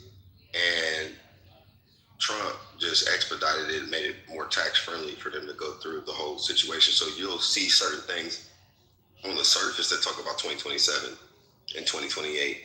Right. But it's already been, it's been in motion it's like announcing gentrification. It's already a process been happening. When you start seeing bike trails, right. People moving into your company, into your country. Stop. Yeah, and the roundabouts and shit start happening. You start seeing schools getting upgrades. Yeah. Bike trails. Yeah, bike trails and shit, scooter boards and all that other shit. And the gay folks were walking through the hood like they own that bitch because they do. That's hilarious. Yeah, bro. That's hilarious. Yeah, bro. Right now, I'm about to get the AWS certification for AI governance and security. Before that, I was already working in cybersecurity and shit, right? Mm-hmm. I found out that Palantir was moving, because they got Colorado Springs and then they got Denver, Colorado. The Denver, Colorado HQ is moving to South Florida. Oh yeah, everybody's moving to South Florida. From Cali. Especially. They already put the jobs up online, and they've already been putting the feelers out. They're like, yo, you can work remote. Tax efficiency, near water resources, a little bit of regulations. I'm not work for Palantir, nigga. I done applied with them motherfuckers and interviewed with them twice. I'm just waiting to hear back. Now, you know what? Do you do anything with AI management or AI project management or AI? What do they call it? AI governance? No, it's on the tip of my tongue too. Damn. Product management, AI product management. Yes, I've done that as well. Where do they start off? In terms of salary? Salary. Mm-hmm. Oh yeah, that's like 130 if you know what you're doing. So Netflix is starting at $240 and they're going up to $900,000 plus $100,000. Yeah. Right now. Like God. They start at 240. They start at $240, bro. Yeah, Netflix paying a lot of money for these. I was like, God damn, you get that for 2 years. You said that's right. Erica, it'll make you change your mind. You know what's crazy, Erica, is that I was already doing the work, but I didn't know the title for the work. So I was getting paid what I was getting paid before for doing the work that I should have been getting paid more for. You know what I mean? So now me going for the official AWS, it's sort of like the CISSP, but it's the CISSP for AI. You know what I mean? Like the whole governance and security part. What do you mean? Certification? Meaning I'm gonna get the official certification. But what certification is that? It's the AWS one. So AWS is the cloud though. I know, but the thing is though, Erica, is like right now, because this role is so new, it's hard for you to find It's hard for you to find a company that is legitimately backed and believed by the whole industry. So AWS right now is the one. They're the one. So if I get that's one of the ones, but what are you gonna do? What are you focusing on when you go into AWS? Because again, that's cloud. I don't want to do that. So I'm already AWS certified on the associate level, and then. But the thing is that I don't want to do it on the cloud level. It's just that they're the most respected one so far because this industry is so. Azure too. So that I already have the Azure certification. I already have that. Getting two cloud platforms. I mean, why are you doing them both? I have to because this term AI governance and security doesn't have an official backing right now. Right. So again, why would you? So why would you? I'm only asking why because it's a waste of money. So it is a waste of money. Last I checked, they weren't free. At least Microsoft. Now, no. Amazon does give you that cloud certification. It ain't as expensive or whatever. Right. But why would you get them both when they're both cloud? Just they're the same product, just different vendors. If that makes sense. Is mainly for the resume flex. Yeah, that's an expensive resume flex to be going to waste the money on the same dang on certifications. I think you would do better, depending on the job that you're getting into, is getting another certification to complement the cloud certification you got, but not the same two damn certifications. Just right, but Erica, I already have the CISSP, I already have the MCSC, You got say it again. So I have the CISSP, and I have the MCSE, and then I have the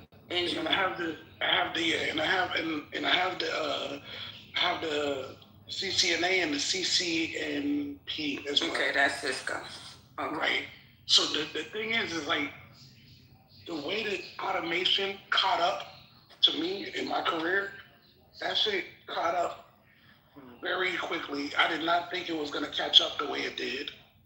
So automation caught up to me. Now it's about where do I go? Do I go more into cybersecurity in terms of penetration testing and stuff like that, or do I go where the trend is going, which is AI? And AI governance is sort of where like in AI? AI is such a general term. Where? That's why I'm telling you, AI governance and security. That's the CISSP of AI. Yeah. So then it sounds like you got what you need. I do, but I don't have the name recognition behind it, is what I'm saying. No, okay, so you don't have the networking, not the name recognition, because there's no name recognition until you get into the position, and there's your name recognition. Right. You need networking. Okay. Right. I see what you're saying. So it's like that's what I'm trying to get now. Is it's there, and people are calling their shots. Like one of my homies, this fool's making damn near $200,000 a year now for a position that they didn't even know that they needed. Are you willing to move? Are you relocating? I will live wherever, as long as it's not snowing. I'm not down. I grew up in DC. You're a Florida baby. That's right. Yeah. I grew up in DC, and I'm not down to shovel snow. So as long as I don't got to shovel snow, I'll live anywhere. As long as I don't got to shovel snow. Okay. I will live anywhere. I ain't even thought about Iceland. I told my wife, I was like, hold up. That wound up a snowstorm right here in New Orleans. Man, please. Man, look, listen. I grew up shoveling snow. I'm old now. I ain't shoveling no more snow. You know what I mean? So, and truth be told, Miss Erica, like, I have grown an affinity to states that have no income tax. So I would prefer to stay in the states that have no income tax. I've lived in Nevada. I've lived in Nevada, and I've lived in Florida. That's why I wanted to go to Texas. But when I found out that Palantir was coming to Florida, I was like, damn, maybe I should stay in Florida a little bit longer. You know what I mean? Because Palantir is coming out here, and they're hiring like crazy. Yeah, another thing too, you want to make sure when you're doing your resume, you just need to make sure that your resume is concise. You know what I'm saying? Like you're actually getting hit because they're not going one by one. So the keywords you need to make sure in that resume when they're combing, because they're not manually doing this. They have a system that goes in and looks for keywords on resumes, and then they pull them to the front and show them to the manager, especially if you don't have that network. Your networking isn't solid, meaning somebody that's saying, hey, I got this position that's open, you're going to be a perfect fit. Right. Just put it in. You know what I'm saying? So if that's not happening, you need to make sure your resume has those keywords in it. I'm not going to lie. When I was in there, I would go and tailor my resume to every position that I'm applying for. I literally have, and it's funny that you said that. I literally have like 25 different resumes. I ain't like, exactly. All of them not the same. Let me go ahead and make sure you know. Right. I'm tailored for that position. Yeah, exactly. Do any of you guys do any of you guys do data audits or tech audits or hardware? What do you mean by that? Because I've done the audits before, but what are you asking for in specific? Like, you can take a hardware that's made by a different or adversarial country and make sure there are no back doors. Not me. No, I don't. So I've done the lab work, but more importantly is I know some of the best in the industry. If you're willing to pay, I can put you on a budget. No, I got a budget. It just they have to be DOD certified. Oh yeah, I'm talking about people that the government already know about being the best. Yeah. I already got a couple. I was just curious because I was hearing that I can't keep up. I'm not as fluent in that conversation as you guys are. But hold on, this cipher. Let me make sure I'm following you. Send me your email on the back channel, and we can come. Look, these are people I used to work with, so I want me bridging the gap between you and them is whatever you want to do with it once you get that bridge. Yeah. It was just a curious inquiry. It's not like I'm starved looking for them. I got some people, but I just wanted to know if y'all had those skill sets because that's something else that is a big market, is a big push. But I didn't realize how important it is until. You said what? I've done red team in the past. What's that? I don't know what that means. For penetration testing. Okay. So hardware, right? Hardware, network, software, all of that shit. But I've done red team in the past. Hey, Cypher, say that name. What are you looking for again? So I don't know the name of it, but I think my brother just said it's called red team. But basically, you're testing the hardware to make sure that there's no data leakage, like they're not streaming shit to Beijing. Certainly, that's all about cybersecurity. I'm taking some classes on that shit right now. That's what I saying, but I'm trying to get what. So you want to make sure that no one is able to do what to your hardware? Get it. So basically, like for instance, the EHang vehicles, like the eVTOLs that we have, they have flight telemetry and data surveillance and shit that they give to the host country, but we have to verify for CFIS and other government and intergovernmental agencies that they're not using adversarial tech in South America, so that it is cleanly held by the host country and that there are no backdoors that's even on their Wi-Fi. Because I even told my guys that when they talk to them in Thailand, tell them they got to switch from that Chinese G5 shit to Starlink type shit. Like, you know what I'm saying? And we're going to have to strip it down and do all this other stuff to make sure that there's no data breach or no backdoors to Beijing. So the car would have a transmitter. It's transmitting. Mm-hmm. Okay, and so that's where the security would go to what is transmitting, unless you're trying to. Okay. And this is unmanned drones too. So this is like unmanned flight drones. So they have LiDAR, all kinds of sensors, flight telemetry sensors, and data stacks that's already built into the hardware too, and it's collecting that data. But the host country owns the data cleanly. We just have to make sure that there's a third party audit that that verifies That's happening that. that you don't know about. Okay. Miss Erica, Miss Erica, you work in public security? Miss Erica? No, I'm not in cybersecurity. No. I have a question for Cypher. I'm old and I don't know all about all of this stuff, but I was working computers back in the late 80s, 90s, right, for the city of New York.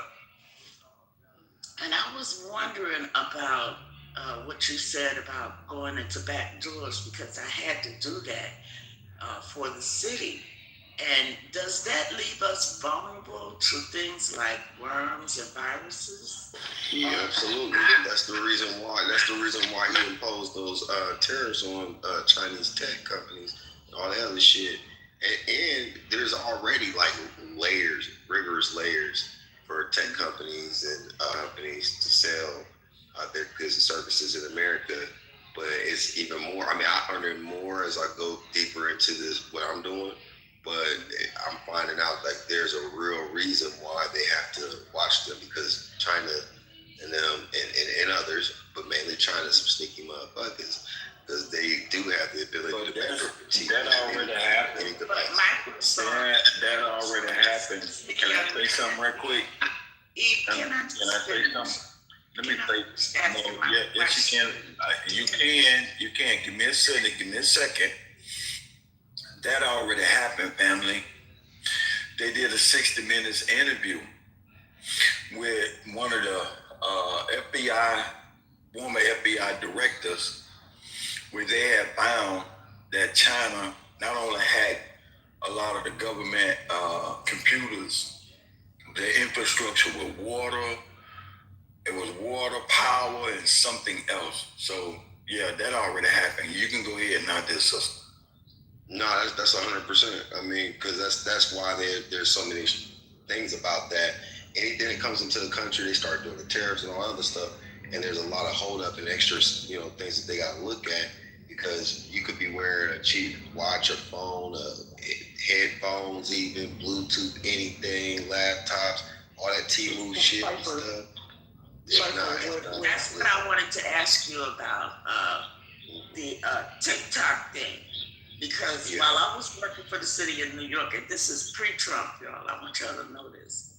While I was working for the city of New York at DOE, they told city workers that they could not download the app. TikTok, no, because that's the backdoor. That data, I could see everything. I experimented with a social media network system back in like 2010. And I had motherfuckers around the world. My back door, I could see what device you were on, how long you were on it. You know what I'm saying? Like, I could see everything. You know what I'm saying? We were a whole big ass social media. If I was going to check, I remember file transfer portals, like during like the early 2000s, and all the way through, they had these things like all these AOL, Yahoo. They all had these things called file transfer portals. All of those, that's basically what your phone, all of this shit.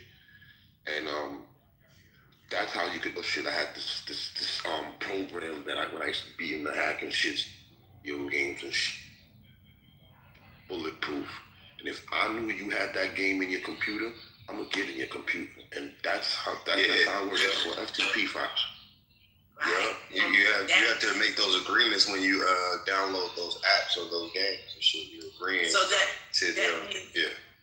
that means that everybody that has TikTok on their phones as an app is vulnerable to Facebook invasion. Facebook, Instagram, all of your apps, they have that. Just read the contracts. As a matter of fact, here goes a shortcut. Pick any app in your phone and look about get their security agreement and all that shit, because they do have download PDF, and they're usually hundreds and/or thousands of pages long.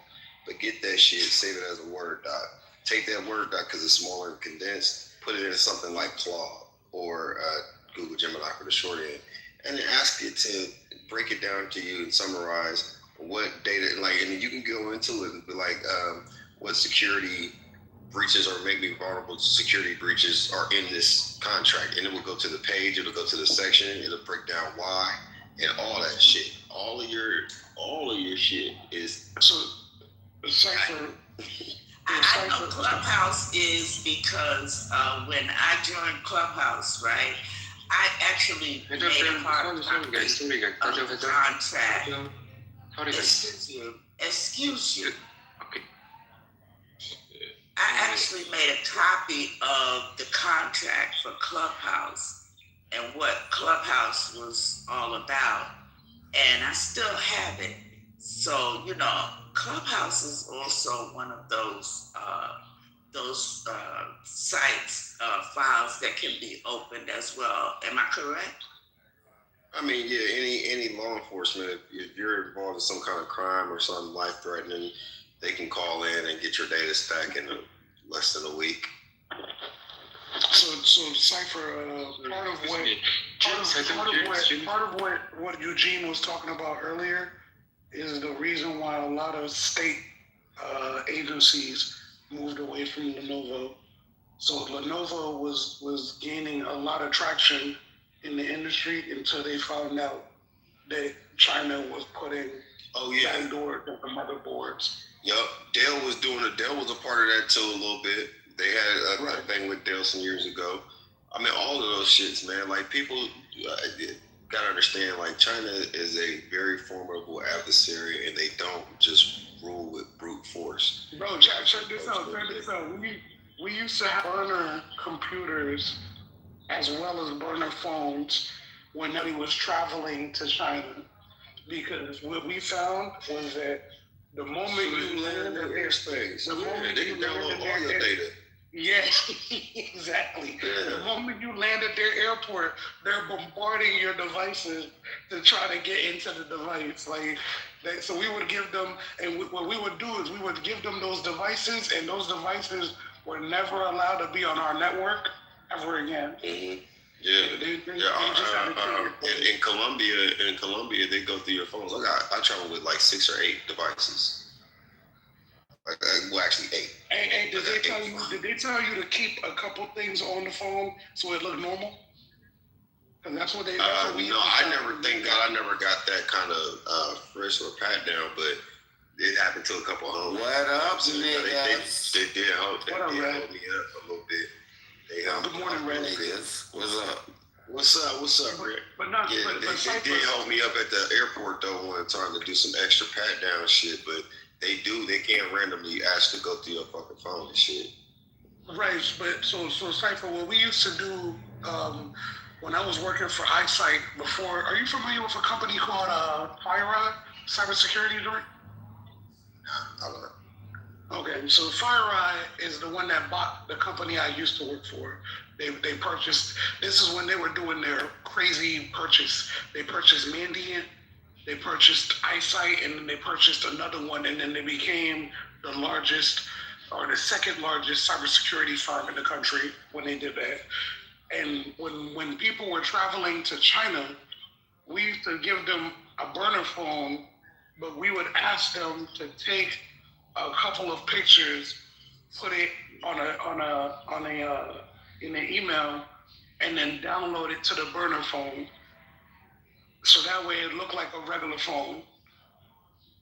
Because if it didn't have that, it would be scrutinized even more. Shit used to be crazy, yo. No, I could imagine. I mean, I'll take like one of my main phones and put it in my book bag and shit, and then I keep my main phone. I like the other phone out. It's like the one I'm actually on right now. I only use it for Clubhouse and download. Right. But I got another device. I got another device though that I use. Hold on, let me finish. I got another device that I use for business and then personal, and then I got multiple backups because I did have one of my laptops compromised and stolen before. And that shit, motherfuckers was able to siphon a lot of money. I'm not going to disclose, but a lot of money. Not no tens of thousands, but a lot of money. They was fucking up the bag. They was fucking up the bag for real, my nigga. And it's still, I'm still feeling it a little bit, low key. Have you ever gone to Black Hat in Vegas, the convention? I've never been to Vegas. I've seen 85% of the United States, and I've never been to Vegas. when you get a chance, if you get a chance, go to Black Hat at least once. At least once. But when I got into the whole cybersecurity thing, I learned that you don't do job interviews. When you go to Black Hat, you fuck around and just have conversations, and people just, if they feel like you're a good fit, you just go. But you're there for the conference. Oh, yeah. You know what I mean? You're there for the conference. But all the networking events is always great places to go. Yeah. But that's how I learned about. That's how I learned about the way that China, like the minute you get into Chinese airspace, they're bombarding all of your devices. Now, on top of that, they have something called a sniffer. A sniffer. I've heard of that. You know what I mean? A sniffer, for anybody who's curious, if y'all ever watched the Christian Bale version of Batman, there's a part in the movie where he puts his phone down next to the Russian dude on the bar. He just puts his phone down next to it. And then after the Russian dude walks away, hack his shit. He's already cloned the entire Yeah, he already cloned their phone, yeah. You know what I mean? That sniffer device is real. That's a real thing. I know. You know what I mean? The first time I learned about it was at the Black Hat convention. Bro, let me tell you. Because they used to have something called a mixer before the speeches. And at the mixer, that keynote speaker was at the mixer, basically cloning phones, and he put it on the big screen of how many people's phones he cloned during the mixer. That shit was insane. It was insane. Like, to know that he was able to do it that easily. Bro, everything in James Bond is real. Nigga, all them devices, them cars, them watches, them glasses, them pens, all that shit real. All of that shit is real technology that they use daily. Red, remember when I was telling you about where the 007 came from? His assistant that was making all of those gadgets and stuff and helping him, he was black. Yeah. Yep. Well, I heard something like that. Go into that a little bit more, Michelle. I heard something like that. The 00 was he didn't never have no kind of, it was unknown or anonymous type shit. Like, can you go into that more? I've heard bits and pieces.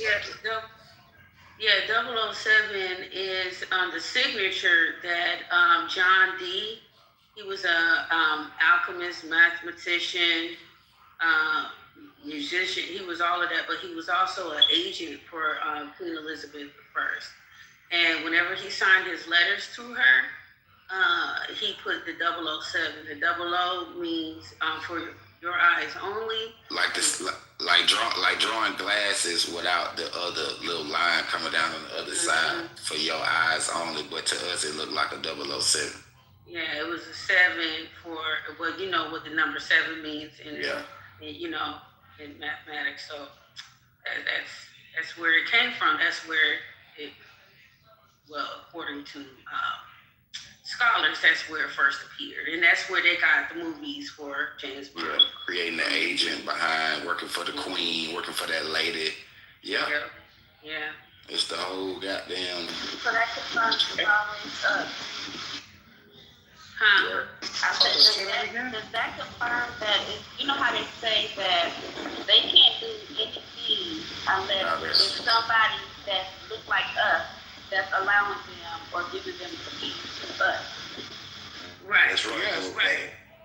We're behind all of the inventions. Right, because even when I was doing a study, because the study on it, the scrying black mirror that they had, it came from Mexico. And the person that was doing the scrying through the mirror was Edward Kelly, which was the assistant of John D. And Edward Kelly, is the typical whitewashing because if you see that he's white, they make him appear white in some drawings, but one drawing I found, which was the oldest one, yeah, he was black. He was a black man. So they got some explaining to do. You know what I mean? Well, that's because, baby, in our DNA, we have the genius gene. It's on the number 9 in your strand of DNA. They don't have that. They don't have that. So they have to use what they have, and we are what they are using. They know we can invent it, and create. Yes. I'm sorry, love. I didn't mean to interrupt you. Were you complete? I apologize. Well, you know, when we're getting into this, we have to get into it all. Okay, just think about what's happening to us now. The AI, the facial recognition, the iris scan, the fingerprint, index fingerprint scan. All of these things are the technologies that they're using, and they're using to monitor the entire human race. I forgot what I was about to say now. No, Cypher, don't forget what you was about to say. I forget it was based on the first day she said it's too late. I already hit the blunt. I'm sorry. Hey, was Miami attacked? I heard Miami was attacked. That's true. Miami was not attacked, bro. It wasn't attacked.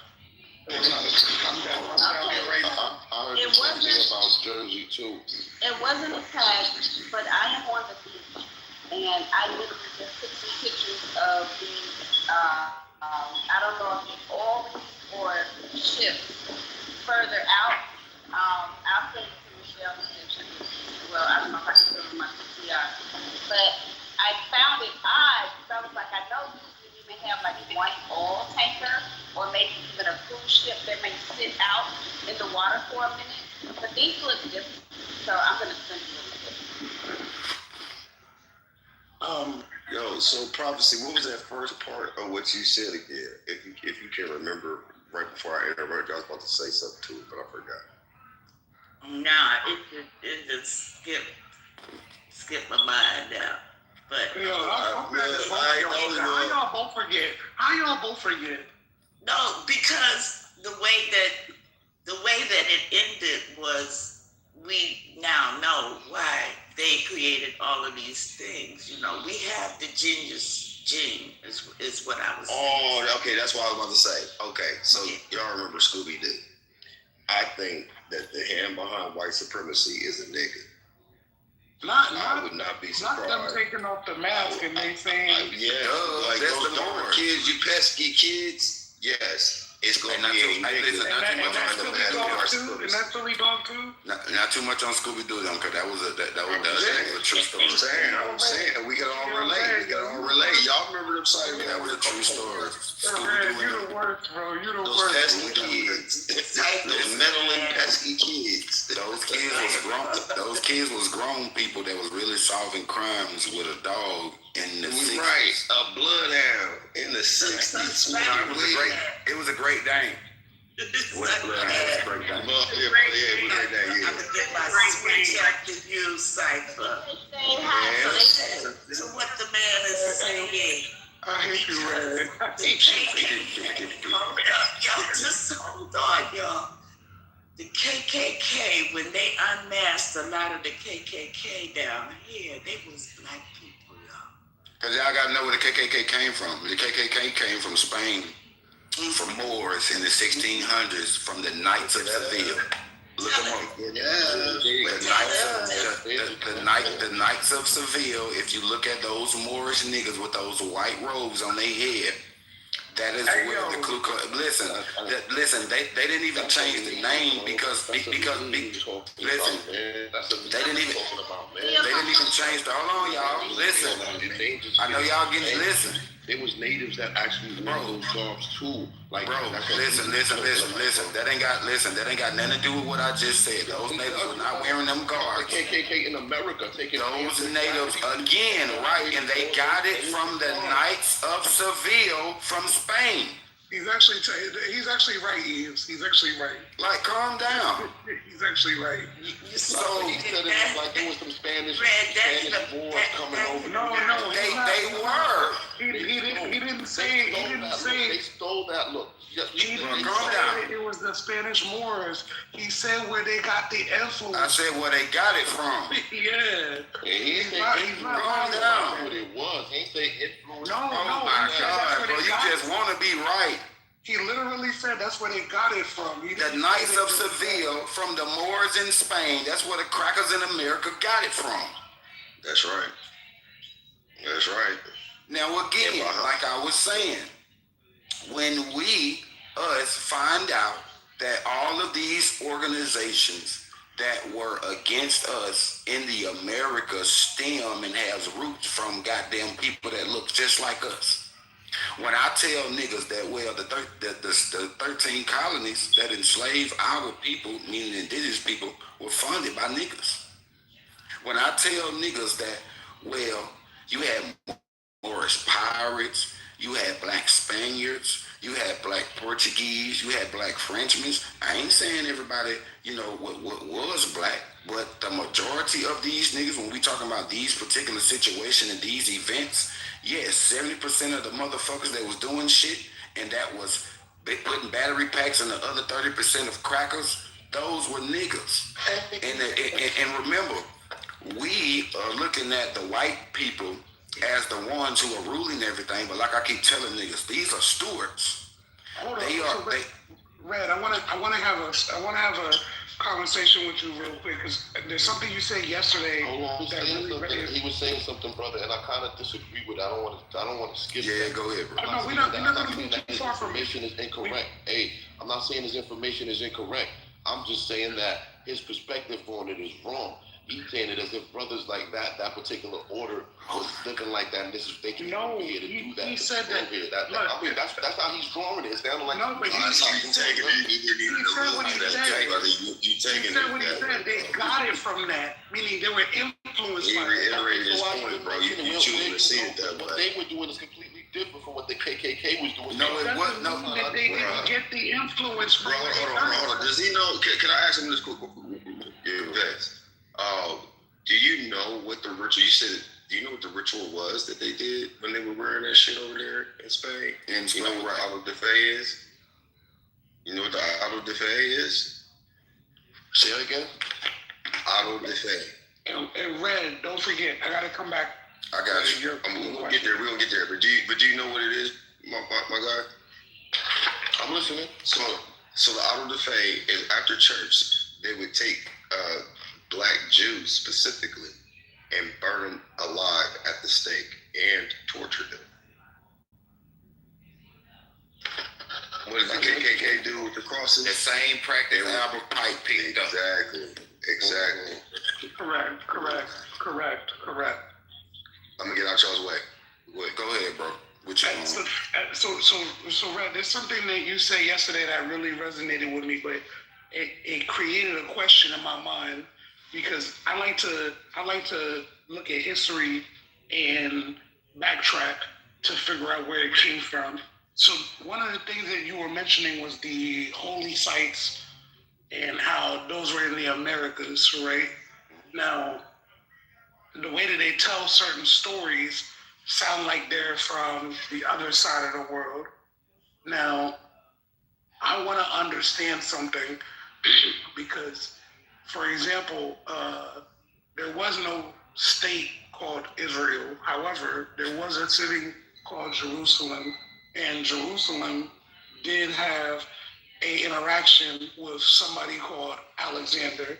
Alexander actually marched through Jerusalem in the conquest of him going after the Persians when he went to conquer the quote-unquote known world. I want to understand if all of these holy sites were really over here in the Americas and not over there.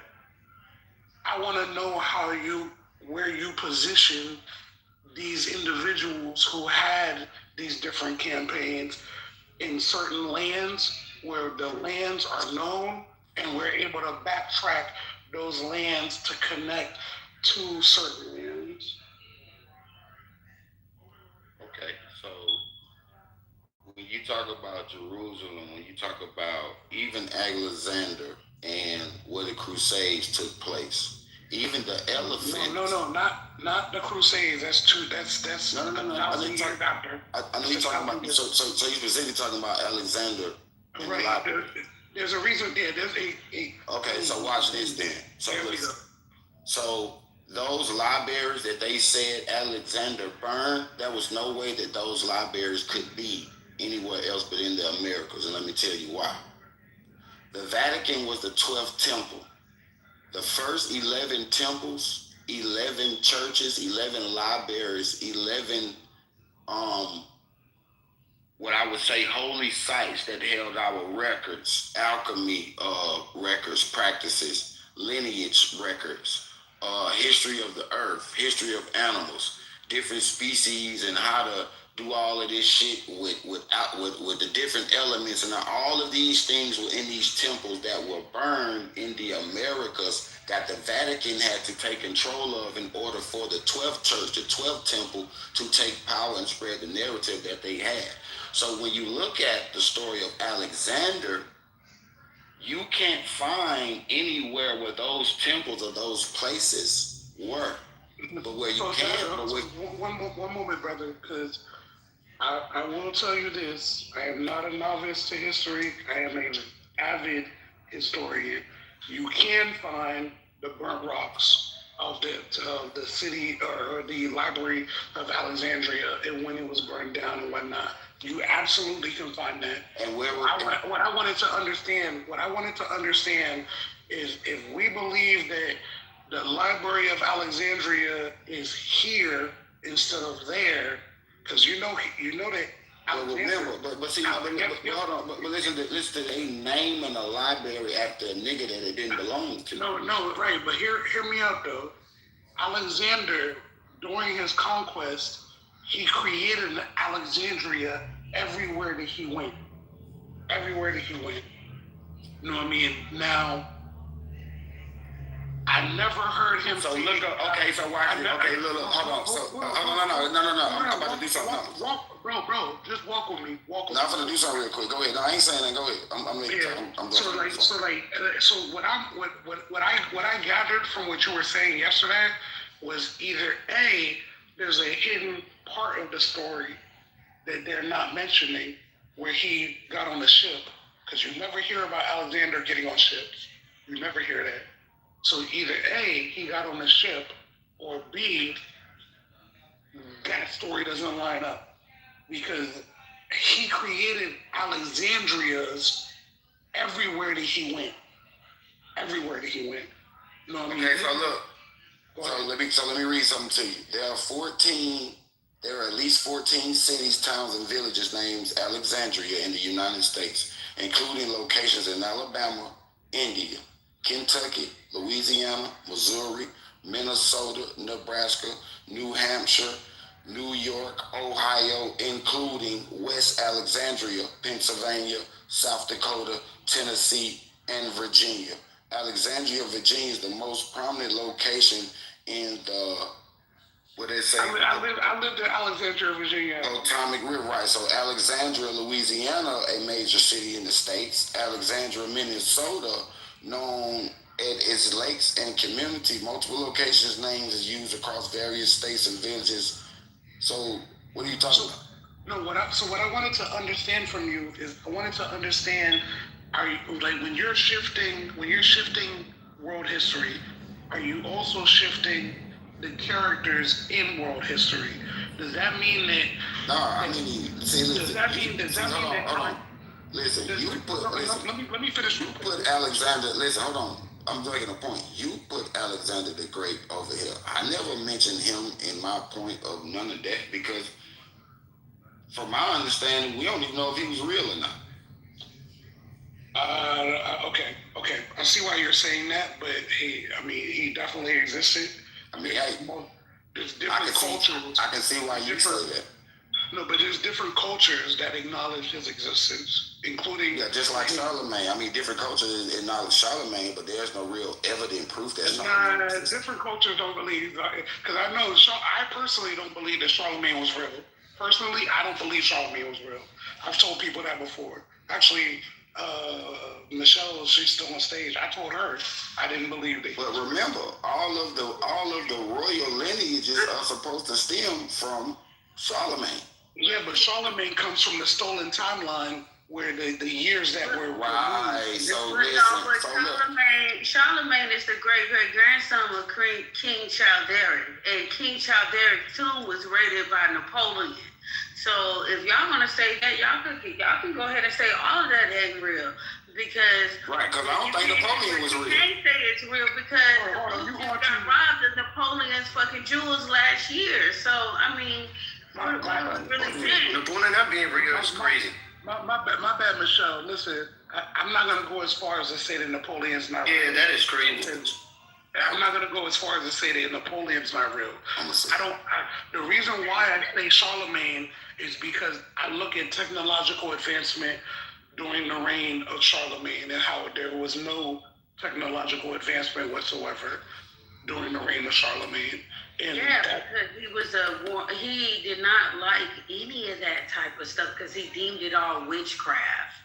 I did a big deep dive behind that motherfucker, and he was killing motherfuckers left and right if you were caught doing any type of shit like that. All of those. I'd have to look into that more. All of those people were created to get. They overthrew, conquered Napoleon. To get it. Listen, bro. Hold on. Listen. No, listen. That's real black history. No, Napoleon. Red. Real quick, Red. I didn't go into this believing that you were wrong. I went into this trying to understand because I'm like, yo, does that mean that the Alexander story that we're told, you know how they say Alexander conquered the known world?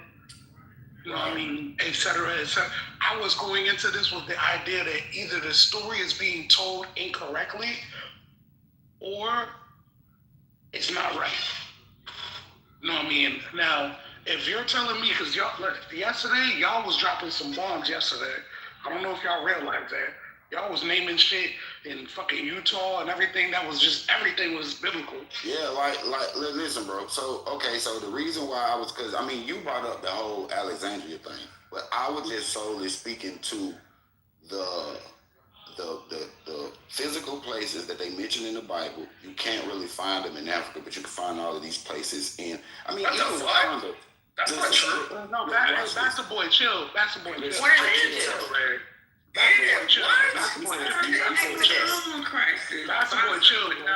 You said where is Egypt? Yeah. Have a better day. Memphis, Tennessee. Where's the river of Jordan? Wait, hold on. Oh my goodness.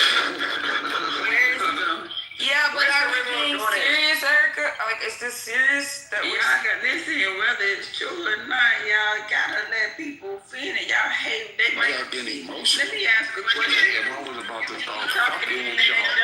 See, just like now, like I'm talking and everybody jumps in, it's frustrating because you're trying to just say what you need to say and move on so the conversation can move on, but people won't let you do it. Y'all gotta let people finish, whether you agree or not. Can I say something? I think so. I think Red was finished. I don't know. I won, but go ahead. No, go ahead, Red. What are you saying about Memphis, Tennessee? When you ask me where is Egypt, right? Memphis, Tennessee, just like Cairo, right? Just like all of the places that you now find in what's said to be Africa or Egypt, in the place that they renamed Egypt, right? All of these places were in the Americas. Cap. We have pyramids. Cap. Stop the cap, bro. Everywhere. I'm gonna do it right now. We have so look. Control ourselves. Let them finish. Oh my God, I get it. You feel like it's cap. Okay, we got it. We don't have to hear it 4 times. It's cap. No, let the man finish. Chill, y'all. Look, I know, it's kind of hurting for some of y'all because everybody want to be from Africa, everybody want to be Egyptian, right? But that's fine. You don't have to subscribe to the history of the Americas, right? If you feel like this don't resonate with you or you don't know the actual history of the Americas, it's fine, right? It's okay. But what I do know about my land, where I come from, the Mississippi has over 110 pyramids all up and down that motherfucker. The largest pyramid in the world by size and by volume is in South America, right? There are more concentrated pyramids in the Americas than there are anywhere in the world, right? So When y'all niggas talk about all of this extra other shit that are the narrative of the history that y'all niggas have been taught in school, when you don't even know the actual history of the fucking land that you live on, that shit is it's very questionable that y'all niggas don't know the pyramids in Georgia, the pyramids in Tennessee, the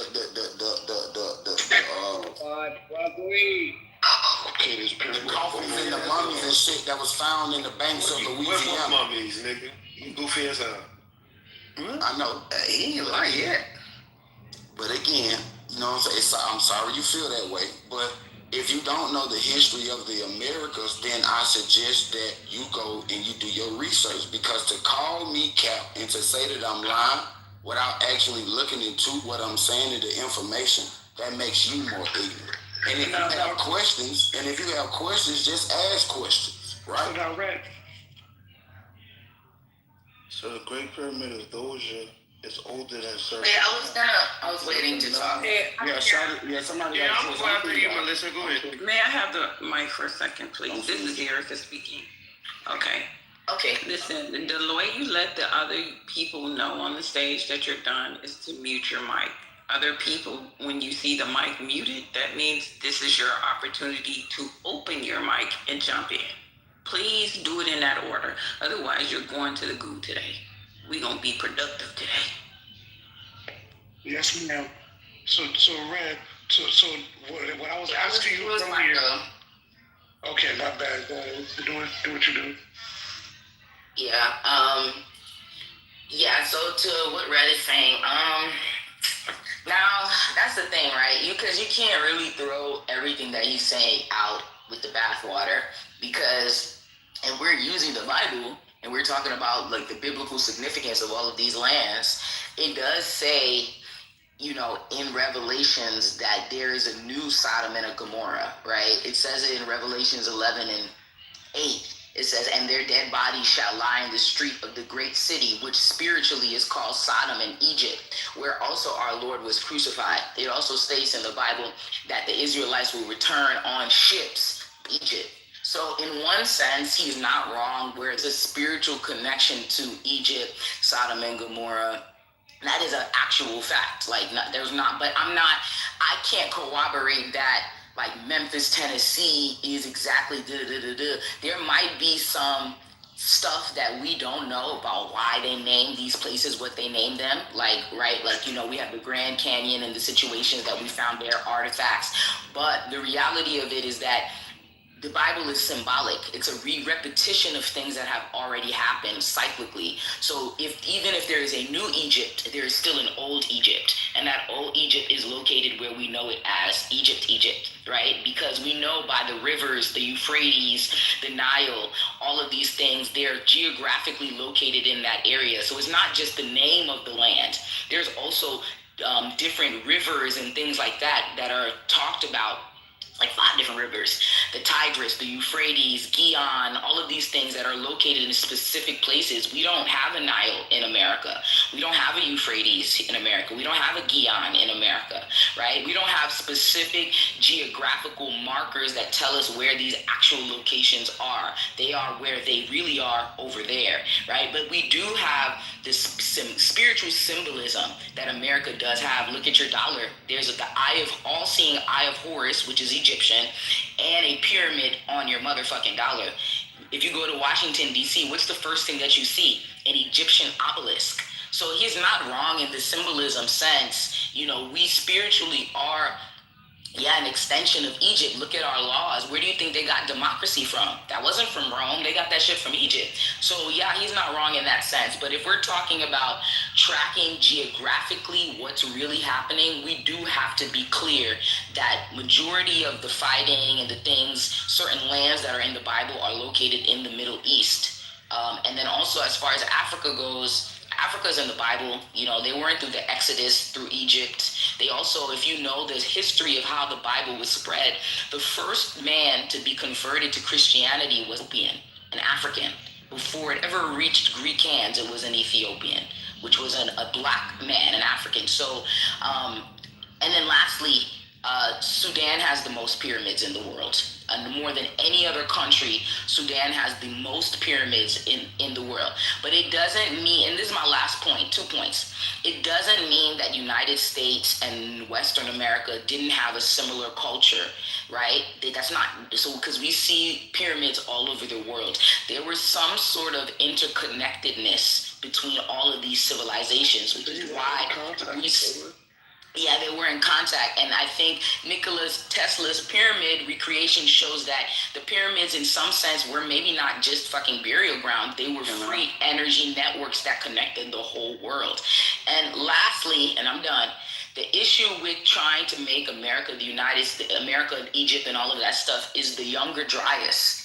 About 10,000 years ago, the world had to reform due to catastrophic flooding, and it started in the United States. That's why there's so many missing artifacts, and people can't figure out what happened. There's no history prior to 8,000 years ago. We have physical artifacts that have been found, but we have no written history prior to that time because of the Younger Dryas. So there's a lot of things that have come into play that make United States like an extension of Egypt, but not the original Egypt.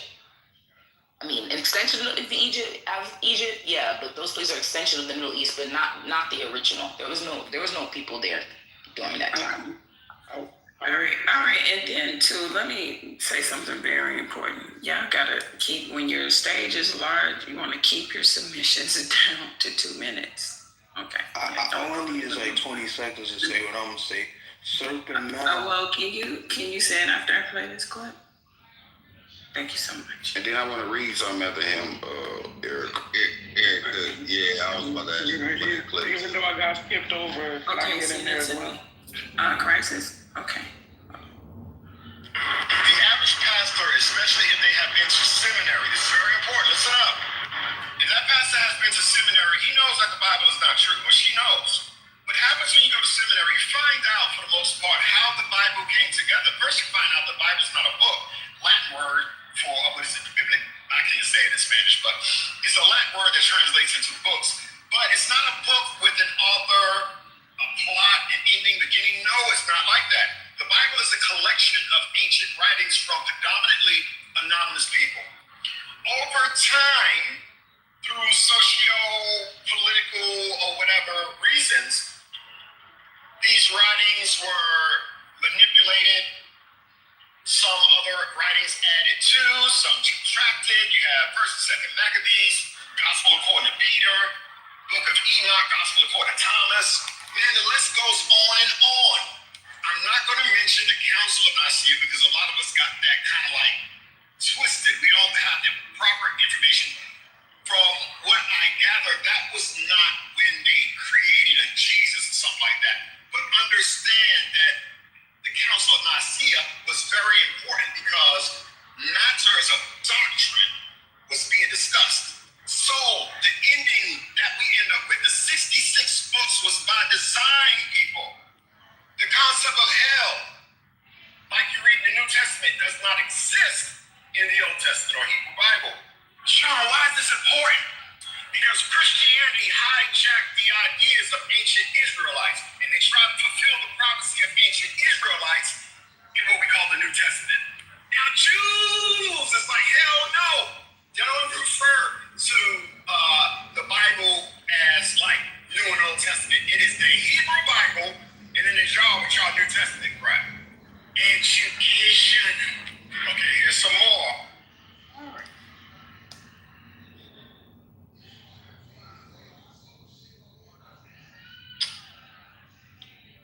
So look, That's it. I want to read it real quick. But I was next, though. She said I could go next. Go ahead. All right, so look, Serpent Mound is the oldest pyramid in the United States of America. It's in Ohio.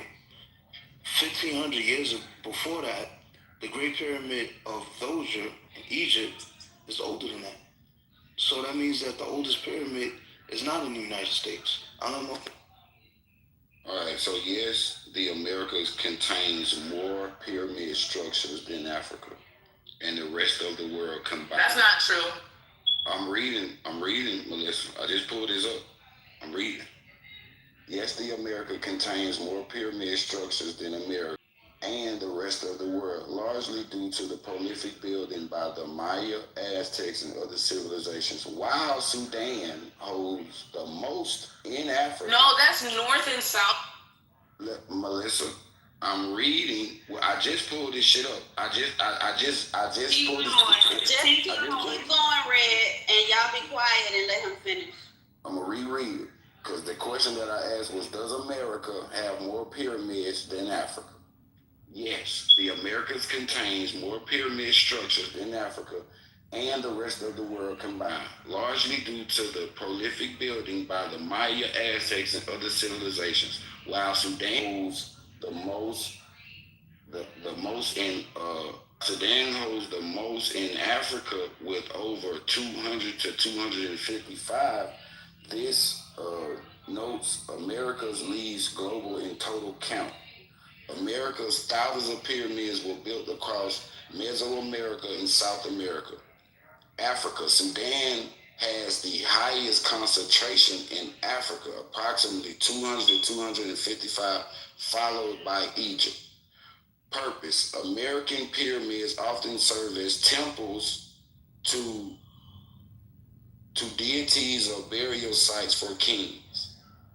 So when I said that America has more pyramids than everybody else combined, I knew what the fuck I was talking about, and I land my plane. Yeah, I was asking. I like that, bro. I was asking to go next. Is it okay if I play this little with Erica? Yeah, go ahead. All right. So I basically took a 17-page report that I built, and I had it summarized. Hey, sorry as a for podcast. How long is that clip? How long is the clip? I'm gonna have to break it up. Yes. The clip need to be 2 minutes because it's gonna be 2 minutes, but it's in total it's 5 minutes and 10 seconds. Ooh, yeah. Yeah, I know. I'll break it up. Is it okay if I cut it at 2:30? Cut it there. Yeah. Okay, cool. There it is. Fair enough, y'all. Peace to the room, y'all. Welcome to our latest deep dive. Today we are unpacking a report called Status of Identity and Sovereignty. And just to set the stage for you listening right off the bat, this is not your standard history lesson. No, definitely not. We're looking at a pretty sweeping, highly controversial central thesis here. The argument is that the transatlantic slave trade was not just a random capture of labor. Right. The report claims it was actually a targeted, highly aware displacement of a specific ethnic group, the Hebrew Israelites. Specifically the tribe of Judah. Exactly. And the core argument is that European powers knew exactly who they were extracting. Which is a massive pivot from the usual narrative of anonymous economic exploitation. But I want to be super clear up front. We are imparting the claims of this report to you impartially today.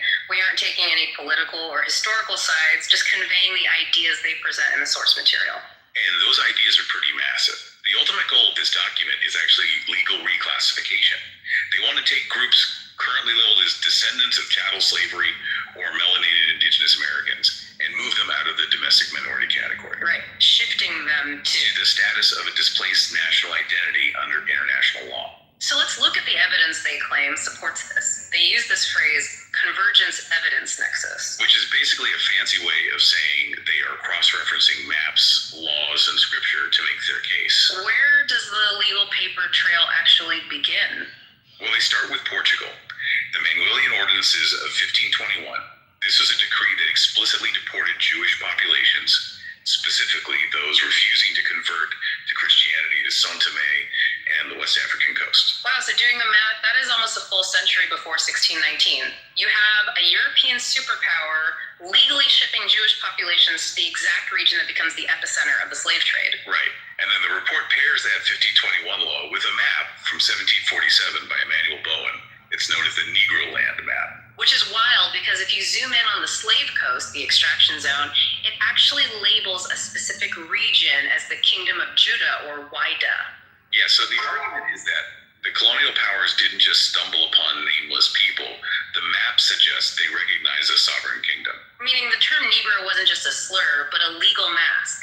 a way to cover up that specific Judah identity. And that brings us to the sociological mechanism the report leans on, which they call social death. I found this part. All right, that's 2 minutes and 30 seconds, but it goes into the Native American tie-in and how it relates to Israel, the Bible, and Egypt. Do y'all want to continue on? Just hear the rest? Yeah. Okay. Really fascinating. It's a 3-stage process: legal reclassification, geographic displacement, and identity suppression. The source uses a really interesting biblical analogy to explain how this works, citing Joseph in Egypt and Daniel in Babylon. Exactly, because when the Babylonians captured Daniel, they didn't just lock him up, they renamed him Belteshazzar. You kill the name to kill the lineage. Forced assimilation. The report argues this is standard imperial operating procedure. They actually cite the Critical Review from 1783 and John Ogilvy's Africa from 1670. Both of which explicitly documented Black Portuguese Jews living on that West African coast. Right, so the argument is that the Negro classification was a legal construct created to erase that known identity, much like Daniel was erased into Belteshazzar. But the scope of this report gets even wider. They don't limit this to the transatlantic trade. They pull in the indigenous peoples of the Americas too. Yes, relying heavily on John Ogilvy again, but this time his 1671 book, America. He argued indigenous peoples were the 10 lost tribes and identified the Americas as the biblical land of Arsareth. And they cite physical evidence too, like the Los Lunas Decalogue stone in New Mexico and the Bat Creek inscription in Tennessee. Right, artifacts containing Paleo-Hebrew scripts. Now those are heavily debated in mainstream archaeology, but this source uses them as proof of a pre-colonial presence to build a case for a global diaspora. So why does all this reclassification matter to you today? It really comes back to civil rights versus sovereignty. Right, because if you are a minority, you are asking a government for equal treatment under their laws. But if you are a displaced nation, you are arguing for the restoration of a stolen estate. It moves the argument entirely to international reparations and territory. And there's a timing element to this as well, the prophetic window. The closer. Exactly. They track the 400-year period from 1619 to 2019, correlating it with the prophecy in Genesis 15.13 regarding a 400-year affliction of Abraham's seed. Leaving us with a very provocative legal question. If this identity was legally deconstructed 400 years ago, does the expiration of that timeline open a new door for reclaiming national status today? It definitely forces you to look at those old maps differently. It does. But here's something else for you to mull over. If international tribunals actually accepted this legal framework, it wouldn't just rewrite history. It could fundamentally invalidate centuries of modern global treaties and essentially force the United Nations to redraw the world map from scratch. Now that is a truly staggering thought. Alain. Damn, now listen, can you please send me that in my back channel? Cause yeah, I need that too, Cypher. Dang. Yeah, me too. Me too. I need that too. It's a 17-page long document. I just put it in Google and made it an audio. When a white woman says it, y'all believe it. But when a black woman been saying it for like 2 years, nobody fucking believes it. I don't think you ever said that. I ain't never heard you say Yo, me and Michelle chat. I'm gonna go back and screenshot it. Me and Michelle was just talking about this literally 2 days ago, bro. I know I said this 1,000 times. Never heard. Nah, Cypher said it first. Never heard you say I know, man. Y'all start giving a black woman her credit. Y'all always do it. We need a poll. Melissa say a lot of shit, but I ain't never heard her say this. I'm gonna screenshot me and Michelle's chat right now, bro. Y'all saying some good shit. Thank you, Now, Cypher. we ain't gonna take it from you. Yes, You sir, be yes, saying sir. some good shit, but I ain't never heard this particular shit. Right. Me either, that word. I ain't gonna lie now. Man, where you get that from, Cypher? Is that propaganda? What is that, boy? No, I created the report. It's 17 pages long, and I took it to Gemini 3 and turned it into an audio summary. Nah, that was me and Fifth. Right, I'm gonna screenshot it. Okay, what did I say? Oh my God, Melissa, it's okay. Oh, no, you didn't I say it to us. You didn't say it on the stage. You just I did say it on the stage. That don't count. That don't count. That don't count. How many times have I told y'all E1B1A and the time? They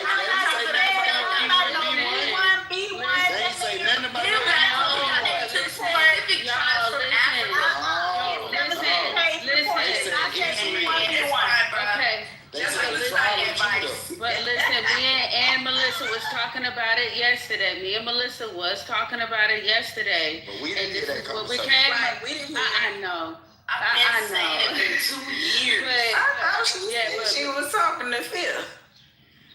no, I at said first she it, said me. Michelle. I said it to Fifth. I Y'all said it gotta on the get it stage. together now. I said it to Yeah, Crisis a lot with together Crisis. now. Yes, but Yeah, I'm not listen. gonna put my So basically, so basically, how the book said, y'all, because y'all always said it, that the gopher wood on the boat that Noah had come from Florida, and the Younger Dryas was the fucking flood. The flood happened 10,500 years ago. So the motherfuckers that was over here they was trying to save themselves from the flood, and they went over there to the Levant. That's where they landed. That's why there's no history in the Americas prior to 8,000 years ago, 10,000 years ago. It was all washed away by the Younger Dryas. So they made you a believer. That's what it sounds like you're saying. They made you a believer because at first you were starched against all of this. Starch against what? So what are they saying?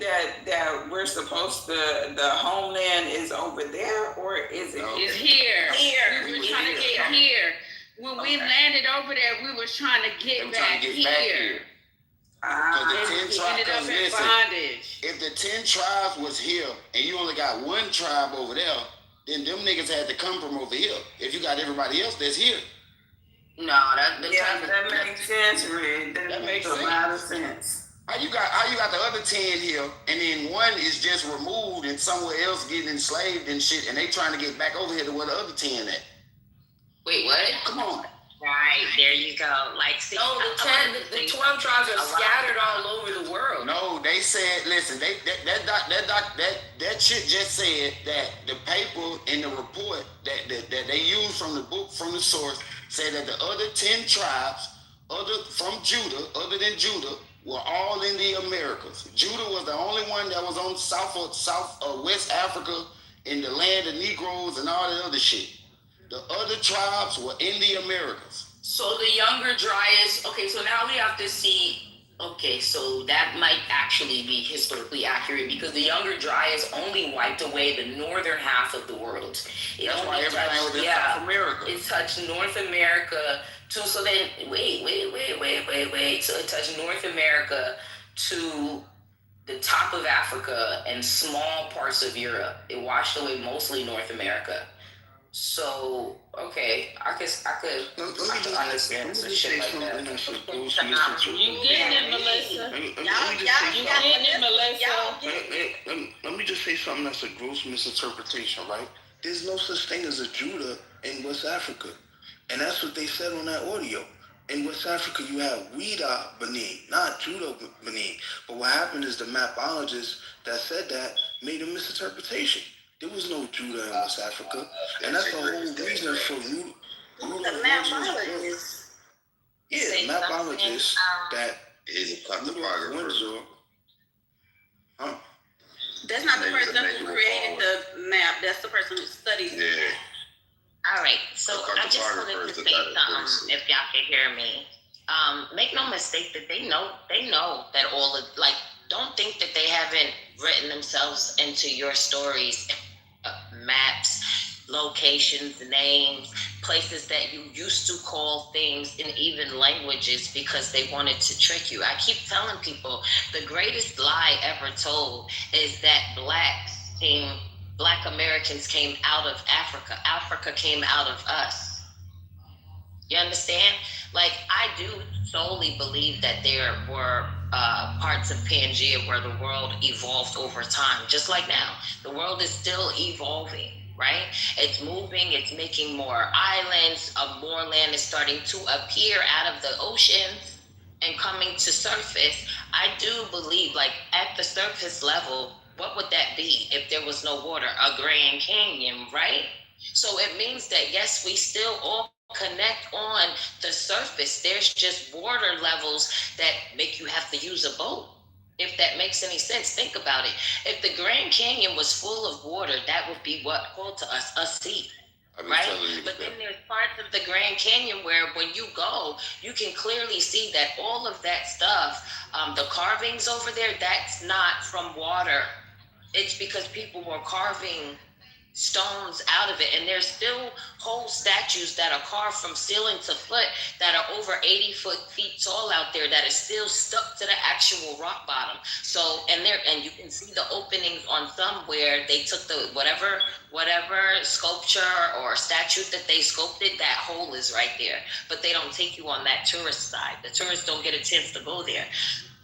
Americans, people have made you to believe, and this is why I just call you Americans or the indigenous or the people of Uma, is because this is who you are. This is how everything else stems from you. Every artifact, everything that they have to bring themselves to what a civilization is came out of the Americas. The majority of it came out of the Americas. Tibet, Ethiopia. These are places where they had grand central informational houses, right?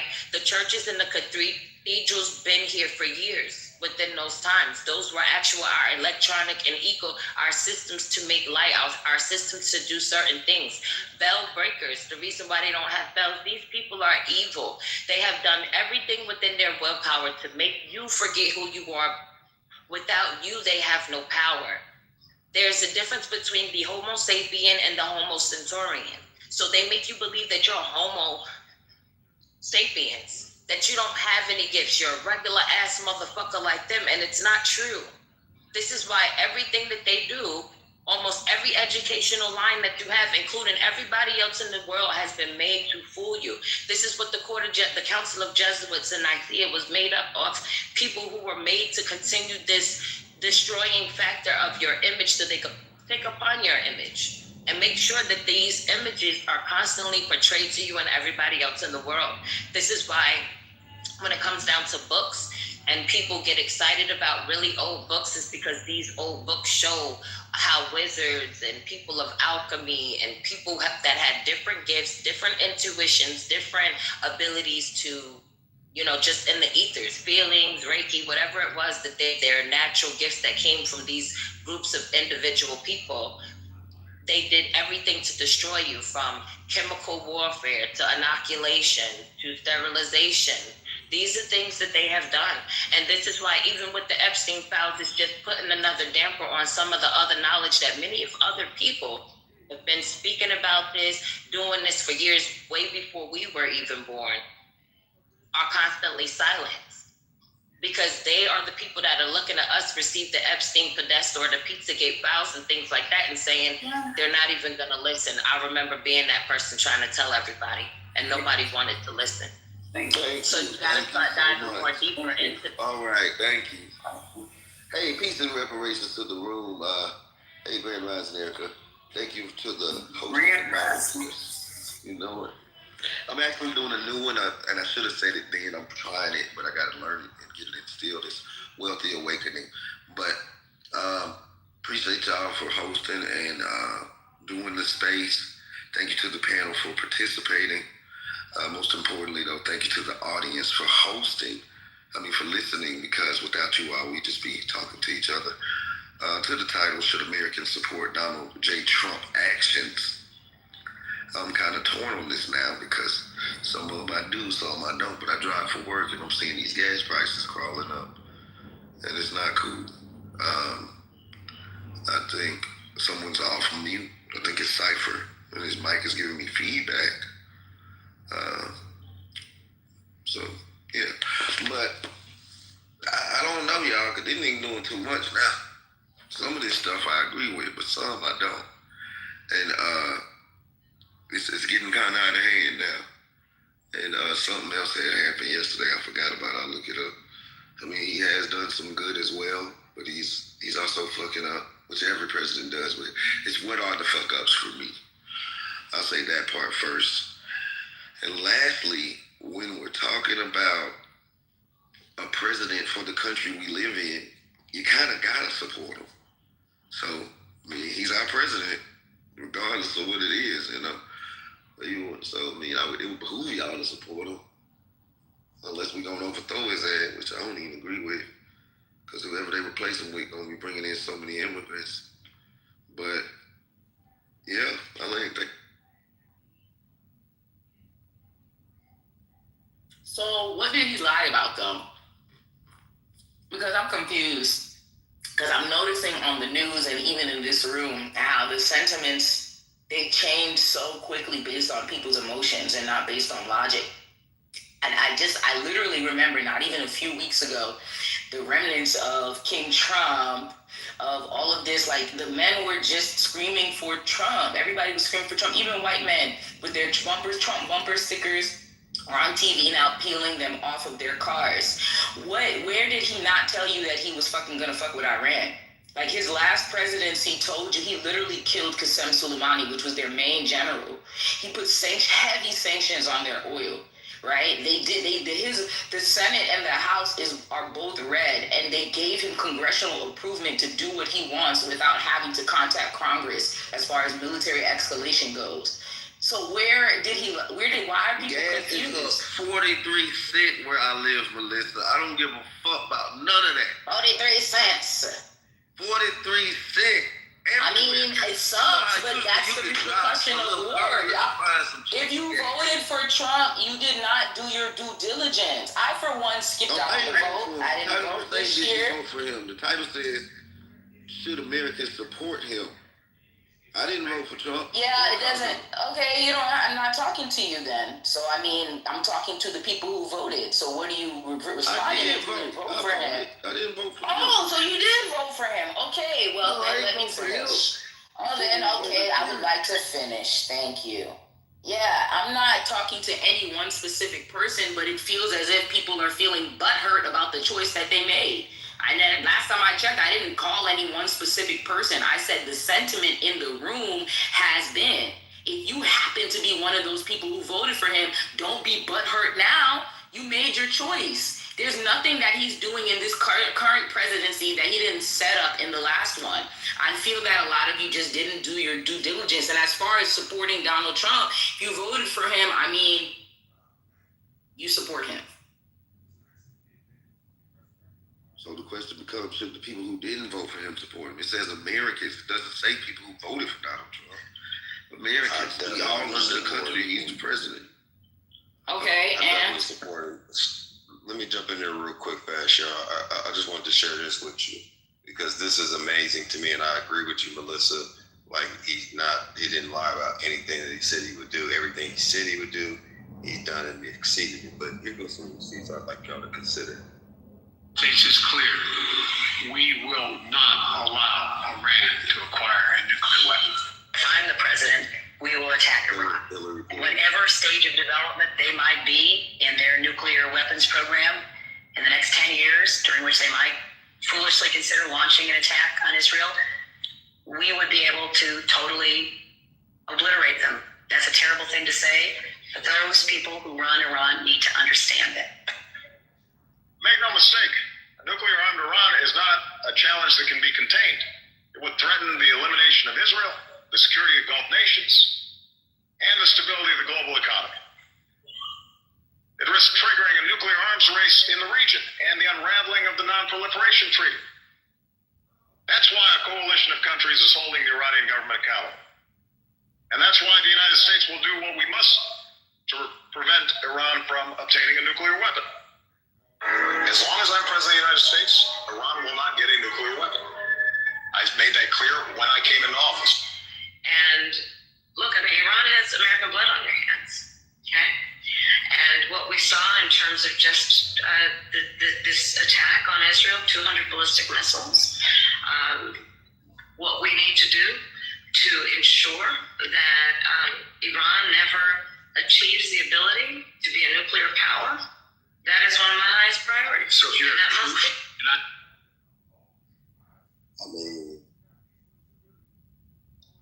that was the only one that Great guts to do it. Man, can you post that link? So, but that again, do that mean they really been on BS the whole time, or have we just been speaking? Has Israel been speaking through us the whole time? I mean, so I get it. I think no matter who we was with, some conflict was gonna happen. After hearing that, but the point is, I don't know where y'all this shit. I don't even live out here in Nashville. I work it out here. This shit 43 cents. Right? That's why you can't blame Trump. Man, but shit. Exactly. You gotta blame your vote. If you voted for him, you're complicit in it. That's what I'm trying to say. What I'm Like, saying is, no matter who we would have, some shit would have went down without. Right, Melissa. right. So why didn't you do your due diligence before putting all your faith and emotion behind this orange orangutan? Melissa, what we're saying is that it don't fucking matter. Listen, if none of us vote, they still gonna do it. That's why I ain't vote. That's why they gonna vote. If none of us vote, they still gonna do it, Melissa. So it don't matter. That's what we saying. It's America's foreign policy to bomb Iran because Iran threatens America's national security. And it's not about being Muslim because Saudi Arabia is an ally of America. Saudi Arabia is not doing stockpiles of uranium. Saudi Arabia is not behind Hezbollah or Hamas trying to attack Israel. It's Iran that's doing that. That's the reason why they want to attack Iran. And all of them said they would do it. Hillary, Biden, Trump, Obama, all of them. Guys, guys. Yeah, we gotta stop acting like it's way before Trump. Way before Trump. Wait a minute, hold on. This is the way that I look at it, right? Because at the end of the day, now the world is starting to see that them ish people ain't who they really say they are. Right? And they exposing it, and they gotta keep covering it up and keep covering it up and keep covering it up. Because what did we just say? I just told y'all, they don't want them to know who the real ones is. Everybody has to know that you is not them people that they speak about of all the gifts and all the things of the primordial creator. They gotta make sure nobody gets to know that. That's the biggest lie in the world, and they gonna cover that shit up to everybody. If everybody gotta die for them to cover it up, they will. I'm trying to tell y'all. And this is why most people in the world aren't looking at Black Americans the way y'all think they're looking at y'all. They're promoting to us that news because they give us our propaganda while blocking out many other news medias that are saying the opposite of what they telling you about you. You get what I'm saying? Mind you, and these other countries, their science and biowarfare, engineering, and things like that have been able to take off because in America, it's illegal for gain-of-function research. Iran has researchers like such. And then they are dealing with Saudi Arabia. So there you go, money with engineering, right? Then you got we thinking about human trafficking and being able to have the bodies to do some of this type of research. They have it all. So of course, while they're trying to make the greater human race in all of these other countries and rushing for this scientific freaking shit of conscious warfare, Americans are still stuck on the fact of who are they, right? And this is the best blessing they could ever get. And as far as the waking up part, when we talk about everybody starting to waken up, even people in other nations and countries are starting to wake up, if everybody wake up too fast and they don't got this shit under control, it's a wrap for them. So I just think that you should be thinking of it in a multitude of ways. One, that you're more gifted than they say you are. Two, your intellect is up and astronomical. Literally, your body, your actual data, which is your physical being, your body, is worth millions for these folks. Epstein files is out now. They want to cover everything up, right? You saw in them files, they're talking about all type of bioengineering, human engineering, consciousness transfer, all types of cryogenic. Like, you have to think, why are they talking about all of this and now all of a sudden y'all want to be warring and striking on people? Their agenda is unfolding and it doesn't look like it's folding in their benefit, right? So now they have to do things to, counteract or do damage control. I think that people worldwide should think about it because it doesn't matter which side of the war it falls on, but people are either going to convert, condone, or they're going to go into that. Whatever new system they give you, you're going to keep going into it, not realizing that those are the new resets. Does anyone know when Lyndon B. Johnson gave Iran nuclear capabilities, what year that was? I can't get to my tools. I would have looked it up because it'd be very interesting to see if they were given those capabilities. Was that before or after the Israel settlement? Does anyone know? I'm researching. Make it out the mic. Yeah. What did you said? When did they give what now? What's the question? Lyndon B. Johnson, I believe it was, gave Iran, the Shah, nuclear capabilities. So it says that in 1960, Iran also, oh shit, hold on. In 1967, the United States built a research nuclear reactor in Tehran, supplied highly enriched uranium fuel, trained Iranian nuclear scientists. That was while Lyndon B. Johnson was president. This became part of the Tehran Nuclear Research Center. The reactor could produce small amounts of plutonium from spent fuel, though it was meant for medical and scientific research, not weapons. 1968, they also signed the Nuclear Non-Proliferation Treaty. That stated that it's a landmark agreement aimed at preventing the spread of nuclear weapons and promoting peaceful use of nuclear energy. Opened for signature in 1968, entered into force in 1970. Then the actual nuclear, so the main Iran nuclear deal, that happened in the early 2000s. The JCPOA, the Joint Comprehensive Plan of Action, was agreed upon on July 14th, 2015, between Iran and all the P5+1, United States, United Kingdom, France, Russia, China, and Germany. The UN Security Council endorsed the deal on July 20th, went into play January 16th. So it's low-key been the same thing, right? Because of where they are and the access to oil and advanced, like where they are regionally, like it makes sense for them to help transport uranium and different things between countries, which is what they've been allowed to do.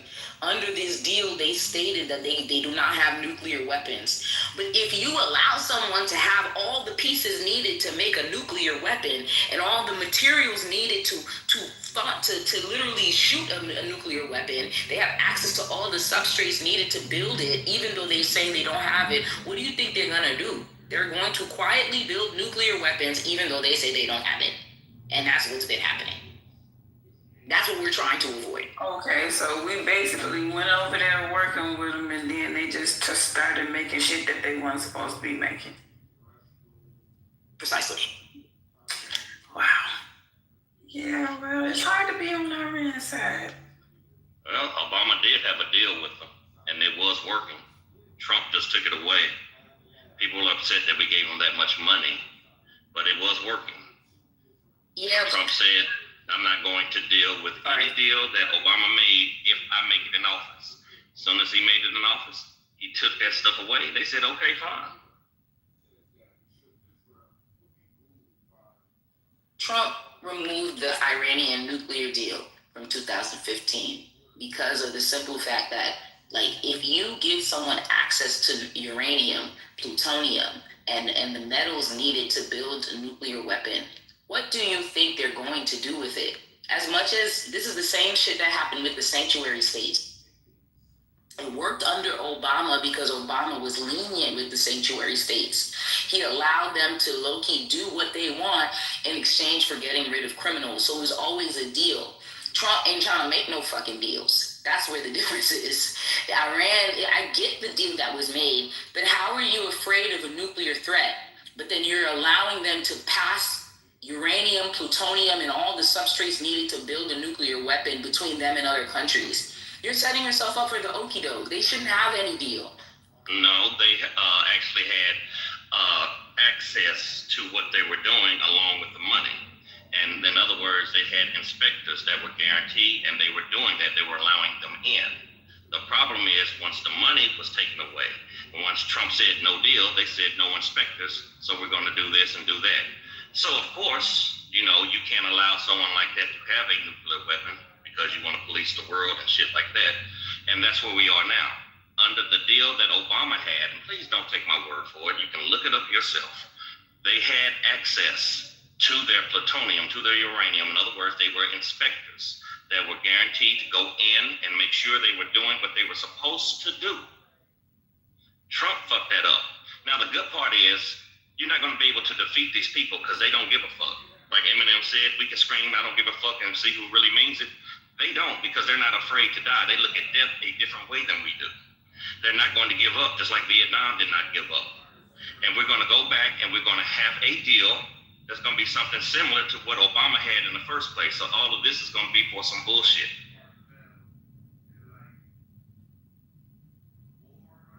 You should go off the country, brother. Something like you hate America. Say what now? Can I drive another sounds like you hate America. No, I didn't say anything about hating America. But America's not above. I said that's the way it sounds like. Let me say this. Let me say this. That ain't how it sounds to me. I literally just played the whole fucking clip where Obama, Hillary, and Kamala Harris definitely said what they would do to Iran. And Biden would say it too. And Biden too. This is the only man that had the nuts to actually strike him. And he did it twice. He said we lost 6 people. They lost 1,000 plus. And we're not hitting schools, hotels, and shit. We will supposedly they hit the school because it was designated as a military installation 10 years ago. However, all their shit has been air bases, military defenses. Them motherfuckers are hitting hotels in Abu Dhabi and shit, my nigga. Right? I think you got a bit of a bias because you don't like somebody you never met. And I get it. From your lens, you have your right to your opinion. But if you're going to make factual statements or voice an opinion, at least be a little bit more accurate, because it's greater than just a one-sided situation with a Republican that you don't like who used to be a Democrat. I like to make a statement really quick because this is something that I found on social media, and I thought it was crazy because I was like, oh, really? So the statement says Barack Hussein Obama is the reason President Trump had to bomb Iran. Never forget that. And then it says Barack Hussein Obama's weakness and appeasement created the monster that President Trump had to destroy. 8 years of cash pallets to Iran, the disastrous nuclear deal that funded their terror machine, ignored red lines on chemical weapons, and emboldened the Ayatollahs to the point they believed they could attack Americans with impunity. Obama's strategic patience let Iran build missiles, arm proxies, and plot against us while he lectured the world about diplomacy. Then came Trump. No more apologies, no more payoffs, just decisive action when Iran crossed the line. He authorized a strike that took out their top general, crippled the Navy, and reminded the regime that American lives are not bargaining chips. The meme nails it. Obama's failure forced Trump's hand. Never forget who empowered the mullahs and who had the guts to end the threat. I just wanted to read that. That's what I seen. I'm sorry I was going slow. I don't have on my glasses. I couldn't see. But okay, go ahead. See, the reality, I'm sorry, go ahead. The reality is that that's a sovereign country. That's a country of people that are on this planet living their life. So Barack Obama understood you can't stop no country from developing uranium and enriching and doing what they want to do. You ain't no person that just can tell other countries they can't have what you have. And just be over here because Israel mad and Israel starting mass and backed by the UK and they doing all that they doing over there and totally breaking all these rules for a long time, 1948, and just keep moving forward. So Barack Hussein Obama understood that this is a free country. If we don't do the smart thing and work out a deal that amazingly Iran was like, okay, we won't develop some nuclear energy and ballistic missiles with some nuclear energy attached to them, and we won't develop this weapon, this nuclear weapon. They agreed to that. They said, come on in, man. You can see everything we doing, but you're not going to stop us from enriching. You're not going to stop us. But we agreed to that. They agreed to that in front of the world. And that was emotion.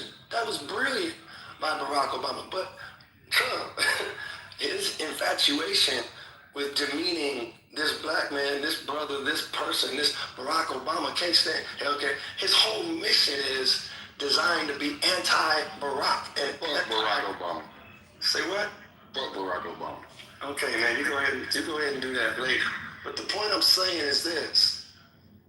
So that was the reality. Anyone that's been keeping up with life understands that. Anyone that's been watching this, not some Johnny come lately that's now going to just start quoting some talking points for that side of this situation that is crystal clear that. So now what he understood is that that's not Iraq. What he understood was that's not. Sweet. Say what? Natural plan. Oh, okay, I forgot. You can only stomach 30 seconds. I'll let her. 2 minutes. That's what it is. 2 minutes. Okay, everybody in here just talk. It's okay, Erica. I understand. No, it's just 2 minutes. I think you just came in, but the rule was made earlier. And really quick, I'm not on anybody's side. I was just presenting some information that I found, and I gave pause to. No, I get it. And I said, that's what I said. I didn't say you was on any side. I was talking about cipher and nothing. But what I'm saying, you just quoted some information that I ain't mad at you for reading what you saw and what you found. But what I'm saying is, the idea that people put information out there, you gotta be careful with the information you get. You gotta dig. I ain't mad at you. That's good because you're waking up this conversation. I'm not mad. It's not emotional on that level. I'm saying, but as far as the actual facts and digging past the surface of what is out there and getting down to the actual facts, especially for those like the Jerrys or whoever that have been watching and keeping up and understanding this whole thing, like a lot of people around the world have been doing. They're not gonna be fooled by, oh, we in there to save Iran. What the hell are you talking about, bro? That's not why Trump.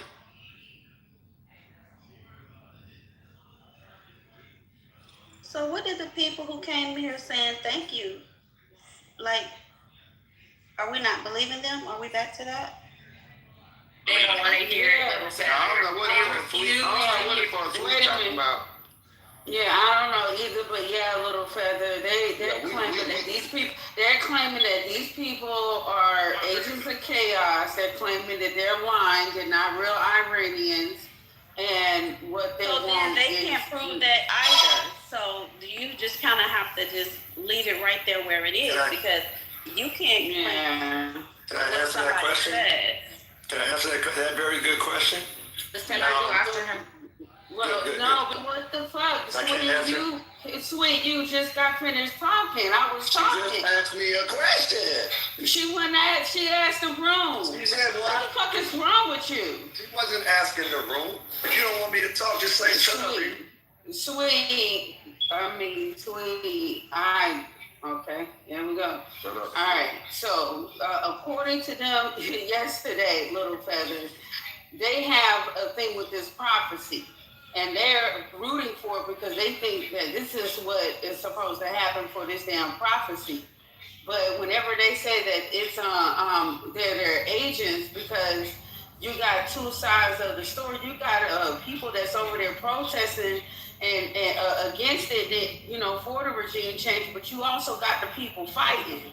So just like here, you got two people. You know what I mean? You got people on different sides. You just like here, you got people against Trump and then people for Trump. It's the same type of shit. So for me yesterday, it was almost like how we're discrediting these people, whoever they are. They just may have been genuinely coming in here, or they could have been agents that was sitting here to spread a narrative.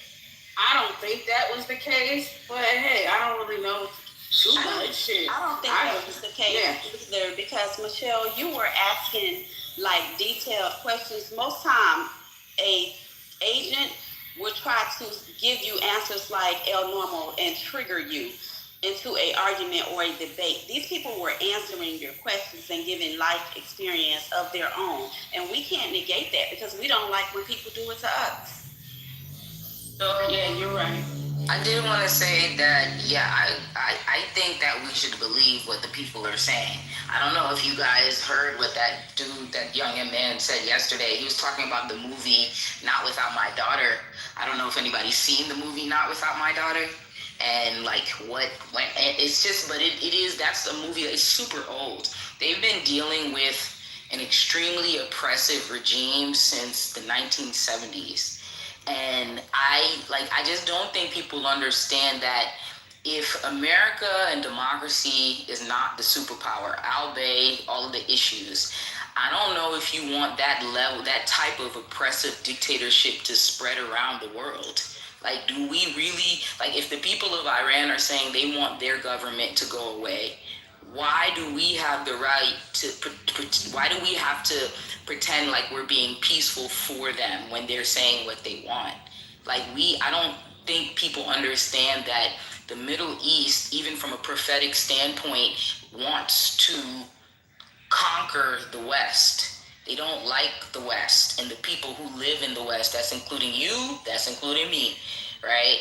And according to the prophecy, that's why they keep calling Trump King Cyrus, is because King Cyrus was a king that freed them from oppressive dictatorship during Islamic rule, like Persian rule. He was technically, I don't think Trump is King Cyrus, to be honest, but the way they see him is as somebody who's freeing them from oppression. That's what King Cyrus did for those people. And if you go into the lineage of the people who have been holding the title Ayatollah, they are the direct descendants of the people who the Jews, quote unquote, were supposed to kill off. They weren't even supposed to be fighting the Jews at any point. They weren't supposed to be here. So I mean, as much as we want to call for peace and things like that, I think we should realize that if America doesn't stop the spread of, Islamic extremism, I don't know if we want the future of the world to be underneath that type of oppressive dictatorship. Like, the people don't want it. Well, I said this yesterday. I have people, and what the news point.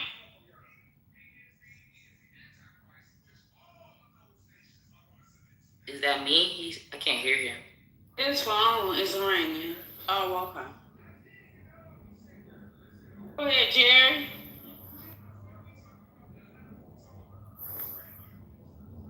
Jerry. Oh, he bleeped out. I mean, yeah. Are you able to hear me? No, we didn't hear nothing. Can you hear me now? Yeah, we hear you now. Okay. Like I said yesterday, I have people there. What the news is reporting is totally different. These people are pissed. We get it in our heads that our way is the best way of life, and other people's way is just wrong. Now, to us, what they're going through, it's totally, totally unacceptable. But we have to understand, not everybody sees and views what we do as the ultimate way. Number two, back in the 1970s, when Iran kidnapped those American hostages, the first people they let go was us. They said, we know you have no power. We know that they don't care about you. And they let all 13 of them, of those blacks go with no problem. So my point is, we have to be careful with trying to police this, with trying to police that. Not everybody sees our way of life as the standard.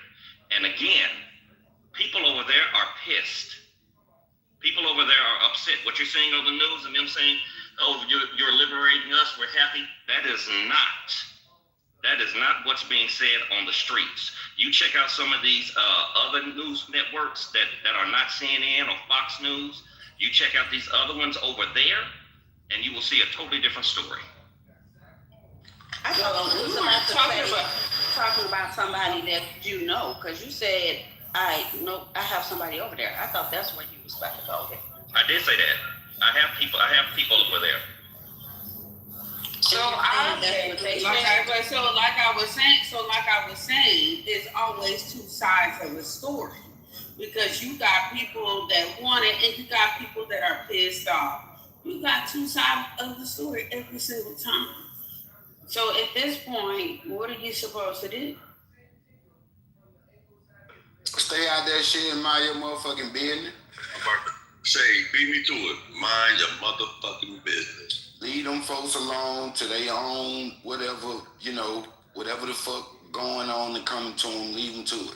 And we stay the fuck out of it. So Right. that I wanted to be honest with you. People keep saying that how Iran helped black people and stuff like that. I would like for everybody, for the person who mentioned that, if you can you give us the specific name of the crisis that happened, right? That you're referring to. If not, do you have the specific name of the crisis that you're referring to? Where they helped us? Yeah, where they helped us. Yeah. They have a name for it, and the year. Do you have that information? Who said that dumb shit, Melissa? They've been saying it since yesterday. I just want to get. I would like to get the specific crisis name and the year that it happened. Simply. It's just something that's been going around social media, and then you have to. Okay, right. That's what y'all do that every time though. When you go do a deep dive, I went and I tried to deep dive and see, because it's never like, bro, let's be for real. The basic facts: November 4th, 1979, Iranian militants stormed the U.S. embassy in Tehran after the Iranian Revolution. 52 Americans were held for 444 days. This included men and women, embassy staff, military personnel, and CIA operatives. Americans of various racial backgrounds, though the majority were white. Shortly after the takeover, Iranian authorities released some groups first. Women, people under 18.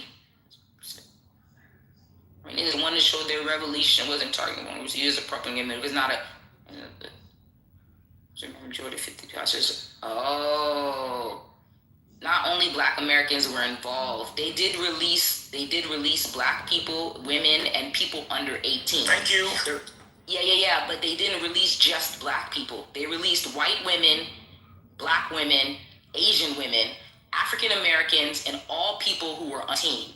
Iranian leaders claimed that they wanted to show that their revolution wasn't targeting groups, and they used it as a propaganda move. It was not a racial targeting of black Americans per se. It was about optics and reducing the international criticism.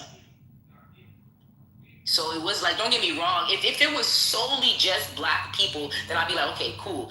But it was black people, women of all races, and people who were under 18 of all races. I don't know if it was just because they fuck with black people, or more so because they were considered critical groups and they didn't want to show. But I see where that's coming from. I can get why you say they released black people, but that doesn't necessarily definitively say that if in times of war they'd be like, oh, let's not nuke the black people, let's not, like, because reality of it is that look how they do their own women and children.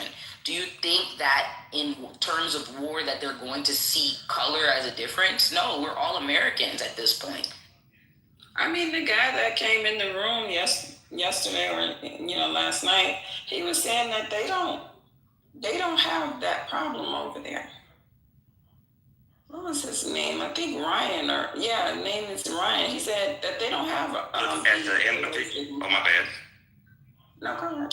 I was going to say, I would encourage you to look at the interviews from the people who were abducted, including the African Americans, and what they told them. Do you have any that you can get put in the chat for him? What they tell them? I'll post it in the chat. Okay. Can they speak? Who was it? Somebody was trying to speak down there. Raju. Go ahead, Sergeant. Yeah, hi. I'm from India, and kindly excuse me for my English. And truly speaking, as an Indian, I can say, I'm not a big fan of Trump, and I'm not a big fan of this America's Iraq war. But what now America is doing in Iran is totally good, because it has to be that Iran has to be controlled, because God forbid if they are having a nuclear weapon in their hands, it's like a sort of Damascus. You can say that if the issue is between Iran and Israel, we won't be affected. If you are thinking like that, then it's wrong, because if nuclear bomb explodes in any part of the world, everybody will be affected. I don't have to tell you how it gets affected and others. So what I'm saying is that I'm not a big fan of Trump. Again, I'm saying, but now what he is doing is 100% correct. And India is having good relationship with Iran, but anytime that also can change. That's what I wanted to say. Thank you. Wait, did you say he's 100% correct because of the threat of nuclear war from Iran? Is that what you're saying? That's right. Yeah, that's what he said. That's That white man. Yes. That's what he said. Praise the black man. I'm not saying that. Yeah. No, but that's I'm exactly saying the point of it all. I don't. You're red, too.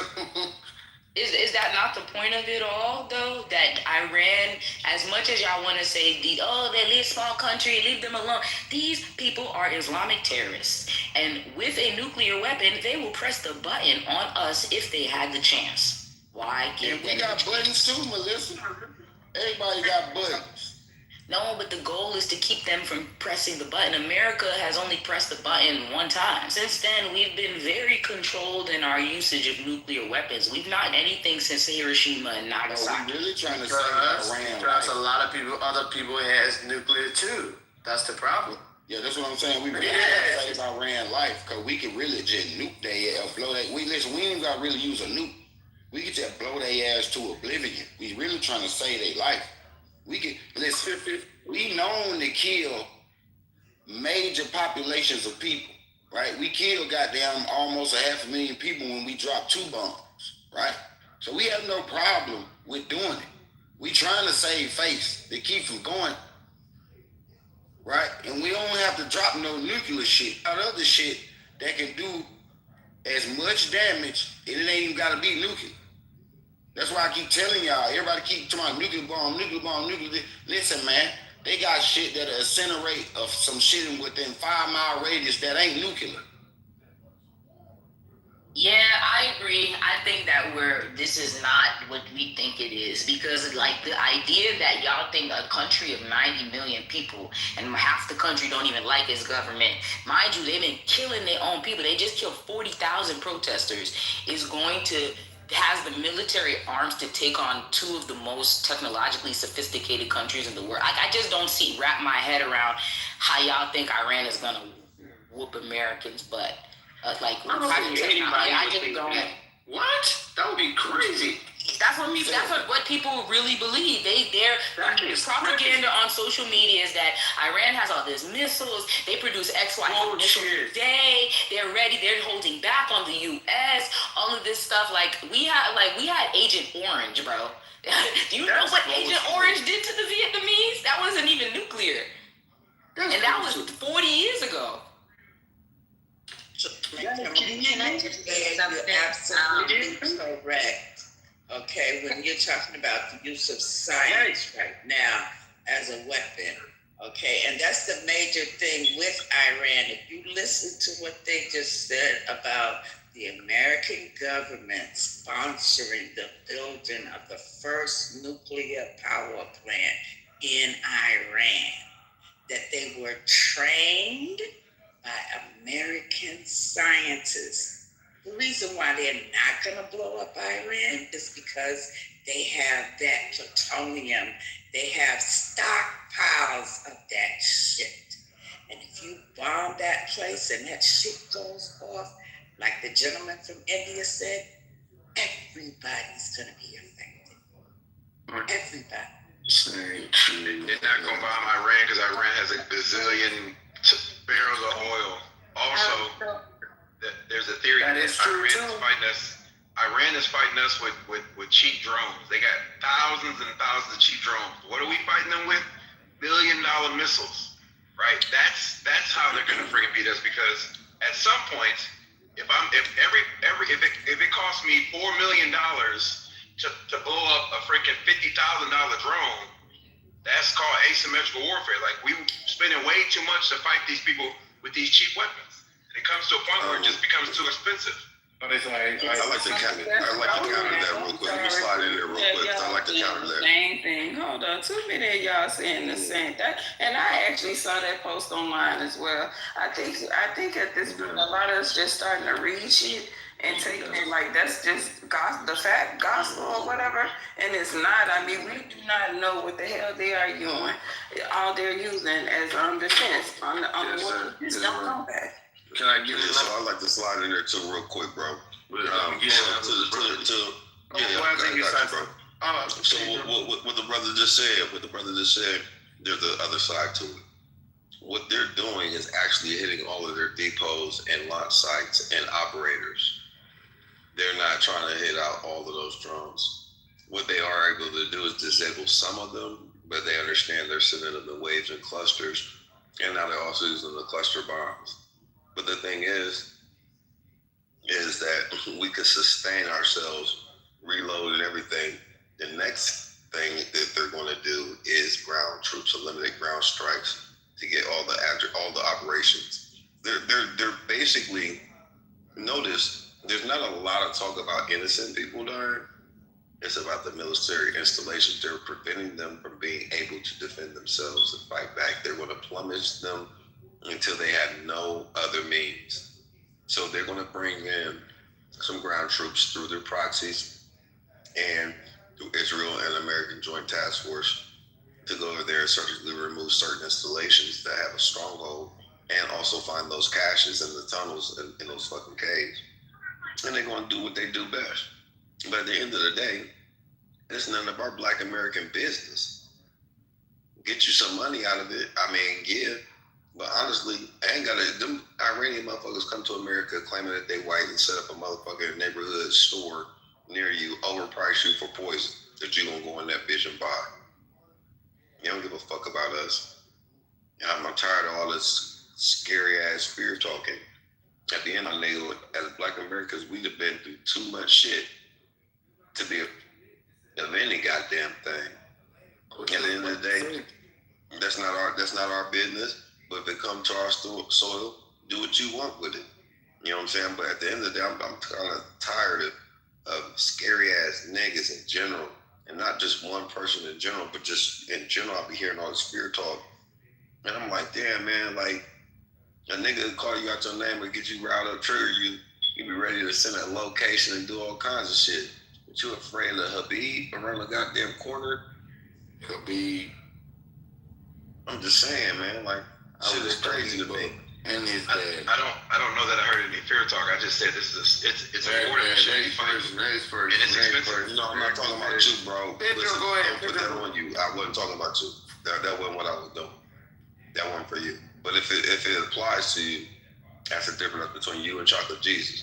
Well, just because you talking about in general, I'm gonna call you spirit. Okay, well the next person that was supposed to be speaking is Pedro at the Cypher, right? Pedro, what's up, Black Jesus? Hey, yo, Black Cypher, Jesus. you done? Yeah, I'm out the way back. Thank you. Hey man, I feel the same way the brother do. Pedro don't believe niggas. You pussy niggas who don't believe in Jesus. What stop? Man, don't talk to me. Hey bro, get your hand out of my pocket. Get behind me saying, I don't know why. Well, I had to rebuke you already. But listen, man, you pussy niggas is pathetic, man. These niggas, yes, you scared of a bee. You scared of red dots and the niggas that work at 7-Eleven. Listen, you niggas can't go with me nowhere. Y'all the type of niggas that when we got in the fight at the club, you the niggas that got missing. You pussy niggas are terrible.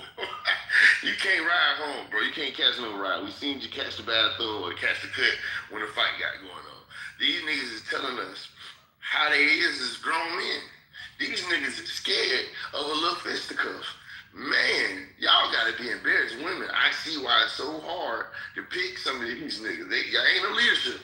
These niggas basically saying, now when it's time to nuck if you buck, we got the best army in the world, but now hey man, I don't frankly give a fuck neither. I'm gonna let that cracker do his business. That cracker been doing this shit since the beginning of the time of my family, right? They cracker just gonna do it. They like to brew up some shit. They like to, exercise they motherfucking demon side sometimes. Hey, let them do what they gotta do. I'm gonna get some money. I'm gonna invest in some of these goddamn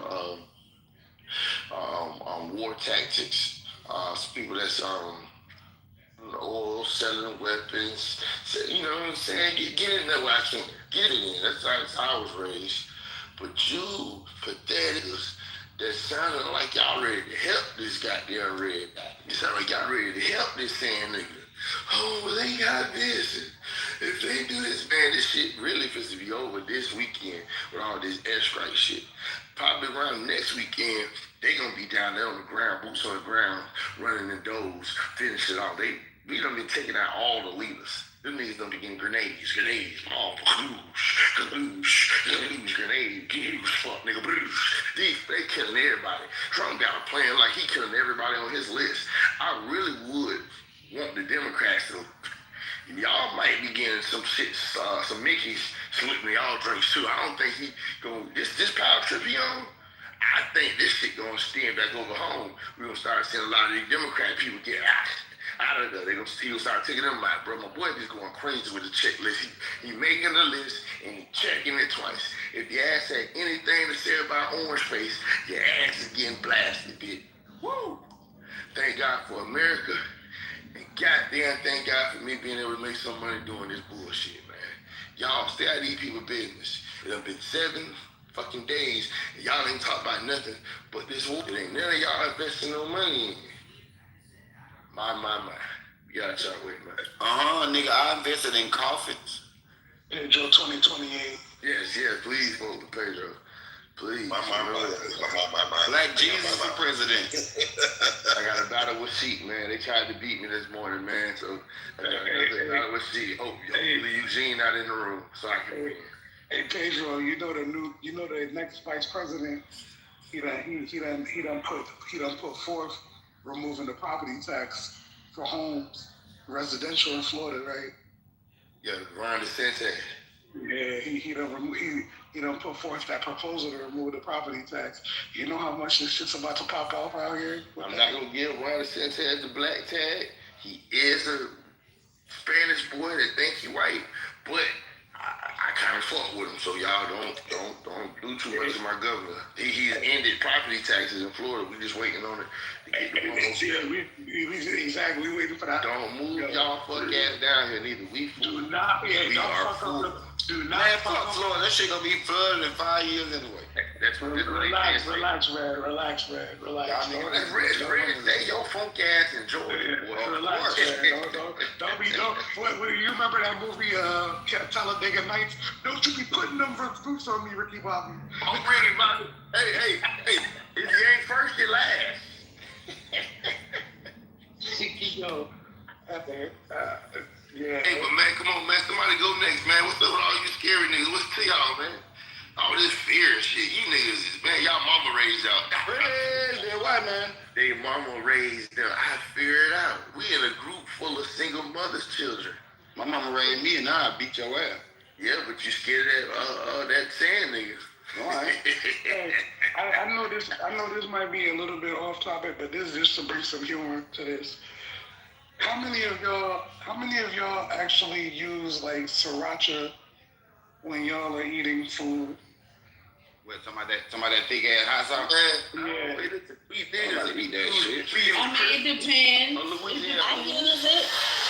Sometimes. Little brother, no, that's breaking my heart, little brother. I don't trust people that use sriracha or Tabasco. Now, I don't use Tabasco. I don't use no damn Tabasco. Pedro. Tell them why. I think it's weird when people have that Texas Pete in their house. That is wing sauce. It is crystals. Man, nigga have wing sauce, nigga. We eat wings, nigga. Don't be having no wing sauce in the I have put it on my crystals collard and I greens. have Texas Who Pete. the fuck put wing sauce on collard greens? I do hot sauce. But no, listen, some people only be having wing sauce on so I got hot sauce. That's not hot sauce. That's not hot sauce. I can't put Texas Pete on no motherfucking greens. Yeah, you have to have crystals. Nigga, you ain't eating collard greens every day. Man, you eat fried chicken most times than you eat collard greens. Red, let me tell you about South Florida. In South Florida, they eat Sunday food every goddamn day. Yes, we do. Every day. You're going to find somebody eating some greens every day. You're going to find somebody eating some macaroni That's why Pedro ain't got no every neck. day. I got it there. When I moved down here, I was like, damn, that's Thanksgiving food. Yeah, we eat Thanksgiving food. Fucked up. Yeah. Hey, listen, artery we got the clogging. yams. We got the yams with the plates, man. We go get your I got it. That's why Pedro got that little belly. Yeah, you go to the real spot and get you a rib sandwich. You can go and get you a real plate and they put yams on it. This the same for Florida. Y'all ever at South Florida? Too much. When did black folks start? Some of this nigga food. We got a spot called Fried Ribs by my boy Trick Daddy, man. You get some fried ribs, some collard greens. Bro, that shit's overrated, Pedro. Don't do that. Yes, sir. That shit don't overrated. boy like that, man. That shit is delicious. Nah, that spot is They overrated. were doing full head. I don't That's think because you from Florida. Okay, when did black people start co-signing on sriracha sauce? Nobody co-signing on that shit. You I didn't co-sign you just on trying to it, get but us I to say something about that shit. We don't eat that shit. Here and there.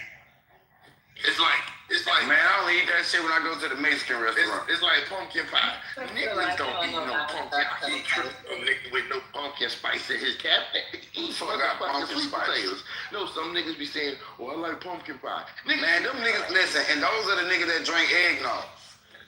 What's wrong with eggnog? Not too much on eggnog, bro. Eggnog not black. Y'all drink eggnog? These niggas are the worst. Hell no. No, mommy, Nigga, I'm from Bankhead. Nigga, I don't drink no motherfucking eggnog. Nigga, you like Sprite. Yeah, we do a Sprite, and you know I know some Puerto Ricans, so Well, y'all might well just drink liquor then. Eggnog, there's a spice. Right, y'all niggas ain't drinking regular eggnog. Well, I mean, well, we got 20. We call it clemas.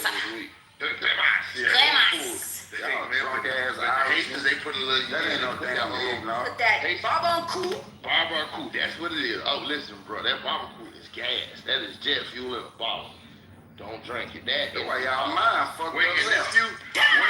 Where your nephew? That's one of our largest exports, though. Y'all be buying it up, though. Yeah, I like that so red expensive here in America. That is a shame that Haiti and Jamaica's biggest export It's is liquor. liquor. That is crazy. No, it ain't liquor, it's lucker. It's liquor. Drinking that lucker. Pedro, you ever had that Mama Wana? You had that Mama Wana? Yeah, man. Yeah.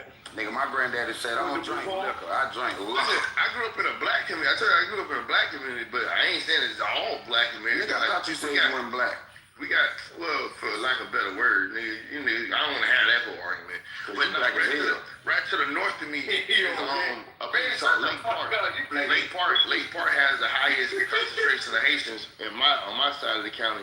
And then we got Lake Worth. That's another high concentration of Haitians. But then we got like downtown West Palm. That shit all mixed up. All like That's what you got color like. Shit. Yeah, I mean, well, all this kind of like this down here. I know.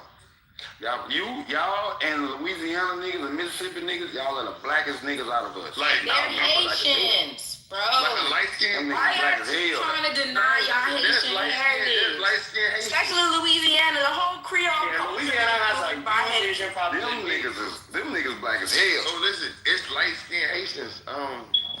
Y'all gotta see it. I'm There's talking about plenty the of black light-skinned ones. Haitians, but But it's just like I'm talking about you niggas that look like under the bed. Like, look, Beyonce is a perfect example. There ain't nobody in South Florida with Beyonce color. Even like our light skinned people, they have like a red tone to it. there's plenty Haitians We with got no Beyonce's pale. color. My daddy is way lighter than Not where we Beyonce. at though. My whole Yeah, father's y'all line is way No, lighter than listen. Beyonce. No, but for a person in South Florida, Palm Beach, Broward, to be like that light skin, that nigga bleaching. The Sammy Sosa. What I'm saying is, we have light skin. Why niggas gotta be bleached because he light skin? You trying to say red bleaching? You know, Little feather, would you say you were two girls? What? No, what I'm saying is, They're lighter than me. And I'm like a pecan tan. But they were what lighter they do than for a me, living? and they're Haitian. What they do for a living? What the fuck is they occupation got to do Everybody with in my dad's side, most of my cousins are light skinned, like lighter than me. I don't really, besides my mama, I don't know no dark skinned Haitians. Listen, but listen, you if you get down here and you just see the people. Obviously, your ass working the cornfields because you black as hell. I work outside, but look, you can ask people that shit. That thing, yeah, man. What the fuck is wrong with you? We even call them like, we call them dirty red. So it's like, you want You can know if like they from South Florida. See, I'm dirty red. Yeah. It's like a tent. My granddaddy like used to red, call running. it. Yeah, I'm that dirty red color like that. Yeah. You know what I mean? If you should, Pedro, tell him the darker the berry, the sweeter the juice. Yeah, it is. Man, no, that shit is bro. That shit ain't spoiled. That shit only work for grape juice. How cold it is right now? Where y'all at? Pedro, I just came from the That beach. shit only work for grape juice. See, I'm saying, well, the nigga has a lot of people don't understand that we still been at the beach. I took my kids to the Yeah, I just came in from the beach. January. Now you on the beach now. I ain't on the beach. I'm at the hotel. Yo, man, what the fuck is wrong with you? You know it's 80-something degrees here. It's Jazz in the park this weekend, so they. Yeah, Jazz. But that's what I'm trying to explain to people. Oh yeah, the sun out. Don't go to any. Always out. Should we be congregating in large groups at this time? Oh, I'm not going. gotta be very careful. I'm about to say a little further. Don't go. Listen, I I'm here learned. for Jazz in the garden. I'm not. Yes. I don't go to the See, big Melissa, like that. I'm South Florida, we don't run on the same thing, y'all. I'm tell you what I learned. These niggas done been in large groups. Hey Pedro, Forever. Floridians, they gonna grab the ball I with learned- their hands and throw it back like a football. I learned when you stand. Y'all a whole different country. I learned when you stand in a large group with niggas, you start to get a tan. Wait, You need a 10. You don't like that. I'm for real. Nigga, you need a 10. Man, Red, but listen, Red, What y'all light ass? Yeah. no, Red not light skin. Red not light skin. Red Red is brown. You get a 10. brown. You do when you stand in a large group with niggas, you get a tan. It generate heat, get hot, and Yo, Red. Why does I'm ready to take this shit on the road because Bro, they need to come back. even COVID though, Florida didn't listen. We wasn't on motherfucking lockdown. Georgia didn't either. Hey, Pedro, that's the reason why I'm down here now. Georgia didn't either. Yeah, Georgia, Louisiana, Florida. Well, nobody listen. People Everybody was outside. We was outside. Nah, Yeah. hold on, son. We was outside. they was Home good. Depot wood went up because everybody was doing projects around their house. But look, like, brother, come on, y'all seen that all news? type of shit. A lot of them niggas in New York, y'all felt me. Because a lot of y'all went right under the pecking order. Y'all had curfews. They tried Yeah, New York, they had Georgia, curfews. Louisiana. They said these niggas is crazy. But you gotta understand the medicine, like, but you know why? But Pedro, you know why that was though? Because the medicine, like a lot of people was dying in New York, so they created fearmonger where people like. But you gotta remember, it's a different type outside. of nigga. Hold on, it's a different type of nigga that I keep telling you, the difference between Different. niggas Yeah, down way south, different. we already done been through the struggle. You can't tell a nigga in the yeah. South that, hey man, y'all fist to die. We been fist to die. What is y'all talking about? Every time you take a random shot that you don't know shit about, the first thing they're gonna tell you in the South is, have you heard of Tuskegee? Ain't nobody doing that. Hey, man, They got wild People will chickens make you at think that intersections. they're gonna do it, but they're not doing it. Ain't nobody doing that. And then it was all in Clubhouse, so people was hearing about What it. school you went to? North Clayton. You went to North Clayton. I used to at College Park. But I had family That's down there in Tifton. Now, listen, I had family Oh, down I'm the there in other Tifton. side, Stone You Mountain can't High. tell them country niggas about no motherfucking nothing. No. We used to play in the lake water. Yeah, my grandma lived from Tilton. Listen, we used to play in the lake water that used to wash up on the dirt road. Listen to this, y'all. We played With in the the lake red water dirt? that used to wash Red up clay? on the damn road. You can't tell them niggas about nothing that's gonna kill them. Hell nah, nigga. Cause we come from a different. See, that's what I'm saying, bro. I We used come to from get a. tadpoles. We come from a different time, bro. Like I played in creeks, bro. Like I played I in did too. rivers. I did too. I catch tadpoles. Nigga, I ran from snakes and shit, from being in the woods and like all type of shit, bro. So it just, We got bit by something. We drank water from the side of the house. You wanna go inside? We drank water from the side of the house. We didn't want to go inside. trying to catch water moccasins and shit in the creek, all type of shit. New generation, and y'all don't want to vaccinate these new kids? Jesus. No, We didn't get no damn vaccination. We ain't get no damn vaccination. We used to drink. No, they didn't. Your generation may have, well, some of them, but no, we didn't do that shit. Yeah, Melissa 25, so. My children your age, they did not get Melissa, you 25? I'm not 25. No, Melissa dirty 30. Yeah. Oh, okay, She in the 30, yeah, she in the 30. Like, She can hang my with sons didn't get back to you. school. Ain't nobody doing that shit. No, but 89, you gotta remember. Yeah, my generation was the last generation to play outside. Everybody else born after me was a computer. When you were born, Melissa? Listen, the thing. I was born in 92. 90 born. Okay, okay. Oh, she just made it. She just made it. For real, remember, this is why I keep telling people. The things that we did growing up from the 80s to the 90s, niggas' parents are supposed to be in the jail in today's bro. Listen, hey, look. Be in 2 counties. Remember the commercials? On a bicycle, on handlebars with my big cousin. No. I was 5. Red, the commercials that say, do you know where your children Do you know where your kids are?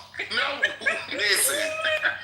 I asked my mama about that shit. It's 10 o'clock at night. Do you know where your do you kids remember are? those commercials like that used to come on when they used to be asking, do you remember, do you know like where your children are? And my mom used to look up and be like, shit, I knew y'all was there. I knew y'all was outside and y'all was supposed to be in the goddamn house before the street light came on. So that what I did, motherfucker. Do y'all remember that we would meet up at one person's house? Everybody had a bike. And we would get it out early in the morning. We may have maybe $1 or $2 on us because you know that's gonna get you everything. Well, nigga, listen, $2. You running from one part of the city to the next part of the city. That's what I was asking. $5 you can feed the whole game. $5 y'all free. We rich. Y'all got $5? Nigga, listen, we tried to feed that. Listen, everybody can get some when we go in the store. It's like 12 of us. You know how many pieces of candy we can get? You know how many 25-cent juices we about to get? Not that anymore. You know how many bags of chips? 25 cents bag of chips. 25-cent bag of chips, 25-cent juice. Girl, we was getting the lemon heads, the cherry canes, the Boston bacon. 10 cent, 5 cent. Oh, 10 cent. Y'all remember them? Don't let somebody have a daddy or uncle that's in the game and he don't give that nigga $5 to $10 or $20. Oh, that's what I'm saying, bro. We about to feed the whole game. We straight. You waiting for the ice cream man? Hey, we got $20 waiting on the ice cream truck, yo. Or you think your uncles and he got a pickup truck and y'all don't feel like getting on the bike. Y'all throw the bike to the pickup truck and everybody in the back of the pickup truck. We don't even now they talking about seatbelts. We didn't come up with seatbelts. Seatbelts. I just was sliding on the back of my Man, I ain't started using seatbelts until I got my children. I ain't gonna lie to you. I ain't started using seatbelts until I got my children. Hey, Red, this ain't really nobody uncle for real. He just be talking to little Derek mama. He just pull up over there from time to time. We on the back of this man's truck. We don't really know Mr. They just everybody know from the hood. Everybody outside slanging in the back of the goddamn. I seen my mama talking to him one time. So look, hey, but look, y'all. So look. My brother fell out the pickup. Let me ask y'all something. Fell right up out of that motherfucker. Look, but I used to ride just like that too. I got pictures of myself with sitting in the back seat, standing up. I used to hang with my. This how I know, like, listen, y'all, let me ask y'all something. This how I know, like, if y'all really grew up like that, what was the ultimate punishment back then? You don't got to not be able to go outside. Yeah, you can't go outside. You can't go outside. Mama felt sorry for you. You could go on the porch. Everybody else outside play. You couldn't come off the porch. You had to watch everybody else outside play. Hey, Red, check this out, Red. I'm mad as a motherfucker. Red came to the door that same day. It's like it was clockwork. Now you want that like, damn, bro, you can't come outside. Get your bitch ass out my porch. Come outside. And everybody gonna come and ask every hour on the hour. But guess what's gonna happen when you get back outside? A whole lifetime will happen. The girl that you like at school. Yeah. Another nigga talking to her. Yeah. They got to fight with the older kids and we won. And then little Derek Daddy, he had gave us $20. Bro, they done had a blast. We bought everybody some. Hey, y'all remember when you knew you was gonna get home late and you try to get home to the point where you can get in and just try to jump in bed and shit? Oh man, that never worked either. That never listen, hey, hold on, Pedro, check this out, bro. Check this out, bro. Like my mom used to travel to West Africa every other year. And when she would travel, my oldest brother was in charge, right? I thought I was able to get into the house and get in bed because he was out already at the time. This nigga came and woke me up out my sleep to beat my ass. That shit was great. That's how That nigga karate kicked my grandma used to do that shit. Yeah, they don't wake up. That nigga karate kicked me through the door. That shit crazy. My grandma used to wait till a nigga go to sleep. What's the rules when we walk in these people's stuff? Don't touch shit, nigga. Don't ask for that. Don't touch these people. And don't make these white people say nothing to me. It's going to end up bad for them and you.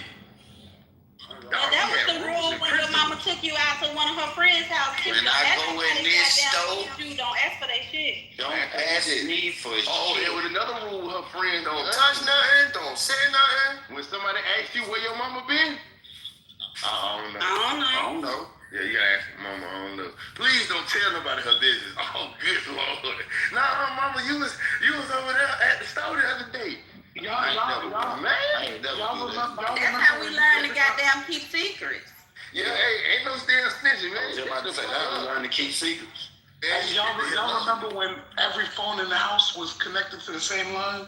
Yeah, that dial-up connection. Hell yeah. Nigga, them house phones, nigga.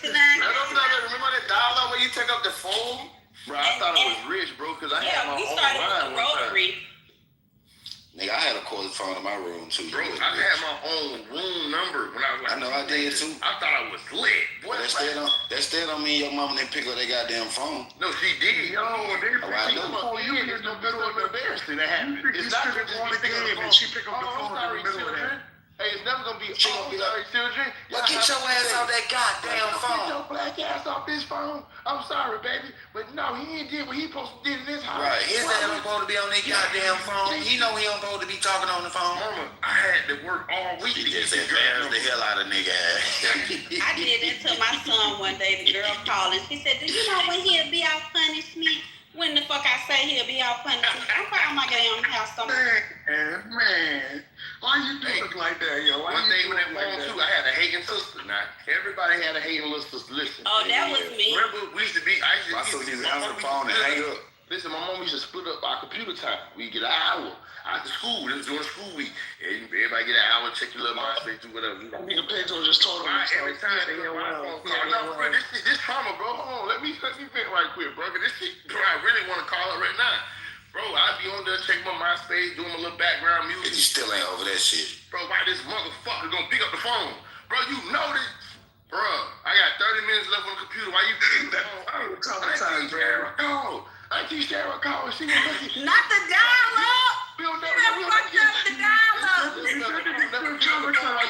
Dial-up used to be lit. What? No, it did. Now it's your turn on the computer. And they pick up the phone. Now that you done messed up the dial-up get the tape by 30 minutes. Right, red. They not feeling my pain. Now I gotta call the internet again. That's what I'm saying. Somebody right? Crazy. Hell used to be lit. Bell South, my nigga. Bell South, my nigga. Y'all remember that goddamn thing? Y'all remember that pin drop commercial? Hey, where y'all used to get the CDs from though? Radio Shack. I got mine for Radio Shack. I got mine for Radio Shack. They used to mail them. Oh, you talking about? They used to mail them.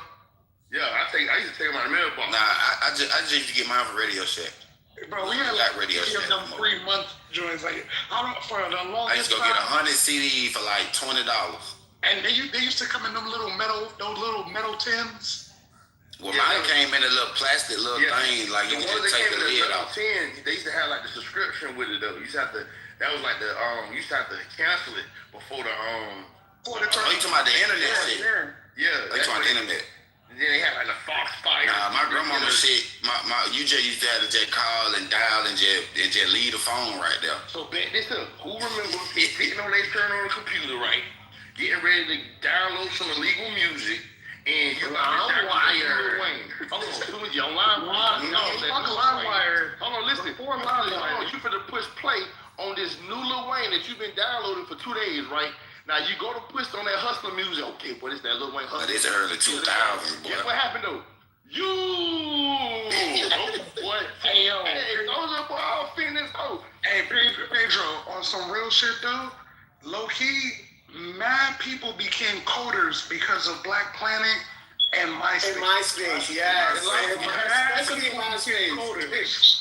Especially MySpace. I didn't even know that was coded. That was coded. Yeah. Because listen, so back then, you know, when BlackBerry came out, texting was revolutionary.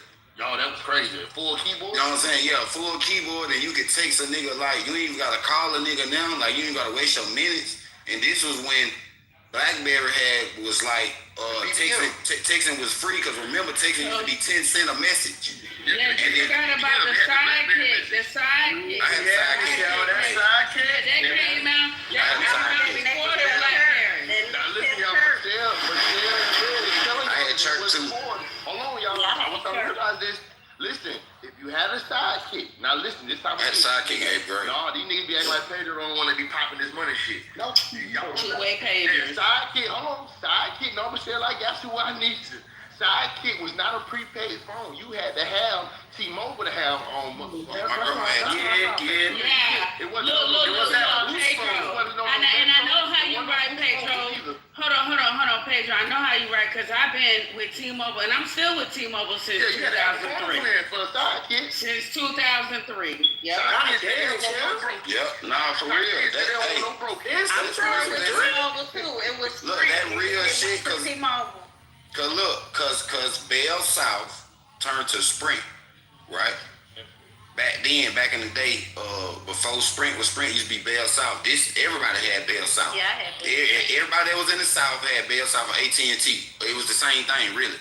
Yeah. But when like they just mentioned, a lot of people didn't have T-Mobile. You had to be willing to pay for that shit. Yeah. And to have that plan back then, we talking about damn near 25 years. That was $100 bill. That's when they were the beeper buildings, the beeper stores. And $100 it was not. No, it wasn't. No, it was not. I wasn't paying $100. I was paying 30 to 40. And when I first got with T-Mobile, individual phone plan, I'm talking about to get the phone. Remember, you used to have to get on the plan and get the phone. Yeah. It wasn't like before that, you had the little Nokia. Yes. Yeah, because before that, you had the little Nokia. You had the little Nokia. How many of y'all had the chirp, though? Your parents had to pay for that. I did. I had chirp in high school. Well, in 2003, I wasn't living at home, so I was getting to the bag. Okay, I would have Did you remember 20 years old. Do you remember the Nokia 3310? So that means somebody with a snake game? Yeah, like we not original 90s kids. So look, so listen, when it came to the church, I was in 11th grade, 12th grade when I had church. I had every goddamn church flip phone known to man. Like, nigga, I would come home, I had like 30 of them bitches in my drawer. Like, I'd come home, get a phone, take the chip out. This one you could just take the chip out and put one in the phone, and that bitch will work. Nigga, I'd come home and switch phones every day and go back to school with a different phone and goddamn. Every day, nigga, I'll walk down the hall, stand in the middle of the hall, and mash a button, nigga, and make the whole school go off. Because I had everybody's church number in the school. So I saw your criminal business back in the day. I fuck around and goddamn That's the reason we had the same shit. We used to have Utah numbers, Texas numbers. Texas numbers, all type of numbers. Yeah, I ain't gonna lie. Red talking about the white. They went on to sell drugs, so let's just keep it a book. Let's keep it a book. You think Red sell drugs right now? They had the next church. Went on to have a career. Yo, Red. Because listen, I'm gonna tell you what else you had. You had a NASCAR jacket. Hold on. You had a race car jacket. You had a Nextel shirt. And you had a girlfriend that used to put a lollipop in her ponytail. I'm just gonna tell you what it was, bro. Man, that's some Florida shit. We ain't doing that shit, nigga. Y'all didn't have NASCAR jackets? Yeah, nah, it's too hot for that. Nah, it was good.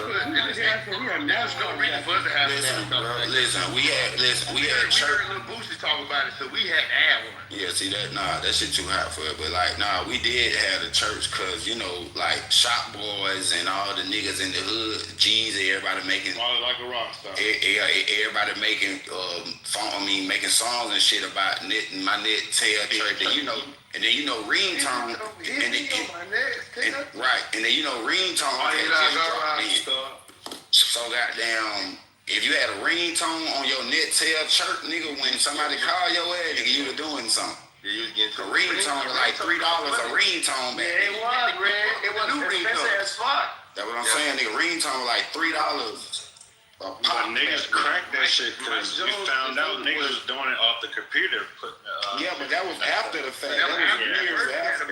Yeah, Before then, nigga had to buy them. And then when you had that color tune where you want music playing. Oh man. Oh yeah, you just let that bit ring and then let the whole song play. Call a nigga while we in school to his while we in school, so you just hear the song, hear the ringtone. That shit crazy, bro. You like, call my phone, bro. Bro, we come from some primitive times. Boy. Hey, I don't even have no ringtone on my phone no more. I got the standard ringtone. I'm not gonna lie though. Hey, listen though, I ain't gonna lie though, bro. Those was the bedtime. Yeah, that was the best shit. Those were the best days. When prom didn't cost $10,000, everybody went. Shit, when we went to the prom, Yeah, now nigga, people going to prom with Lamborghini. I like, man, they going to the giraffe. All type of dumbass shit. All type of dumbass shit is doing these days. Right, bro, listen, even rich kids, bro, I was just telling my own They not even dancing at the prom. I said, he getting ready to go. I said, bro, even the rich kids went and got a little Sears dress or a Kmart dress, or this was big shit if you went to the mall and went to like Macy's and got a dress. Nigga went to Harris. Nigga went to Harris. But even the dudes went, unless everybody went to the same place to get their tux. Yeah, exactly. Unless it was your prime. I remember I didn't even have a tux. I used to go to other people's prom. You either went to K&G or you went to Harris. Yeah, and got me a little button up and a little tie. Yeah, you went to K&G or you went to Harris. Come on, man. My big cut, he had to go to Big and Tall. Yeah, that's what I'm about to say. Big talk for the big niggas, but like K&G had the shit that the tux, cause K&G got tux too, and they got the shit that they got the extra colors and the extra flavor that the other tux shit might not have. K&G with the Muslim brothers with a little style though too. They got all type of handkerchiefs and bow ties. That's what I'm saying. They match the gators. Yeah. If somebody going to a K&G, they is a fly Muslim or a pimp or gold. Or both. Nah, for real, everybody, all the niggas shop in K&G. No lie. That shit's still around right now too. I know. Yeah, we still got one on Marietta Street, nigga. Big as a motherfucker. They got some nice shoes in there too. I bought 3 on them. Hey, bro, another thing, bro. Having a car was cool. It didn't matter what car it was either in high school. Having a bucket was you. Nigga, if you had a doom buggy in high school, nigga. You could pick up a girl in the You could pick up a girl. If you could pick up a girl, nigga, you was doing it. No, you the leader of the pack. You was doing it. It ain't matter what kind of car you had. You the leader of the pack. Bro, you can have a fucking humbuggy. The goal was to be able to pick females up. Nigga, listen, let me tell you. Look, the only reason why I wanted to get my license was because girls kept telling me, like, you gotta come pick me up. You gotta come get me. So I'm like, well, I gotta do something. I gotta do something about this shit. Nigga, as soon as I turned 17, nigga. Bro, listen, women, this is crazy. I know y'all wanted to be independent, but there used to be a time where in order for me to date you, your mama or daddy had to know who my people was. Y'all remember that shit? Like, remember calling me? That was her girlfriend. Yeah, like, damn, what I'm supposed to say? She didn't you who was. Yeah, you right. No, exactly, Pedro. He got goosebumps. Like, my daddy want to talk to you. What you want to talk about? It should still be like that. Is it still like, it ain't like it no more? Now these days, Florence. These people don't know who they kids thinking out of it. Oh, these kids out here, they're fucking. They've been, not fun. Oh my God. But see, look though, Pedro ain't lying though, cause like back then, like when I used to ask my dad, could I have company, like, could I be like, Dad, could a girl come over? He'd be like, yeah, but I gotta talk to her mama first. Then my daddy crazy ass be like, well, shit, what her mama look like? What her mama look like? Right. My dad ass be like, shit, what her mama look like? You know what I mean? So yeah, I used to have to ask my dad, like, it didn't make sense to sneak girls and shit in the house, and I could just ask my dad to have company. It was checks and balances, bro. Yeah, and I could just ask my dad to just have company. He ain't gonna do nothing but say shit. As long as I talk to her mama, when her mama say cool shit, yeah, she can come over here, I don't care.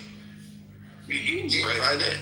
Cause if anything happen with these folk child while she in my house, I'm responsible. So her mama need to know she over here. Yo, Pedro, you remember how I started working with the community pool? Yeah. Fuck yeah. I don't know about y'all, but did y'all used to get dropped off at the skating ring or the That's what I was mall? about to say. Hell yeah. Listen, we didn't have Come on, never let me go. They getting Turos and rental cars now, right? Oh no, I was driving then. I used to go to the skating rink. But no, And then I used to drop my boys off. And we didn't care who mama dropped us off neither. We get in the fight. Yeah, drop us off. If we know we fine, we getting dropped off. But listen, this how you know if this your real homeboy now. Hey, after the skating rink, everybody getting picked up, everybody going home. This how you know if this your real homeboy. Hey, ask your mama if I can get a ride home. If his mama don't give you a ride home, she don't fuck with you. She don't fuck with you. No, she don't fuck with you. Cause usually she gonna say, yeah, tell her, come on. You called your mama. Already, we listen. Your mama know you here.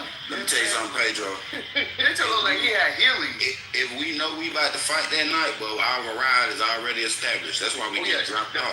The fight night, it's already established. We didn't even come here to have fun. That's why I say. We ain't got no ticket. We coming to this bed looking for these niggas. You look like you wore some Heelys. No, I ain't never had no Heelys. I had rollerblades.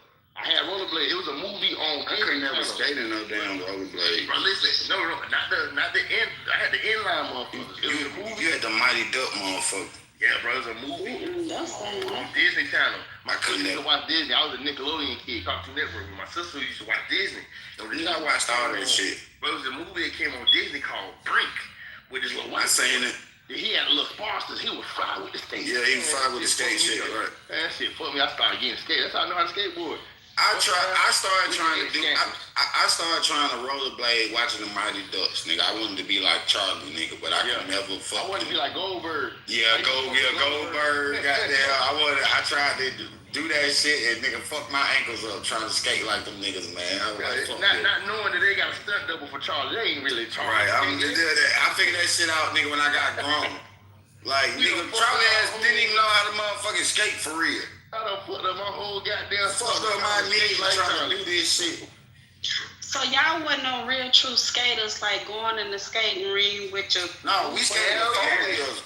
Yeah, we skated. I'm not skating on 4 wheels. Hanging out your pocket. Nah, see, I ain't doing all that roll. I ain't doing all that roll bounce, goddamn.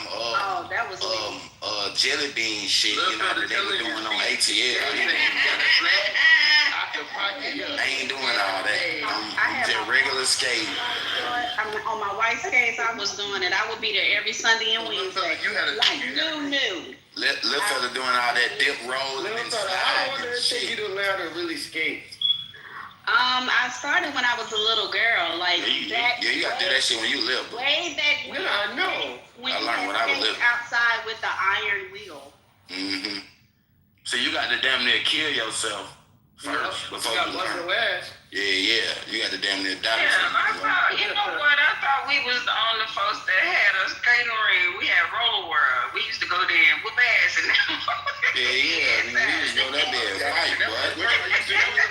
That shit was like gladiator schools with wheels. That was the first thing. I don't know if y'all had them, but we had teen clubs in South Florida. That's what it was, nigga.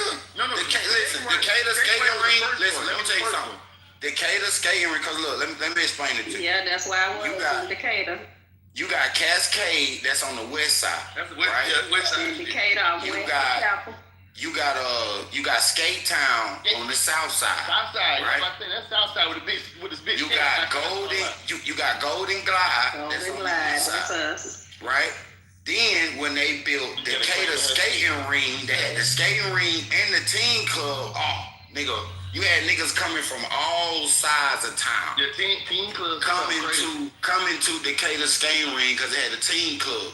The skating ring ended at I think 8 or 9, and then the teen club shit started from 9 to 12 or some shit midnight. Crazy, bro. Man, that shit used to go down in that hole. Yo, what was the name of y'all teen club? Decatur skating ring. We had our teen club was called Tinted Windows. You had to be between 16 and 19 to get in. Our shit when that old. You had to be between motherfucking 13. You had to be between 13 and 17. 18, your ass is grown. You ain't no teen. You a grown up. What made Florida so crazy? Mister. Augusta, We had one called the tunnel, and then like my mama in them area, and these was all ages. It wasn't no such. It was like just teens could come. The Pack Jam, y'all know what the Pack Jam meant. That was Uncle Luke man was rapping about and shit. This was like an all ages place, bro. Listen, the things that happened in the freaking 80s and 90s, bro, ain't nobody gonna let nobody open no teen club in they city no more now. This year, 2026, niggas, cause teenagers back then don't have the mind, don't have the same mindset. You ready to say the same thing? Because these teenagers these days is they are already LBGT. You got two girls fight. You got girls fighting because another girl stole your girl. You got guys fight like the guys with the purses and the dresses and the girls. It's different. Like, So look, crazy nowadays. So let me explain the difference between And they be these shooting motherfuckers. now. They be having weapons and shooting.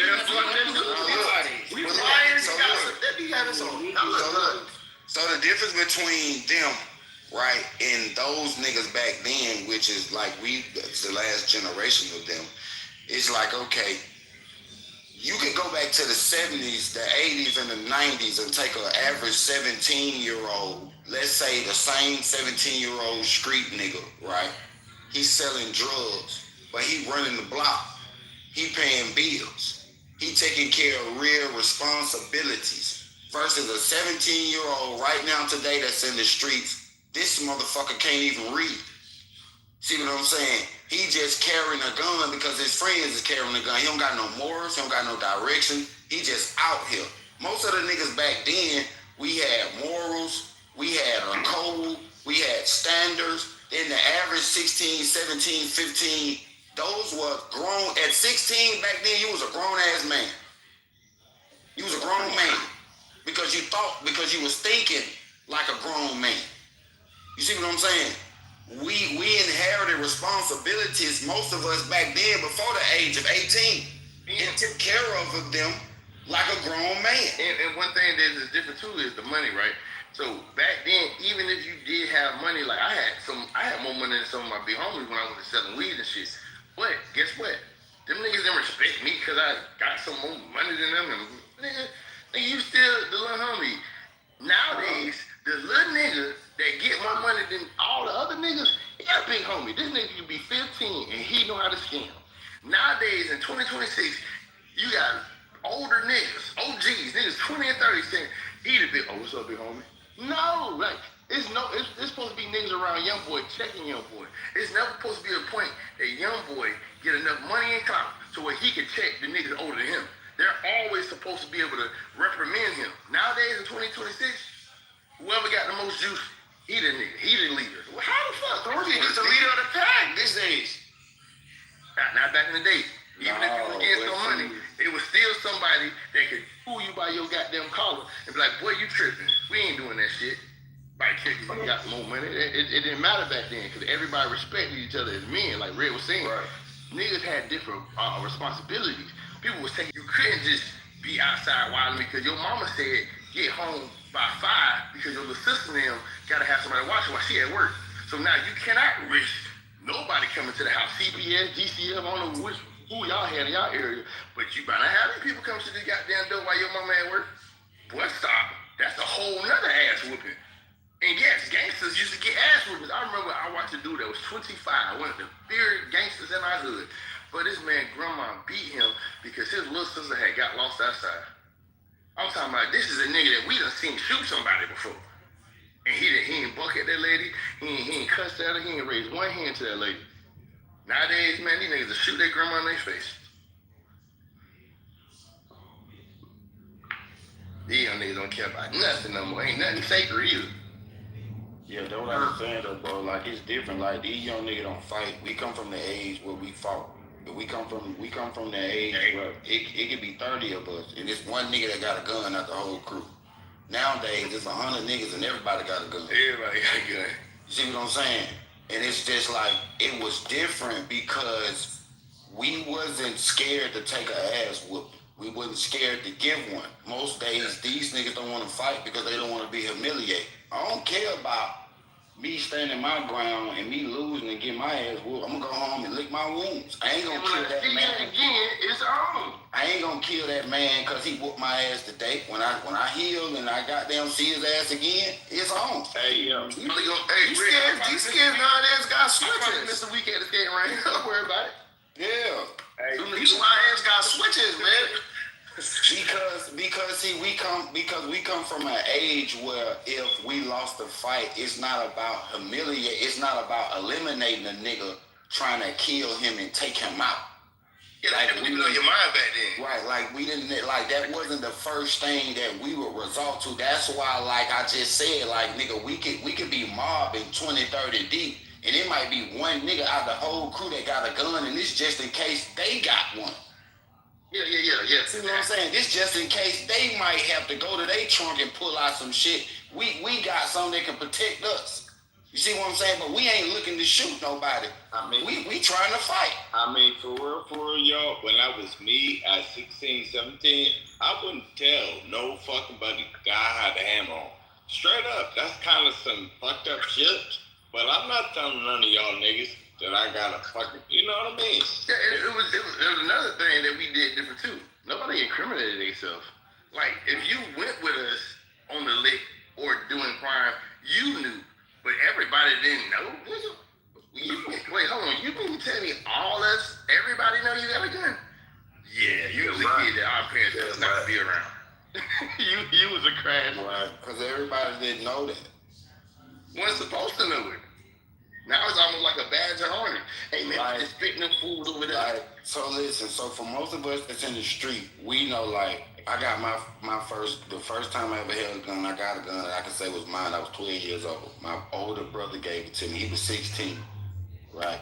We had a German Ruger, we had a 22, and we had a little 9 or whatever. And my brother gave me the 22, and he had the German Ruger. See what I'm saying? That was my first gun. I was 12 years old. See what I'm saying? And I ain't never, me and him was the only motherfucker that knew that we had guns. I ain't tell my friends. I ain't tell the niggas who I was mobbing with every day, riding bikes, stealing Pokemon cards and shit with. These niggas didn't know I had a gun. Yeah. See what I'm saying? But my brother gave me one. And he gave me this shit just in case, like, you know, he was in word. He said, shit, little bro, just in case you might need it. We won't never know. Don't shoot no goddamn body with it. Don't put it up. Man, you go to the street and shoot that bitch. I remember it being okay. It was okay to have a square friend. Like, I remember being one of the squares of my family because they were just older. I was the youngest boy. And then when I started hanging out with my older cousins, I remember I got turned on to, you know, just being an older kid. It was still okay for me to have green friends that my cousins wasn't trying to make street niggas. When I was with my green friends, we were playing Pokemon cards and riding bikes. They let them be kids. Like, people back then, they could let black boys, like, this was a crazy thing that I see from then to now. They used to let black boys be black boys. It was okay that he wasn't a football player. Right. Like, you ain't have to. I remember, bro, it was a team of boys that was good as fuck in baseball. They won nationals and everything. Bro, that's unheard of now. It's like almost all black kids gotta either be NBA YoungBoy, Kodak, or play football. Like, football's the only sport we want to play now. Damn. Like, damn, niggas, like, I remember niggas playing soccer, niggas, golf players, like, damn. Niggas playing tennis. Yeah, like, wait, so we all just got to play football. Niggas was swimming, niggas was doing everything, was boxing. Listen, and you know what's crazy? Cause my daddy and my uncles, and this was crazy. In the 70s and the 80s and some of the niggas in the 90s, all of those niggas took karate classes. Karate was the thing. Yeah. Those niggas was in karate. A lot of those niggas took karate classes and fighting classes and boxing classes. Man, yeah, I took a karate class at the Boys and Girls Club. Yeah. Like, even when you listen, bro, even when you go back and you do the history of the early gang members, like karate, like Big Kamasi, like all of these niggas, in their youth, these niggas was in karate. Man, and they used to fight each other. I was going. That's why all the squabbles and shit used to happen. Remember the Last Dragon? That was a huge, right. And this is where it prompted the niggas in the 70s and 80s to get into karate with all of the martial arts movies and shit that was coming out back then. You had a lot of black men and black boys that was taking up karate in defensive classes and fighting classes. Literally. I'm not showing up. Yeah, I know I got in trouble for using that shit. Yeah. And I was just saying, like, a lot of these kids and shit today is not even, like, into nothing. They're sissified. But social media. And I say this shit all the time, like, man, these kids, they can't fight. They punk as hell. One thing I do like about them, now I'm gonna give them some praise with their hairstyles. I have never seen so many black kids comfortable with their regular hair. Like, bro, my son and his friends, them niggas don't comb their hair, they don't brush their hair. Yeah, my son like that too. Yeah, they might get an edge. They got them nappy froze. They get the shape up. And that's it. Right? Bro, listen, back then, that was unheard of. Like, nigga, you get you some waves, or you get your pick, and I had a wave. Like, you ain't want to have no nappy hair. But then I started thinking about it, because I was telling my son, man, dog, no, man, you got to get your hair right. But then I started thinking about it. Why the fuck am I telling niggas? Nah, I got to chill on that one. That's something I can get behind. Like, they don't care how, as long as they got a crispy edge and they fresh. They don't give a fuck how I look on the top. That hair could be nappy. It's like, yeah, you know my what? son them told me. That is them being in their natural state. Like, okay. Yeah, I fuck with it. Yeah, you can't control your kid's hair. You know, that's what, what's the name? The singer, what was it, black guitar singer? You know, he made the song. You know, they basically judge us by how our hair is. And he was saying, that's not smart. What the fuck are we doing? You know? Yeah, that was just something I had to get past. It was like, I grew up in a generation of, man, when I had them waves 360, boy, 360, Jesus, boy, I had, man, bro, you know how long it took me to get them waves? That's like your ass ain't gonna have no hair pretty soon.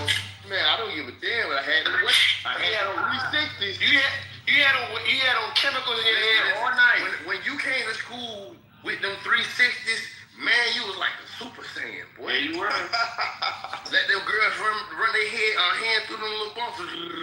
So guess what? Your ass be fun to be bald pretty soon, nigga. Hey, man, you used to use a whole can of grease to get them things. That's like you about to be bald pretty soon.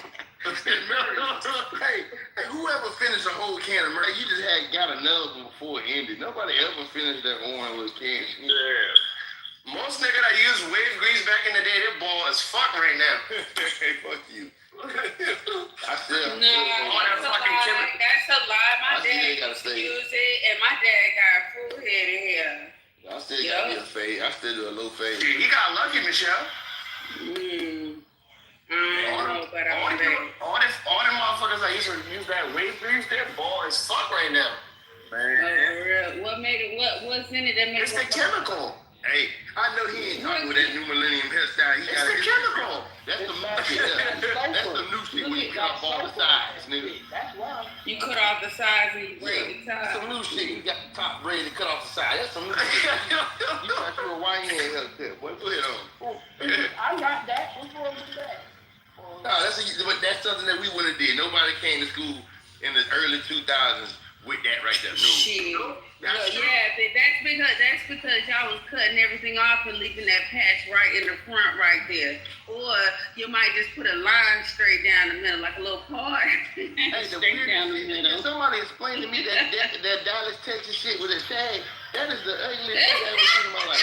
What the hell told the nigga to get a full haircut to leave the back, leave a shag at the back? That shit is ugly. Boy, you is crazy. Remember the little pretty boys that used to have the rat tail? My son has a rat tail. My son has a rat tail, and I didn't tell him to get it. I don't know where he got it from, but he asked for a rat tail and a hot tail. They still do the rat tail? Yep. Dad, you had a rat tail too? I probably like when I was 3, but yeah. Goddamn rat tail. Y'all be braiding y'all beard hair and shit like that? No. That's a violation. We is not Dub C. This is not the West Coast. This is not the West Coast connection, brother. Yeah, bow down. Hell no. My uncle had on Jerry curl. I really remember my uncle. He was like the last player in the 70s, and he didn't realize it was the 90s and 2000s yet.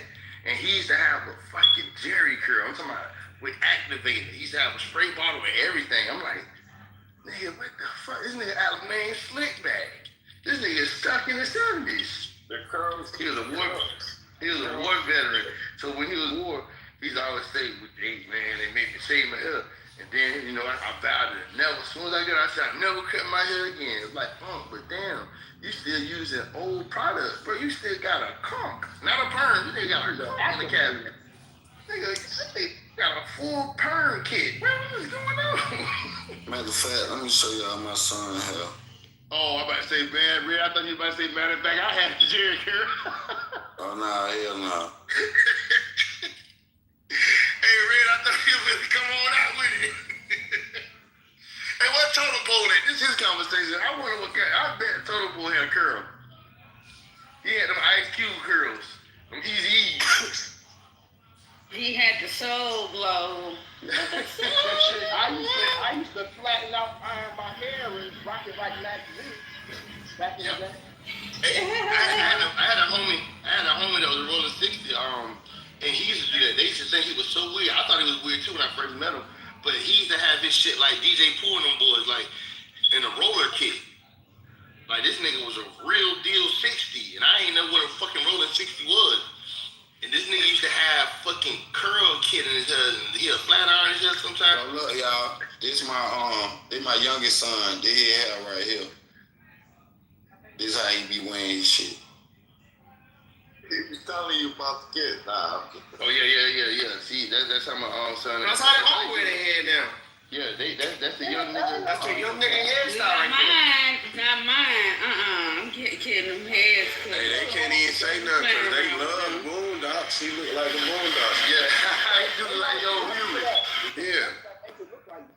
That's my baby boy. They love that shit, bro. And it's cool because like damn, they embracing their natural self, bro. We can't really. Yeah. If you say something about that, it's like you really don't like it. Man, it's like the 60s without the pick, man. Him and his brother, they both wear their hair like that. My oldest son. And the nappier, the better. Yeah. That's how they look at it. He 14. If he got a good grade, it's gonna be curly though. You know what I'm saying? Yeah, it's gonna be a little curly. Yeah. But hey, I got some breaking news. Okay, Remember I told y'all that they was trying to build the Temple Mount over there, and that all this shit was about religion. They finished? No, bruh. Like, think about it. They fighting them during Ramadan. They doing all of this shit. Like they, and then the fucking what is it? The secretary of the defense. What are the war? Whatever the fuck they shit. The new shit that Trump named it. He came out and said that he sees the third temple being built on the mountain. He said he don't see why it shouldn't be built or why it can't be built. Ice, you missed it yesterday. It was several Iranians that came in here. They were saying the same thing. Hold on, let me stop this. That shit got stuff in them. But they were saying the same thing that you just said. And we've been going over that the past few days up in here, the temple. They kept referencing Cyrus the Great, all types of shit. So I believe you. We kind of already been touching bases on that. I'm just waiting for more room to come in the room so I can ask them some questions. Yeah, and that's where I'm telling y'all, Trump, boy, he was on them coins. He was on it was the temple on one side and his head was on the other one. Like, I'm telling y'all, this nigga about to come out and say some diabolical shit, or either he gonna be the person to bring the person out. It's one or the other. You know, And Jared Kushner, it's gonna be Jared Kushner, his son-in-law. Trump is the Trojan horse. The son-in-law is actually, you know, what they're thinking is supposed to emerge from the fucking temple. Yeah, it don't seem like nobody is stopping and saying like, wait, what the fuck are we doing? We kind of moving fast and this is major shit. Why don't nobody say, what the fuck, check yourself, nigga? You know what I mean? Yeah, they trying to fight them while they hungry and shit. They bogus as hell.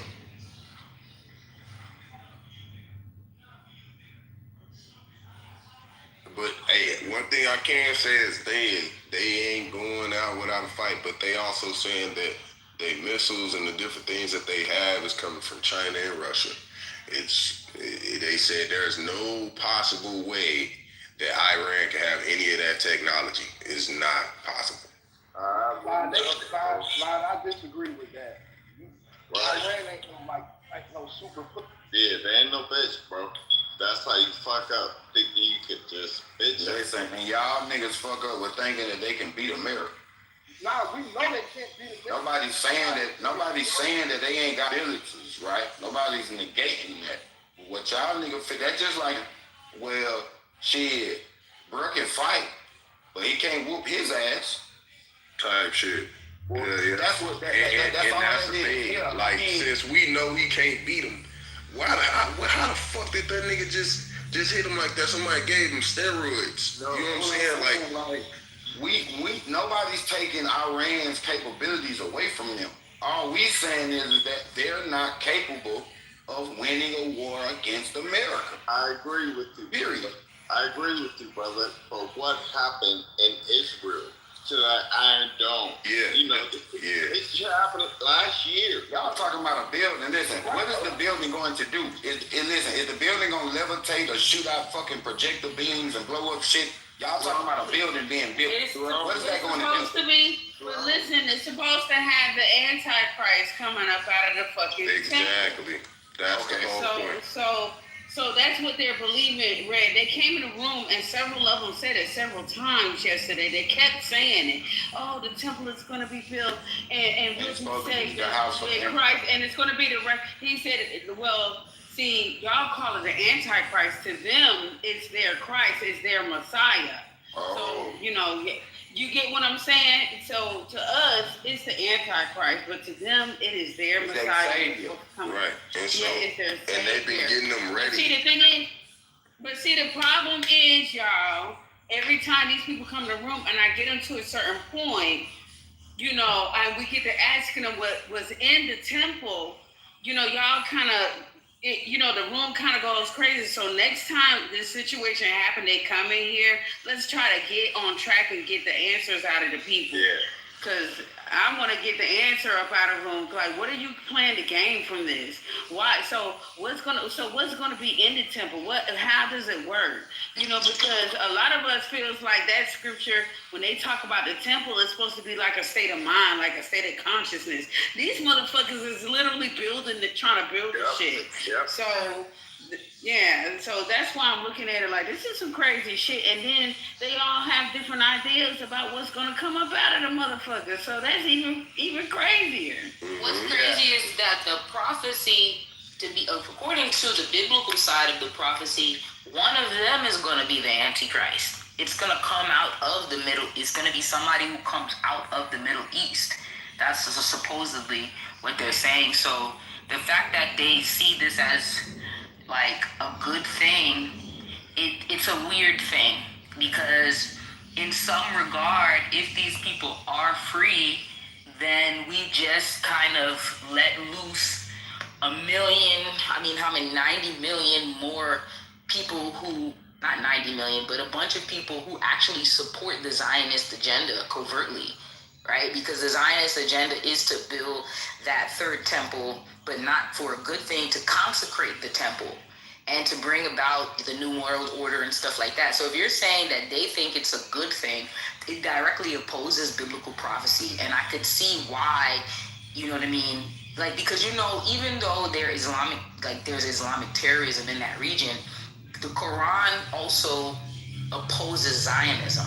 Islam, at the core of it, understands the prophecies that are happening, and Zionism is at the center of it. So if you're freeing a bunch of people who are Zoroastrian and have this ancient whatever, and they're for the building of the temple, in a weird way, I don't even know if y'all can understand this, they're still getting what they want.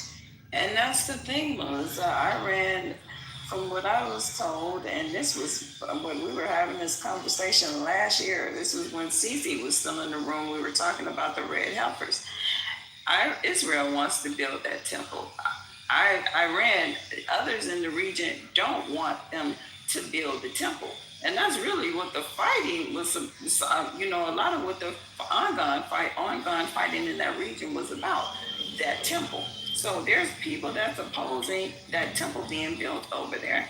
So maybe those guys want it, but a lot of people over there in Iran don't want that temple. Yeah, they don't want it because... Right, because that's the point, y'all. Because the man said it. Hold up, but the man said it last night. He was like, we were conquered by Muslims.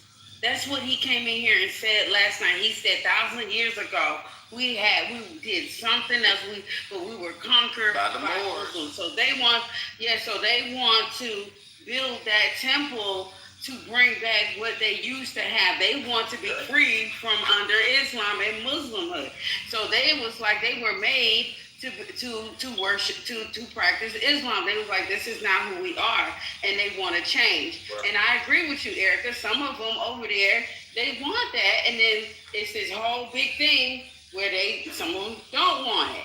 And I was like, this is the same shit that we see in America when you got two sides of the same coin. One wants something, the other one don't. So one last thing, the banking system. What'd you say, Ty? I said, why y'all think the Antichrist is a person? Why can't be the nation? Be a nation? The Antichrist. I agree is the Antichrist. You I agree. No. You have the beast system. You have the little dragon. You have the 10 horns that sit on. You have different interpretation. You have even before the Antichrist, you have the man of lawlessness. That's who I think Jared Kushner is. The man of lawlessness. That's what will usher in the Antichrist. I don't think that he is. So if you're going across like true biblical prophecy, no, the Antichrist is supposedly, I don't know, but it's more likely a person, the way they describe it, right? Because they describe it as a person who won't have the affinity for women, right? So it might be a gay man. They will be able to, but they describe the beast system as the what Babylon is riding on, what the dragon is riding on, and then that has different heads. So those represent the nations. Yeah, but just to make one point to what Michelle was saying. If you look into the financial banking system, the worldwide banking system, who is really like Korea, North Korea, Iran, Cuba, and Venezuela are not part of this intricate Zionist banking system. They are the 4 countries that are opposing the Zionism. So, yeah. I just want to put that there. Yeah, you doing some analysis. A really good job. So pretty much, yeah. So like you were saying, like some people want it, some don't. But in all, if you truly believe in the Muslim belief, then there is something that's in the way of that Temple Mount, which is the Dome of the Rock, which is where everybody go and they circle around the square thing and everything. That is built where the temple is. So it's like, in order to build the temple, you have to destroy that shit. That's why they're fighting it. I was about to say, what the hell? This is crazy shit right here. It's sacrosanct because if you have respect for any, theism, anybody's belief, you're saying that, my belief is trumping your belief, so I'm just going to destroy your shit and build what I want to build because my prophecy is coming true. Whether you like it or not. It's like, whoa, nigga, crazy. Well, but that's what Islam did to them first. Islam conquered him. You didn't hear that man say that last night? Yes, that's why I said right. So that's what the man said. So you can thumb down me all you want, but you can fucking go look the shit up. The shit is fucking written. It is proof of it. Right. It's archaeological proof. I can fucking read this shit to you right here because I looked it up and I've been studying it. But when the man said it last night, I went back to it. Right. And I read everything, the history of how those people were taken over. And if y'all want to, I can pull the shit up right now. Yeah. Because they got fucking sources of the shit. Right. And motherfuckers, I mean, look, they're not against what Islam is in America. Y'all just need to be clear on that and stop acting like that. They're against what was taken over by them. Well, they were taken over in their own. Kareem, I'm not talking to you. Okay. I'm not speaking to you, sweetie. You're doing fine. Okay, you're doing fine. No problem. You're following the conversation perfectly today. Okay, you're doing so great. But what I'm saying is, when you go look up the history of those people and you backtrack to what they were and follow the timeline, there's an actual timeline of what happened to those people. You will find that man last night, he said that his people were the Persians. They were conquered by Muslims. And they've been under the rule of Islam since then. That's what he said last night.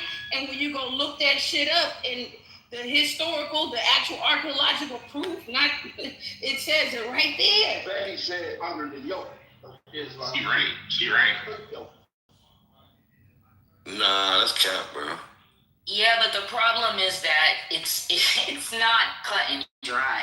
The issue is that the Islamic leaders, they fuck themselves over by becoming extremists. But Islam in and of itself is not, everybody is not fucking, or are not extremists. Most Islamic people are peaceful. What Islam at the core of it is a threat to Zionism and a threat to democracy. So on one hand, no, we do not want America to fall, but also we have to be very careful what happens after the fact.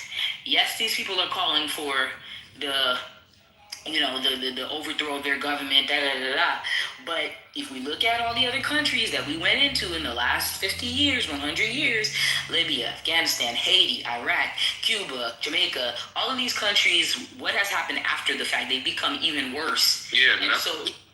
Yeah, so it's like it's a double-edged sword. You don't want, you as an American, you don't have any right to wish the downfall of America, because it's not a good thing. It's really not. But also we have to be very, very careful about America's political alliance with Zionism, because these countries are Islam in and of itself, and these countries are a threat to the one world order. So it's like all this shit is happening at one time. But I still think what Trump is doing is more beneficial for Americans than it is not beneficial. Well, see, Melissa, I'm not denying y'all that, but listen, I'm not denying y'all that, Melissa. I'm not denying y'all that, but at the same time, they are under a different type of Islam, like we discussed last night. Yeah, the 12 and those people are, so they're against that. There's so many other different fractions from what y'all are saying. So if these people are saying, like, this is what we used to do, we don't want to be conquered people anymore. And I'm not on anybody's side. At this point, this is something that's out of my control. You know what I'm saying? What am I supposed to do about it? I can't get over there and go save those fucking people. But for people that are offended, that the fact that those people say they don't want to be under that type of rule no more, no matter how it does, whether America goes over there or not, and the people do the shit themselves. You know what I'm saying? People got to get out of the whole thought that it's against their religion. And that's all I'm hearing when I hear is people like Sweet, because he's down in the comments being a little girl, acting like a little girl with this shit. You know what I'm saying? But when you say what you say, Melissa, I get what you're saying. But those people within itself, they don't feel that way, because it's not the same Islam that everybody else is rooting for. It's a different type of Islam. And I feel like you guys are failing, not you guys like you, Melissa, because me and you, we're on the same page. Is everybody else is they not getting the point? Wait, everybody ain't getting the point. Just say some people. That was kind of disingenuous. I'm sorry. Well, I apologize. I'm not saying everybody, but a hit dog should not. Shit, see, that's a double entendre. Oh, shit. I don't know about it. I brought it up.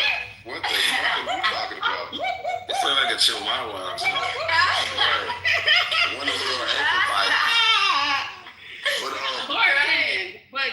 but y'all go ahead because I got this timeline pulled up. Yeah, I got because 1633. No, after that statement,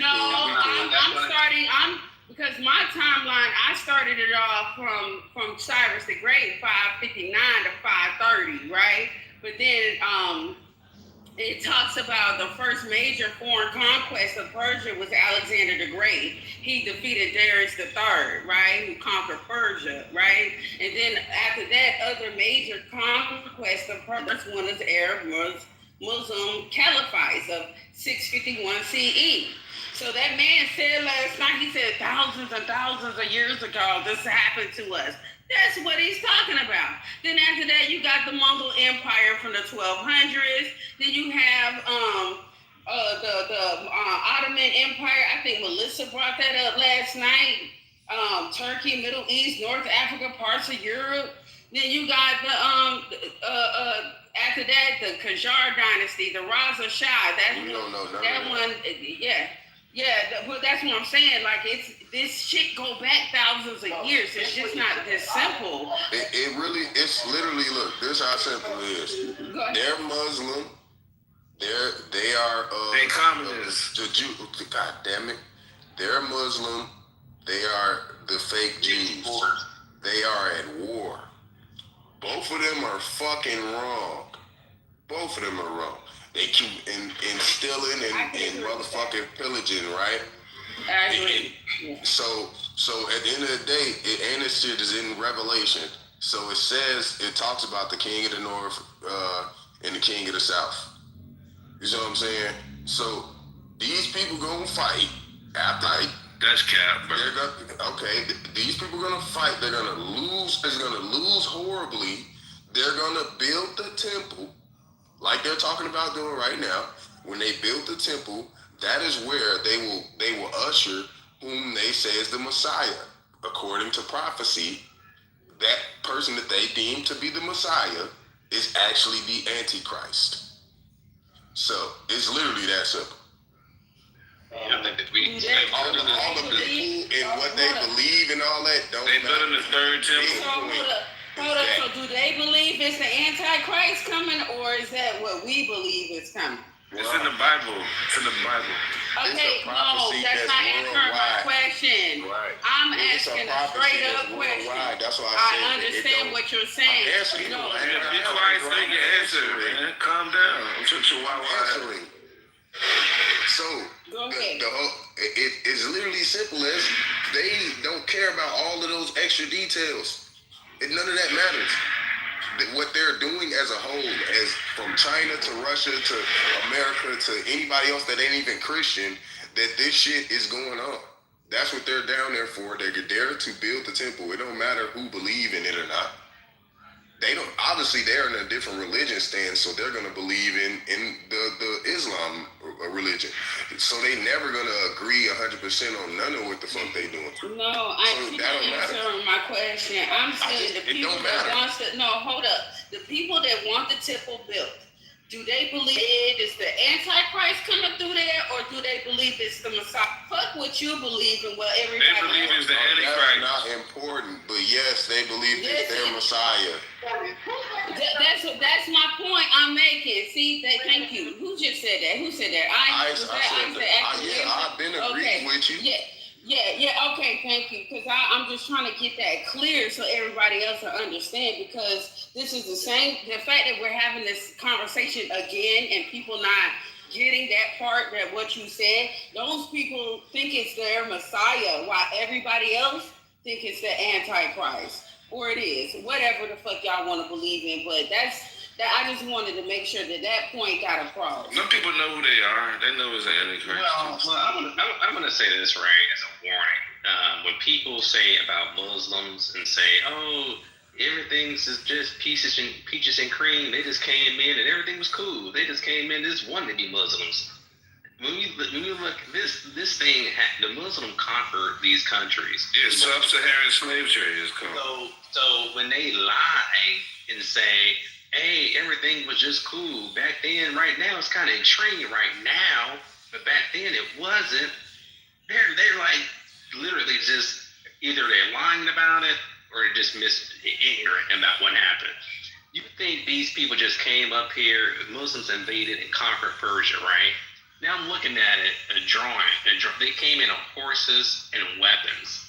they annihilated these people, you know. And if you didn't convert, you're out of here. You're gone. And then they created a culture like if you're one day say, "Hey, I don't want to be a Muslim anymore," you're going to meet your maker in that moment. So this is the thing about what they was doing. It was not peaceful. It was by force. They annihilated your culture, annihilated your existence, and whatever you was doing at that time period is gone now. You're wrapping your head up. You're gonna follow them or die. Those were the options: convert or die. Especially back then at that time period. So all the Muslims don't come off the mic at once. Yeah, well, and that's the thing about it. The truth. I don't care if people like it or not. That's just the truth about what happened and what is happening and continue to happen. I told you this should have killed 30,000 people just for the hell of it. You know what I mean? He probably would have killed a lot more than that. Because if you buck the system, they gonna kill you. Yeah, no. What he said right now, me as a Muslim, I can't really take any offense to it because, you know, in studying history, being a lover of history, knowing what I know about Cyrus the Great and what happened in Iran, and I appreciate the lady, because I was thinking Cyrus the Great was 1300 AD, but she was like, no, it was 500, you know, so I appreciate the correction on the dates, but all right, so the analysis of the history.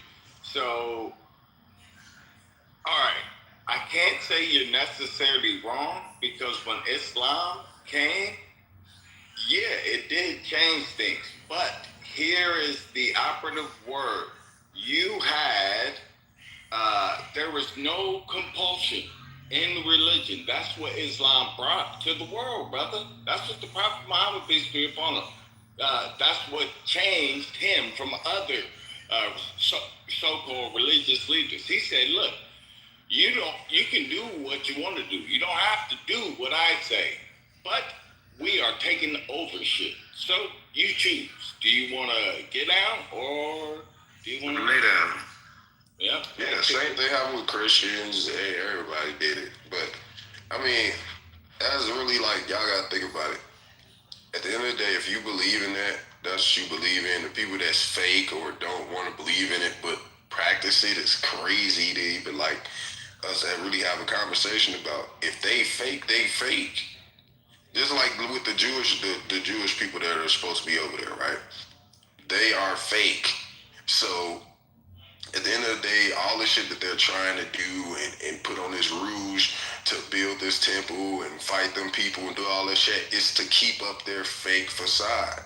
So, I mean, all that matters is the real motherfuckers and what's really going on and who they really trying to be. So, like, if you had the opportunity to go back in time and steal somebody's entire, or in the future, steal somebody's entire body of work, like their music, like if you stole all Lil Wayne's songs and you performed them as you, like that one dude that did the movie about the Beatles.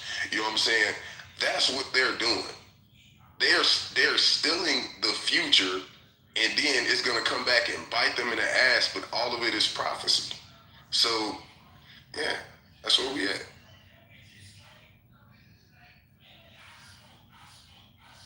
I have a question. Where's your question? Wait a minute. Who said that? Viz? Go ahead, Viz. Yeah, like, I heard this conversation and everything. So you're saying that we should support the Trump over for this war? Nigga, so you say what, nigga? Okay, yeah, hold up. This is the time to be serious. Yeah, this is the time to be serious. Nigga, So what fuck do you, you bro. think is? I ain't never serious.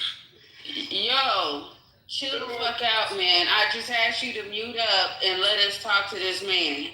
Yeah, what you say, Viz? Wearing that. Firstly, if I ask wrong question, please apologize. I'm just saying that. So you are supporting the Trump over this war, right? Everyone is supporting for the Trump. No. No. I think you're assuming, sir. Yeah, we support Trump. We do. I won't support the Trump because people that support Trump, God. No, I do. Y'all chill out. Okay, hey. Why? Okay, so some people don't, some people do this. Yeah, What's nigga, your point? goddamn. Are you from the Middle God, East? please don't come. Okay, y'all, if y'all, today, we not playing no games with y'all. It's already sniper time. Y'all don't come off your mic. What's your point? That's a question. Like I don't know who's going to support the Trump, but I want to debate with that who going to be support with him because right now what is going in the world, the completely war is be like crazy things about the people are dying out there and people are suffering. So I want to raise my voice against the people who are supporting to the evil side. So that's my point honestly. So you want to go against the people?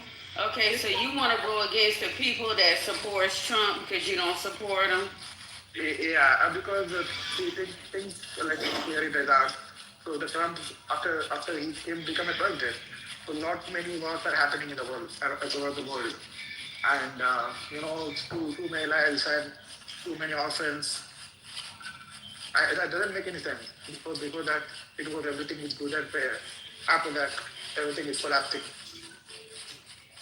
I agree, brother. I agree. Well, I don't believe him because he got his iPhone 17. He's speaking English. and he let me finish. And he in America. Yeah, you gonna wait till ICE is done. Mute yourself up, Vince, and you gonna wait till ICE is done. And he's in America talking shit. Why don't you go back over there and fight then? Like that's what I would do. Like if we actually had our what you call that, our culture, right? In a home country that we knew exactly where we was from and shit like that, and they was getting into it with somebody that don't agree with, I would go and fight for my people. Cause if you over here, your cousin, your uncle, auntie, whoever sent you over here to work a stove, and they over there dying, nigga, go home. Yeah, refugee, nigga, stay here. Fuck that. You don't say that to them white people, do you? Are y'all serious? They got MJ, they don't even know where white people don't even know where they What's from. What's a refugee? What's that? They do. No, they don't. Trump does. He went to Europe. They mix with so much shit, bro. They don't know where they from. That nigga said go fight in the war. Like, he went over there to Europe and said he proud of his heritage from Germany. Hey, listen, if they blowing up my house and blowing up my people, you leave, nigga. You don't stay. I'm going over there and I'm shooting shit in the head. Like, I'm not playing. See, we different. We different, bro. I mean, each his own. That man sound like you from India anyway. That nigga said I'm gonna go get blown up. What type of shit? I mean, if I get blown up, I get blown up. But if I blow some shit up and I shoot somebody, then man, you ain't shooting shit, man. You can't beat America. How you gonna beat America? It's like 4,000 kills to 6 kills. Run like a coward. Let my grandma die. America will fuck out here. Like, it's very likely America will lose again, bro. America hasn't won a war decisively. Bruh, that's a fact. Yeah, America got molly-whopped in Iraq, bro, and in Afghanistan. Like, you guys are talking... America's not trying to win Afghanistan back to the, It's not win and lose. Yeah, like, America, as a military, America hasn't got a W in ages, bro. America, the only power that is... It's geopolitical, so much money. It's not about winning or losing. Let me finish. The reason why people are so quote-unquote afraid of America is because they spend an insane amount of money on the military. But when you look at the actual, if you look at the win-loss ratios, they haven't really won that much, bro. Do you know what I mean? And even in Iran, most experts aren't predicting that they're going to win. Okay, great. Yo, nobody can beat America, man.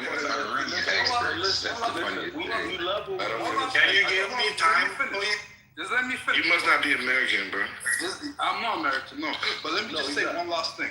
I'm not American, right? But you guys Pakistani. And the thing that surprises me most is the fact that Americans are so proud of their military when you guys could get so much more from your government if they weren't spending all this money on the military. Like these missiles that they're using to intercept drones from Iran. Let me just spend $1 trillion. We have a third month. Come on, man. So let me just tell y'all this. I'm not gonna warn nobody else no more times. If y'all can't talk one at a time for a great listening experience, we're gonna be dropping you silent. Okay? I'm not doing it again. Yeah, so who was that? Danny? Danny, yeah. Thank you. Yo, so in Iran, like in Iran, they're sending drones. These drones cost maybe like $50,000 to make, and the American Israel, the way that they're dealing with these drones is by using interceptor missiles. These interceptor missiles are $1 million each, and then they don't have 100% success rate. Iran might throw out one drone, and America needs to use 2 to take it down. So it's an insane amount of money that's being spent. We got it though. Let me finish, bro. What the hell's wrong with you? Have some decorum. Shit. Yes, ma'am. Go ahead. Thanks. So the insane thing is that this is your money. This is your tax dollars. Every month when you get paid, that tax money is going to this. Like, I don't understand how Americans are more pissed off with this. Anyways, I'm gonna let my plan there. Thank you. Can I get in the Can I say something? Nah, you can wait up because Mr. Wilson and then Vafa, whatever your name is. I mean, right. Yeah, go ahead, Mr. Wilson. Thank you. Okay, yeah, you can wait till after Mr. Wilson. Appreciate it. Those are great points, Danny. Absolutely.